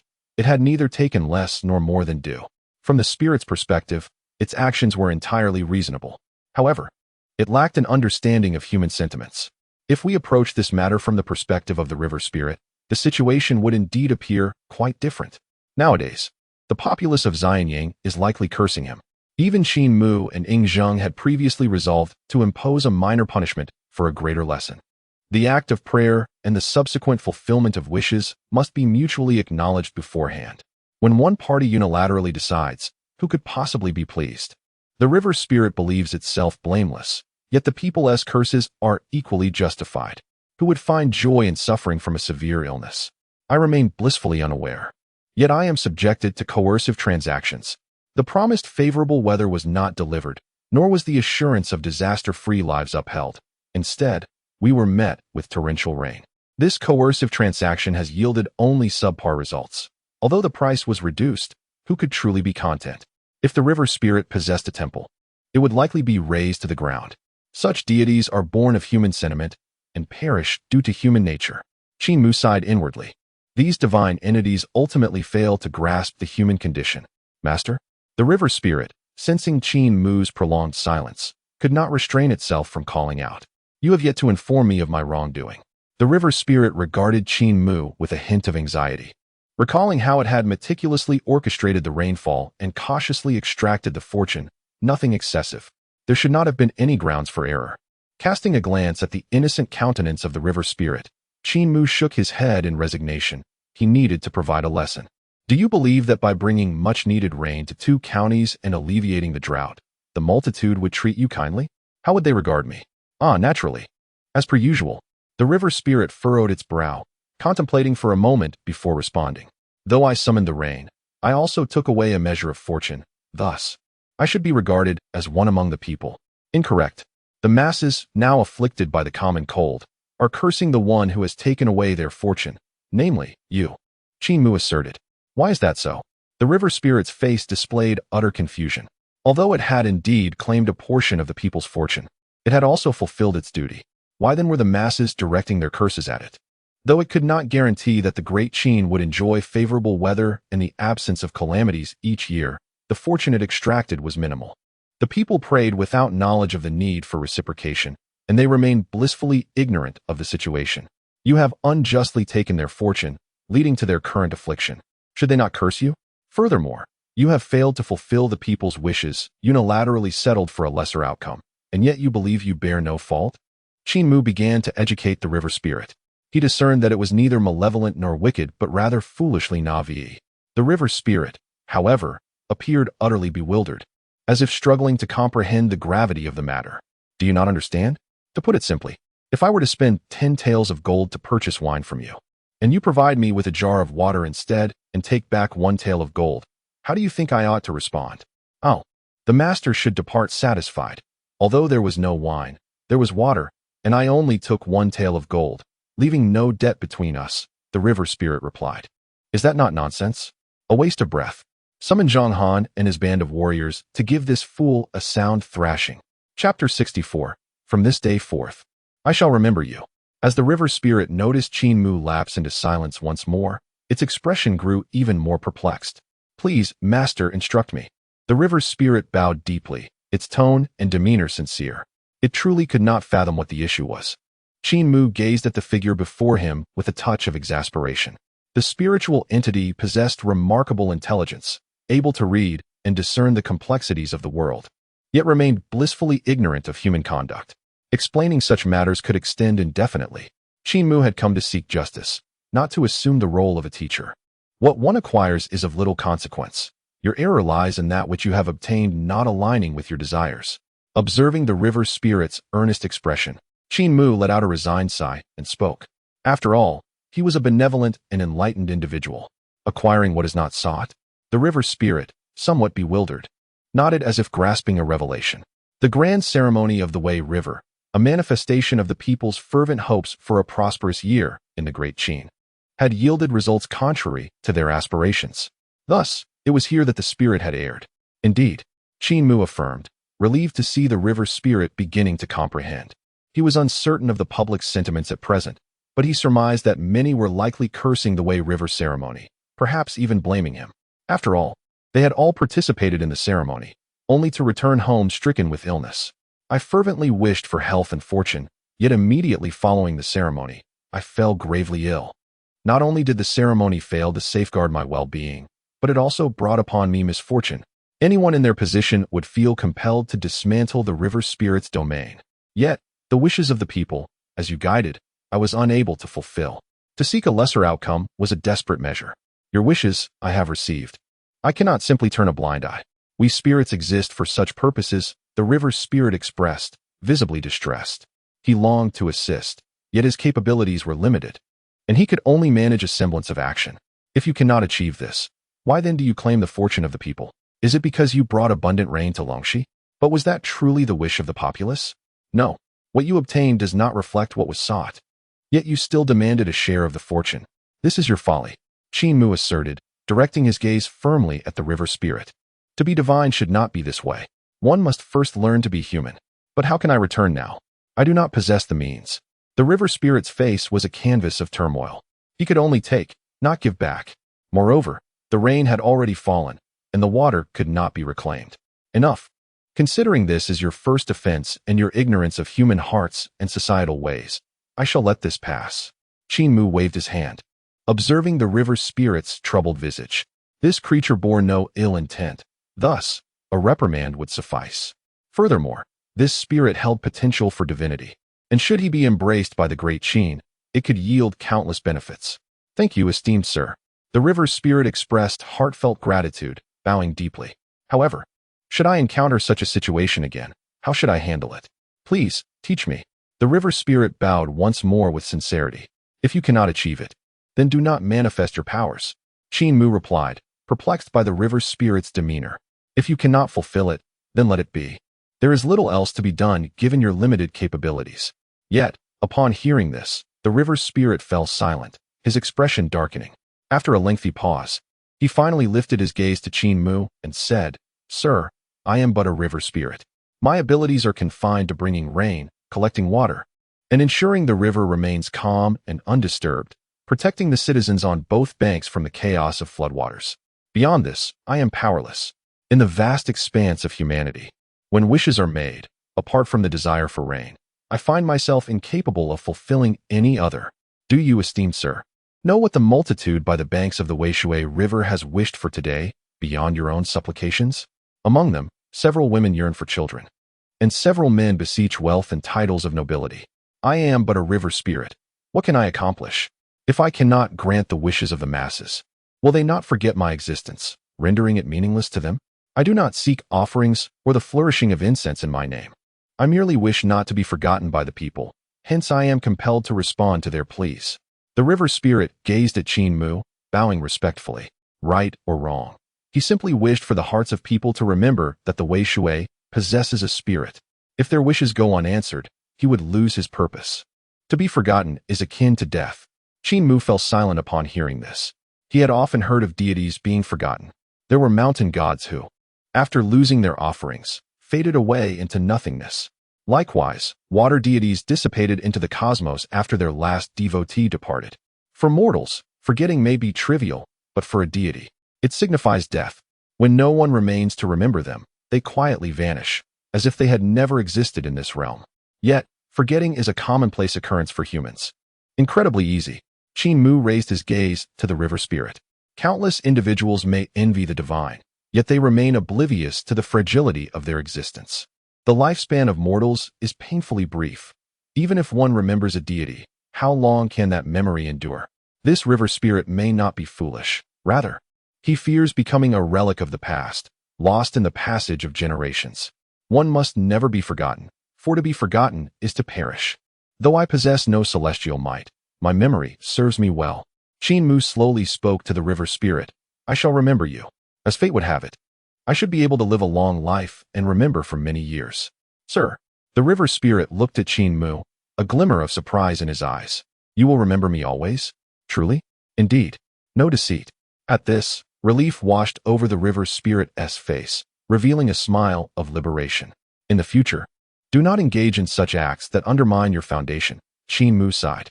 Thank you for your guidance. I will heed it. The river spirit nodded vigorously. The matters of wishes and reciprocations, I shall elaborate upon when time permits. Though you are a spirit, you must learn to be human. Qin Mu affirmed. The river spirit's perspective must be adjusted. Yes. The river spirit nodded earnestly, as if pecking at grains. He did not comprehend why a spirit aspiring to divinity needed to learn the ways of humanity, but since it was the word of his esteemed teacher, he would simply acquiesce. With that matter settled, I shall strive to quell the grievances of the people. However, there remain two questions that perplex me. How did you come into existence?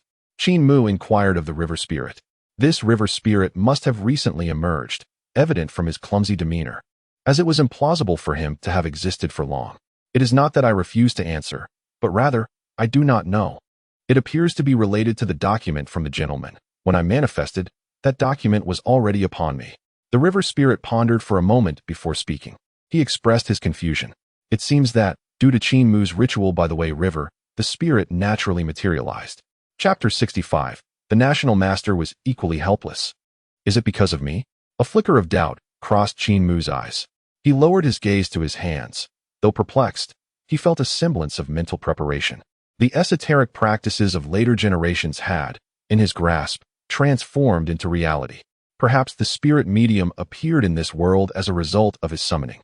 Now, this river spirit had also manifested due to his offerings. Perhaps it was for this reason that the river spirit held him in such high esteem. Qin Mu sensed there was something amiss about himself, yet he had no inkling of what it might be. However, why had that day's ritual not succeeded? Was it a matter of arrogance? Upon returning, he would have to attempt it again. Gathering his thoughts, Qin Mu turned once more to the river spirit and inquired. I shall ask you again, why did you enter the dream of His Majesty the First Emperor, seeking his endorsement? You are a spiritual entity, born from the faith of the multitude, inherently aware, and should petition the heavens for the title of river god, the river spirit replied. In truth, it is not that I am unwilling to adhere to the established protocols, but rather that I am utterly powerless. I endeavored to reach the heavens, yet received no response. It seems there are no rightful deities above. The river spirit answered earnestly. No response from the gods. Qin Mu murmured to himself, uncertain of the situation. After all, he had no experience in such matters and did not know if a spirit's plea to the heavens would inevitably succeed. Perhaps this entity was too pretentious? Thus, the celestial beings disregarded him? Indeed, that is why I sought the endorsement of His Majesty the King. If I were to receive a title, surely the world would remember me for a longer time. The river spirit nodded. If you were to receive a title, would His Majesty incur any loss? Qin Mu asked the river spirit. He understood that the one receiving a title must possess a sufficiently strong fate. If one's fate were weak, they might find themselves facing retribution immediately after being granted a title. According to popular lore, if one were to fulfill the wishes of the Huang de Xian and grant him a title, one could meet their demise the very next day. Even if they escaped death, misfortune would follow them relentlessly. Conversely, should one refuse his wishes, vengeance would surely ensue. Thus, the matter of receiving a title was not a trivial one for mortals. It often led to calamity. However, the first emperor of Qin possessed a fate that was undoubtedly robust, shielded by the fortune of the state. This primary condition had been met. According to the records of the Taoist sect, many emperors throughout history have conferred titles upon deities, akin to the roles of cultivators and officials. Such divine appointments were reliant on the national fortune, with the divine position embodying that fortune, though the specifics had never been documented. Thus, Qin Mu needed to tread carefully. There will be no loss on my part. My request for a title from His Majesty is akin to your own pursuit of an official position. You seek a seal of office, while I seek a title. Fundamentally, there is no difference. If the national fortune of Great Qin can sustain my existence, then surely it can bestow upon me a title. The river spirit asserted. There is a significant difference between seeking a title from a person and seeking one from a king. No difference? Qin Mu's expression darkened slightly upon hearing this. What the river spirit stated indeed aligned with his understanding. But, in a realm of indifference, one might ponder the essence of a river spirit. Given the magnitude of the Weishui River, one could argue that, if conferred the title of river deity, such an entity ought to possess at least a 7th-tier divine rank. After all, the Weishui is the largest tributary of the Yellow River, and Qin Mu recalls that the deity of the Yellow River is one of the 4 river emperors. Also known as the 4 river lords, recognized as celestial deities alongside the great emperors of the 5 mountains, historically referred to as the 5 mountains and 4 rivers. Thus, the Weishui, as the foremost subordinate of the Yellow River, should, even as a nascent river spirit, attain a 7th-tier status upon official recognition. Yet here it was, merely at the 9th tier, and now that tier has vanished. With a surge of determination, Qin Mu resolved that after this matter, he must ensure that Zheng bestows upon him a 6th-tier official seal. He cannot allow himself to be overshadowed. Qin Mu had already calculated that with the current auspices of the Daqin, it was entirely feasible to grant a 6th-tier divine rank. Should they conquer the surrounding foreign tribes and witness the flourishing of myriad nations, they could even bestow ranks beyond the 6th tier. Sir, do you harbor any unspoken concerns? If an official recognition is not feasible, it suffices as long as you remember me. I shall always be here. The river spirit, perceiving a hint of discontent on Qin Mu's face, hastily spoke. The distinction of being a deity mattered little to him. He merely yearned for remembrance. Fear not. Granting you the title of river god is within the capabilities of the Daqin, yet this matter requires consultation with His Majesty. I shall provide you with an answer in a few days, Qin Mu responded, glancing at the river spirit. He held no apprehensions regarding the spirit creating turmoil after being conferred a title. After all, the divine position it would attain would be sustained by the fortunes of the Daqin. Once recognized, Zheng could easily manage the spirit. However, this was not a trivial matter and warranted careful consideration. He needed to return and prepare adequately. Thank you, sir. The river spirit bowed once more to Qin Mu. May I inquire your name? Qin Mu inquired of the river deity. None. The river spirit shook its head. If you wish to be remembered, you must possess a name. Qin Mu asserted. Please, bestow a name upon me. The river spirit implored with a respectful gesture. Patience, when the day of your official recognition arrives. I shall grant you a name. It cannot be considered a bestowal. Qin Mu waved his hand. He had already resolved to have Zhenggu officially recognize the spirit. After all, the existence of a river deity in Daqin would yield significant benefits. Not only would it alleviate concerns over drought, but it could also serve as a formidable ally in times of need. This matter no longer concerns you. You may depart. Qin Mu gestured for the little river spirit to withdraw. He had spared the spirit, yet the warriors led by Zhang Han were still nearby, eager for action. To them, the nuances of right and wrong mattered little. What was paramount was to avoid offending Yingzheng. Thank you for your trouble, sir. The river spirit respectfully bowed, then turned to the distant dragon chariot bearing Yingzheng, offering a profound salute once more. The emperor, seated within the chariot, merely nodded slightly, showing no intention to engage in conversation. Despite his curiosity regarding the river spirit, Yingzheng maintained a necessary vigilance. Until he fully comprehended the nature of this spirit, he could not allow himself to be ensnared in peril, even if the spirit appeared somewhat simple-minded. By the riverbank, the spirit gradually waded into the water, and as mist rose, the tangle of aquatic plants and withered trees re-emerged, drifting away with the current. How perplexing it is that this entity often transforms into withered trees and aquatic plants. Qin Mu mused quietly upon witnessing this scene. The divine is formless, yet it encompasses myriad forms. It seems capable of changing at will, yet this being appears somewhat lacking in intellect. Could it be that the decree is entangled with that desiccated tree? Thus, has this heap of detritus successfully assumed its true form? Qin Mu's gaze shifted as he contemplated this possibility. Master National Advisor, are you unwell? At that moment, the voice of Zhang Han echoed from behind, pulling Qin Mu from his reverie. Not at all. Let us proceed. Ensure the altar is dismantled and removed. Qin Mu nodded, subsequently instructing Zhang Han to take down the altar.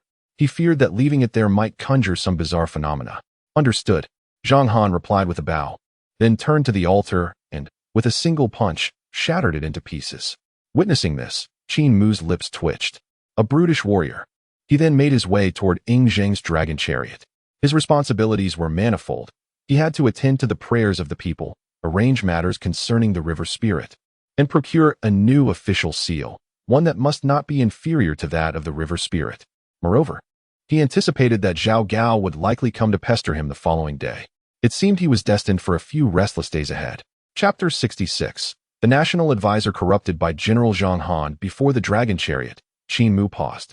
Your Majesty, regarding the river spirit's matter, I believe you have heard my discourse. I am of the opinion that this deity can be conferred. Indeed, your thoughts align with mine. For an additional divine presence in our Qin would be of boundless benefit. Yingzheng nodded in agreement. The act of conferring a deity was unprecedented in this era. He was the first emperor of this realm, and now the first to elevate a deity. This deity can indeed be conferred, but we must prepare adequately. I propose we hold the grand ceremony for conferring the deity after you receive the talisman. Qin Mu addressed Yingzheng. Although the elevation of a deity relies on the fortunes of the Qin, it might still bear consequences for Yingzheng. Thus, Qin Mu resolved to wait until his brother in governance received the talisman, gaining some strength before proceeding with the conferral. Very well. I have thoroughly studied the text you provided, including the Tao Te Ching. I am nearing completion with the daily scriptures. But the Sutra of Deliverance will require a few more days. I shall master it within 3 days. Yingzheng contemplated for a moment before responding from the dragon chariot. Excellent. Qin Mu smiled and nodded. There is another matter that will require your Majesty's attention in the coming days. Qin Mu continued. Pray continue. Yingzheng inquired with a glimmer of curiosity. This river spirit issue not only jeopardizes your Majesty's fortunes, but my official seal has also sustained serious damage and may be rendered unusable. As cultivators serving the court without an official seal, we cannot stabilize our own fortunes. Therefore, your Majesty must expedite the forging of a new one. Qin Mu spoke earnestly to Yingzheng. This was a pressing matter. The official seal needed to be replenished promptly. Fear not, Master. I have already initiated the forging of the official seal a few days ago, and I have instructed the Gongshu clan to commence its crafting. It should be completed shortly, Yingzheng replied, a smile gracing his face, evidently pleased with the forging of this official seal. Then I shall rest easy. Qin Mu's eyes brightened. With the assistance of the function list, it would undoubtedly surpass the previous 9th rank official seal. Is there any way to quell the situation of the multitude praying in Xianyang? Yingzheng inquired, casting a glance at Qin Mu. The sudden onset of a chill among the people was neither trivial nor monumental. It all depended on whether certain individuals would seize the opportunity to stir trouble, such as the Confucian scholars. Currently, the various schools of thought within the Qin court were embroiled in fierce conflict, and it was not unreasonable to suspect that the Confucians might exploit this incident to target Qin Mu. After all, Qin Mu had effectively obstructed their ascent, rendering him a thorn in their side. Such a minor ailment as a chill can easily be remedied with a talisman, Qin Mu replied with an air of nonchalance. He was well versed in alleviating such ailments, particularly those caused by the depletion of fortune. This is quite satisfactory. Yingzheng sighed in relief upon hearing Qin Mu's assurance. It meant he would not have to confront the insufferable Confucians. Nodding in agreement, Qin Mu accepted Yingzheng's invitation to ascend the dragon carriage as they returned to the palace together. In the sleeping quarters, Qin Mu reclined on his extraordinarily soft bed, slipping into slumber, while Yingzheng, unable to find rest, immersed himself in the study of the Transcendence Sutra, striving to meet the requirements for talisman granting. The following day, at the break of dawn, Qin Mu was attended to by several palace maids who assisted him with his morning routine. He then returned to his side chamber, assuming the stances of the Tai Foundation establishment technique. Meanwhile, Yingzheng continued his arduous study of the Transcendence Sutra in the sleeping quarters, likely not to practice martial arts alongside Qin Mu for the next few days. Half an hour later, Qin Mu concluded his training, exhaling a breath of stale air. At this rate, I should be ready to prepare for foundation establishment in no more than 2 days, he murmured to himself, though his expression betrayed no hint of excitement.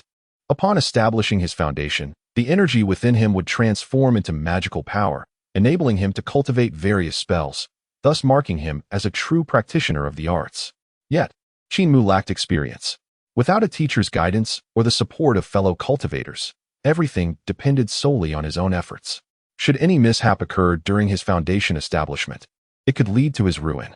He had read numerous accounts of practitioners whose impatience in establishing their foundations led to disastrous outcomes, leaving them forever kneeling at the gates of the Tao, unable to enter. Though Qin Mu had previously yearned for successful foundation establishment to soar through the skies on his sword, the reality of the moment filled him with trepidation. The path of cultivation demanded relentless progress. Stagnation would lead to catastrophe.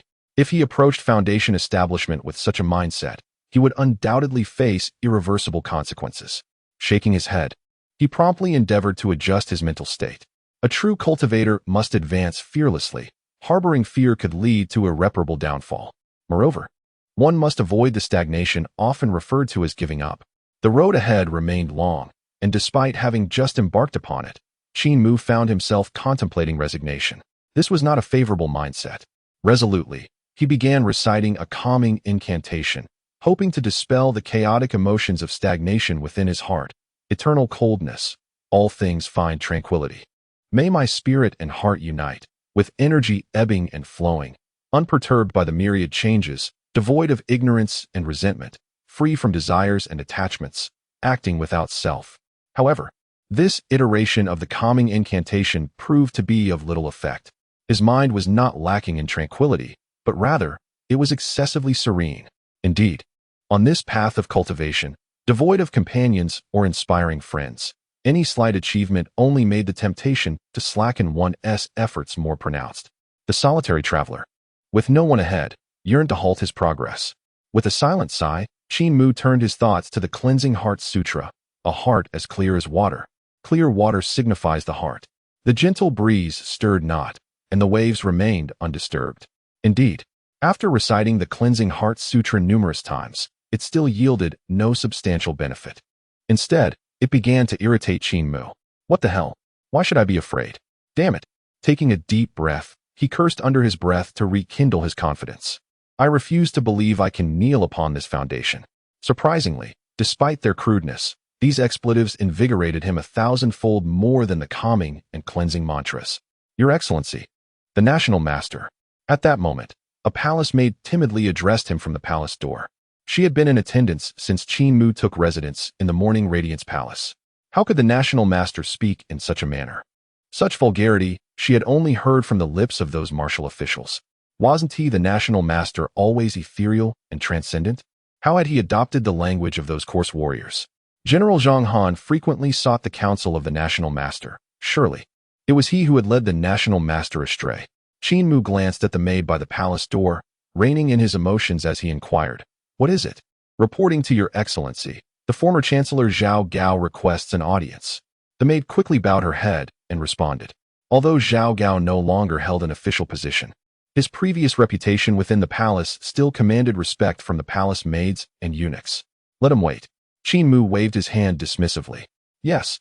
The maid complied and swiftly departed. Chapter 67. Today His Majesty shall embrace the Dao. Qin Mu then summoned several palace maids who had been waiting in the hall. Following their service, he took a bath and changed his attire. "Go inform General Zhang Han to prepare some yellow paper, vermilion, ink, and enough clear water for 10,000 to drink. They shall be needed upon my return," Qin Mu instructed one of the maids after adjusting his garments. These items were, of course, intended for the citizens of Xianyang suffering from the cold. "Yes," the maid responded and hurried away to seek out General Zhang Han. Having arranged everything, Qin Mu was just about to address the troublesome matter of Zhao Gao when a young eunuch rushed in, appearing no older than 14 or 15. "National Master, His Majesty." The young eunuch gasped for breath, struggling to articulate a complete thought. "What has happened to His Majesty?" Qin Mu's expression shifted as he turned to the young eunuch. "He has been gone for merely an hour. Has there been another incident?" "His Majesty requests your excellency to enter the inner palace for a discussion." The young eunuch managed to catch his breath and replied. Qin Mu thought to himself, had he been reciting the cleansing heart sutra earlier, he would have surely given this young eunuch a sharp reprimand. "Why are you rushing in here with such urgency? Speak clearly." Taking a deep breath, Qin Mu chose not to look at the young eunuch any longer and strode towards the inner palace of His Majesty. "As for Zhao Gao, what of him? What has transpired with Zhao Gao?"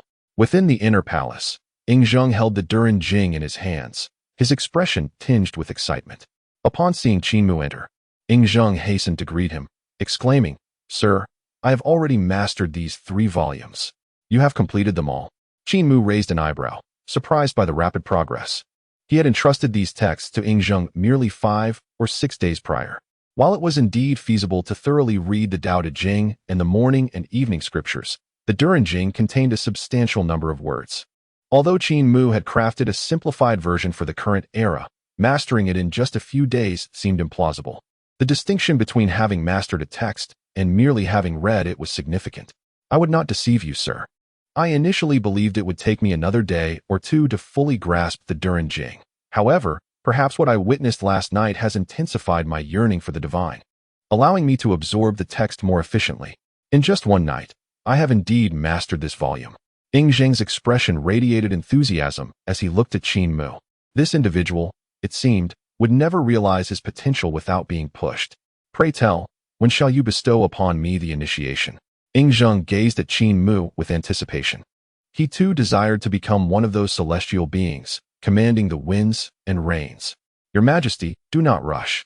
The matter of initiation is not trivial. First, you must enter our Daoist sect," Qin Mu replied, looking towards Zheng.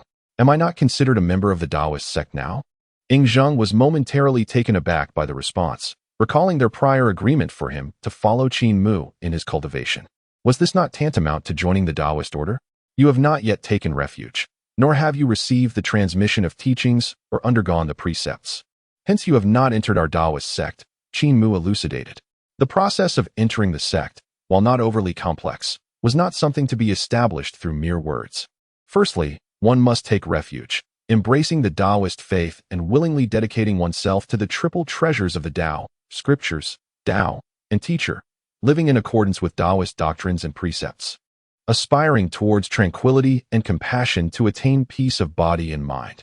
Secondly, after taking refuge or becoming a disciple, should one wish to become a messenger of Taoism, the scriptures and the 3 teachers would guide them through the initiation ceremony, thus formally embarking on the path of cultivation. "Sir, if I take refuge in the Tao, will I still be able to retain this imperial throne?" Zheng inquired of Qin Mu. If he could not, then the initiation would hold little value for him. After all, if he wished to become an immortal or a deity, it was fundamentally to fulfill his role as an emperor. Yet, if the price of becoming an immortal or a deity meant relinquishing the throne, then it would be of no consequence. "Your Majesty need not worry about this. These regulations have evolved into simplicity over the centuries. Qin Mu waved his hand with a smile. When he initially joined the Taoist sect, he recalled the old Daoist droning on for half a day before giving a nod, concluding the matter. That very day, he received his Daoist robe and a collection of miscellaneous items, thus becoming a disciple of the Taoist sect. Then, I beseech you, sir, to lead me in taking refuge and to initiate me, Ingzheng promptly declared. As long as it does not pose an issue, Qin Mu responded. Logically, as the first emperor, he should not align himself with any sect or school of thought. However, the allure of initiation proved irresistible. Your Majesty, have you truly considered this? Once you enter the Daoist sect, there is no turning back, Qin Mu cautioned Ingzheng. I have resolved it. Both this Grand Qin and myself owe our preservation to you, esteemed sage. What reason have I not to enter this door? Ingzheng laughed heartily.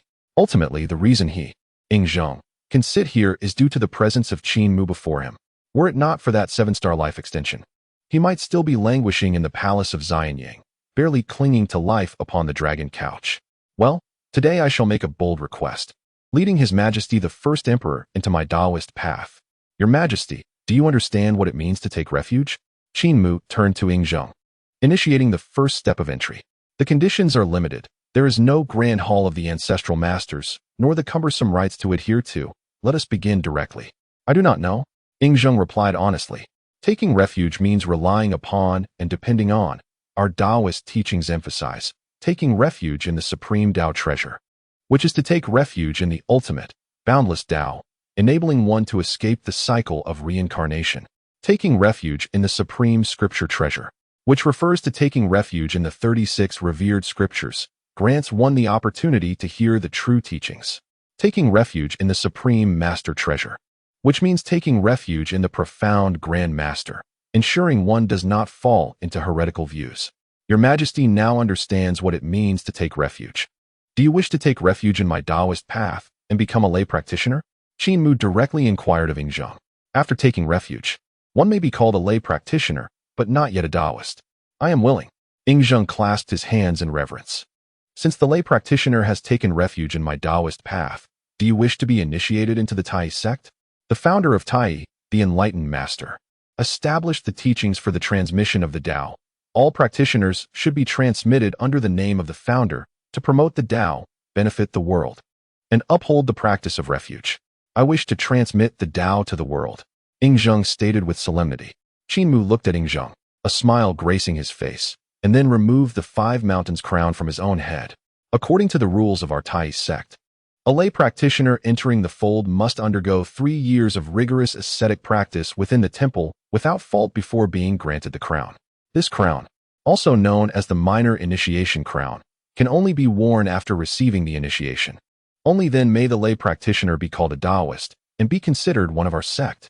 However, given your Majesty's noble status and earnest dedication to the Tao, I shall make an exception and bestow upon you the 5 mountains crown.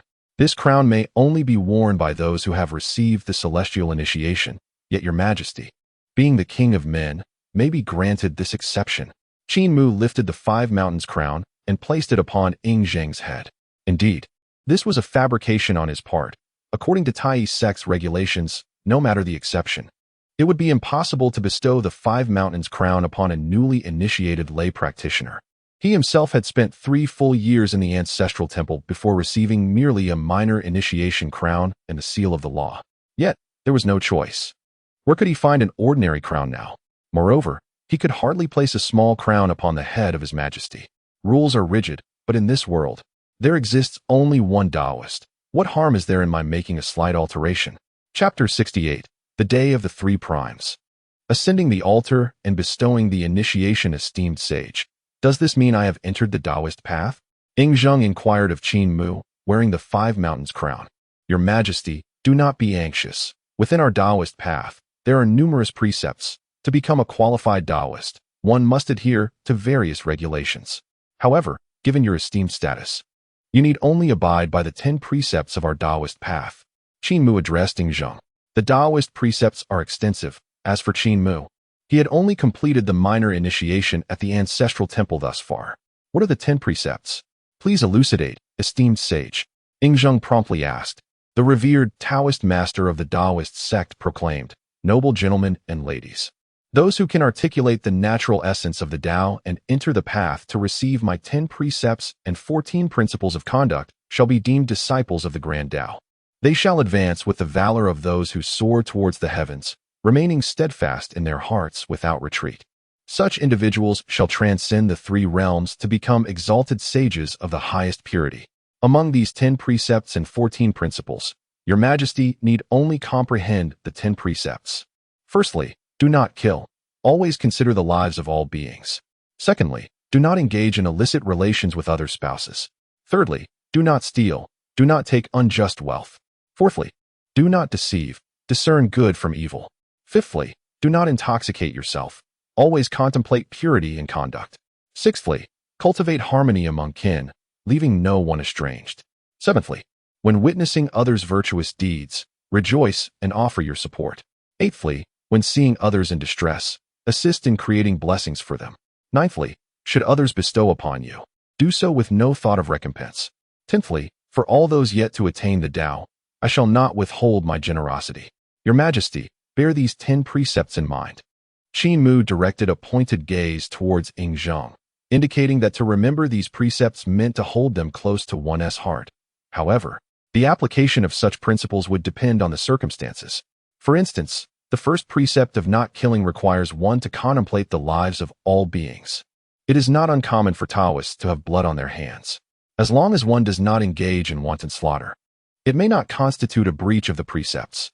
Moreover, in this world, there are no ordained masters to supervise one's adherence. Ing Zheng understood Qin Mu's implications. Thus, I shall take on the role of your humble servant and guide you into my Taoist sect. Qin Mu addressed Ing Zheng. This formal initiation into the sect was distinctly different from mere verbal proclamations. After all, it would be rather awkward to truly accept Zheng as a disciple. How shall I address you henceforth? Ing Zheng inquired of Qin Mu. Everything shall proceed as usual. Qin Mu replied with a smile. That shall suffice. Ing Zheng nodded in agreement, feeling a twinge of discomfort at the thought of calling Qin Mu senior brother, yet he knew he could manage it. Master, I have now entered the Daoist sect. When shall I receive my talisman? Ing Zheng asked, his eagerness palpable. Your Majesty, the bestowal of the talisman cannot be rushed. Qin Mu replied with a wry smile. The conferral of a talisman was not a matter of merely granting a title. The ceremony required the initiation of a master. The veneration of the Big Dipper, transmission of teachings, offerings, formal declarations, and the sending forth of sacred tokens. While this initial process has long been simplified, it still necessitates paying respects to the founding ancestors.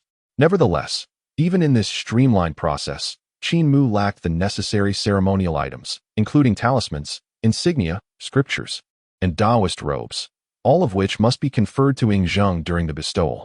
Although your Majesty has entered our Daoist sect, you must still receive a Dharma name. Qin Mu stated. This Dharma name must not be chosen arbitrarily. The records of mysterious observations document the titles conferred upon disciples of the 3 celestial gates, as follows: Guardian of the Tao, illuminating benevolence and virtue, complete truth, restoring harmony, sincere declaration of the Jade Classics, loyal and just, expounding golden principles, harmonizing the Han, penetrating the profound mysteries, lofty and vast, ascending to the great Tao, reviving Wudong, raising the tides of blessings, expounding the subtle laws, certifying the immortal realm throughout the cosmos. The 3 celestial gates refer to the 3 mountains blood sect of the northern tradition, Wudong, Hemming, and Dragon Tiger. Among them, the Zhengyi sect also belongs to the Dragon Tiger lineage, though with slight variations. Qin Mu's Tai sect would later be affiliated with the Zhengyi sect of Longhu Mountain. Thus, the Dharma name must be derived from this lineage. Please, Master, grant me a Dharma name. Ing Zheng suppressed his inner excitement and respectfully bowed. As the humble disciple guided His Majesty into the realm of enlightenment, it was only fitting that His Majesty be regarded as an equal, thus adopting the character of Ren and bestowing upon him the name Renxing. Qin Mu glanced at Ing Zheng, contemplating before speaking. The character Ren? Your Majesty seems perplexed by my words. Isn't your esteemed title Tai Xian, Master? As someone of your standing, I, Ing Zheng, should naturally belong to the Tai generation, rather than suddenly being elevated to the Ren generation. Could it be that Master has erred? Ing Zheng's mind was awash with confusion, yet he dared not press further.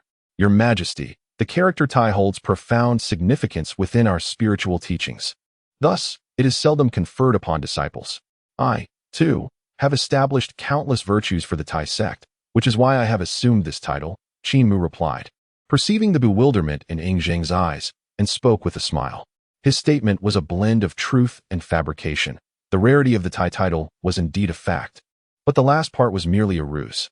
His initial adoption of the title Tai, Xin now, bound him to it for life, concealing his true name in perpetuity. A flicker of understanding crossed Ing Zheng's gaze. So that is the case. The intricacies of titles were of little concern to him. His focus remained steadfast on the bestowal of the talisman. Might I inquire when you will confer this talisman upon me? Should you require anything, please feel free to express it. Ing Zheng inquired of Qin Mu. The bestowal of the talisman necessitates the establishment of a talisman altar, which can only be consecrated on the days of the 3 yuan, namely, the 15th of the 1st, 7th, and 10th months, Qin Mu elucidated. Constructing the altar is a simple task. Your Majesty need only have someone build a ceremonial platform within the palace, and I shall attend to the arrangements at the appointed time. However, the 3 yuan days require patience. Fear not, according to your words. Tomorrow happens to be the 15th of the 7th month, the very day for the consecration of the altar. Ing Zheng exclaimed with joy. Ah, truly? Qin Mu paused, taken aback. Since his arrival in this world, he had paid little heed to the calendar. It was serendipitous that the day for the ceremony fell upon the morrow. It would seem that Ing Zheng's bestowal of the talisman was swifter than most Taoist priests. To enter the path today and receive the talisman tomorrow, unlike my own arduous 3-year wait for a mere initiation. Though the bestowal was a rite typically reserved for the Jingyi sect and larger Taoist schools, the Tai sect also engaged in such practices, albeit with exceedingly few candidates. In some years, no such altar would be erected at all. Thus, Ing Zheng commanded the immediate construction of the talisman altar within the royal palace. And Qin Mu assured him, I shall come forth to consecrate the altar and bestow the talisman upon your Majesty tomorrow. Moreover, your Majesty must command the swift crafting of an assortment of talismans and ritual implements overnight. These items serve primarily as ceremonial formalities. The true talismans and implements are beyond my own craftsmanship. Indeed, I am unfamiliar with their creation, but it is essential to satisfy the ceremonial spirit for Ing Zheng. With that in mind, Qin Mu summoned a eunuch and requested writing materials. He meticulously sketched the specifications for the ritual implements and the appearances of the various talismans. While he had seen such items before, the specific incantations remained unknown to him, and he had no means to empower them. However, even if it were to be crafted, it would undoubtedly amount to a collection of useless trinkets. Had he studied the art of refining, he might have retained a flicker of hope. Chapter 69. I, Zhao Gao, am not entirely without resources. Come forth. Quickly deliver these blueprints to the Gongshu family and expedite the work overnight. I must see these magical artifacts by tomorrow. Ing Zheng commanded, summoning a guard with a wave of his hand. Yes, the guard accepted the blueprints, daring not to delay for a moment, and hurriedly rushed out of the hall. In this manner, we shall be prepared for your Majesty's consecration tomorrow, Qin Mu remarked with a smile. He had initially believed that even under the best circumstances, it would take at least a month, not expecting that with the right timing, everything would align for Ing Zheng to be consecrated on the morrow. Thank you for your assistance, Ing Zheng said, his face alight with excitement, as he performed a respectful gesture. Not at all. If there are no other matters, I shall take my leave to prepare for the consecration. Qin Mu replied with a nod. Please do not hesitate to send for me should you require anything. Ing Zheng waved his hand grandly, ready to provide whatever was needed. Very well. Qin Mu returned the gesture and then exited the royal chamber. In a side hall, Qin Mu reflected on the celestial records inscribed within the jade tablet of the heavenly altar. The act of consecration and appointment was not arbitrary. It must be aligned with the established altars. The Maoshan Upper Clarity Altar, the Gazao Mountain Spirit Treasure Altar, the Western Mountain Pure Brightness Altar, and the Longhu Jingyi Altar were the 4 principal altars under which appointments were typically conferred.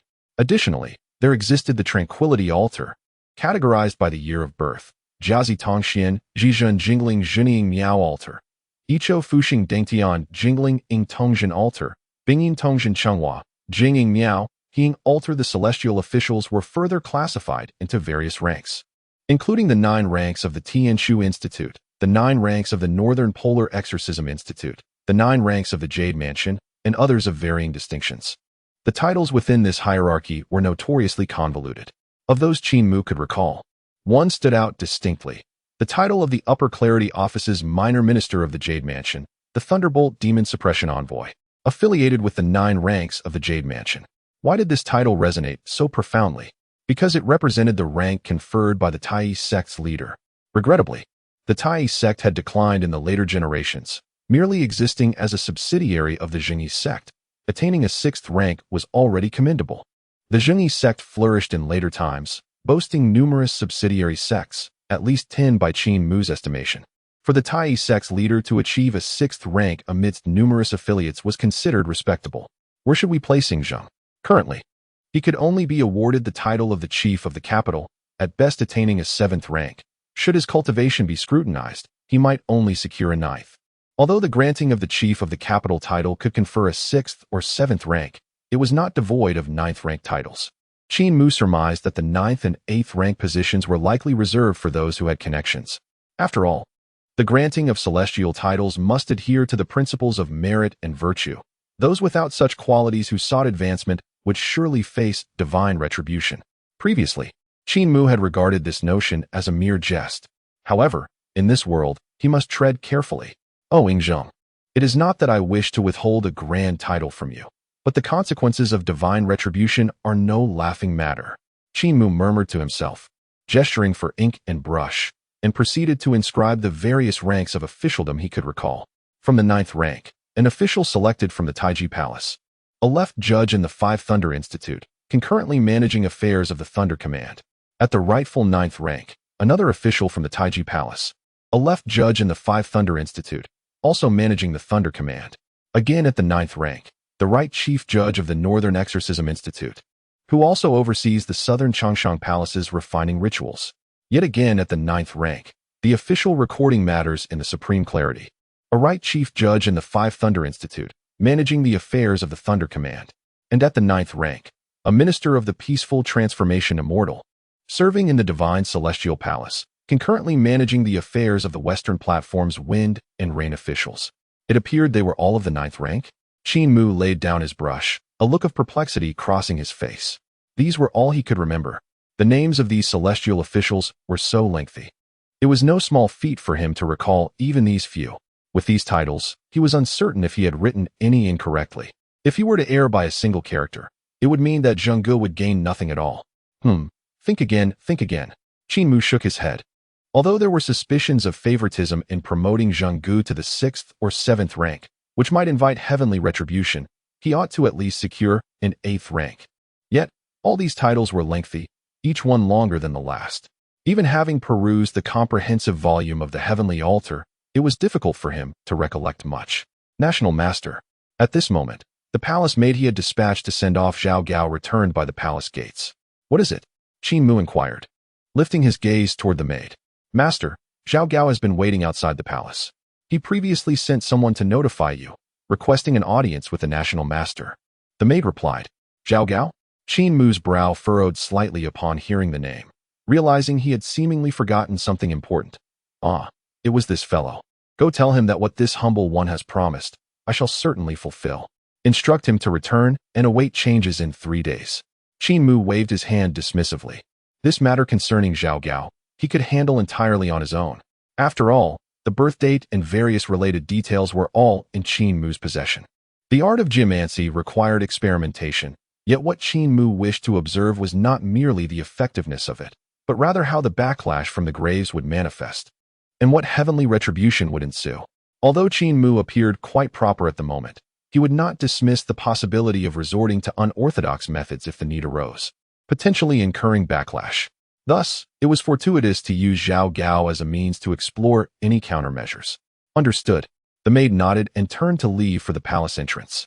At the palace gates, Zhao Gao smiled as he saw off the maid, then furrowed his brow, gazing at the palace for a considerable time. 3 days. Very well. I shall wait 3 more days. If nothing transpires after 3 days, do not blame me, Zhao Gao, he muttered to himself before departing. 3 days was a wait he could afford. At the very least, after 3 days, he would still be able to rally numerous supporters. The assassins of the Luo network remained firmly within his grasp. as long as Yingzheng did not specifically demand the relinquishment of control over the Luo network. He would not be left with nothing. The following day, at the palace gates, Qin Mu and Yingzheng shared a dragon carriage, with the officials following closely behind. Strange. Your Majesty, why do you wish to return to Xi'an so swiftly? In the past, you would typically reside in this palace for 3 or 4 days, enjoying the delights of the Weishui River. I have heard that the common folk of Xi'an are in distress, with 10,000 afflicted by a chill. It remains uncertain if this is due to a plague. Your Majesty must be troubled by this matter, hence your early return to court. Indeed, I have also heard that this situation is quite peculiar. Upon the imperial dragon carriage, Yingzheng listened to the discussions of his officials, refraining from further comment. At this moment, his heart was set on returning to the royal palace, to ascend to the heavens and attain celestial status. Good brethren, I absolve you. And from the right palace of Taiji, you shall oversee the celestial officials of the Upper Clear Bureau, signing thunderous edicts, belonging to the Thunder Department, with a 7th rank title, capable of summoning rain. Let us all give it a try during this hot summer. Chapter 70. Granting the imperial edict to the emperor 2 hours later, in Xi'an. The imperial dragon carriage entered the city slowly, proceeding directly to the royal palace, while the officials dispersed at the palace gates.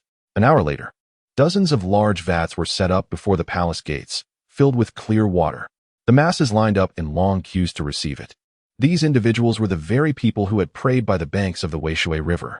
The water was talismanic essence hastily prepared by Qin Mu the previous night, possessing remarkable efficacy against the chill of fortune loss.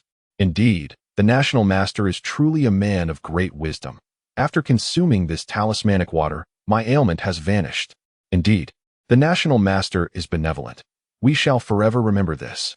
Many citizens, after drinking the talismanic water, began to kneel before the royal palace in reverence. What shall we do? It seems that Qin Mu possesses some genuine skill.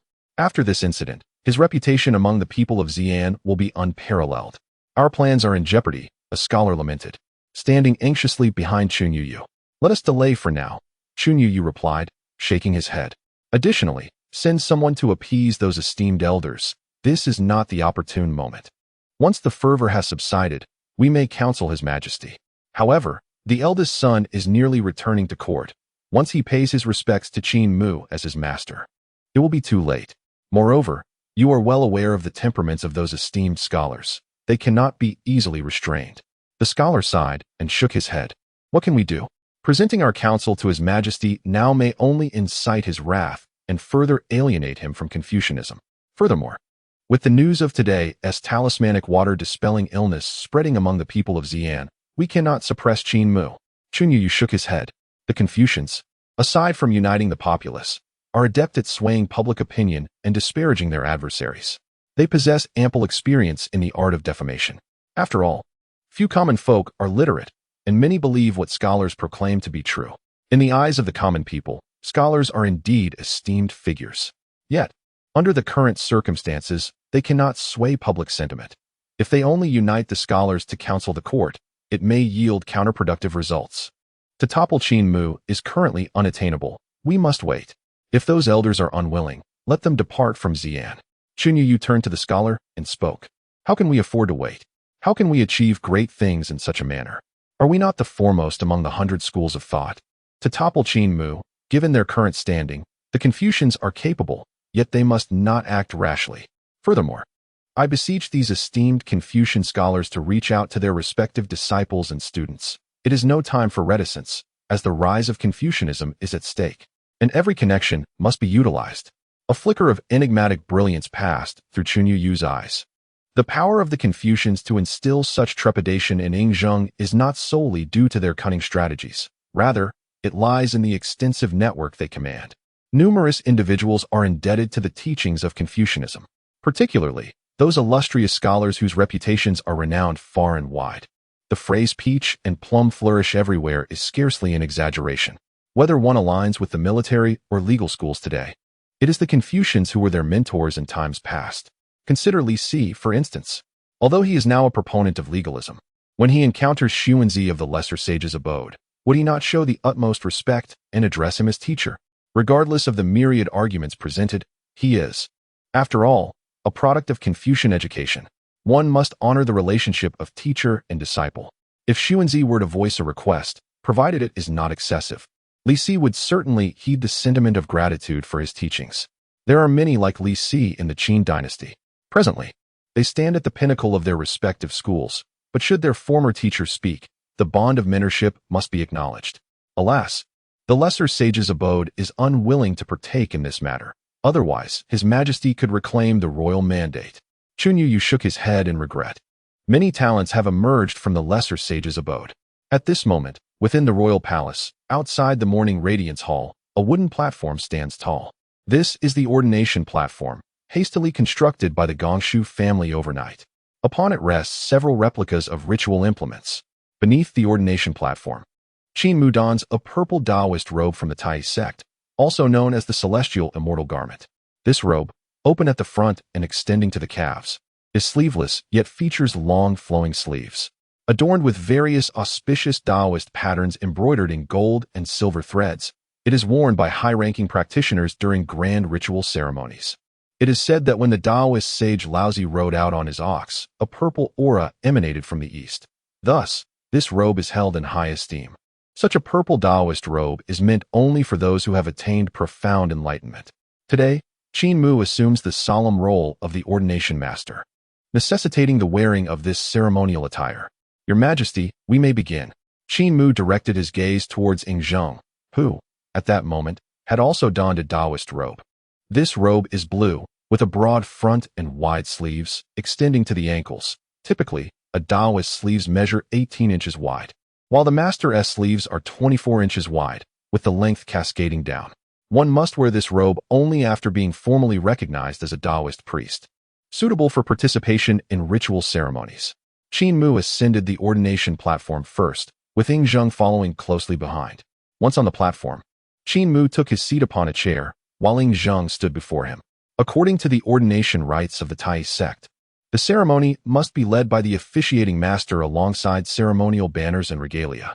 As the conferring Daoist priests invite the 3 masters and the 6 guardian masters to enter the ritual altar. Following the entrance of the 3 masters and the 6 guardian masters to the altar, they would present incense, perform prostrations, and commence the ritual. Paying homage to the Jade Emperor, the 3 Pure Ones, and the ancestral Heavenly Master, with the conferring Daoist priests following suit. However, given the constraints, Qin Mu took it upon himself to represent both the 3 masters and the 6 guardian masters, subsequently guiding Ing Zheng through the proceedings. Incense offered, prostrations made. Following this, they paid homage to the deities. Due to the absence of divine statues, Qin Mu procured several plaques inscribed with the names of several important celestial deities from the heavenly court. The ancestral master of the 3 purities and the ancestral heavenly master were similarly represented by plaques. After a series of respectful kneelings and incense offerings, Qin Mu returned to his seat and began to expound upon the classics and precepts. The classics included essential teachings such as the Sutra of Deliverance and the Sutra of the Northern Dipper, while the precepts encompassed not only the 10 precepts of Taoism, but also the regulations of the Taoist sect. Once the rituals were duly completed, he would bestow upon the newly initiated disciples the credentials, also known as talismans, sacred texts, magical instruments, law swords, command flags, orders, tablets, ghostly peach staves, celestial measuring rulers, Daoist robes, and hats. Among these, the credentials bore great significance, as they pertained to the celestial rank of the official. Those of the 5th rank and above were addressed as celestial ministers, while those below were termed celestial officials. It was evident that Zhenggu would hold the status of a celestial official. His Majesty had entered under the Taoist sect and achieved mastery over the scriptures. Today I, Qin Mu, temporarily acting as the talisman master, shall grant His Majesty the title of Chief Talisman. He shall be conferred the title of an 8th rank celestial official and shall be inscribed into the celestial registry. The official title, Right Commander of the Supreme Tai Chi, Enforcer of Divine Law, Master of Thunderbolt Affairs. As the words fell, Qin Mu presented the credentials with both hands before Ing Zheng. Filled with excitement, Ing Zheng accepted the credentials from Qin Mu. From this day forth, he, Ing Zheng, was officially a member of the celestial hierarchy, possessing celestial credentials. Master, does this mean I am now considered a celestial being? Ing Zheng eagerly inquired, gripping the credentials tightly. Your Majesty, this granting of the talisman merely confers celestial status. Qin Mu replied with a wry smile. If the bestowal of a talisman instantly transformed one into a celestial being, who would still pursue the path of cultivation? The rank of celestial official conferred merely a portion of abilities associated with the position. For instance, Ing Zheng, holding the title of Right Commander of the Supreme Tai Chi, was linked to the celestial realm of the Upper Clarity and the Thunder Department. Had the talisman been successfully conferred, Zheng Gu could have, using his Dharma name, established a platform for rituals, beseeching the heavens for rain and summoning thunder. He could also have summoned several divine soldiers from the Thunder Department, as Qin Mu had done previously. In Qin Mu's perspective, this was already quite impressive. What is it? Simply receiving a talisman and expecting to ascend to the heavens? An 8th rank title, what more could one desire? To put it mildly, at the very least, he, Qin Mu, still lacked the ability to summon rain. Moreover, Zheng Ji's position involved a modicum of military authority within the Thunder Department, allowing him to summon divine soldiers for battle. The celestial soldiers commanded by an 8th rank official would undoubtedly surpass the golden-armored warriors he had previously commanded. However, it remained uncertain whether Zheng Gu could wield the powers associated with his celestial title as Qin Mu had done before. Master, is it true that one can summon the winds and call forth the rain? Ing Zheng asked, gazing at Qin Mu. That should be correct. Your Majesty may utilize this platform to invoke your Dharma name and communicate with the celestial deities of the heavenly realm. Qin Mu's eyes glimmered with intrigue, eager to test whether Zheng Gu had indeed succeeded in his talisman conferment. Although the ceremony was rather rudimentary, it encompassed the fundamental elements. What must I do? Ing Zheng promptly inquired. When establishing the platform for the ritual, Your Majesty must act as a benevolent Daoist of the Taoist sect, not as the first emperor of Qin. Do you understand? Qin Mu addressed Ing Zheng. Understood. Ing Zheng nodded affirmatively. He comprehended Qin Mu's intent.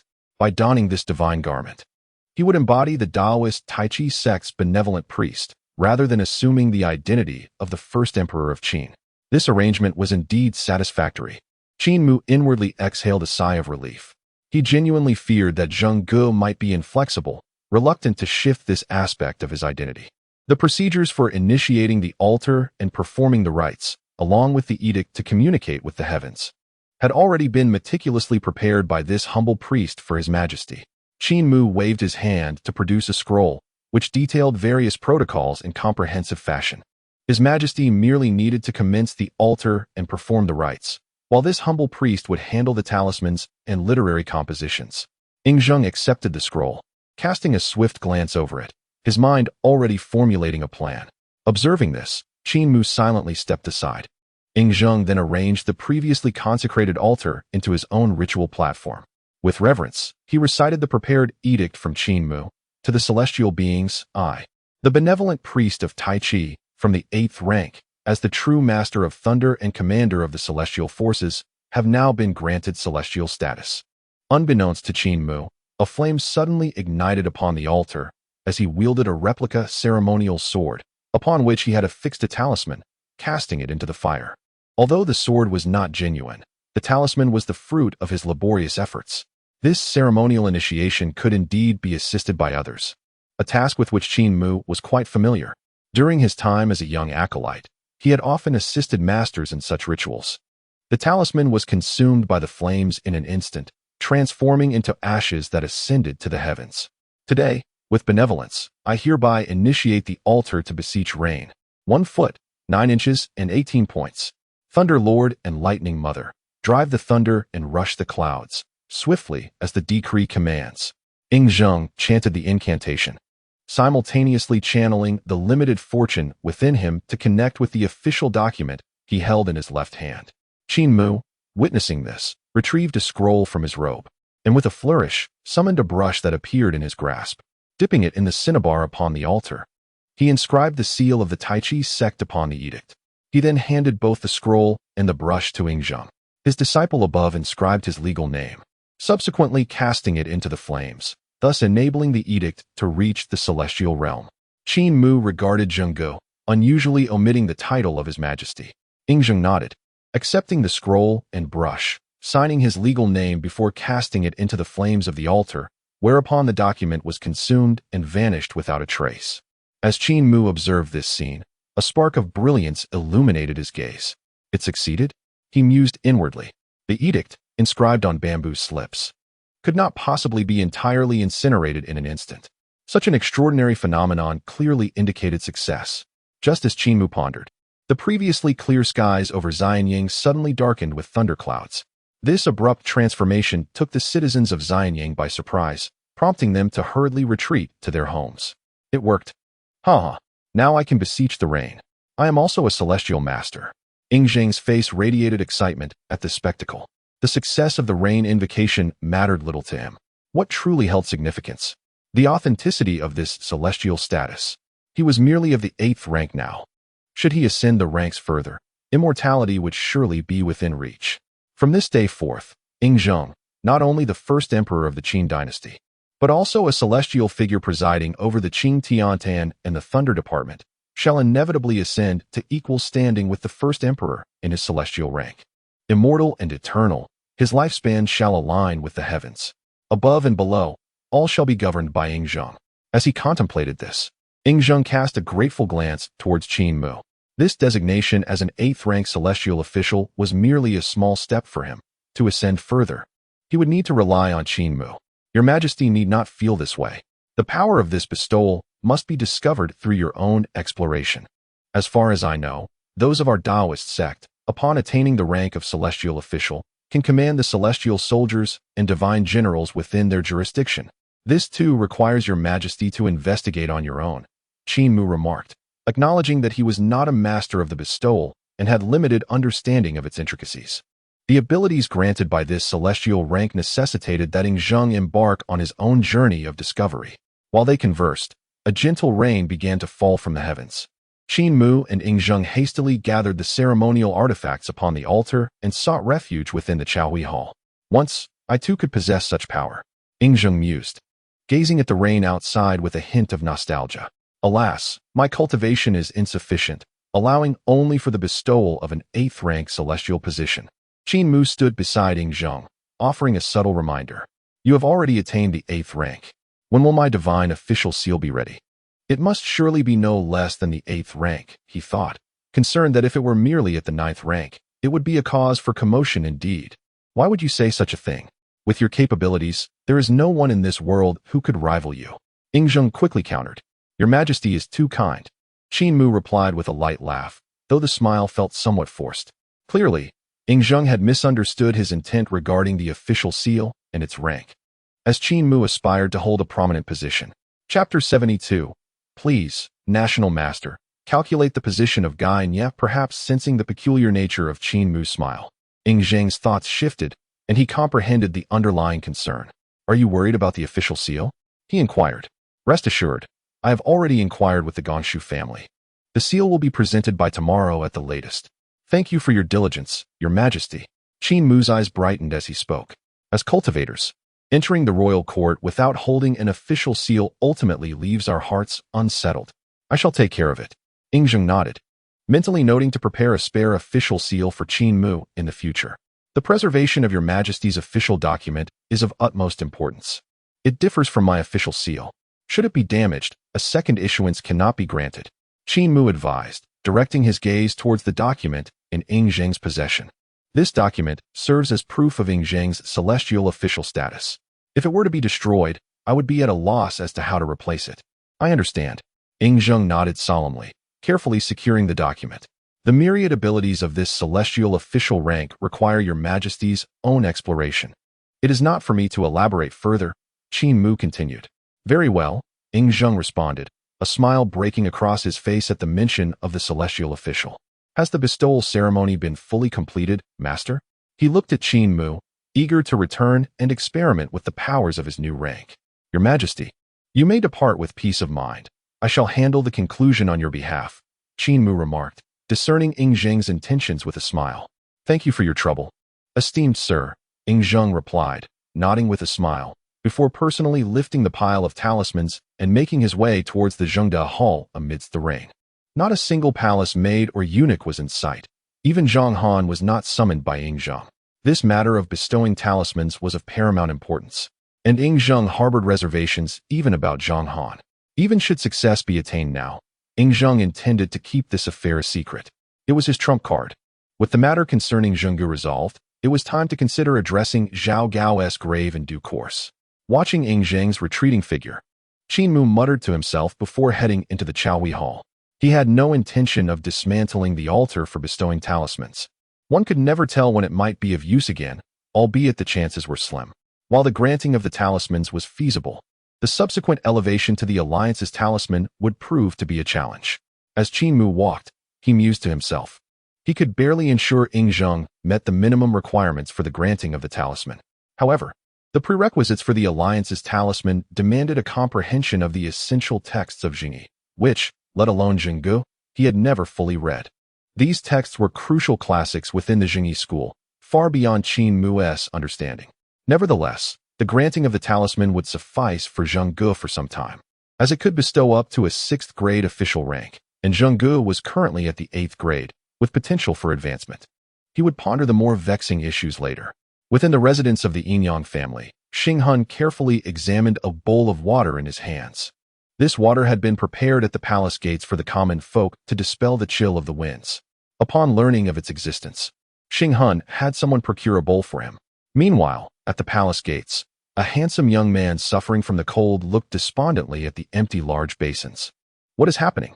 Was it not promised that each person would receive a bowl? Where's mine? As the architect of this initiative, the national master Xinghun was cautiously savoring this hard-earned bowl of talismanic water. There was nothing unusual about it. How could it be that the common folk, upon drinking it, found their ailments alleviated? Pursing his lips, Xinghun detected no extraordinary qualities within the water. It was merely ordinary water. Channeling his true qi, Xinghun infused it into the bowl of clear water.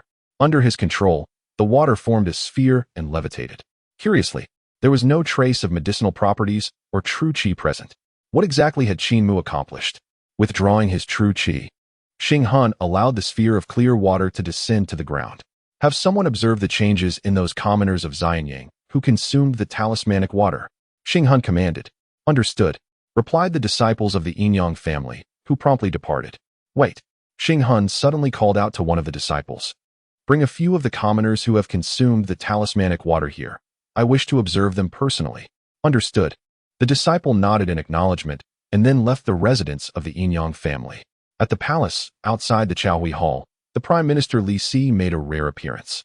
Since Qin Mu ascended to the position of Grand Master of the Great Qin, Li Si had never had the opportunity to engage with him, not even exchanging a single word.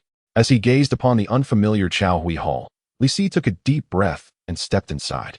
Within the study, Qin Mu was engrossed in reviewing the art of cultivating one's foundation when he was interrupted by a young eunuch at the door. Following Zheng Ji's departure, the hall had been unsealed, and the eunuchs and palace maids had naturally returned. Master of the nation, the Chancellor requests an audience. The young eunuch announced respectfully. The Chancellor? Li Si. Qin Mu mused in confusion. He had little interaction with Li Si. Why would the esteemed Chancellor of the Great Qin come to visit him? Please bring him in. Qin Mu gestured dismissively. Yes. The eunuch complied promptly, ushering Li Si into the room. Forgive my intrusion, master, Li Si said as he entered the study and performed a respectful bow. It is of no consequence.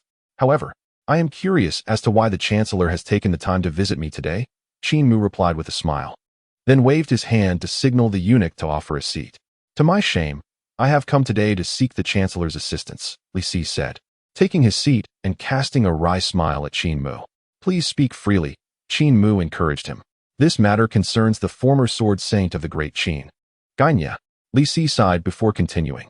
You must be aware of Gainye's situation. Originally, His Majesty had ordered General Zhang Han to lead the Shadow Secret Guard in pursuit of Gainye, but as you well know, His Majesty did not genuinely wish to harm him. However, Gainye's actions were excessive. During the battle at the Valley of the Waning Moon, he slaughtered 300 of our finest warriors. In a fit of rage, the Emperor entrusted this matter to me. Before the Wei River ceremony, His Majesty commanded me to capture Gainye within 3 months, regardless of whether he is alive or dead. I intended to visit the Grand Master 3 days ago, but I hesitated, thinking you might be preoccupied with the preparations for the Wei River ceremony, hence the delay until today. You need not be so circuitous, Chancellor. Please speak plainly, Qin Mu interjected, waving his hand to cut through Li Si's elaborate preamble. Li Si chuckled, unbothered. I have come today to request the Grand Master's assistance in determining Gainye's current whereabouts. I have heard from General Zhang Han that the Grand Master seems to possess knowledge of his location. Qin Mu nodded in acknowledgement, recognizing why Li Si had sought him out. He recalled boasting to Zhenggu about acquiring some personal effects of Gainia, claiming they could be used to track his whereabouts. With so many matters at hand recently, he had nearly forgotten about it. Li Si looked at him anxiously, fully aware of how much Ing Zheng valued the situation concerning Gainia. Although he had been granted 3 months, Li Si surmised that if 10 days passed without any progress, he would likely face severe consequences. Rest assured, this matter is within my capabilities. Qin Mu reassured him with a smile.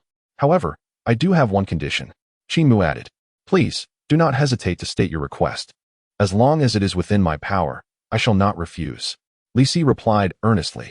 I require both Gainia and that child alive, Qin Mu stated, looking intently at Li Si. He was keenly interested in the secrets that both individuals possessed. By bringing them back, he believed he could discern something significant through the art of Taoist divination. On that fateful day, Qin Mu was nearly certain that this individual was connected to the 7 stars of the Azure Dragon. Chapter 73. Allow the Sword Saint to experience the art of voodoo. Li Si, upon hearing Qin Mu's request, found himself in a quandary. To capture a living legend like Gainia, the former Sword Saint of the Empire, was no trivial matter. While he was confident in his ability to bring back Gainia's deceased form, after all, the Great Qin had 1 million elite soldiers at their disposal. Capturing him alive posed a significant challenge. Gainia had legs to flee, and Li Si could not afford to employ lethal force. How many lives would be lost in the attempt to apprehend Gainia? If the casualties among the Great Qin's elite were too great, Ing Zheng would undoubtedly unleash his wrath upon him. Master of the National Affairs. It is not a matter of reluctance, but rather an understanding of who Gainia is. Capturing him alive will be exceedingly difficult, Li Si remarked with a wry smile. From the moment he received this task, he had not intended to leave any survivors. After all, killing Gainia was far easier than capturing him. Furthermore, what connection could the Master of the National Affairs possibly have with Gainia? Li Si gazed at Qin Mu with a puzzled expression. Although he had not conducted a thorough investigation into Qin Mu's background, as the Prime Minister of the Great Qin, there were few matters he remained ignorant of. Logically, the Master of the National Affairs should have no prior interactions with Gainia. This situation is complex and cannot be disclosed to the Prime Minister. The Prime Minister need only ensure that both individuals are returned alive. I shall communicate the details to His Majesty, Qin Mu replied with a smile. The Master of the National Affairs has misunderstood. It is not a matter of inquiry, but rather a recognition of Gainia's formidable strength. I possess no confidence in capturing him alive, Li Si lamented. He had ample experience dealing with Gainia and was well aware of his exceptional prowess. Despite Gainia publicly proclaiming himself to be at the pinnacle of the master level, the experts within the palace often managed to exchange blows with him. However, Li Si understood Gainia's nature intimately. He was known to boast, claiming, "This individual's skills are not beneath mine," before swiftly drawing his sword and dispatching his opponent with a single stroke. Li Si had long harbored suspicions that Gainia's abilities far exceeded mere master level. Fear not, Prime Minister, Qin Mu reassured him with a smile, rising to retrieve a small box from the nearby bookshelf. This item will aid you in capturing Gainia alive.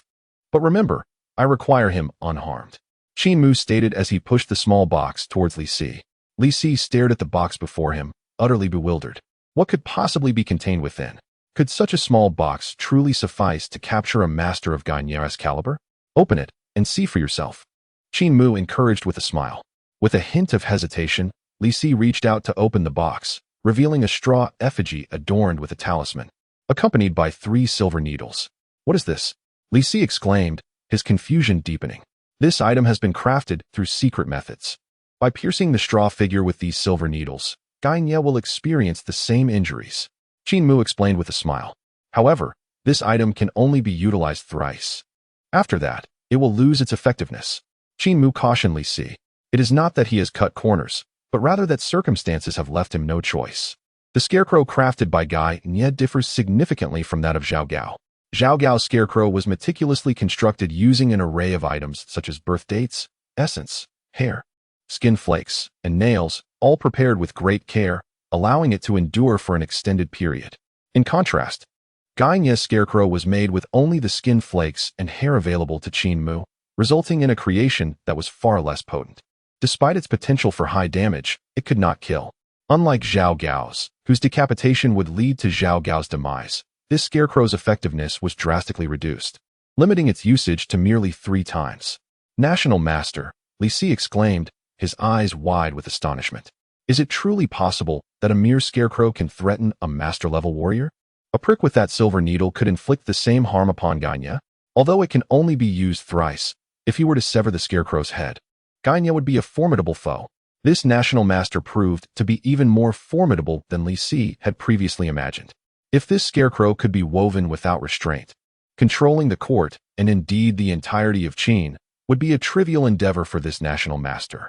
It is no wonder that General Zhang Han reportedly visits the Chao Hui Hall nearly every day. He must already be aware of the national master's capabilities. With this object's assistance, is it possible for the Chancellor to capture Ganya alive? Qin Mu inquired of Li Si. Indeed, Li Si replied without hesitation. If the scarecrow behaves as the national master has described, capturing Ganya should be quite straightforward. Qin Mu nodded, choosing to remain silent thereafter. Li Si understood Qin Mu's intent, carefully storing the box before rising to take his leave. Thank you for today, National Master. Should the need arise in the future, I shall certainly offer my utmost support. Additionally, you should be wary of Chunyu in the coming days. The Confucians have reacted vehemently to the news of your acceptance as a disciple by the young master. Chunyu, the man from Qi? Qin Mu was taken aback, recalling the scant knowledge he possessed of this individual. Chunyu, indeed, was from Qi. The national master is familiar with him? Though he is a Qi native, after the unification of the realm under Qin, he became a scholar official of considerable repute among the Confucian scholars. He was once a friend, but Li Si shook his head, refraining from elaborating. Their opposition was not solely due to personal rivalry. It also stemmed from the ideological conflict between Confucianism and legalism. I am already aware of this matter. Chancellor, focus on your responsibilities. Ganya and that child must remain alive. Qin Mu cautioned, concerned that Li Si might inadvertently eliminate Ganya in his exuberance with the scarecrow. Chapter 74. Zhao Gao can easily eliminate any foe he desires. The words of the national master shall be etched in my memory. Li Si promptly affirmed, his face alight with excitement as he departed. Little Ganya, how dare you act so brazenly? I shall personally ensure his capture. Yet, he pondered whether the national master's forbidden technique had any considerable limitations. If possible, he wished to employ it against the Confucians as well. With no other thoughts in mind, Li Si hurriedly departed from the Chao Hui Hall, harboring a fierce determination to confront them relentlessly. Watching Li Si leave, Qin Mu began to prepare the necessary items for the art of planting vitality, as well as the arrangements to deify the river spirit. He intended to accomplish both tasks concurrently. Qin Mu waved his hand, placing a particular item belonging to Zhao Gao into a cloth pouch, then retrieved a blank bamboo slip and summoned the brush spirit to inscribe the essential elements of the planting vitality technique. This method, grounded in geomancy, did not require any magical talismans or powers. It could be arranged through the hands of others. Bring this item to General Zhang Han and ensure he follows the prescribed procedures meticulously. Qin Mu commanded a eunuch. Given Zhang Han's capabilities, there should be no issues in executing this task, especially since Qin Mu had provided detailed instructions. Even if the execution faltered, it would be of little consequence. When the time came to confer divinity upon the river spirit, he could simply make another round. Within the estate of the 18th prince, Hu Hai summoned Zhao Gao. Master, how goes the matter with the net of assassins? It has been several days, yet I have received not a whisper of news. Hu Hai's face bore an expression of urgency. With Fu Su poised to return to court, the silence surrounding the assassins was troubling, especially since their efficiency had previously been commendable. If Fu Su returned now, it would be far more challenging to dislodge him. Furthermore, upon his return, he intended to seek Qin Mu as his master, and it was uncertain whether this national teacher might waver in his allegiance. Your Highness, there is no need for concern. The net of assassins never fails, Zhao Gao replied, glancing at Hu Hai, who seemed somewhat distracted. His mind was preoccupied with Qin Mu's planting vitality technique. Master, how can I not be anxious? Considering the time, Fu Su may arrive in Xianyang by tomorrow. Hu Hai's tone grew more intense as he regarded Zhao Gao. And you say there is no urgency? Once Fu Su sets foot in Xianyang, not even a top-tier assassin could lay a hand on him. Zhao Gao, you've been in such a despondent state ever since you were stripped of your title. You haven't even gone out to handle matters. It's not that I harbor grievances against you. but your wits seem to have dulled. When I ascend the throne, what position would you desire? I could even bestow upon you the title of Prime Minister. Seizing power was the paramount concern. Tomorrow he will be in Xianyang? Zhao Gao's eyes widened in surprise upon hearing this. He had not calculated the time over the past few days, being entirely absorbed in thoughts of Qin Mu. The journey from the northern territories to Xianyang was brief. If not for Meng Tian leading the troops to escort Fu Su back, the army would have reached days ago. Hu Hai cast a helpless glance at Zhao Gao. The northern territories are so close to Xianyang. Has your intellect been diminished along with your title? I shall inform the net of assassins. Fu Su shall not enter Xianyang unscathed. Zhao Gao collected his thoughts, his eyes glinting with cold determination. Despite Meng Tian's military escort, Zhao Gao remained confident in his ability to secure Fu Su's demise. At worst, I could dispatch my 6 sword slaves as well. Thank you, master. Hu Hai exhaled in relief upon hearing this.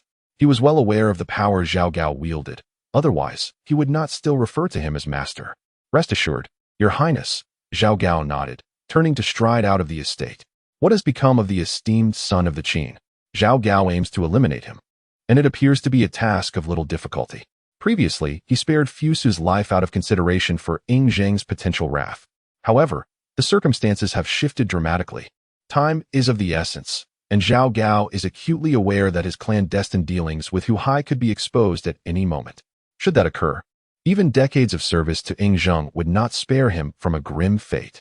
Thus, the only course of action is to eliminate Fu Su, subsequently court Qin Mu, and seize control of the Qin court. This final endeavor hinges significantly upon Qin Mu. Consequently, Zhao Gao has devoted his thoughts entirely to Qin Mu in recent days. It is also time to confer with the Wang family. Hu Hai murmured to himself as he observed Zhao Gao's departing figure. Although the Wang family has consistently supported him, they have yet to openly declare their allegiance. The military power in their hands remains inaccessible to Hu Hai. However, given the current situation, he must compel Wang Li to make a choice. If any complications arise with Qin Mu, he may still have a chance to gamble. Summon General Wang Li to my residence for a discussion. With these thoughts in mind, Hu Hai called for an attendant and issued the command. As night fell, within the Chaohui Palace, Qin Mu, attended by several palace maidens, completed his evening rituals and was preparing to rest when he was unexpectedly visited by Zhang Han. What brings the general here at such a late hour? Qin Mu inquired as he gestured for Zhang Han to take a seat in his study. I report to the esteemed national master that the matter by the Wei River has been resolved, Zhang Han replied. This affair concerning the Wei River pertained to the art of establishing a foundation for life. I appreciate your efforts in this matter, General, Qin Mu acknowledged with a nod. The location he had chosen was the estate by the Wei River that Zhao Gao had previously gifted him. It was indeed a site of auspicious feng shui, neither too grand nor too modest. Although Zhao Gao had bestowed it upon Qin Mu, he had no intention of residing there. Is the general's late-night visit solely for this matter? Qin Mu asked, a touch of curiosity in his voice. Zhang Han, being a man of considerable responsibilities, had personally made this nocturnal journey to report back. It seemed a tad excessive, evoking a sense of embarrassment in Qin Mu. I have come at His Majesty's command to invite the national master to the inner palace for a discussion, Zhang Han quickly clarified. His Majesty? Qin Mu was taken aback. Why would he be summoned to the inner palace at such an hour? Shouldn't invitations at this time be extended to the concubines of the harem? Why him, Qin Mu? Had something transpired following their time together in the palace?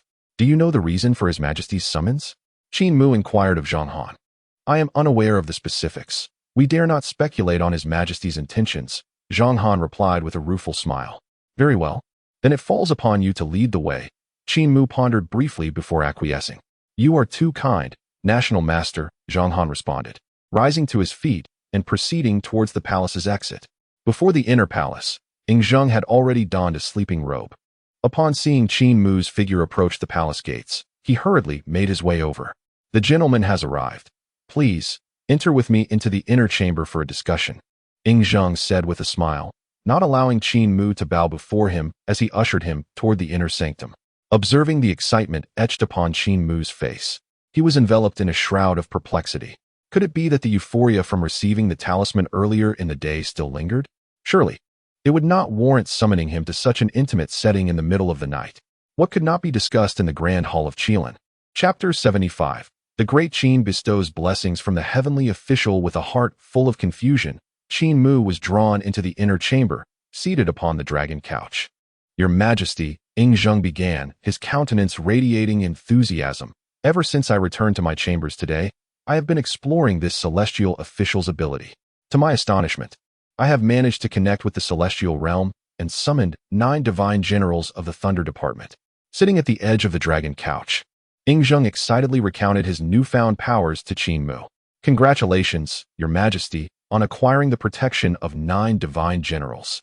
Qin Mu offered a smile of praise, aligning with his earlier speculations. Given Ing Zheng's rank of the 8th grade, the summoned generals were likely to be formidable, surpassing the strength of the Diamond Realm, perhaps even possessing the might of the returning Sea Realm.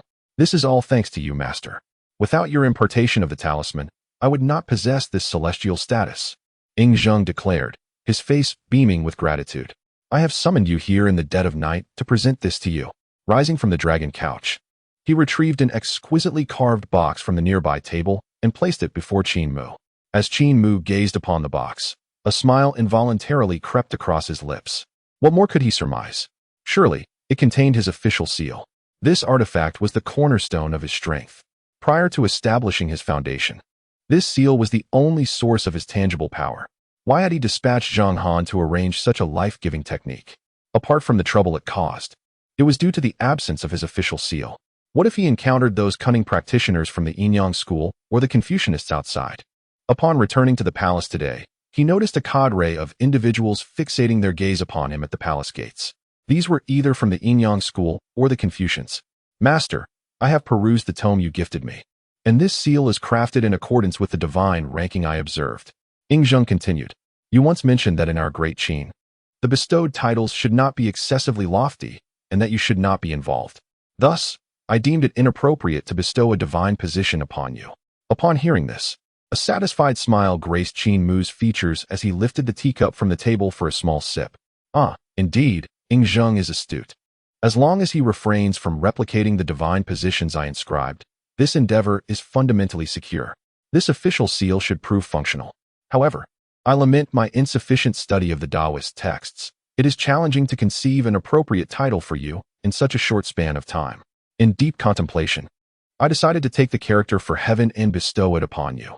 Clatter. Startled, Qin Mu's hands trembled, causing the teacup to tumble to the floor. "Why, Your Majesty, did you just say, to take the character for heaven and bestow it upon this humble Daoist?" Qin Mu's eyes widened in disbelief as he stared at Ing Zheng. Goodness, truly, he is the first emperor. Has he become addicted to such titles? How did he come by this title of first emperor? Is it not Ing Zheng, who claims to embody the essence of the 3 sovereigns and the 5 emperors? He boasts of his virtues surpassing the 3 sovereigns and his deeds exceeding the 5 emperors. The intricacies of this matter elude Qin Mu, yet he understands that Ing Zheng is more than capable of bearing the weight of such a name. But heaven, what does it signify for a mere Qi practitioner? Let us first set aside the question of whether the grand destiny of the Qin Dynasty can bear the weight of such a title. It is undoubtedly beyond the capacity of Qin Mu to endure the connotation of the word heaven. Initially, he believed this situation was secure, yet it appears he was merely indulging in unwarranted optimism. "What troubles you, my lord? Is it dissatisfaction with this title?" Ing Zheng inquired, gazing perplexedly at the teacup that had fallen to the ground. "Heaven, indeed. That is heaven. Surely, you cannot be discontent, esteemed sir." "Your Majesty, the essence and the repercussions of such a title are far too great for one such as I to bear," Qin Mu replied with a bitter smile. Indeed, he yearned for a prestigious position, but this was excessively overwhelming, an endeavor that could lead to his demise. Although Qin Mu had enjoyed a life exalted above others during this period, he had not become overly ambitious. He remained self-aware. "My lord, my intention in bestowing the title of heaven upon you is not to elevate you to the status of the celestial, but rather to harmonize it with the concept of officialdom. Thus, you shall be the heavenly official. With your capabilities, no earthly position could possibly befit you. Only the heavenly official title would be worthy of your talents." Ing Zheng promptly elaborated. However, upon hearing the title of heavenly official, Qin Mu's countenance did not brighten. What, then, does heavenly official entail?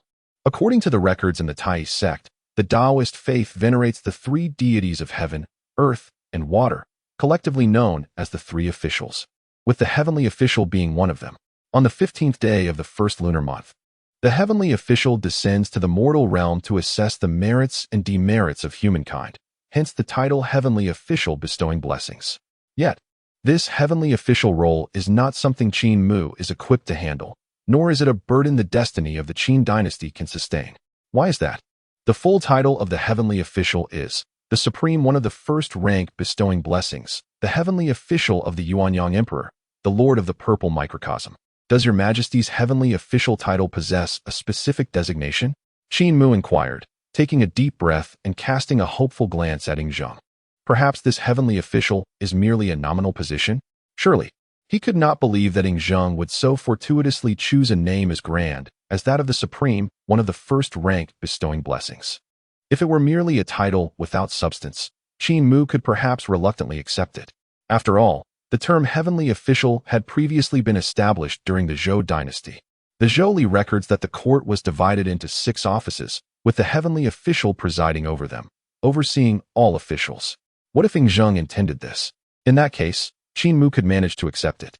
How does the national master know of the full title? Zhang gazed at Qin Mu in astonishment. I crafted it on the spur of the moment. Yes, it was after I discovered the length of the title you were granted today that I returned to alter it. Oh no. Qin Mu's expression stiffened, fearing the worst. Yet Zhang, oblivious to Qin Mu's trepidations, excitedly declared, the title is the heavenly official bestowing blessings from the Qin Dynasty's Xianyang Palace. Are you satisfied, esteemed sir? You have extended my life by a decade within the Xianyang Palace. And through you, I have ascended to immortality. You, for our great Qin, are indeed the heavenly official bestowing blessings. Zhang gazed at Qin Mu with eager anticipation. He had deliberated for quite some time before settling upon this name. Excellent. A flicker of delight crossed Qin Mu's face. This title he could indeed accept. If it were merely the heavenly official bestowing blessings, he might have hesitated. However, with the prefix of the Great Qin and Xianyang Palace, it was a different matter entirely. There would be no conflict with the Celestial Emperor. He was simply the heavenly official of the Great Qin. As long as you are content, that is all that matters. Zhang felt a sense of relief upon witnessing this. Given Qin Mu's earlier reaction, he had feared that the official seal might be a mere illusion. The seal, unlike the previous golden-armored divine official S insignia, measured 3 inches and 3/10 in length and 3 inches and 1/10 in width, crafted entirely from spiritual jade. Summon the attendants. With that, Zhang called out toward the palace's outer halls. Having previously experienced the ceremonial bestowal of the seal, he efficiently arranged everything without needing Qin Mu's reminders. Your Majesty, a young eunuch entered with a bow, bearing the royal edict. The seal is conferred. Upon hearing this, the eunuch unfurled the bamboo slip in his hands and proclaimed loudly, on this day, in the 37th year of the first emperor in the month of July, our great Qin, blessed by the profound Tao of our national master, receives divine favor from heaven within the confines of Xianyang Palace. This is a blessing from Tianlu. Hence the first emperor has decreed that the Gongshu family forge the seal of the heavenly official, measuring 3 inches and 3/10 in length, 3 inches and 1/10 in width, crafted entirely from spiritual jade, titled Great Qin, blessed by Tianlu from the Xianyang Palace. Heavenly official. Qin Mu beamed as he observed the eunuch reciting the decree. The last time the seal was conferred was in June, and now, in the blink of an eye, it was already July. If Zhang were to exert himself a little more, he could receive a seal each month, culminating in 12 by year's end. He certainly wouldn't mind accumulating such honors, as he held multiple positions and aimed to succeed through sheer volume. As the eunuch finished reciting the imperial edict, the familiar extraordinary phenomenon re-emerged. Yet this time, Zhang could witness it himself. Sir, is this? Zhang gazed at Qin Mu in astonishment. After the eunuch concluded the proclamation, he distinctly saw a mysterious bird-like apparition enter Qin Mu's body. Your Majesty, do not be alarmed.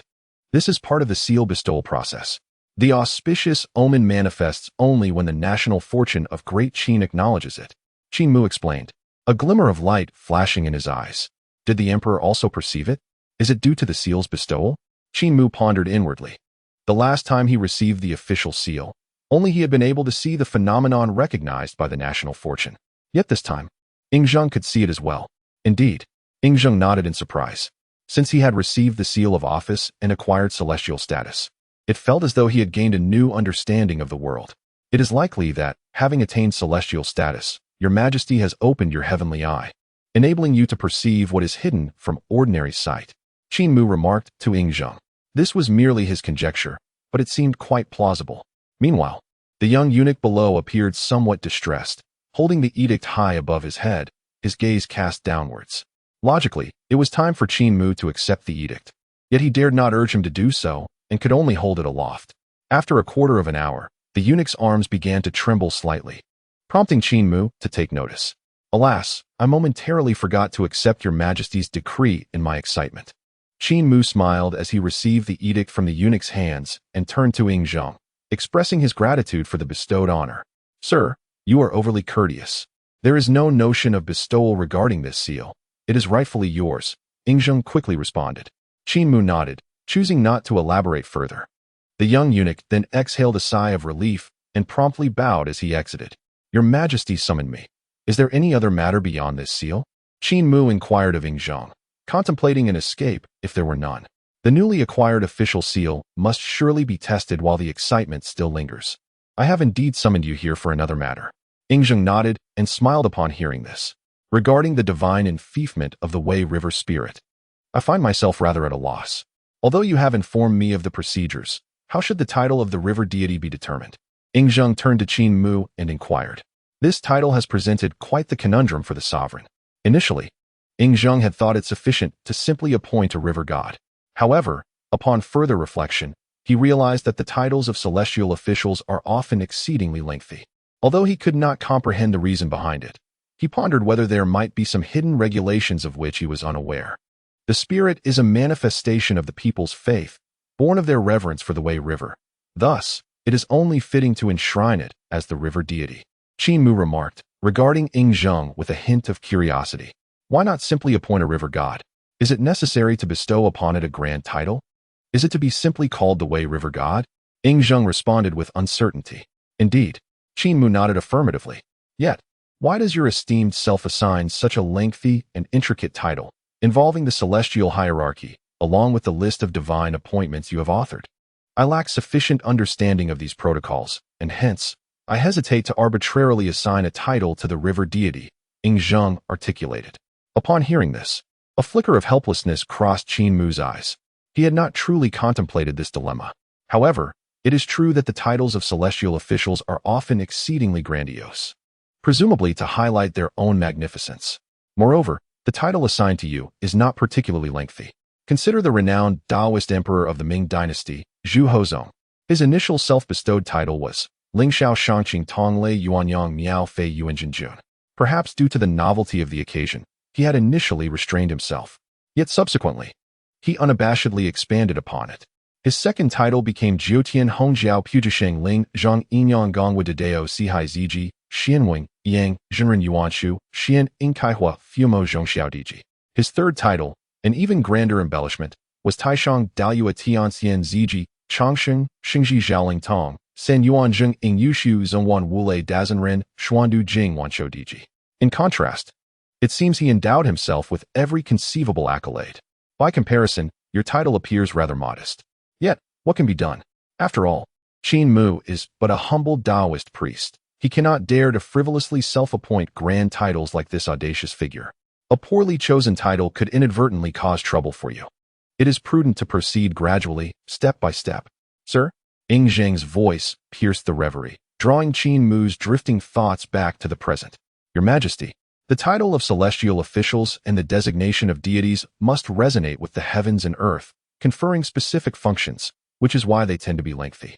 However, as the Wei River deity is to be enshrined by our great Qin, rather than by the heavens, the title shall ultimately be determined by your Majesty. Qin Mu addressed Ing Zheng earnestly. The enshrining of the river spirit in Great Qin differs fundamentally from that of the celestial realm. There are two potential avenues. The first, as previously discussed with the river spirit, is to appoint it as a river god, grounded in the national destiny of Great Qin. The second is to confer it a divine title on behalf of the heavens, which could also be seen as a human decree, where a mortal dynasty bestows divinity upon a spirit, subsequently submitting a petition to the celestial realm, whereupon the celestial deities might acknowledge it and grant it a divine office. However, Given that the river spirit has received no response from the heavens in its quest for recognition, the second path is evidently impractical. No, wait. If the river spirit was unable to request a title from the celestial realm, how then did Zheng acquire his divine status? And how was the rain petitioned? Qin Mu suddenly realized that the river spirit had previously mentioned its unsuccessful plea to the heavens, suggesting a lack of divine entities above.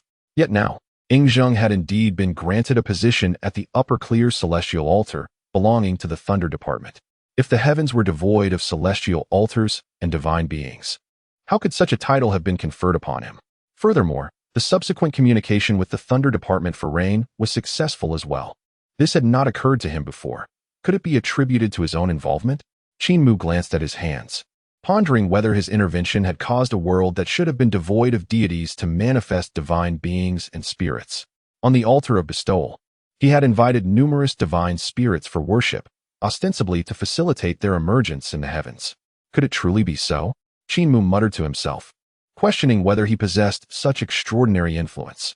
Was it merely through inviting a few divine spirits and lighting incense that so many deities could arise? Perhaps the river spirit was too naive, prompting indifference from the celestial realm regarding its request for a title. Qin Mu shook his head, rejecting the notion that these deities appeared solely because of him. It seemed utterly implausible. Sir? Zheng looked at Qin Mu with a sense of helplessness. What troubles you? You seem to have drifted into your own thoughts. It was rather unsettling. If you are unwell, perhaps you should return to rest. We can discuss these matters tomorrow. Zheng expressed concern for Qin Mu, aware that in the grand scheme of the Qin Dynasty, anyone could encounter misfortune, except for himself and Qin Mu. Qin Mu collected his thoughts, no longer dwelling on other matters, and turned to Zheng, saying, "No worries. I merely had a sudden insight, causing your majesty undue concern." Chapter 77. The matter of bestowing divinity must be announced to the world well, as long as you are fine. Zheng scrutinized Qin Mu, reassured by his apparent normalcy. However, regarding the matter of bestowing divinity, do you think it should be announced to the world, or should we proceed with our own secret of bestowal? Zheng inquired, uncertain himself. After all, both the granting of an official seal to Qin Mu and the conferral of titles had been conducted discreetly, without grand proclamations or public ceremonies.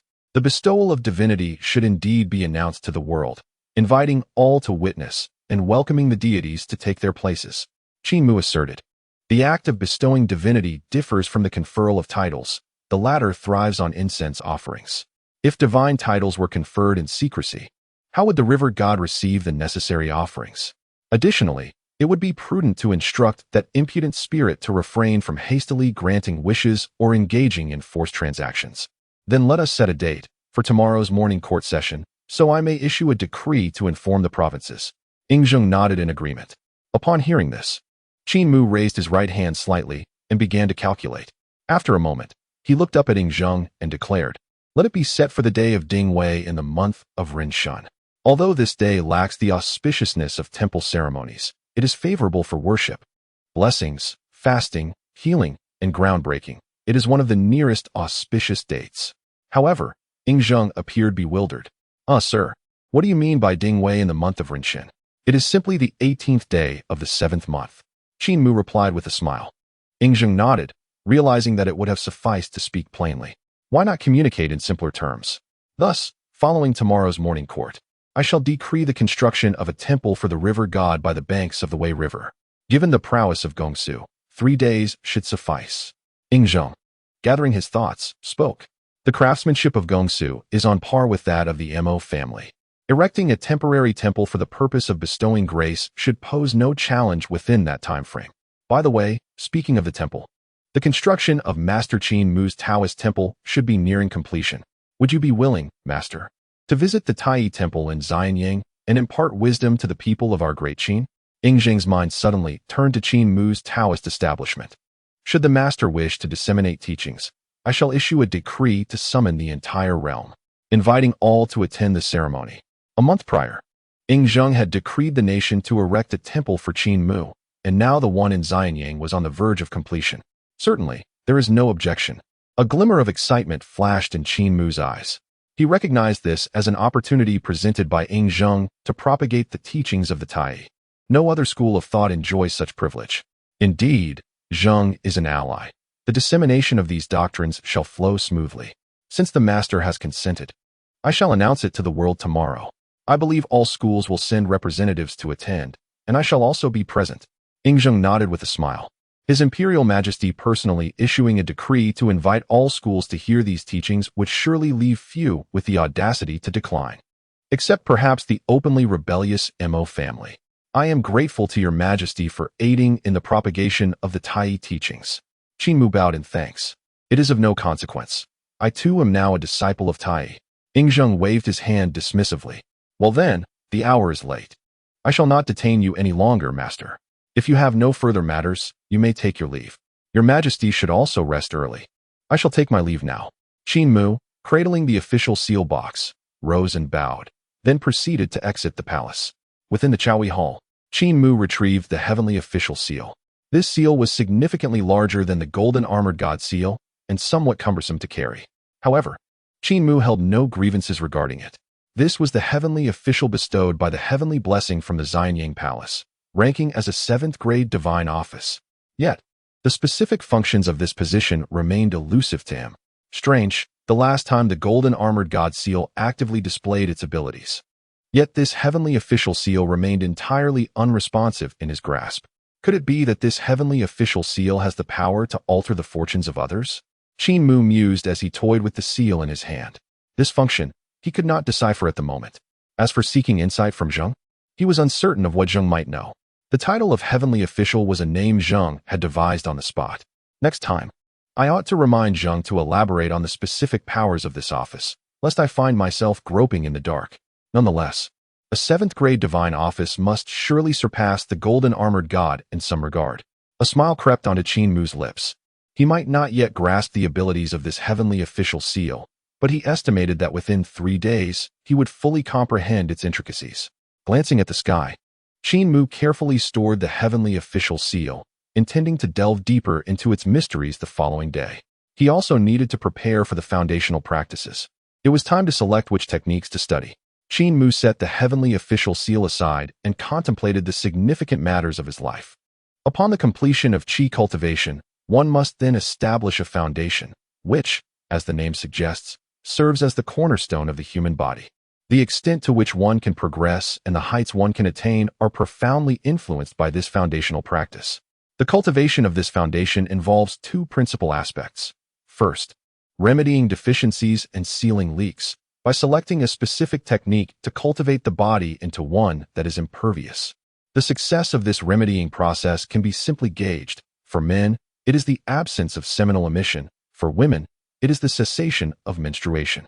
Both essence and blood are treasures of the human body, the very essence of vitality. Once the foundation is established, one can attain a state of imperviousness, ensuring that one's vital energy remains intact. The second aspect involves the purification of marrow and self-restraint. After achieving an impervious state, although the vital energy remains contained, it may also lead to the accumulation of impurities and toxins within the body. This is particularly pertinent for female practitioners, who, after remedying deficiencies, may find an excess of impurities and toxins. Thus, the process of marrow purification is essential for expelling these unwanted substances. Self-restraint refers to the cultivation of character and the mastery over one's desires. Consequently, foundational cultivation necessitates abstinence. One must not allow the leakage of one's vital essence. Various techniques can lead to the attainment of an impervious state. The question then arises, which one to choose? Qin Mu furrowed his brow, recalling the myriad techniques he had studied from the Taoist sect. After a prolonged moment of contemplation, a spark of illumination flickered in Qin Mu's eyes. The golden light spell might be a viable option. This spell is one of the 8 great spells of Taoism, widely disseminated, with nearly every Taoist having encountered these 8 incantations. Among the techniques known to Qin Mu, none surpassed the golden light spell in excellence. If he were to cultivate using the golden light spell to achieve the impervious state, the foundation would undoubtedly be robust, as it is one of the 8 great spells of Taoism, thus enhancing the success rate of establishing the foundation compared to other techniques. Qin Mu mused aloud. However, the absence of the statues of the 3 purities presents a dilemma. Must he first create 3 statues of the ancestors? The practice of the golden light spell necessitates daily offerings of 3 bows before the statues of the 3 purities, followed by the formation of the golden light seal with both hands. Qin Mu recalled the details of the golden light seal, the middle and ring fingers intertwined, while the index, little, and thumb fingers remained extended. The index and little fingers pointed upwards, whereas the thumb pointed downwards. He would then raise the golden light seal to his brow, close his eyes, and visualize the golden light talisman, which would shimmer above his head. After reciting the golden light spell, he would place the golden light seal atop his head, then shift it behind him, envisioning his entire being radiating golden light. Chapter 78. The profound origin of heaven and earth, the root of all Qi, vastly cultivating for eons, certifying my divine power. Following the method stored in his memory, Qin Mu attempted the practice but elicited no response. Was it because he had not paired it with the incantation and the ritual? Or perhaps it was due to the lack of veneration towards the ancestors of the 3 purities? Qin Mu pondered aloud. The golden light spell indeed requires both a ritual and an incantation. After a moment's hesitation, Qin Mu sat cross-legged and recited, "The profound origin of heaven and earth, the root of all Qi, vastly cultivating for eons, certifying my divine power. Within and beyond the 3 realms, only the Tao is supreme. My body radiates golden light, encompassing my being." Each line of the incantation is accompanied by a corresponding ritual. Heaven and earth, the profound mysteries of the universe. Using the thumb to press the inner side of the root joint of the ring finger, the origin of myriad energies. Using the thumb to press the inner side of the root joint of the middle finger to cultivate over countless eons. Using the thumb to press the inner side of the root joint of the index finger to awaken my divine powers. Using the thumb to press the inner section of the index finger to encompass the realms within and beyond. Using the thumb to press the inner section of the middle finger to honor the supremacy of the Tao. Using the thumb to press the upper section of the middle finger to embody radiant golden light. Using the thumb to press the fingertip of the middle finger to reflect upon my being, returning to press the inner side of the root joint of the ring finger. As the incantation and method were completed, Qin Mu immediately sensed a shift. The energies within him began to circulate through the meridians. However, for reasons unknown, the flow of these energies felt somewhat obstructed, as if something hindered their movement. Qin Mu, cautious and alert, halted his practice. Could it be due to the absence of a reverent homage to the 3 pure ones? He mused, yet he dared not attempt further. Contemplating, Qin Mu summoned someone to bring ink and brush to depict the sacred images of the 3 pure ones. Go, carry forth this command from the national master, and deliver these images to the Gonshu family. I demand to see the finished products within 3 days. Qin Mu instructed, handing over the 3 images to the eunuch. Yes, the eunuch replied, carefully accepting the sacred images and departing the palace. Qin Mu then casually tidied up before retiring to his bed for slumber. In the deep of night, at the hour of the rat, Zhang Han found Zheng. Your Majesty, an hour ago, the Long Prince was attacked, but fortunately, Your Majesty had previously dispatched those 10 masters for protection, and thus, he is unharmed. Zhang Han reported with his head bowed. Since returning from the Weishui Palace that morning, Zheng had sent those 10 masters to escort Fusu back to the court. Who was responsible? Zheng inquired, his expression calm and seemingly unfazed. Uncertain, but the assailants were members of the Luo net. Zhang Han hesitated, refraining from directly naming Zhao Gao. Although the 6 sword slaves of the Luo net were involved, they were likely acting under Zhao Gao's orders. Given that the matter had not been fully investigated, directly naming Zhao Gao might suggest an unwarranted conclusion. He merely needed to present the facts, allowing Zheng to make his own judgment. Little 18, Zhao Gao, Zheng murmured, closing his eyes and taking a deep breath, his demeanor revealing a hint of fatigue. Where is Zhao Gao now? He asked. Reporting to Your Majesty, he is at the residence of the 18th prince, Zhang Han replied, bowing respectfully. Summon him to the palace. Zheng commanded, then closed his eyes once more, falling silent. Yes, Zhang Han responded cautiously, then bowed and exited the royal chamber. As a close advisor to the first emperor, Zhang Han understood deeply that Zheng was genuinely enraged. At the residence of Hu Hai, Zhao Gao appeared with a grim expression. Master, what is the outcome? Is Fusa dead? Hu Hai hurriedly inquired upon seeing Zhao Gao, his demeanor anxious. A stark contrast to his previous calmness. With the dawn approaching, Fusu would soon enter the territory of Xianyang. making any actions then perilous and likely to reveal their intentions. Thus, tonight was their final opportunity. It has failed, Zhao Gao replied darkly. What? Hu Hai stared at Zhao Gao in disbelief, his eyes wide open. Failed? How could the web fail? Hu Hai was well aware of the prowess of those elite assassins. This was simply inconceivable. Uncertain as he was, the disappearance of Yen Ri weighed heavily on his mind, and the 6 sword slaves I dispatched had yet to return with a report. A fleeting hint of panic crossed Zhao Gao's otherwise grim expression. How could this be possible? Hu Hai found it difficult to accept. Yen Ri, the #1 assassin of the web, possessed an extraordinary strength that brushed against the realm of the Supreme Master. He had never faced defeat. In any mission assigned by the web, Yen Ri had always succeeded. And those 6 sword slaves were the culmination of Zhao Gao's painstaking efforts in training 6 formidable experts. Together, they could hold even the likes of Guy and Ya at bay. With so many experts collaborating to ambush Fu Su, how could failure be an option? Meng Tian was merely a martial artist of the returning Sea realm. While his Golden Fire cavalry was indeed the elite of Qin, this was not a battlefield.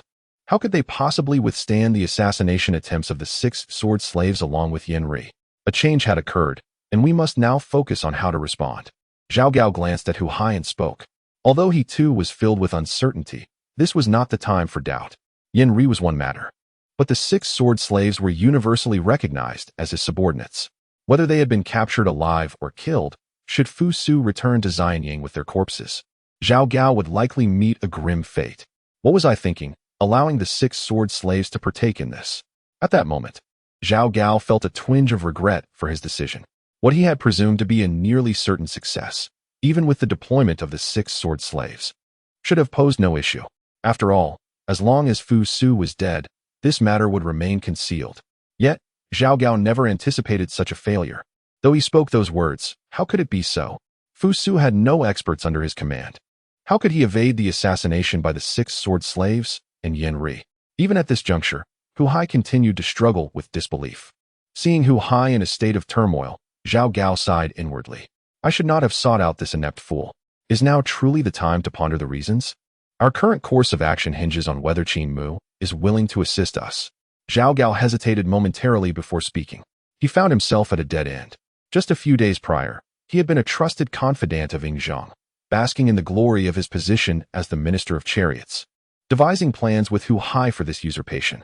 At that time, he was brimming with ambition, eagerly awaiting Ying Zhang's demise to seize power. Yet all of this had been irrevocably altered by the emergence of Qin Mu and Ying Zhang's continued vitality. All the preparations made for the sake of power had turned into a noose around Zhao Gao's neck. Just the disclosure of a single secret could lead to his execution. A step towards ascendance could just as easily lead to an abyss. Zhao Gao felt little emotion. The day Ying Zhang recovered, he had foreseen the possibility of his own downfall. Yet retreat was not an option. Having come this far, he could not turn back even if he hit a wall. Both advancing and retreating led to death. The only path was to press onward. Thus, Zhao Gao sought to ally with Qin Mu, placing his trust in him.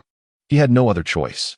To live in fear until the day Ying Zhang discovers the truth and executes him, or to dare to take a gamble, hoping for a twist of fate.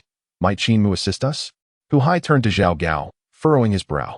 Despite their recent interactions suggesting that Qin Mu harbored a hint of camaraderie towards them, and the negotiations proceeding unusually smoothly, Hu Hai lamented that they had yet to seize the opportunity to directly discuss the matter of poisoning Ying Zhang. Each time Hu Hai sought to invite Qin Mu for a consultation, other matters invariably intervened. Does your highness have any other plans? Zhao Gao inquired, casting a glance at Hu Hai. Indeed, Hu Hai was the most favored prince of Ying Zhang, but that was merely a fleeting advantage. Chapter 79. Hu Hai. Has my ambition to usurp the throne ended before it even began? Hu Hai felt a wave of confusion wash over him. Was his grand scheme to seize power already at its conclusion? It should not be so. Everything had previously unfolded with such ease. All obstacles had been cleared. Surely, he Hu Hai was destined to ascend to the throne of the Qin. Yet now, Ying Zhang, in his eternal life, sat upon the dragon throne, exerting absolute pressure on them without lifting a finger. A living first emperor required no schemes. Merely by occupying his seat, he could suppress the 36 provinces of Qin, stirring not a ripple. In this moment, Hu Hai comprehended the true terror of Ying Zhang's continued existence. As long as his father remained, The Qin could never rise against him. Your Highness, I warned you that the day the emperor extended his life, I foretold that if he lived, we would perish. Zhao Gao observed Hu Hai's silence and spoke. On that day, he had suggested to Hu Hai that they undertake the most heinous act of treason. But Hu Hai had proposed an alternative approach, to win over Qin Mu and gradually devise a plan. Although Zhao Gao had acquiesced, he was left at a loss for words. Your Highness, someone from the palace has arrived. At that moment, a guard outside the door softly called. Upon hearing this, Hu Hai's expression changed dramatically. Master. He turned to Zhao Gao. Zhao Gao's face also flickered with fear. Had the emperor discovered everything so swiftly? Even before Fu Su's return the following day. It is no wonder. A master assassin along with 6 sword slaves could not capture Fu Su. Zhao Gao glanced towards the palace with a bitter smile. This emperor, seemingly oblivious to everything, was privy to all knowledge. Hu Hai, observing Zhao Gao's demeanor, felt a surge of panic and hurriedly opened the study door, inquiring of the guard, "What news from the palace?"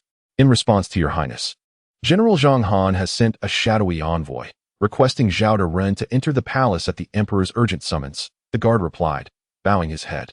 Only requesting my master to enter the palace? No other instructions? Hu Hai's eyes brightened at the response. Could it be that the matter had not been exposed, and Ying Zheng merely sought Zhao Gao's presence? After all, this was merely a casual summons, without the imperial guards being sent to apprehend anyone. Even if something were amiss, it was merely a call for Zhao Gao, with no mention of him. Hu Hai. Indeed, his father still favored him, even amidst his transgressions. The teacher observed Hu Hai as he turned his gaze toward Zhao Gao. Has Zhang Han not come in person? Zhao Gao then addressed the attendant. No, only a shadow guard has arrived, and after delivering his message, he departed. The attendant replied earnestly. Upon hearing this, Zhao Gao felt a flicker of hope ignite within him. Could it be that the National Master's life-prolonging technique had taken effect? Zhao Gao recalled that Qin Mu had instructed a palace maid to inform him to sense it for himself within 3 days. Could it be that Qin Mu had already succeeded? Thus, even if his identity were to be exposed, the fortuitous influence granted to him would ensure that he would not perish in this calamity. As he contemplated this, a radiant gleam sparkled in Zhao Gao's eyes. It appeared that he would not face death after all. The National Master was indeed a remarkable figure. It was no wonder Zhao Gao entertained such thoughts. Having served Ying Zheng for many years, he was well aware that Ying Zheng recognized Zhao Gao's masterful capabilities. If there were true intentions to apprehend him, Zhang Han would certainly have come personally rather than merely dispatching a shadow guard to deliver a message. Your Highness, perhaps we are not entirely without hope. Zhao Gao remarked to Hu Hai, a rare smile gracing his face. He had indeed made the right gamble. The National Master had not deceived him. I shall enter the palace first to prevent His Majesty from waiting too long. Your Highness may visit the Morning Radiance Hall to pay your respects to the National Master. Should any unforeseen circumstances arise, we could still request the National Master's assistance, Zhao Gao suggested to Hu Hai. All right. Hu Hai, somewhat bewildered, nodded in agreement. What had brought about this sudden faith in Qin Mu? Initially, Hu Hai had intended to remain within the confines of the residence, waiting for news, as this matter seemed to have little bearing on him. However, since Zhao Gao had spoken, he decided to accompany him. Quickly prepare the carriage. Hu Hai instructed the attendant with a wave of his hand. Yes, the attendant, not daring to delay, hurried off to arrange the carriage. A quarter of an hour later, 2 carriages stood before the palace gates. Zhao Gao and Hu Hai entered the palace, one following the other. Once inside, Zhao Gao wasted no time and hurriedly made his way toward Ying Zheng's sleeping quarters. Outside the chambers, Zhang Han held a straw figure, shaking his head with a sigh. What a pity! I shall no longer hear this fellow's wails. Zhang Han muttered to himself. Were it not for the inopportune timing, he would have liked to thrust a few more needles into it for one last experience. He had envisioned using it for another decade. Yet while the straw figure remained intact, the real person was bound to perish first. With a sigh, Zhang Han tucked the straw figure into his bosom. Another source of amusement had been lost. General Zhang Han. At this moment, Zhao Gao arrived outside the chambers, exhibiting unusual courtesy towards Zhang Han. Enter. His Majesty has been waiting for you for quite some time, Zhang Han replied, glancing at Zhao Gao and gesturing for him to proceed. Zhao Gao slightly bowed his head and hastily entered the main hall of the sleeping quarters. At that moment, Ying Zheng was engrossed in the Taoist classics presented to him by Qin Mu. Commoner Zhao Gao pays respects to your Majesty. Zhao Gao approached urgently and knelt down. Ing Zheng lifted his gaze slightly, regarding the prostrate Zhao Gao with an expression devoid of emotion. Rise, Ing Zheng finally spoke after a lengthy pause. Thank you, Your Majesty. Zhao Gao quickly rose, but as he observed Ing Zheng's impassive demeanor, a sense of unease began to swell within him. If Ing Zheng wore a face of anger, he would feel somewhat reassured. However, in his current state, he was genuinely terrified. How long have you been following me? Ing Zheng set aside the scroll in his hand and inquired. Your Majesty, it has been 20 years, Zhao Gao replied softly, lowering his head. Having entered the palace at a young age, Zhao Gao had been with Ing Zheng longer than even Gainia. 20 years, Ing Zheng murmured. Gainia had also served him for 2 decades. How could it be that in such a brief span, these individuals could cultivate such rebellious sentiments? Who entered the palace first, you or Gainia? Your Majesty, I have been in the royal court since childhood, so I must have arrived before Gainia. Zhao Gao answered, feeling increasingly uneasy at the inquiry. For 20 years, how have I treated you? Ing Zheng turned to Zhao Gao and asked. Your Majesty has treated me. Zhao Gao began, but was abruptly interrupted by Ing Zheng's furious outburst. What is it that you desire that I have not granted you?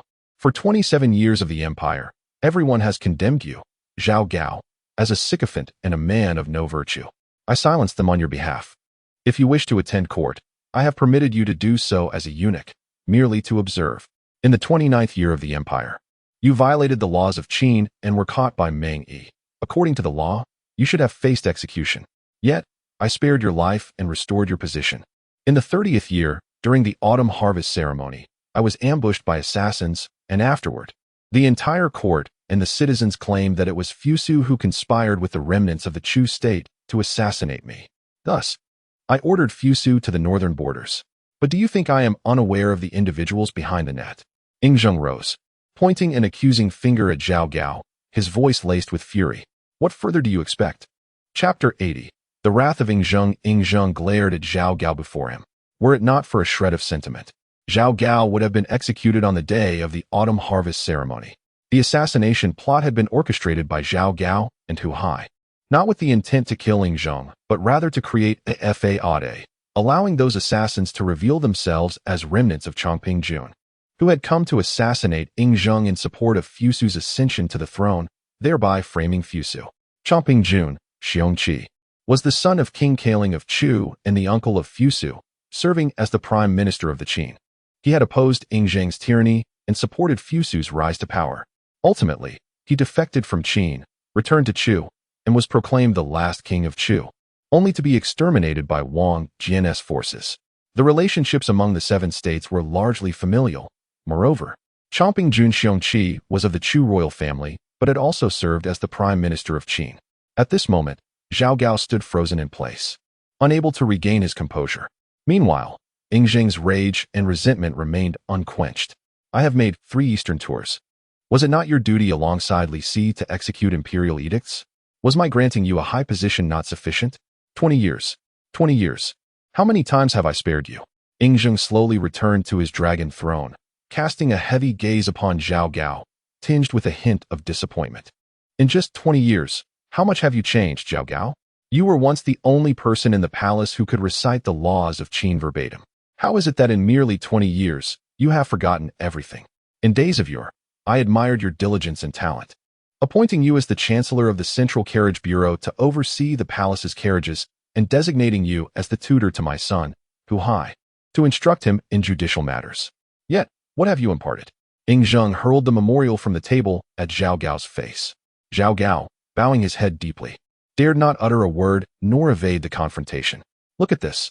These are the accusations against you from the entire court. Ing Zheng breathed heavily, his anger surging within him. Why? Why do those closest to me desire my demise? In the past, it was the same with my uncle El Buwei and my mother Zhao Ji. Even the steadfast Gainia, who had vowed to protect me for years, has turned traitor. Zhao Gao, who has accompanied me longer than any other minister in Qin. How can the hearts of men be so treacherous? It has been but 20 years. In this moment, it seems less about reprimanding Zhao Gao and more about venting his own frustrations. Zhao Gao remained silent, his head bowed, offering no rebuttal. He had not always been this way. Once, he was merely a malleable eunuch, easily bullied within the palace. Back then, he was diligent and eager to learn. fervently studying the laws of Qin, hoping for a day when he could rise above his station. His dedication and mastery of the law eventually reached Ing Zheng's ears, leading to his promotion as Chancellor of the Central Carriage Bureau, a significant leap for Zhao Gao. Before he could revel in his newfound status, Ing Zheng appointed him as Hu Hai's teacher, instructing him in judicial matters. Initially, Zhao Gao was meticulous and performed exceptionally well, leaving no room for criticism. He devoted himself to teaching Hu Hai the laws of Qin, never allowing his diligence to wane. Gradually, however, Zhao Gao grew discontent with his position as a eunuch. He realized that no matter how well he performed, he could not ascend further. Despite his profound understanding of the laws, he remained merely a eunuch, barred from holding the position of the chief magistrate or rendering judgment. He had reached his limit. As a eunuch, he could not enter the court nor rise in rank. That night, Zhao Gao pondered deeply, and the next day, he set fire to the very laws he had painstakingly studied. From that moment forth, he no longer pursued the study of the law nor instructed Hu Hai in it. Instead, he focused on flattery, seeking to please Ing Zheng, ensuring that the emperor could not do without his sycophantic presence. He excelled in this, maintaining his position as a eunuch and chancellor of the Central Carriage Bureau. Yet his status underwent a profound transformation. He became a favored figure in Ing Zheng's eyes. From that point onward, Zhao Gao adopted a strategy centered around Ing Zheng, prioritizing the emperor's comfort and satisfaction. He catered to every aspect of governance, even accompanying the emperor at night with an oil lamp to light the way. However, as time passed, Zhao Gao began to reassess his ambitions. The role of a favored minister no longer sufficed. Gradually, he shifted his focus to Hu Hai. I never intended to kill you. Yet you persist in this manner, and what can I, the emperor, do? Ing Zheng gazed at the silent Zhao Gao and slowly spoke. Over the years, he had been acutely aware of Zhao Gao's numerous underhanded maneuvers. This grand Qin Dynasty is his, Ing Zheng's, and he is cognizant of every event transpiring within the city of Xianyang. Including the day Zhao Gao cried out in pain during the court assembly, Ing Zheng understood that all too well. Is there anything that could possibly be concealed from him within the halls of the Xianyang palace? Absolutely not. Ing Zheng merely seized the opportunity to diminish Zhao Gao's official standing, intending to admonish him and allow him a moment of reflection. Yet Zhao Gao stubbornly sought his own demise. Ing Zheng had granted him too many chances. He did not wish to resort to executing those closest to him. Since assuming the title of emperor, he had ceased to refer to himself as the lonely one or the humble one.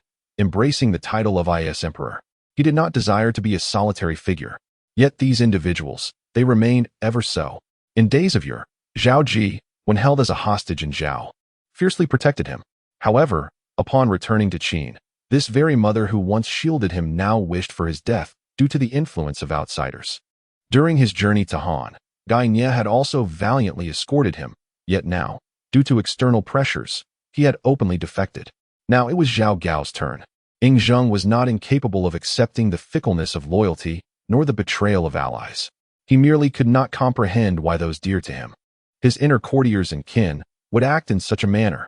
Once seated upon the dragon throne, must one truly be doomed to a life of solitude?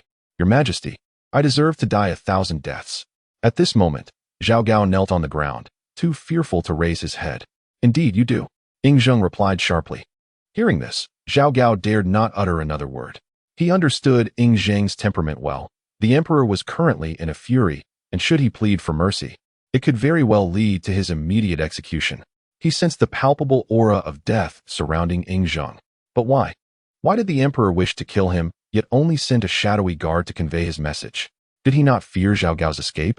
At present, Zhao Gao could only place his hopes in Hu Hai, wishing that he would act as he had before and persuade Qin Mu to intervene. In the Hall of Morning Radiance, Qin Mu, deep in slumber, was roused by a young palace maid. What is it? Qin Mu furrowed his brows, his tone somewhat stern. Great sir, the 18th prince requests an audience, stating there is a matter of utmost urgency to discuss with you. Refuse him. Qin Mu replied casually. At this late hour, not even Hu Hai shall be granted an audience, let alone Zhenggu. The 18th prince seems exceedingly anxious, claiming it pertains to the former minister Zhao Gao. If you do not see him, he vows not to depart, the maid lamented. If Hu Hai were to insist, what could these palace maids and eunuchs do to dissuade him? Zhao Gao? Qin Mu remarked, slightly puzzled. What trouble has he conjured now? Just yesterday he was installed in his grave, and now calamity strikes? Tell him to return tomorrow. Qin Mu shook his head. This matter does not concern me. Why would one be awake at such an ungodly hour? Madness. The maid, witnessing Qin Mu turning back to sleep, could only depart with a forlorn expression. Outside the Morning Glory Palace, the palace maid exhausted all her efforts to dissuade Hu Hai from his reckless attempt to breach the palace's sanctum. Why would Qin Mu refuse to see him? Could it be that his mentor's entry into the palace heralded misfortune? Hu Hai's countenance darkened gradually. There was no valid reason for Qin Mu to deny him an audience. Their previous exchanges had flowed so seamlessly. Coincidentally, Zhao Gao had been summoned into the palace by Ying Zheng this very evening, and now Qin Mu had chosen to shun him. Such a situation left Hu Hai with no choice but to ponder deeply. He lifted his gaze towards the direction of the sleeping quarters, hesitated momentarily, and then strode directly towards the palace gates. This was not an act of heartlessness. Should an opportunity arise to rescue Zhao Gao, he would seize it without hesitation. After all, he and Zhao Gao had conspired in numerous endeavors together. If Zhao Gao were to reveal their collusion, Hu Hai would find himself in dire straits as well. Yet, in the current predicament, what could he hope to achieve by entering the sleeping quarters? He might even jeopardize his own safety. Forgive me, dear mentor. This is not my desire, he thought as he walked with his head bowed towards the palace's exit. All he could do now was retreat into himself, hoping that his father, the emperor, would show him mercy. Within the sleeping quarters, Ying Zheng had regained his composure, his gaze toward Zhao Gao imbued with an icy indifference. Your Majesty, spare me my life. I am no longer daring, I promise. Zhao Gao, sensing the shift in Ying Zheng's demeanor, could no longer maintain his composure. He hastily knelt, prostrating himself on the ground, fervently knocking his head against the floor and pleading for clemency. Your Majesty, grant me one more chance. I shall be obedient. I will not dare to defy you. From now on, I will be but a dog for your Majesty. Woof, woof, woof. Zhao Gao whimpered, mimicking the sound of a dog. Yet, Ying Zheng merely watched Zhao Gao with a tranquil gaze, uttering not a single word. Though I have erred at times over the years, my loyalty to the Qin is unwavering. Your Majesty, please grant me another chance.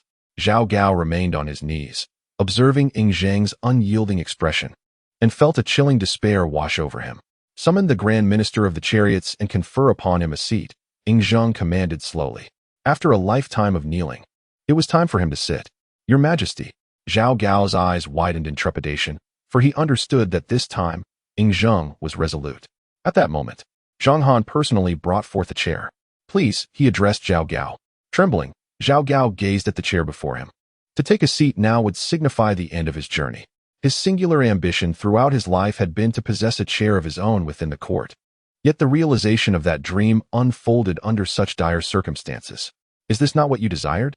I grant it to you, Ying Zheng declared, fixing his gaze upon Zhao Gao. Thank you for your gracious gift, Your Majesty. Zhao Gao forced a grotesque smile as he approached the chair, moving with great trepidation. The distance of merely 2 or 3 steps felt like an eternity to him. Finally, he settled into the chair. The moment he sat down, he felt his entire being go limp. He knew that this act signified the twilight of his existence. He had contemplated resistance, yet he recognized the futility of such an endeavor. Even as a martial arts master, what power did he hold before the first emperor? Within this palace, countless masters lay hidden. Zhao Gao struggled to sit upright, yet the terror of death rendered this martial arts master powerless. How is it that after bending my back for a lifetime, I cannot straighten up? Ying Zheng observed the disheveled Zhao Gao and spoke calmly. I, Zhao Gao, was born a slave. Zhao Gao replied with a grim smile, his eyes reflecting endless regret.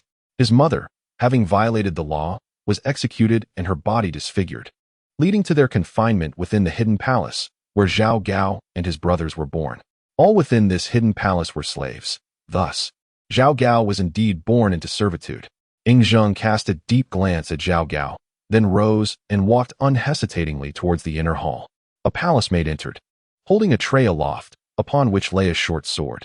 Understanding Ying Zheng's intention, Zhao Gao realized his inevitable demise.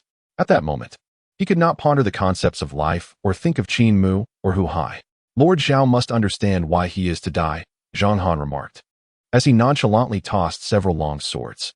Zhao Gao recognized these swords: true steel, broken water, chaotic mind, and wraith, each a weapon belonging to the 6 sword servants, which he had bestowed upon them. Now he comprehended their significance. Zhao Gao fell silent, refraining from responding to Zhang Han, yet summoned a surge of strength. Straightening his back for the first time in his life, fixating on the short sword on the maid's tray, he grasped it silently. Zhao Gao wished to utter something, but found no words to express. Complaints? Resistance? A desperate struggle? Perhaps those emotions had lingered moments before. But now his mind was devoid of thought. Holding the short sword, Zhao Gao smiled bitterly. In the end, I, Zhao Gao, am merely a slave. What is a slave? One whose life and death are not their own. A flash of cold light pierced the air. The short sword glided across Zhao Gao's throat. Yingzheng desired his death, and thus he could not live. Previously, Zhao Gao believed he had escaped this fate, yet it seemed he had always been under Yingzheng's control. As long as Yingzheng lived, a single word could compel Zhao Gao to embrace death. This once envied figure among the eunuchs now faced an utterly mundane end. This martial arts master was no different from an ordinary person. Take him out for a proper burial, Zhang Han commanded, summoning 2 shadowy guards. The guards promptly obeyed, dragging Zhao Gao's lifeless body away. Meanwhile, at the estate by the Weishui River, a mound suddenly emitted white smoke. Upon closer inspection, the gravestone bore Zhao Gao's name. This was the grave that Zhang Han established for Zhao Gao, as instructed by Qin Mu. Chapter 82. Zhao Gao did not die. The following day, within the morning sun palace, before dawn, Qin Mu washed and donned his training attire, assuming the stance of the Tai Foundation establishment technique, commencing his practice for the day. Half an hour later, he concluded his practice, standing still. Tomorrow, the energy within him would reach perfection, and he would need to fully comprehend the golden light incantation to successfully establish his foundation. Feeling the energy within him, Qin Mu's lips curled into a faint smile. Only after successfully establishing his foundation could he truly be considered an enlightened master, effortlessly wielding myriad spells. National Master. At that moment, a young eunuch cautiously approached Qin Mu from behind and called out to him. Have you gathered any intelligence? Qin Mu retracted his thoughts and turned to the eunuch, inquiring. Last night, Huhai had visited late due to matters concerning Zhao Gao, prompting Qin Mu to instruct the palace eunuchs to investigate what had transpired as soon as dawn broke. Reporting to the National Master, last night, the Chancellor of the Central Chariot, Zhao Gao, was urgently summoned into the palace by His Majesty and was granted a sword to take his own life. The young eunuch said, his head bowed, his eyes filled with trepidation. To them, Zhao Gao was a lifelong aspiration, a figure of great reverence among the eunuchs. In the vast realm of Qin, who among them could achieve the stature of Zhao Gao? Yet now, the very figure they revered had been so abruptly condemned to death. Dead. A flicker of surprise crossed Qin Mu's face. Regardless of his faults, Zheng Ge held considerable affection for him. How could he have suddenly met his demise? Furthermore, having already employed the techniques of life foundation, it stands to reason that even if Zhao Gao lacked the fortune to soar to greatness, he should have been able to reclaim his former position without issue. What could have provoked His Majesty's wrath? Reporting to the National Master. This is beyond our means to ascertain, the eunuch replied with a bitter smile. Such matters could not possibly be uncovered by these minor eunuchs unless Yingzheng himself decreed it publicly. However, General Zhang Han would likely possess some knowledge, as it was said that he was responsible for handling Zhao Gao's remains. Very well, you may leave. Qin Mu nodded slightly, gesturing for the young eunuch to depart. Zhao Gao's death raised questions, whether it was related to his life foundation or something else. Qin Mu gazed toward the Weishui River, contemplating whether he should pay a visit. After a moment's hesitation, he resolved to go and also check on the little river spirit. After some deliberation, he concluded that he must inspect Zhao Gao's life foundation. After all, such techniques relied on harnessing the auspicious energies of prime locations to empower the living. Logically, with Zhao Gao's great fortune, it should have been impossible for any calamity to befall him during this period. Additionally, he felt it necessary to impart some rules to the young river spirit, as the time of ascension was near. Just as Qin Mu was deep in thought, Zhang Han arrived at the Chaohui Hall to seek an audience. National Master. Zhang Han said respectfully, bowing deeply. Why do you greet me with such formality, General? Qin Mu observed Zhang Han's overly courteous demeanor and felt a hint of exasperation. They were well acquainted. Why act as if it were their first meeting? I am unaware of the reason for your visit, but I presume it pertains to Zhao Gao's death from last night, Qin Mu speculated. I come at His Majesty's behest. Due to some minor incidents last night, His Majesty found it difficult to come and cultivate with the National Master this morning, and I hope the National Master will not take offense. His Majesty did not even attend the morning assembly today. Zhang Han sighed softly. What transpired last night? Qin Mu seized the opportunity to inquire. Zhao Gao is dead. Zhang Han hesitated momentarily, but then decided this was not too great a secret and spoke candidly. By what means did he meet his end? Qin Mu continued his questioning. This was precisely what he yearned to know. This matter ought not to be disseminated recklessly. Yet since the national master inquired, I, as a subordinate, cannot afford to remain silent, though it must not be divulged to others. Zhang Han hesitated momentarily before speaking. Rest assured, Qin Mu replied with a smile and a nod. The return of the young master to the court is likely known to the national master. Last night, Zhao Gao dispatched the Tianzi assassins of the Luo network to ambush the young master. Fortunately, His Majesty had anticipated this, and the 6 sword servants of the Luo network have been entirely eradicated, while the assassins have vanished without a trace. Over the years, Zhao Gao has committed numerous transgressions against the laws of Qin, yet His Majesty has often turned a blind eye. However, this incident has served as a catalyst, thoroughly inciting His Majesty's wrath. Zhang Han did not finish his thought, yet Qin Mu understood that Zheng Gu had reached his limit. This situation truly invites calamity. Qin Mu mused with a hint of exasperation. Zhao Gao seems utterly fearless. In the past, his petty schemes to ensnare Fusu would not provoke the ire of Ying Zheng. Instead, Zheng Gu would use such incidents as opportunities to enlighten Fusu about the arduous path of a sovereign. Yet, the young man remained oblivious to these lessons. Now that Zhao Gao harbors intentions to kill Fusu, however, he has touched upon Zheng Ji's most sensitive spot. No matter Fusu's shortcomings, Ying Zheng has always regarded him as his successor. By the way, with Zhao Gao deceased, this object should be returned to the esteemed one. Zhang Han retrieved the straw effigy from his bosom and spoke. Qin Mu's eyes widened with surprise at the sight of the straw effigy in Zhang Han's hand. This thing still exists. This effigy is intrinsically linked to Zhao Gao's very soul. By all accounts, with Zhao Gao's demise, it should have been destroyed as well. Yet, why does this effigy remain intact? National Master, is there something amiss with this object? Qin Mu's reaction caused Zhang Han to grow anxious. This item is indeed peculiar, and Zhang Han feared it might bear some sinister influence. Are you aware that this object is connected to Zhao Gao's soul? Qin Mu refrained from reaching for the effigy, instead raising his gaze to Zhang Han and inquired. The implication dawned on Zhang Han as his pupils constricted, and he began to grasp Qin Mu's meaning. If Zhao Gao is indeed dead, then this object should have vanished as well. Qin Mu affirmed Zhang Han's suspicion. How is this possible? Do you mean to say that Zhao Gao is still alive? Zhang Han exclaimed, astonished as he looked at Qin Mu. But I witnessed his self-inflicted demise, and the shadow guards conducted a thorough investigation afterward. Zhao Gao should be dead. Zhang Han's brow furrowed, perplexed by the contradiction. Qin Mu could not possibly deceive him, and Zhang Han was well aware of the effigy's extraordinary nature. Yet, Zhao Gao had died before his very eyes. If Zhao Gao is not dead, it presents a significant predicament. After all, Zhao Gao is a master of martial arts, deeply familiar with the intricacies of the Qin state and Ying Zheng's habits. Among the court's officials and eunuchs, how many might have connections to him?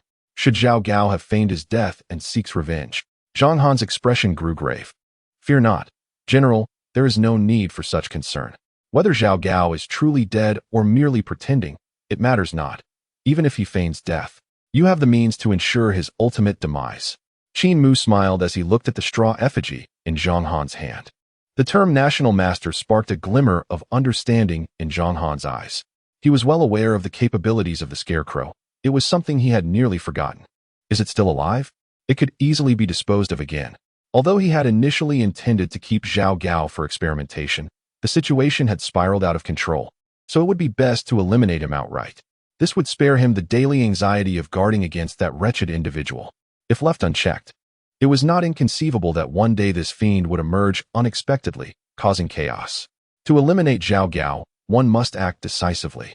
However, Zhao Gao had inexplicably managed to escape death, which made relying solely on the scarecrow rather precarious. It required an enhancement. Contemplating this, Qin Mu summoned a waiting palace maid nearby, instructing her to fetch some straw. Chapter 83, The 7-Arrow Technique. Annihilation. What is the national master planning? Zhang Han looked at Qin Mu with a puzzled expression. Surely, one could simply twist off the scarecrow's head. Why the need for further preparations? The peculiar circumstances surrounding Zhao Gao's miraculous escape warranted caution. Qin Mu smiled and replied, I have my suspicions about how Zhao Gao managed to survive. Perhaps due to the effects of that life grave. If it is indeed the case, then this would be a fortuitous revelation for me, as it suggests the effectiveness and feasibility of this life-based technique. The only regret is that I did not witness how the divine punishment unfolded. I no longer intend to keep Zhao Gao around for experimentation regarding that divine punishment, as it could lead to numerous complications. While the two conversed, the palace maid returned with a bundle of straw. Qin Mu, without further ado, began to fashion another small figure from the straw, disregarding Zhang Han's presence. Is the national master planning to create yet another scarecrow? Zhang Han began to grasp Qin Mu's intentions. Not at all.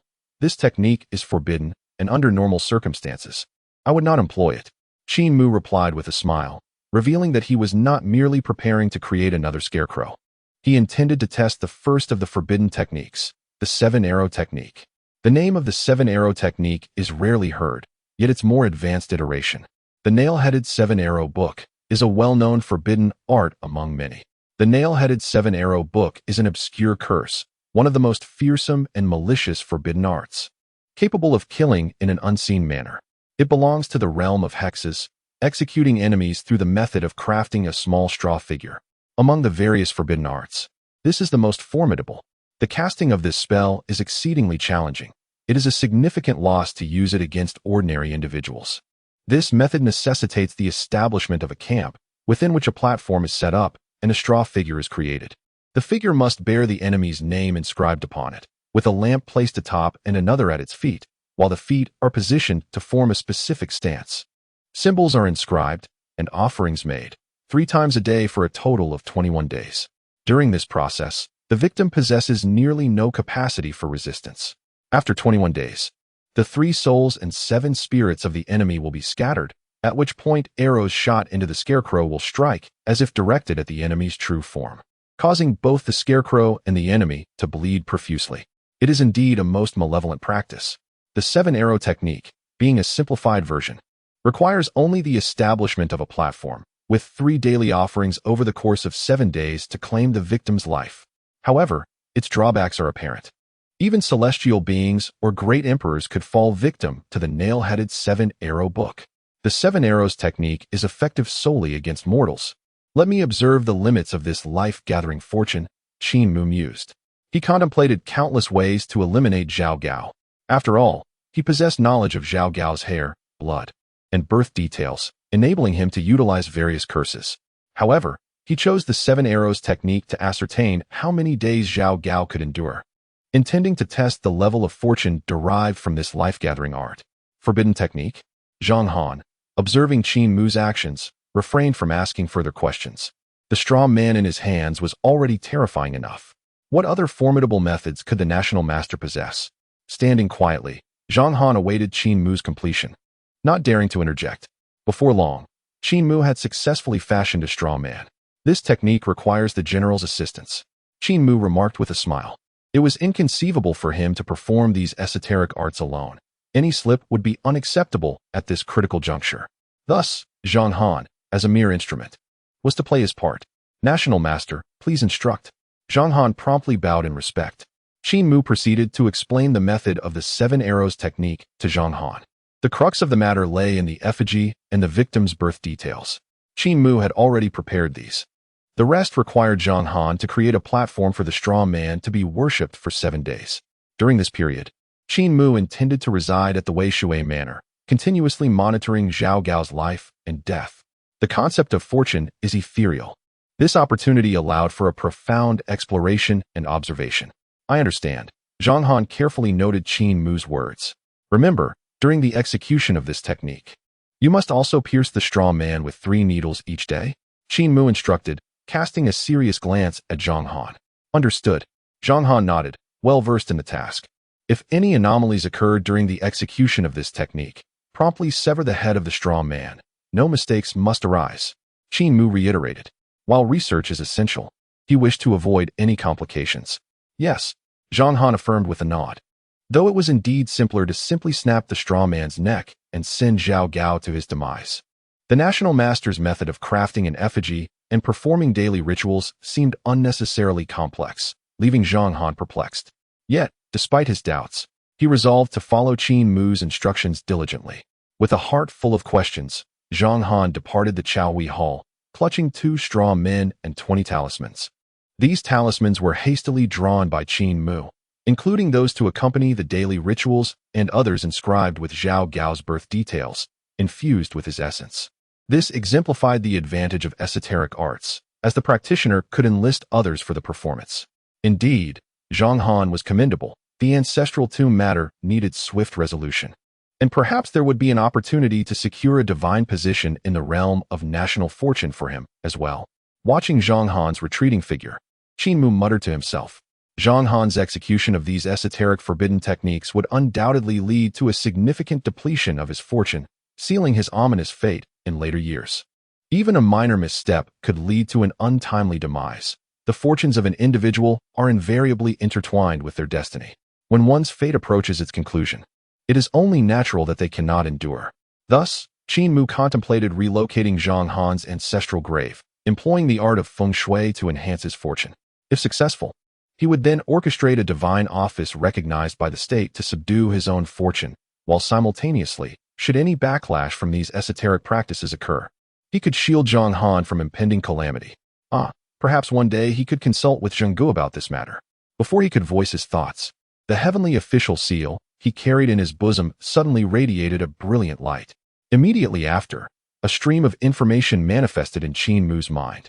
Chapter 84. The 9th rank National Fortune Divine Official Golden Armored Divine Official. 9th rank National Fortune Divine Official, capable of bestowing titles. As he absorbed the information in his mind, Qin Mu gradually withdrew the heavenly official seal from his person, a vague speculation forming in his thoughts. It implied he could bestow the official seal upon others, even endowing them with positions of national fortune. If he could indeed confer such positions, it would allow him to channel a fragment of the great Qin's national fortune to others. Could it be that the 9th rank was so formidable? The powers of the heavenly official could indeed bestow divine officials. Was this not akin to a buy one get one free offer, or perhaps even more generous? How delightful it was! With this artifact in hand, Qin Mu could summon a portion of the great Qin's national fortune, bestowing blessings upon himself and enhancing his strength. Should fortune smile upon him, he might even transcend his current cultivation limits, achieving master-level combat prowess. That would be truly splendid. However, his current official seal corresponded to a 6th rank title, the highest he could attain at present. Further elevation would necessitate the expansion of the great Qin's territories. Of course, that was a matter for another day. Moreover, national fortune was not something just anyone could readily consume. What he needed to ascertain now was whether this endeavor could bear fruit. As for Zhao Gao, the hapless test subject, he pondered whether he was alive or dead, and if alive, how many days he had left. It was also time to pay a visit to that simple-minded river god. With the divine consecration impending, any misstep on the river goddess' part could complicate matters significantly. With these thoughts in mind, Qin Mu made his way to the banks of the Weishui River, where the waters flowed incessantly. River god, come forth. Upon his command, a large shadow gradually emerged from the depths, shrouded in mist, momentarily revealing a cluster of withered branches, which soon transformed into a youth clad in white robes. The river god, upon seeing Qin Mu, displayed admiration in his eyes and respectfully clasped his hands, saying, "Esteemed sir, what are your commands? Is it regarding the consecration of divinity?" Qin Mu nodded with calm assurance. "I have reached an accord with His Majesty. 3 days hence, a grand consecration ceremony will occur, with the temple to be established by the banks of the Weishui. His Majesty has proclaimed this to the world, inviting all to witness and beckoning the gods to join the ranks." The river god, upon hearing this, was visibly moved and expressed his gratitude. "Thank you, esteemed sir. I hope you will allow me to convey my thanks to His Majesty." Qin Mu waved his hand dismissively and continued, "No need for thanks. In the coming 10 days, any who come to the river to make wishes must not be granted their requests. This is imperative." "Understood." The young river god obediently bowed once more in gratitude. At last, Qin Mu resolved to take up residence in the Weishui Manor, with the golden armor divine seal in hand. The next step was to determine the matter of establishing a foundation for life. A mere glance at Zhao Gao's ominous grave was all it took. Amidst the overgrown weeds in the backyard, Zhao Gao's grave stood out. Qin Mu spotted it at once. Upon closer inspection, he noticed a conspicuous crack had appeared atop the grave, resembling a lightning strike that had cleaved it in two, extending downward into the earth, with wisps of ethereal green smoke gently rising from the fissures. It seemed Zhao Gao had truly not perished, confirming Qin Mu's suspicions.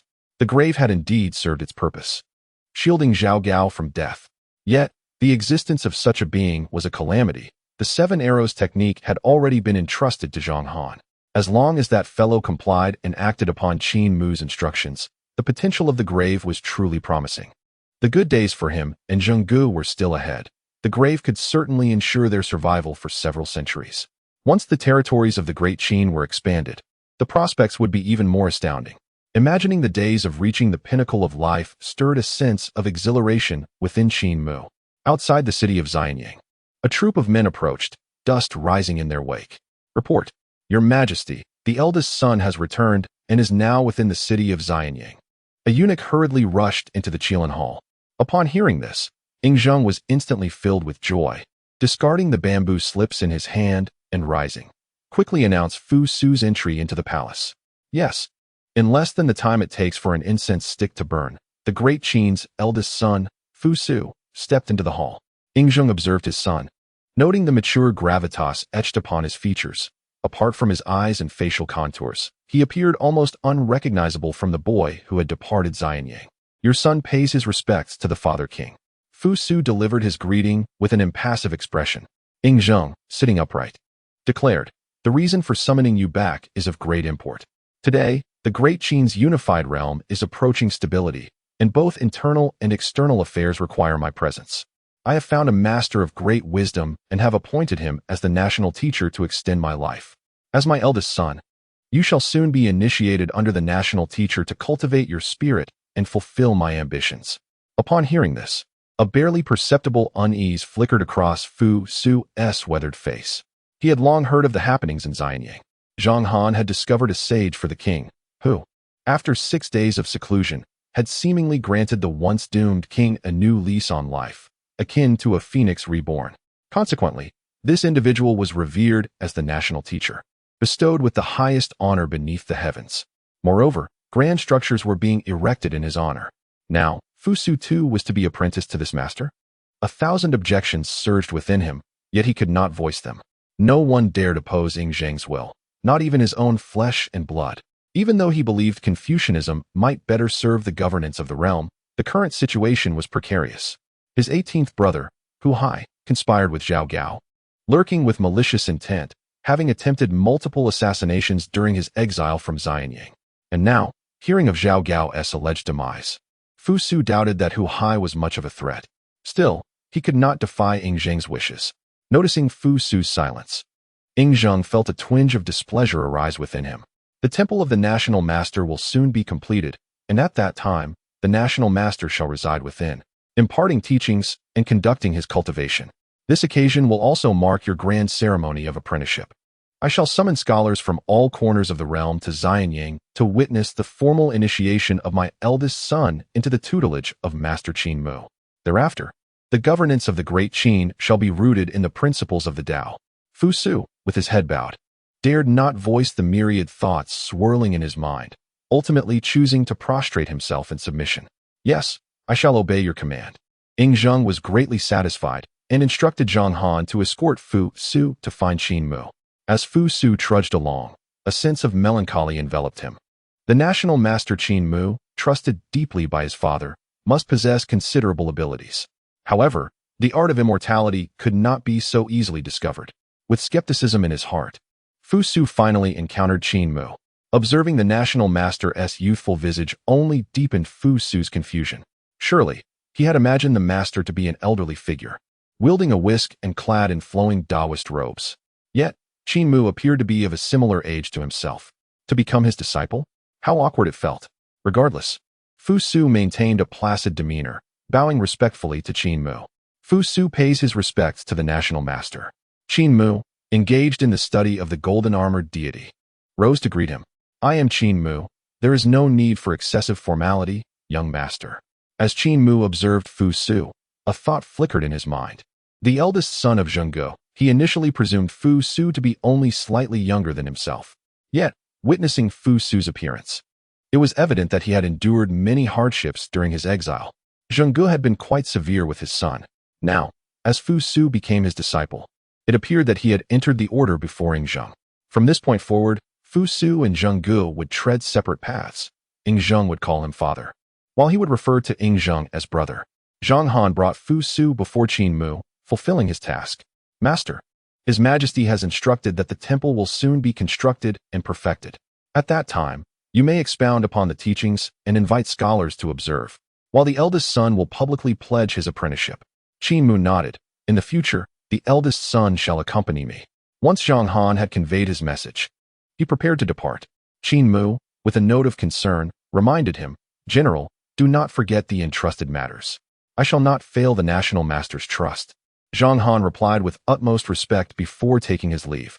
Observing Zhang Han, Fu Su felt a newfound respect for the young national master. Zhang Han, once spirited and victorious in battle, had earned his father's trust and favor. Now, he served this national master with utmost sincerity and eagerness. It was clear that this national master was no ordinary figure, achieving success at such a young age. A pang of envy stirred within Fu Su. Please follow me. Young master, Qin Mu's words broke Fu Su's reverie. Master, where are we going? I shall take you outside to see, Qin Mu replied casually. Though Fu Su was unaware of the underlying significance, a flicker of anticipation ignited within him. As Qin Mu stepped out, he noticed some unusual movements behind him. After a while, the Yin-Yang master reported that Qin Mu had left the royal palace, accompanied only by a single attendant. Sitting in his chair, Xing Han opened his piercing eyes, the blue flames on his face flickering ominously. Upon hearing that the renowned national master had departed, Xing Han resolved to pay a personal visit. Both Xing Han and the moon god of the Yin-Yang family, as national masters of the Great Qin, had never received such privileges from Ing Zheng. They had never been granted the power that surpassed thousands, nor the respect that encompassed the entire nation. They had not even been provided with temples or residences. What made the Yin-Yang family inferior to Qin Mu? Was it the art of longevity? Such a notion was nothing but a ruse, employing dubious practices to make the Qin king believe his health had improved, thus equating it to longevity. It was a mere fantasy. Even the likes of the Eastern Emperor would only enjoy a lifespan of a few hundred years. A mere disciple of the Tao, presuming to speak of longevity, was merely riding on the coattails of Qin Mu's growing renown in the Great Qin. It was time to have a conversation. At dusk, by the banks of the Wei River, Qin Mu stood motionless with Fu Su, gazing at the tranquil evening glow, as if waiting for someone. Fu Su sensed something amiss, his gaze subtly shifting, yet he said nothing, quietly absorbing the profound aura emanating from Qin Mu. At that moment, a purple mist suddenly appeared above the river, swirling towards them. National Master of the Great Qin, I have long admired your reputation.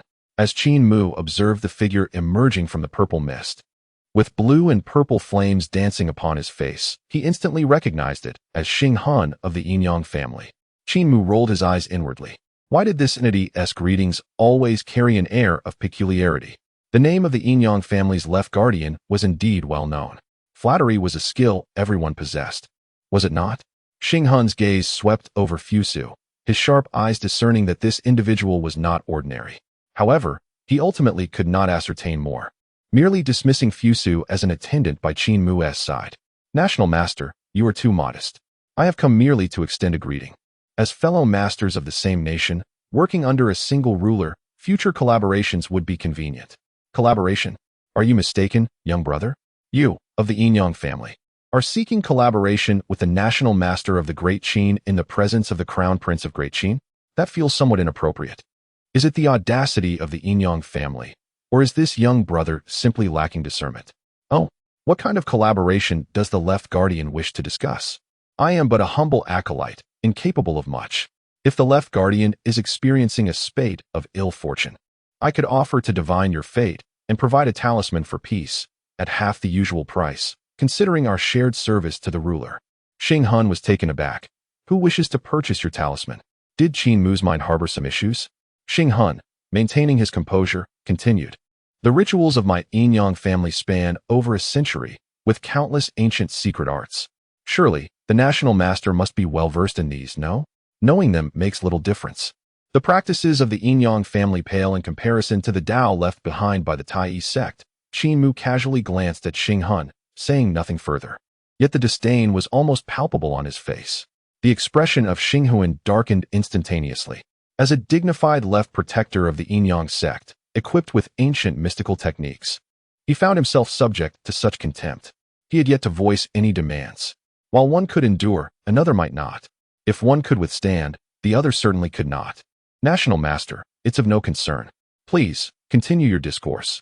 I shall gaze upon the setting sun, Qin Mu remarked nonchalantly, raising an eyebrow towards the horizon. Fusu, standing nearby, caught a glimpse of Xing Huan's complexion shifting between shades of green and red, and inwardly scoffed. The Yin-Yang sect clearly sought to win over Qin Mu. Initially, they refrained from outright agreement due to his presence, for the ancient techniques of the Yin-Yang sect were treasures sought after by many. However, Qin Mu's reaction unmistakably conveyed his disdain for the sect, suggesting that his status as the crown prince of Daqin was of little relevance. Though it felt somewhat peculiar, it was evident that Qin Mu was indeed no ordinary individual. Xing Huan, now incensed, glared with an ominous glint in his eyes. Qin Mu, you are but a mere novice of the Tao. Do you truly consider yourself capable of defying fate? Upon hearing the provocation, Qin Mu, unperturbed, continued to admire the sunset, maintaining his indifferent tone. Protector, do step aside. You are obstructing my view. Fusu nearly burst out in laughter at Qin Mu's demeanor, which clearly indicated that he held Xing Huan in utter disregard.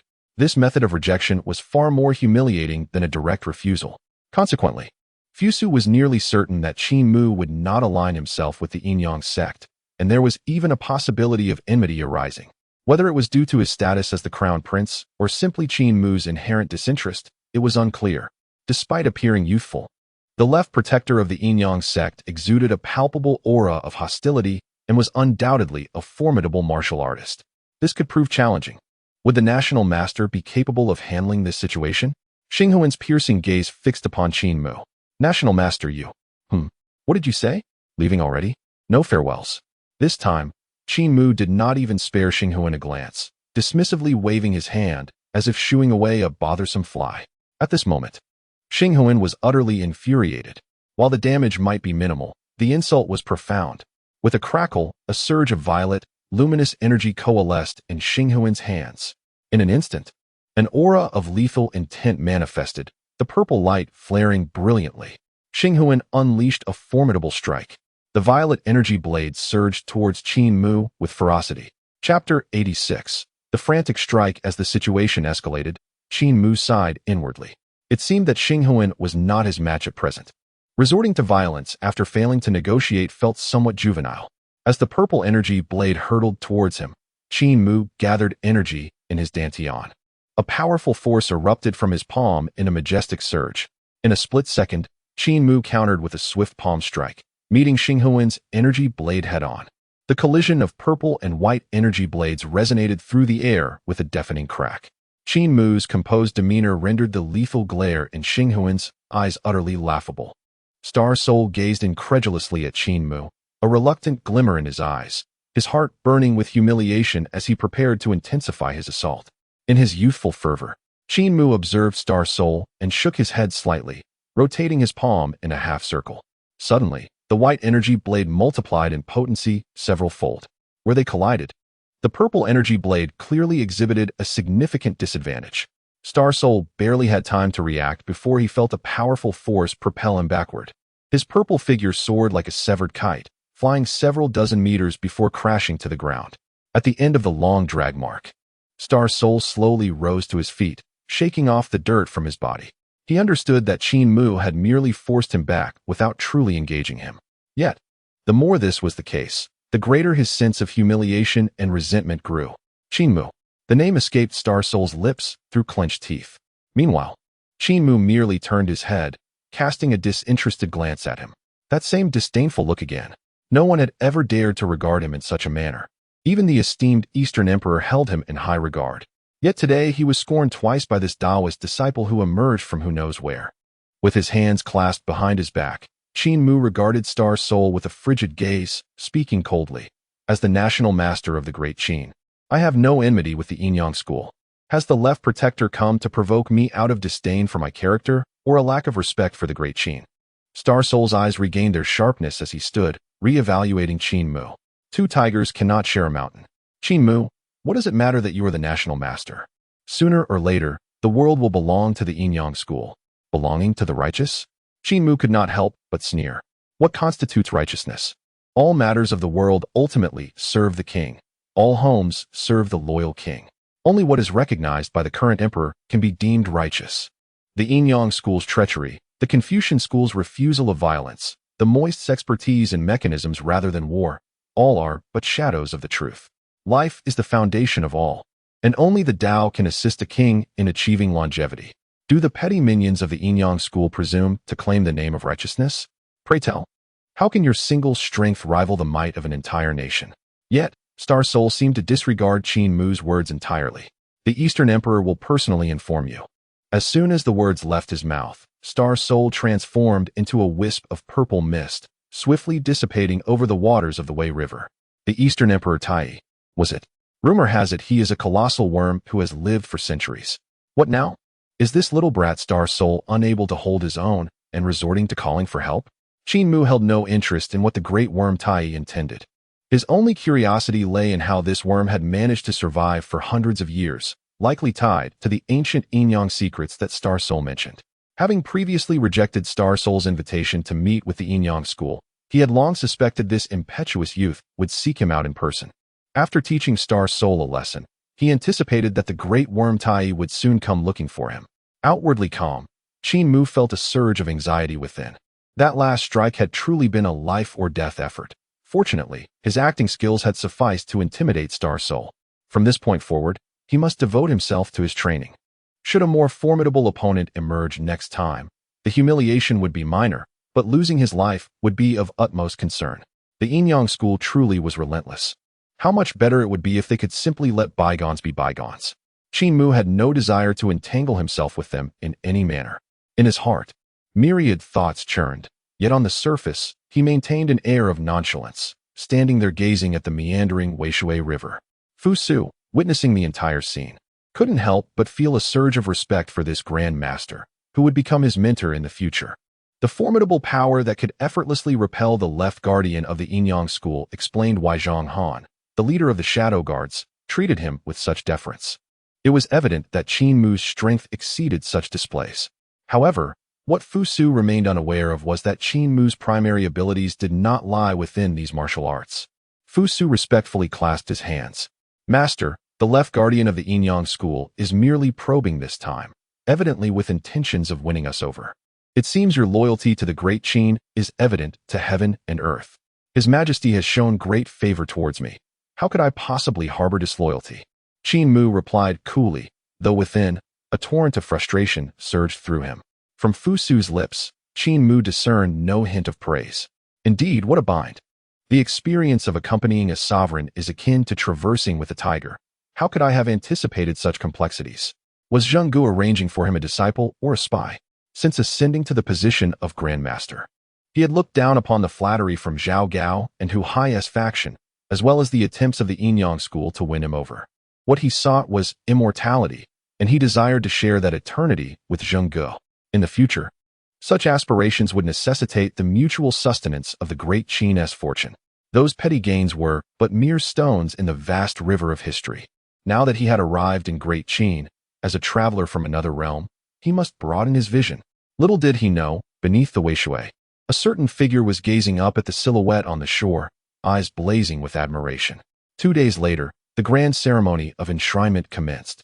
By the banks of the Weishui, for grand characters were inscribed above the newly constructed temple entrance, River God Temple. The only drawback of this grand ceremony was that Tai's foundation-laying method would be postponed for another day. Early in the morning, the surroundings were teeming with citizens eager to witness the renowned Grand Master and the river's spirit manifesting to receive enshrinement. Such a once-in-a-century spectacle was one that, if missed, would surely lead to deep regret. Outside the temple, Zhang Han, obeying Ying Zheng's command, led a contingent, establishing a 3-layered guard of 30 men, inside and out. Ying Zheng sat upright in the temple hall. Qin Mu and Fu Su stood on either side. Clad in a Daoist robe, Qin Mu exuded an ethereal aura that caught Fu Su's attention.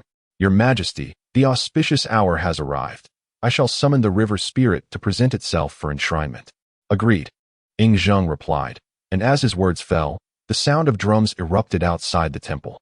With a firm step, Qin Mu strode forth, moving towards the riverbank. Memories of the last accidental summoning of the river spirit resurfaced in his mind. With so many witnesses present, perhaps this time he should at least put on a semblance of a performance. If mere words could conjure that audacious figure, the latter's dignity as the river god would be irrevocably diminished.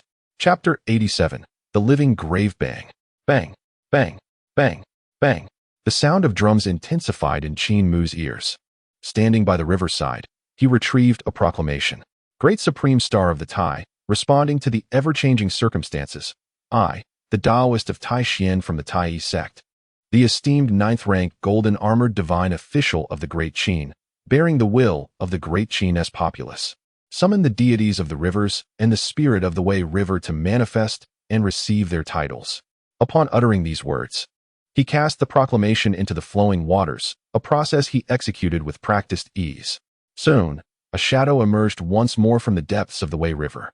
The onlookers gasped in astonishment, some who had witnessed this spectacle before eagerly ushering the newcomers to observe. The river spirit had taken form. A voice cried out in excitement as a figure emerged from the shadow, a young man clad in white robes, with dark hair framing a youthful yet handsome visage. Exuding an air of distinction, Qin Mu's heart surged with exhilaration. Has he grown more handsome? The river spirit approached the shore reverently, bowing in respect to Qin Mu. With a tranquil smile, Qin Mu responded, It appears your cultivation has flourished, and your demeanor has significantly improved. The river spirit's eyes sparkled with clarity. All is due to your guidance, esteemed teacher. I am but a humble spirit, grateful for your teachings. It was indeed true that a scholar, having been apart for 3 days, could see the world anew. The river spirit had elevated his own status to that of a divine being. Now that you have attained enlightenment and received your title, strive to ensure the welfare of the people, Qin Mu instructed. Understood. The two proceeded towards the temple, leaving the astonished crowd in their wake. What manner of event was this? Though a mere spirit, he was still a deity, and to witness a divine being in one's lifetime was a blessing beyond measure. Yet, the reverence with which this deity treated the national master was nothing short of remarkable. Who, then, was this national master? Dumbfounded, the spectators watched as the two entered the river god temple. Inside, the temple was adorned with countless offerings. A peculiar sensation blossomed within the river spirit. Meanwhile, Ing Zheng sat solemnly at the center of the altar, his imposing presence commanding the atmosphere. He gestured for Qin Mu to proceed with the proceedings, dismissing the formalities as trivial. Thus, Fusu presented the decree. The vibrant colors of the proclamation instantly evoked in Qin Mu the sensation of a eunuch reading an imperial edict. The river spirit was conferred a title. By the decree of the first emperor of the Qin, I hereby appoint the river spirit as the river god of Wei, bestowing upon him the name Zhang Bozhan, and granting him the title of river lord, with the construction of a temple for the offering of incense. And then, there was silence. It was astonishingly simple. The decree seemed both to convey much, and yet nothing at all. Ing Zheng's disregard for trifles was remarkable. Regardless, Qin Mu quickly produced his heavenly official seal and pressed it upon the decree. As the seal descended, a golden aura enveloped the proclamation, transforming it as though it had been reborn. The imprint shimmered into a brilliant gold, radiating an intensely dazzling light that was nearly blinding. With the heavenly seal affixed, the decree was indeed transformed. Qin Mu calmly secured the proclamation, presenting it with both hands to the river spirit. No, now he was known as Zhang Bozhan, no longer merely the river spirit. Zhang Bozhan's eyes sparkled with barely contained excitement as he accepted the golden decree. Zhang Bozhan expressed his gratitude to Wang Yin, proclaiming that he would wholeheartedly protect the fortunes of the Wei River and the wishes of the people. As his words echoed, a golden radiance enveloped him, astonishing those present as they witnessed his transformation. Before their eyes, Zhang Bozhan's form gradually morphed into a mass of weightless, crystalline water. Thank you, sir, resonated Zhang Bozhan's voice from within the liquid figure. In the next moment, a flicker of golden light signified the water's awakening. It swirled around the temple as if imbued with life, then surged skyward, shattering tiles in its wake, before diving into the depths of the Wei River. The river, once tumultuous, fell into a serene calm. The three individuals in the temple gazed upward at the gaping hole in the roof, silence enveloping them. The newly constructed temple had now devolved into a dilapidated state, necessitating further reparations. Qin Mu's gaze turned towards the tranquil waters of the Wei River, recognizing that the splash was indeed the true form of the river's spirit after its consecration. Henceforth, it would no longer resemble a mere tangle of weeds and decaying wood. The prospect that the river spirit could attain enlightenment, influencing its form and essence, sparked a thrill within Qin Mu. The idea of taking a minor deity as a disciple was undeniably appealing. Meanwhile, those who witnessed this magnificent spectacle marveled at the river spirit's formidable power. After the grand ceremony of deification, Qin Mu returned to the riverside estate with Fu Su. This estate had been a gift from Zhao Gao, and thus, it was fitting that Zhao Gao's ominous resting place lay here. Upon entering the estate, Fu Su's expression soured, for the scale and architecture of the manor bore an unmistakable resemblance to that of a royal palace. Qin Mu's capabilities were indeed noteworthy. Residing in such a grand estate seemed a blatant challenge to the authority of the monarch. Yet, Qin Mu remained unfazed, fully aware of Fu Su's thoughts, but chose not to unravel or explain them. Both father and son were plagued by suspicion. Waling Zheng's notorious tendencies had nearly been remedied. Aligning Fu Su's perspective was the final step needed. Thus, Qin Mu guided Fu Su directly to the rear courtyard. The dilapidated courtyard starkly contrasted with the grandeur of the front. A meager path barely emerged from the overgrown weeds. Upon reaching the end, Fu Su gasped in shock at the sight of a towering gravestone, an involuntary chill coursing through him despite the season not being midwinter. "Master, how can there be a grave here?" Fu Su inquired, his voice laced with dread. Qin Mu walked ahead with an air of indifference, urging him to examine the grave closely. Furrowing his brow, Fu Su approached for a better look, only to discover it belonged to Zhao Gao. Rumors had circulated that Zhao Gao perished within the palace. How could his grave be here? What was more unsettling was the grave's eerie aura. The gravestone appeared as if struck by lightning, riddled with cracks, and even missing a corner. The inscription was barely legible, revealing the sinister essence of the resting place. The surrounding weeds have grown to such heights that they nearly surpass the gravestones. The ground, thickly covered in grass, reveals numerous cracks, intricately spreading underfoot in a chaotic manner. Wait, something seems amiss. Why are there only tombstones and no burial mounds? Fu Su, having been exiled for many years, has encountered all manner of people and phenomena. Yet the eerie presence of these graves profoundly unsettles him. "Master, what is going on here?" Qin Mu, with an air of indifference, simply replies, "This is precisely what you see. The dead may lie here, but these are living graves." Living graves? Fu Su furrows his brow in confusion. Only the deceased require graves. What purpose do they serve for the living? Is it merely courting misfortune? Does the master dabble in such ominous matters daily? Is this the work of a practitioner of the Tao? Chapter 88. Zhao Gao has perished. The feast can commence. The darkness deepens, and Qin Mu gazes at the cracked gravestones, estimating they are nearing a critical point. 3 days have passed since Zhang Han unleashed the 7 arrows technique. The living graves have begun to take effect, yet under the onslaught of the 7 arrows, Zhao Gao remains unable to endure. The dilapidated state of the living graves suggests that it will not be long before they succumb. Although the specifics of Zhao Gao's resurrection in the Qilin Hall remain unclear, it suffices to say that being alive is what truly matters. The uncertainty surrounding his state after rebirth lingers in Qin Mu's mind, instilling a sense of unease. Calculating the time, tonight Zhang Han is set to perform his 4th ritual. Noticing Qin Mu's unwillingness to depart, Fu Su remains silent, accompanying him as they stand vigil before the living graves until nightfall. A chilling aura begins to permeate the air. Despite being a living grave, it still warrants a shiver of respect. Shortly thereafter, a sudden explosion erupts. The living grave has detonated. This signifies that Zhao Gao has met his end.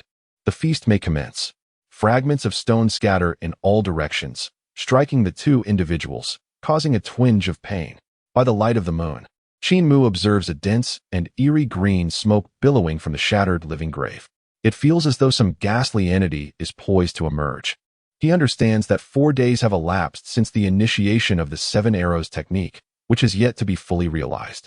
Zhao Gao, in the end, could not withstand the 5th day.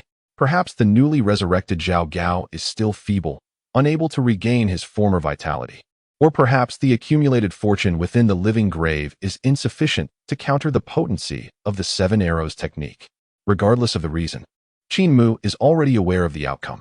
Fu Su, who had been already feeling uneasy, is startled by the explosion. Swallowing hard, he inquires, "Master, what is the situation with this living grave?" Qin Mu is suddenly besieged by a myriad of questions. Isn't it obvious? The grave has exploded. There's no need for such dramatic astonishment. But why would it explode for no reason? And why would the living erect a living grave to invite misfortune? Is this strange and chaotic act solely the work of the master? Faced with Fu Su's barrage of inquiries, Qin Mu finds himself somewhat exasperated. It seems that Fu Su is almost a manifestation of 1,000 whys, brimming with questions. These are the necessary paths to immortality, my esteemed young master. Since you have taken a master, you must dedicate yourself to your cultivation. As for matters regarding the grave, in due time, I shall reveal them to you. But the moment is not yet ripe. In this vast world, the mysteries of the supernatural possess their own principles and origins. Follow me closely, and you shall frequently encounter these phenomena in the future. A gentleman maintains composure amidst calamity and remains unfazed by the earth's upheavals. Young master, do not be alarmed. Fu Su. Indeed, it is rather excessive to be startled. It detracts from a gentleman's demeanor. However, these occurrences are exceedingly strange, making it difficult to remain unperturbed. Fu Su recalled the elusive notion of Ing Zheng's pursuit of immortality. If there truly exists a method to achieve eternal life, what harm could there be in strange powers and divine spirits? Steadying his mind, Fu Su respectfully clasped his hands in salute to Qin Mu. I have acted rashly, and I humbly beseech your forgiveness, esteemed master. Qin Mu waved his hand, offering no response. After all, he is a noble of the Qin. A modicum of respect is warranted, as a courtesy to Zhengge. Within the city of Xianyang, the National Master's Daoist temple is nearing completion. News of the Grand Master Qin Mu's impending lectures spread rapidly across the realm. Meanwhile, the various schools of thought received invitations from the Qin. The Yinyang school. Xing Han hurled the bamboo slip invitation to the ground, his fury manifesting in swirling violet smoke around him. As a fellow national master of the Qin, why must he attend Qin Mu's lecture rather than invite Qin Mu to learn the art of Yinyang? Ing Zheng might as well dismiss him from the Yinyang school altogether. Yet among the 100 schools, few possessed the strength to oppose the Qin. Who would dare refuse such an invitation? What difference is there from a threat? Confucianism, at the little sage's abode. The 3 great sages of Confucianism gathered around a table, their expressions grave. Fu Nian gently placed the bamboo slip on the table, his demeanor weighty. My dear junior brothers, we must attend this journey to Xianyang. Zhang Liang's gaze fixed upon the bamboo slip. The Qin King's face is indeed well preserved. It is evident who holds the greater significance in this invitation for the 100 schools to listen to the national master's discourse. Should we consult our master uncle? Yin Lu tightened his grip on the Hongguang's sword. No need for that. Fu Nian slightly closed his eyes. Our master uncle is still in seclusion. It is best not to disturb him with such matters for now, as long as we do not provoke trouble. Ing Zheng would not dare to act against us in Xianyang. Upon hearing this, Zhang Liang and Yin Lu slowly nodded in agreement. At that moment, a Confucian disciple entered to announce, Esteemed masters, a distinguished guest seeks an audience outside the abode, claiming to be a former minister of the old Qi. Old Qi. The 3 exchanged troubled glances. After a brief moment, only Zhang Liang's eyes gleamed with clarity, as he already comprehended who had arrived. Bring the guest in and prepare tea. Understood. The Confucian disciple withdrew, and Zhang Liang dipped a finger into the tea before inscribing a character on the table with meticulous strokes. Chun. Fu Nian and Yin Lu understood, and Zhang Liang ceased his writing. Chun Yu, once a minister of Qi. He now resides in the court of Ing Zheng in the Qin. He has remained silent, making no notable movements. His only previous presence was during Ing Zheng's banquet for the lords of various states. Yet his sudden arrival at the little sage's abode raises questions about his intentions. Soon, Chun Yu entered. He was dressed in casual attire, his slightly aged face etched with deep wrinkles, yet his eyes sparkled with vitality and sharpness, showing no signs of diminishing vigor. Despite standing before 3 Confucian scholars not much younger than himself, he maintained a demeanor of utmost respect, performing a courteous bow. I am Chun Yu, honored to meet you, he introduced himself. The 3 Confucians rose to return the greeting. Once seated, Chun Yu took a sip of tea. Lingering in silence, creating an atmosphere of palpable awkwardness. At last, Yanlu could no longer restrain himself and inquired, "Elder Chun, what brings you to our humble abode?" Chunyu set down his teacup, his keen eyes fixed on the three Confucians. "In a few days, it will be the time for the Grand Master of the Qin to expound his teachings. I firmly believe in the Confucian doctrine, adhering to the principles of Confucius and Mencius without deviation for many years. I am acutely aware of the current state of affairs in the Qin, where virtuous individuals are in short supply. Thus, on the day of discourse, if the myriad schools of thought were to rally under the banner of Confucianism, advocating for benevolence in debate, we could temper the arrogance of the Daoist disciples and breathe new life into the 100 schools of thought." Chunyu's impassioned speech was not lost on the three Confucians, who quickly grasped his intention. He was essentially proposing that they take the lead in instigating a confrontation at the Daoist temple. His elaborate rhetoric begged the question, why was he not willing to take the initiative himself? Was this not a classic case of seeking a scapegoat? It seemed that Chunyu was indeed a master of cunning. As he grew more animated, one could almost envision the scene of the Grand Master Qin Mu being cornered by the Confucian scholars during the debate. Meanwhile, the three Confucians exchanged glances, silently acknowledging their mutual understanding, each reluctant to engage further with Chunyu's proposition. This elder sought to elevate the Confucians while simultaneously pushing them into a precarious position. With the Grand Master Qin Mu currently basking in glory, instigating a dispute at this juncture appeared to be a foolhardy endeavor, akin to throwing oneself onto the blade of Ingzheng. Who would be so foolish as to comply? "Well, what say you, my esteemed friends?" Chunyu inquired.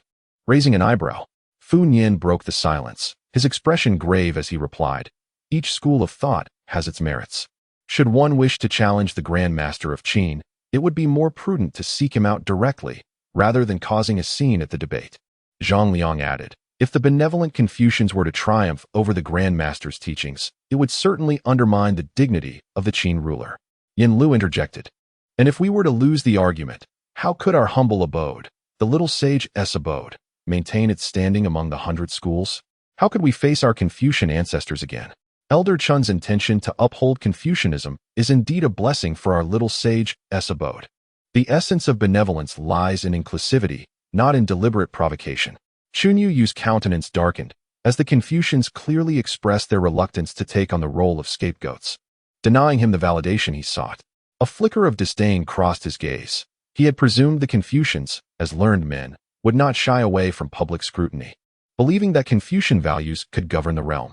Yet, to his astonishment, the three sages appeared to fear a mere Daoist disciple of unknown origin, which he found utterly disgraceful.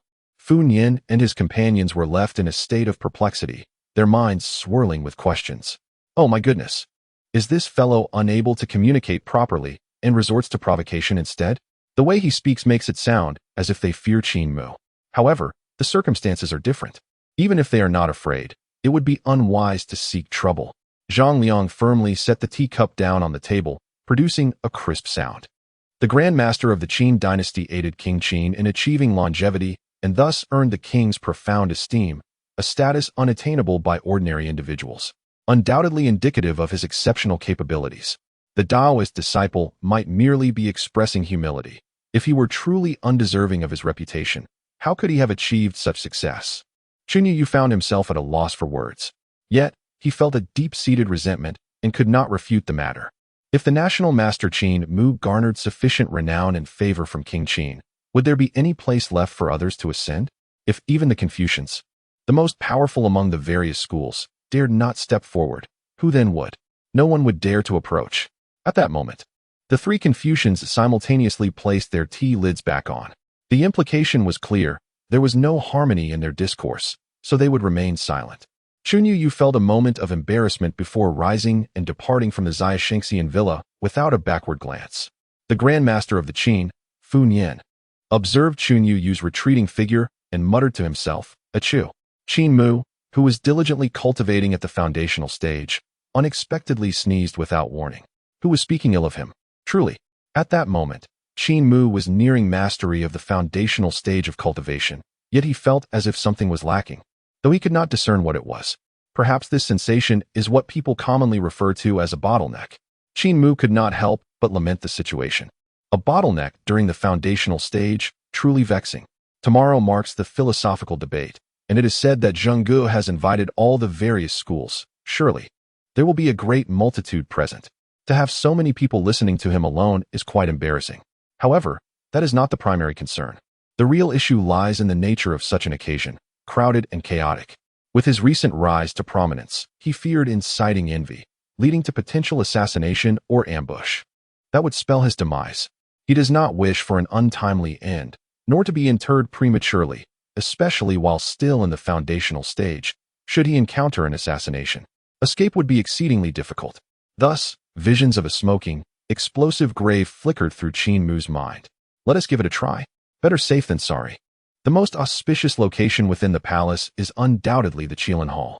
However, given his current lack of expertise, he could not possibly demonstrate such a thing right under Zheng Ji's nose. Therefore, he chose a small garden behind the Qilin Hall. He prepared his birth details, hair, nails, and other items to establish a makeshift grave for himself. This constituted a temporary, rudimentary grave, small in size and inconspicuous among the flowers. Simply put, it was a one-time product, capable of transferring harm only once. That would suffice. As long as he ensured his survival through the philosophical debate, that was all that mattered. After establishing the makeshift grave, Qin Mu felt quite pleased with his handiwork. Just then, a voice suddenly emerged from behind him. "Teacher, what are you doing here?" Qin Mu turned around to find Fu Su, who wore a puzzled expression, curiously craning his neck to see what Qin Mu was doing. With a sense of helplessness, Qin Mu pointed to the newly formed grave. "Observe this," he said. "If any danger arises tomorrow, possessing this will turn peril into safety." The object resembled something familiar, albeit smaller. Yet, Fu Su remained utterly bewildered. "Master, what danger could possibly occur tomorrow? Father has already mobilized half of the shadow guards and the imperial army to secure the newly established Daoist temple, so there should be no danger." With a long sigh, Qin Mu understood the principle that a tall tree attracts the wind. "Young master, there is no wall that does not let the wind pass through. Furthermore, one must never entrust their safety to others. One must become powerful in order to protect oneself absolutely." Upon hearing this, Fu Su's eyes sparkled with clarity, as if a veil had been lifted. "Thank you for your guidance, master. Now, regard this matter as though you have not seen it. And do not mention it to anyone," Qin Mu instructed, to which Fu Su complied. The following day, amidst a grand gathering of heroes at the resplendent mansion, Qin Mu donned his Daoist robe and stood within the main hall of the temple, gazing at the incense that wafted toward the two prominent characters, Tai. His heart swelled with emotion. In the modern world, he had lacked the aptitude of a master and had merely regarded the teachings of Tai as a means of livelihood. He never imagined that upon traversing back to the era of the Great Qin, he would have the opportunity to promote his lineage and glorify the teachings of his ancestors. With 3 incense sticks offered, Qin Mu knelt upon the mat, bowing deeply to his master. Soon after, Fu Su, also clad in Daoist robes, entered the main hall and mirrored Qin Mu's actions, presenting the incense and bowing in reverence. "O ancestors, I am but a disciple of the Taoist sect, having practiced the teachings for over 20 years, blessed by the sect. Today, I am fortunate to be recognized by King Qin and to accept the esteemed Fu Su as a new disciple under the Taoist sect. Once one enters the Tao, the journey of cultivation lasts a lifetime." Upon the completion of Qin Mu's words, Fu Su knelt and bowed once more. Once one enters the Tao, the journey of cultivation lasts a lifetime. Chapter 90. This is not a sermon. This is a battlefield. After Fu Su completed his bows and stood upright, Qin Mu presented him with the prepared Daoist robe and seal. Fu Su accepted them with both hands, expressing his gratitude. "Thank you, master." Qin Mu offered a gentle smile. Although Zheng had pursued a path of conferring titles and seals, Fu Su had directly entered the sect, yet he still needed to diligently study the foundational texts. A true disciple must be rigorously nurtured. Recalling the days when he was compelled by his master to memorize the Tao Te Ching, Qin Mu glanced at Fu Su and began to contemplate how, once the ceremony concluded, he would present him with the texts of morning and evening cultivation sutra, Tao Te Ching, and guidance sutra, allowing him to experience the affection from his teacher. The grand ceremony commenced. The enormous bell at the entrance of the Tai temple tolled, its deep and resonant sound echoing for miles. As the bell's sound diminished, representatives from various philosophical schools began to enter one after another. Qin Mu, clad in his Daoist robe, slightly closed his eyes, maintaining a dignified posture in the main hall.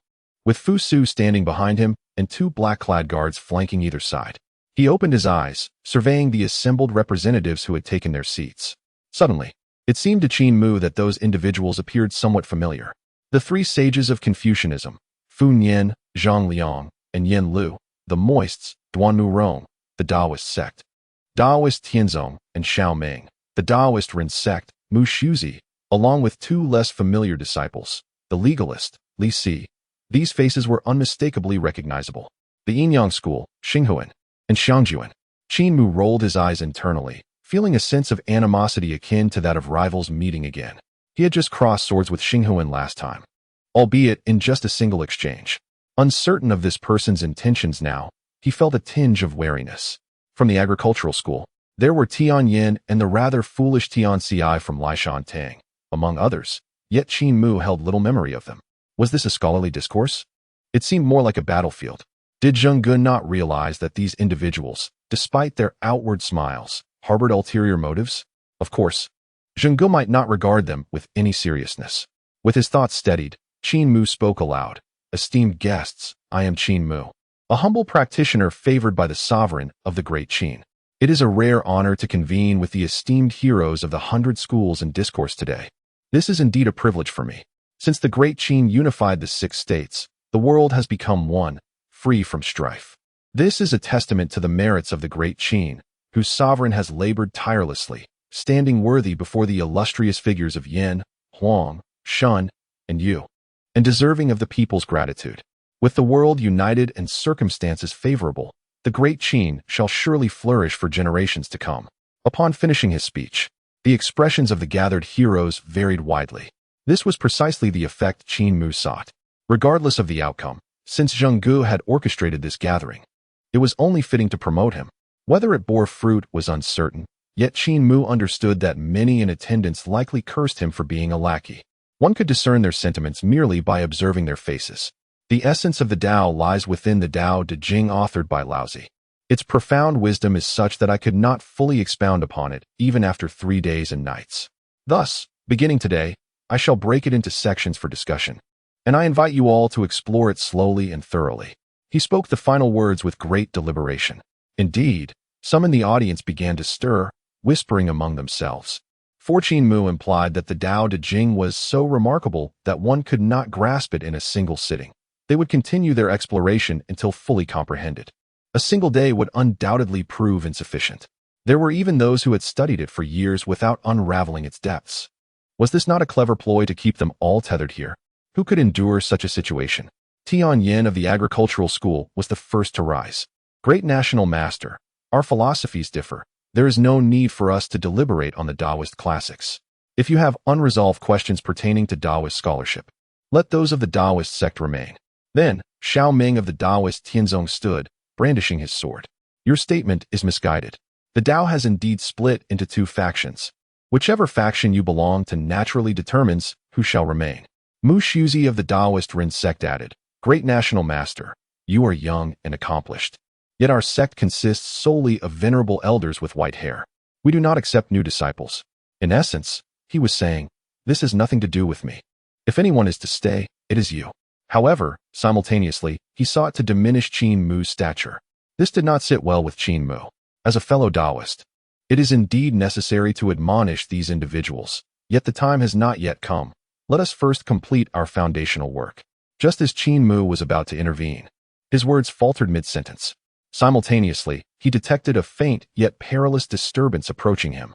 In an instant, a slender silver needle pierced through the hall, aimed directly at Qin Mu. He sensed no trace of qi or internal energy on this needle. Was it truly a matter of pure physical harm? Otherwise, the numerous experts present would surely have noticed, including the 2 bodyguards behind him. Were these individuals so incompetent? Even he had noticed it. With little time to contemplate, Qin Mu slightly tilted his body, the needle narrowly grazing the fabric of his shirt, before embedding itself forcefully into the screen behind him. However, just as he shifted, another silver needle sped towards him from the side, targeting his face. Qin Mu cursed inwardly. How insidious. The first needle was merely a diversion. His adversary had anticipated his evasion and launched a second attack from the side. This was the true lethal strike. Even the needle had darkened, as if to emphasize the venom it bore. In that fleeting moment, a spark of brilliance ignited in Qin Mu's eyes, a series of plans flashing through his mind. He then waved his hand, fluidly and casually, ensuring that no one detected any anomaly in his actions. Yet the next instant, he collapsed straight down. Fusu. The various scholars. It seemed something had just flown past, yet no one could sense any aura or technique, leading the assembly to disregard it. Had they truly let their guard down? The first to react was Duanmu Rong. With a healer's compassion, she threaded through the crowd, grasped Qin Mu's wrist to check his pulse, and ultimately extracted a slender silver needle from the screen behind him. Teacher! Teacher! Someone! There's an assassin. Immediately seal off a 10-mile radius and locate the assailant. No one is permitted to leave until they are found. Summon the royal physician to the palace. Fusu commanded in a flurry. However, Duanmu Rong appeared perplexed. According to the pulse, the national master was unharmed, and she could not identify the weapon or wound. Fusu's expression tightened with concern, furrowing his brow. The esteemed figures below craned their necks, listening intently to Duanmu Rong's words. Their expressions varied. Had the national master truly perished, or was he still alive? Chapter 91. I am a master of the golden elixir at the grand Daoist ceremony. The grand national master had been assassinated, left in a coma, and the assembled physicians were at a loss. This news swiftly reached Xianying. Upon hearing it, Yingzheng rose abruptly and hurled the bamboo slip in his hand at Zhang Han with great force. What have you all been doing? Despite dispatching so many shadow guards and elite troops to protect the national master, how could such an incident occur? Zhang Han, do you no longer value your head? Zhang Han, kneeling on the ground, lowered himself further upon hearing this. It is my failure in duty. Upon capturing the assassin, I shall offer my head as an apology. Yingzheng has no interest in the fate of Zhang Han. Quickly, transport the national master back to the royal palace in Xianying. I shall personally attend to him. Understood. Soon, Qin Mu was conveyed back to Xianying. The illustrious scholars and luminaries of the various schools within the observatory were far less fortunate. No one could leave. At this critical juncture, anyone who attempted to depart would essentially be confessing guilt. For the esteemed national master, a confession would equate to certain death, potentially implicating his entire sect. No one could bear such a burden. Within the Chaohui Hall, only Qin Mu and Yingzheng remained. Qin Mu lay in bed with his eyes tightly shut, while Yingzheng, with a serious demeanor, sat at his bedside, observing him. Gradually, Qin Mu opened his eyes. Yingzheng, overjoyed, exclaimed, "The national master has awakened." Before he could finish, Qin Mu grasped the edge of his garment tightly. Does the national master have something to convey? Qin Mu, with clarity in his gaze, nodded gently and spoke without a hint of illness. I thank your majesty for your concern. I am quite well. Quite well? Yingzheng furrowed his brow, contemplating the implications of Qin Mu's words. It is true that I encountered an assassination attempt during my sermon, and it is equally true that I am unharmed now. Your majesty's generosity has left me no reason to deceive you. Your concern is unwarranted. I harbor no doubts, merely a desire to understand how you evaded the assassination. Qin Mu smiled softly, then drew aside his garment to reveal his chest. A dark, purplish wound stood out sharply. Yingzheng was perplexed. How could such a grievous injury go undetected by the physicians? The attack was aimed at me. Prior to the grand ceremony, I foresaw this occurrence yesterday, which allowed me to preserve my life amidst the assassination. Had I emerged unscathed, the assailants would undoubtedly have returned, and while I could withstand one attack, I could not guarantee my survival against repeated attempts. So you feigned a severe injury while only sustaining a light wound? Yingzheng appeared to grasp the situation. Qin Mu nodded. Of course, this was merely an excuse, crafted for the ears of the sovereign. The reality was that the poisoned silver needle had struck a point of stagnation from his foundational cultivation period. On the journey back to Xianying, the seemingly comatose Qin Mu was acutely aware of the transformations within his body. As the toxin spread, the pain radiated from his blood vessels, compelling him to break through the stagnation. Suddenly, he felt as though he had been rejuvenated. He realized that this change signified a breakthrough from the foundational stage. He had now attained the golden core stage. The body at the golden core stage no longer required the mundane cycle of sustenance. In simpler terms, he no longer needed to eat, drink, or relieve himself. The mere thought of this brought a flicker of joy to Qin Mu's heart. He felt a sense of gratitude towards the wretched assassin, extending his thanks to their entire lineage and ancestors. The seemingly insurmountable obstacles of the foundational stage had been shattered in an instant. He felt invigorated. In light of this, I am resolute in my determination to capture the assassin, subject them to rigorous interrogation, and unveil the mastermind behind this plot. Ing Zheng was steadfast in his decision, unyielding to any influence. Certainly, Qin Mu was eager to uncover the identity of the assailant. However, even without investigation, he could surmise a few possibilities. Firstly, the representatives of the various schools present could not have been the perpetrators, for such an act would easily expose them and render them suspects, leaving them with no means of concealment. Thus, even those like Xing Han, who bore a grudge against Qin Mu, would refrain from plotting against him in such a public setting. Consequently, the suspects must lie elsewhere, such as those from the myriad schools who had not been invited to the debate conference, or the Gongshu family, traditionally at odds with the Mo family, or certain factions of the Nongjia, particularly those with a strained relationship with Tianyin. Qin Mu was loath to delve any deeper into these thoughts, for pondering too much might lead to revealing insights. "Thank you for your concern, Your Majesty," Qin Mu said politely. "Regarding the attempted assassination, please do not hold General Zhang Han accountable. He is not to blame. Though Zhang Han has failed in his duty to protect the national master and deserves severe punishment, since the national master has interceded on his behalf, let him come to the national master personally to atone once the assassin is apprehended. I am grateful for Your Majesty's grace." Qin Mu expressed his gratitude once more. Ing Zheng appeared somewhat relieved, clearly appreciative of Qin Mu's words. Meanwhile, in the rear courtyard of the Qilin Hall, Fu Su was alone, parting the grass. He finally stumbled upon the small grave he had seen the previous night, left by Qin Mu. The grave lay shattered into tiny stones, nearly identical to the one he had observed at the Weishui Manor. Had it been detonated? A sense of confusion washed over Fu Su as he recalled Qin Mu's admonition to keep the reasons to himself, as he would come to understand in due time. Yet, Fu Su felt an unsettling sensation akin to a cat's claw gnawing at his insides. What connection did this hold to his teacher's assassination?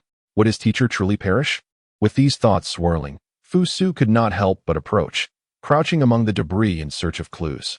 Suddenly, a voice pierced the quiet. "Fu Su, what are you doing?" The tone was not an inquiry, but rather an assertion that one's actions had been thoroughly observed. Startled, Fu Su froze, his hands halting abruptly. It was his teacher's voice. "On your first day as my disciple, you begin to disregard my words?" Fu Su lowered his head, standing up slowly, his palms slick with perspiration. "I apologize, teacher. I was merely concerned for your well-being. Do you wish for me to be in peril?" "And no, not at all." Fu Su swallowed hard. As the eldest son of the great Qin, he had never felt such guilt from being caught in the act, except perhaps before his father. The weight of the pressure was palpable, and yet Qin Mu was scarcely a few years his senior. What was this strange sensation of oppression? Qin Mu discerned Fu Su's discomfort and could not help but feel a sense of triumph. "Do you know why you feel this pressure? It is because you are but a novice, while I have attained the status of a minor master of the Golden Core." Fu Su felt as if he were on the verge of kneeling. Disciple acknowledges his error and begs for punishment. Qin Mu remained composed, his expression calm as he simply replied, "Follow me." Thus, Fu Su followed Qin Mu back to his quarters. Qin Mu smiled as he pointed to the mountain of bamboo slips piled on the table, saying, "Let us begin by memorizing this much." Chapter 92. I intend to pay my respects to your ancestral grave. Fu Su stared at the table laden with slips, swallowing hard, not out of desire, but from trepidation. "All right." Fu Su reluctantly acquiesced, and Qin Mu departed to the side hall for rest. Having just entered the Golden Core stage, his Dan Yuan remained unstable, necessitating a period of careful cultivation. Sitting cross-legged, Qin Mu closed his eyes, allowing his breath to circulate through the meridians of his body. After a complete cycle, he gathered his energy within the Dan Tian. Indeed, he could sense the Dan Yuan coalescing, a solid and profound sensation settling in his lower abdomen. This feeling was utterly remarkable, yet it was still too unstable, flickering in and out. This indicated that his cultivation was still lacking. The smooth progress he had made during the 100-day foundation building was largely due to the brother who had attempted to assassinate him, whose needle had directly pierced through his bottleneck. Now, that brother was likely fleeing from the shadowy guards pursuing him. When he was captured, Qin Mu vowed to express his gratitude. Although he had entered the Golden Core stage, one would presume there was no longer a need for basic sustenance. Yet, Qin Mu suddenly felt that life had lost much of its joy. Nevertheless, at this juncture, he required a different kind of sustenance, elixirs. The next stage was the nascent soul. Transitioning from golden core to nascent soul necessitated refining the sporadic Dan Yuan in his Dan Tian into a fully formed infant. Without elixirs, this path would prove exceedingly arduous. In simpler terms, it would be foolish to forego a shortcut. Reflecting on the alchemical texts he had perused, the methods for concocting various elixirs gradually resurfaced from the depths of his memory. He had previously crafted some elixirs for a modest livelihood, albeit primarily basic enhancements such as the menstrual nourishment pill, heralded as a friend to women, and the bone regeneration pill, essential for treating injuries. These were rudimentary, akin to common medicines.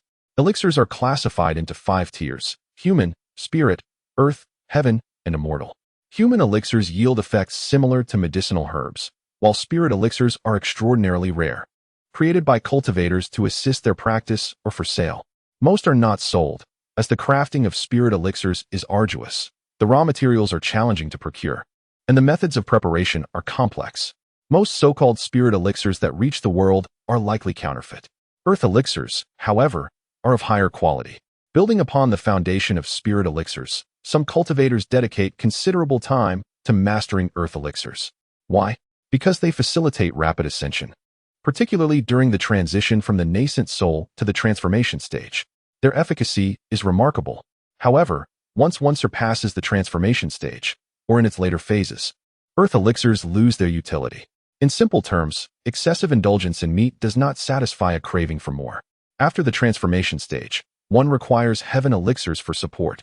The journey from heaven elixirs to immortal elixirs is a lengthy one. Even those who have attained immortality must periodically consume elixirs to solidify their cultivation. It is evident how significant the role of elixirs becomes in the later stages of cultivation. Currently, with the instability of his spiritual essence, Qin Mu dedicates an hour each day to meditation, seeking to stabilize his breath and fortify his energy. He then plans to consult with Zheng Gu to identify a suitable location for alchemical practices. Prior to discovering Qin Mu, Zheng Gu had encountered numerous so-called adept sorcerers who had presented him with various elixirs, suggesting that there should be ready-made locations for alchemical concoctions. This would greatly facilitate the process. Once the location is secured, he can proceed to gather the necessary materials for crafting elixirs. After contemplating these matters, Qin Mu slowly opened his eyes. Everything before him appeared more lucid and clear than before, and a cacophony of sounds began to flood his ears. Curious, he listened intently, only to discern the bustling sounds of the marketplace. It was as if both his sight and hearing had been magnified. He felt transformed. In high spirits, Qin Mu rose and made his way out. In the rear courtyard of the Qilin Hall, after tidying up the shattered remains of the life tomb, he proceeded directly to the main hall. Inside, Ing Zheng wore a stern expression as he observed Zhang Han kneeling in the center of the grand hall. Upon Qin Mu's arrival, Ing Zheng's demeanor softened immediately. "Your Majesty," he greeted respectfully. Qin Mu returned the gesture, but Ing Zheng promptly gestured for him to rise. "You have arrived at a fortuitous moment, National Master. We have made some progress in identifying the assassins who attempted to slay you. I request that you carefully examine these lethal instruments." "Examine the weapons?" Qin Mu approached, puzzled, and saw a tray before Ing Zheng. Spread upon the tray was a white cloth, beneath which lay 2 silver needles. Indeed, the very ones that had been used to attack him. One needle was long, intricately decorated, with a gleaming tip, while the other was shorter, polished, and laced with poison. It was evident that these were not from the same source. Could it be that there were 2 factions seeking to assassinate Qin Mu? Yet, how could 2 groups coordinate so seamlessly? It would require an extraordinary level of tacit understanding to execute such a well-timed ambush. In the heat of the moment, Qin Mu had not noticed these details, and now it seemed that the situation was far more complex than he had initially perceived. Nevertheless, he dismissed the concern. Once he perfected his cultivation, no future assassination attempts would pose a threat. Moreover, uncovering the identities of the assassins was Zheng Ji's responsibility. In Zheng Ji's eyes, the attempted assassination of the National Master was of greater gravity than any threat to himself.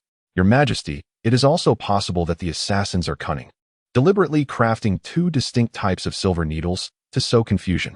However, this is merely my conjecture. The true circumstances should be determined based on General Zhang Han's investigation." Qin Mu stated nonchalantly, offering seemingly superfluous remarks. It was clear he was advocating for Zhang Han. Undoubtedly, Zhang Han and the Shadow Guards were under immense pressure to uncover the truth. Given that the assassination attempt had occurred amidst the grand ceremony, it would not be easy to trace the culprits. This truly placed Zhang Han in a difficult position. At that moment, Qin Mu turned to observe Zhang Han's expression, which seemed somewhat off. A sense of unease arose within him. Could it be that the response was swift? Zhang Han, you must apprehend the assassins within 10 days. Daring to openly assassinate the Grand Master of the Great Qin is an affront to both the Great Qin and myself. Do you comprehend? Zhang Han bowed his head in acknowledgement. I understand, Your Majesty. With that, Zhang Han turned and exited. Qin Mu, uneasy, greeted Ing Zheng before hastily following Zhang Han out. General, please wait. Upon hearing Qin Mu's voice, Zhang Han immediately halted, turning back to express his gratitude. Thank you, Grand Master, for speaking well of me before His Majesty. However, I am still unable to apprehend the assassin who attempted to harm you. Qin Mu smiled serenely. No need for concern. My purpose in seeking you is not related to the assassin, but rather to discuss another matter. Zhang Han was perplexed. What could the Grand Master want from him? The previously imparted 7 arrows technique had been executed smoothly. What further matters could there be? Qin Mu, appearing nonchalant, remarked, I wish to pay my respects to your ancestral grave. Ancestral grave? Zhang Han's expression shifted slightly. The matter of his ancestral grave had indeed been mentioned by Qin Mu previously, yet he had dismissed it as inconsequential. After all, someone of the Grand Master's stature would hardly concern himself with such trivialities. Yet, it was now being brought up again, particularly at such an awkward moment. After a moment of contemplation, Zhang Han resolutely fixed his gaze upon Qin Mu. I appreciate your kind intentions, Grand Master. But I believe in the principle that one should not receive rewards without merit. The failure to protect you during the grand ceremony, leading to an assassination attempt, is a dereliction of my duty. As the assassin remains at large, it is my obligation to rectify this before I can accept any rewards from you.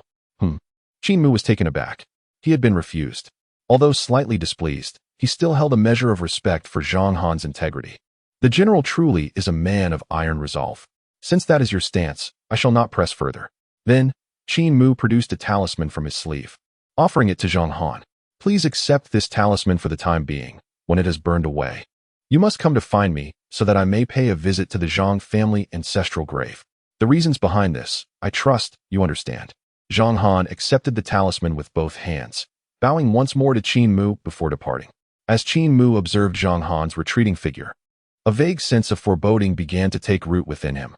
Nevertheless, with the protection of the talisman, significant misfortune seemed unlikely. The effects of the voodoo doll and the 7 arrows technique on the practitioner's fortune were far more profound than he had initially anticipated. Regardless, pressing matters required his attention. Qin Mu returned to the Qilin Hall, where he found Ing Zheng still staring blankly at the 2 peculiar silver needles. Your Majesty, burdened with state affairs, should devote more energy to governance rather than dwell on such trivialities as assassination attempts that pose no threat to me. In the future, should such matters arise again, they will not be so easily resolved. Qin Mu's reassurances appeared to have taken effect. Ing Zheng had the tray removed, his gaze still fixed nervously upon Qin Mu, as if he were gazing upon the hope of his own immortality. In times of trouble, the Grand Master must remain unharmed. The Grand Master cares for the nation. While I have been preoccupied with trivialities, Ing Zheng remarked with a faint smile, speaking candidly. The confidence I possess stems from the fact that the assassination attempt, though venomous, has had little impact on me. Instead, I have fortuitously broken through the bottleneck, a development they never anticipated. Thus, the enhancement of my abilities is now of paramount importance. After listening to Qin Mu, Ing Zheng nodded in agreement, his expression revealing a newfound channel for advancement. Has the National Master made a new discovery? Qin Mu affirmed, stating that at this stage, he is capable of refining elixirs, provided he finds an appropriate location and suitable raw materials. Refining elixirs? Ing Zheng paused, not out of skepticism towards Qin Mu, but rather towards the efficacy of these so-called elixirs. He had consumed many, with negligible results, most of which seemed mere trickery. Nonetheless, the notion of alchemy, when articulated by Qin Mu, carried significant credibility. Can one achieve longevity through elixirs? Qin Mu nodded once more, and Ing Zheng's eyes sparkled with intrigue. However, Ing Zheng remained composed, having been misled by counterfeit elixirs in the past. Was the national master suggesting a dual approach of cultivating the Tao alongside the consumption of elixirs, where cultivation nourishes the body and elixirs assist the practice? Precisely. That is the essence of my message. Qin Mu had been concerned that Zheng might abandon cultivation upon hearing about elixirs, unsure of how to persuade him otherwise. But to his surprise, Zheng arrived at this realization independently. All those years of consuming fake elixirs were not in vain. Elixirs can indeed serve as an aid. However, for those who practice diligently, the ability to craft quality elixirs can prove crucial. Its significance is on par with the silver needle that was used in the assassination attempt on me. Furthermore, the key to elixir refinement lies not in the location, but in the raw materials. The various herbs and rare items required are something only His Majesty can procure in their entirety. In the realm of cultivation, Your Majesty's path to immortality is destined to be unparalleled. In his words, he did not forget to flatter Zheng, subtly conveying the notion that while countless practitioners exist, few achieve true enlightenment. The primary reason for this is the limitations imposed by power. There are many things that an emperor can acquire, which an ordinary person may spend their entire life striving for in vain. The disparity between individuals can indeed be disheartening. I shall immediately dispatch individuals to transfer all the alchemical furnaces and tools previously used by those inept sorcerers to the Tai Temple. As for the specific materials required by the national master, I will have them listed, and I will send people to procure them at once, Zheng declared. Upon hearing this, Qin Mu expressed his gratitude and returned with a smile. It was time to assess how well Fusu was learning. As Qin Mu made his way back, he glanced through a window and spotted Fusu asleep amidst a mountain of bamboo slips. It was only the first day. Had Fusu truly endured so much outside, yet returned without cherishing this valuable opportunity for learning? This was unexpected and inconsistent with Fusu's character. Approaching closer, it was clear that Fusu was indeed asleep. With a firm knock on the desk, Qin Mu rapped on Fusu's writing table twice. In the depths of slumber, Fusu was suddenly roused. The old teacher, caught in his drowsiness, had not even wiped the drool from his lips. Fusu, in a state of panic, knelt and clasped his hands in reverence. This is beyond my explanation. Qin Mu regarded him with a stern expression. His gaze swept across the serene surroundings and fell upon a pile of ashes on the floor by the window, remnants of something that had been incinerated. Upon seeing this, Qin Mu's heart understood.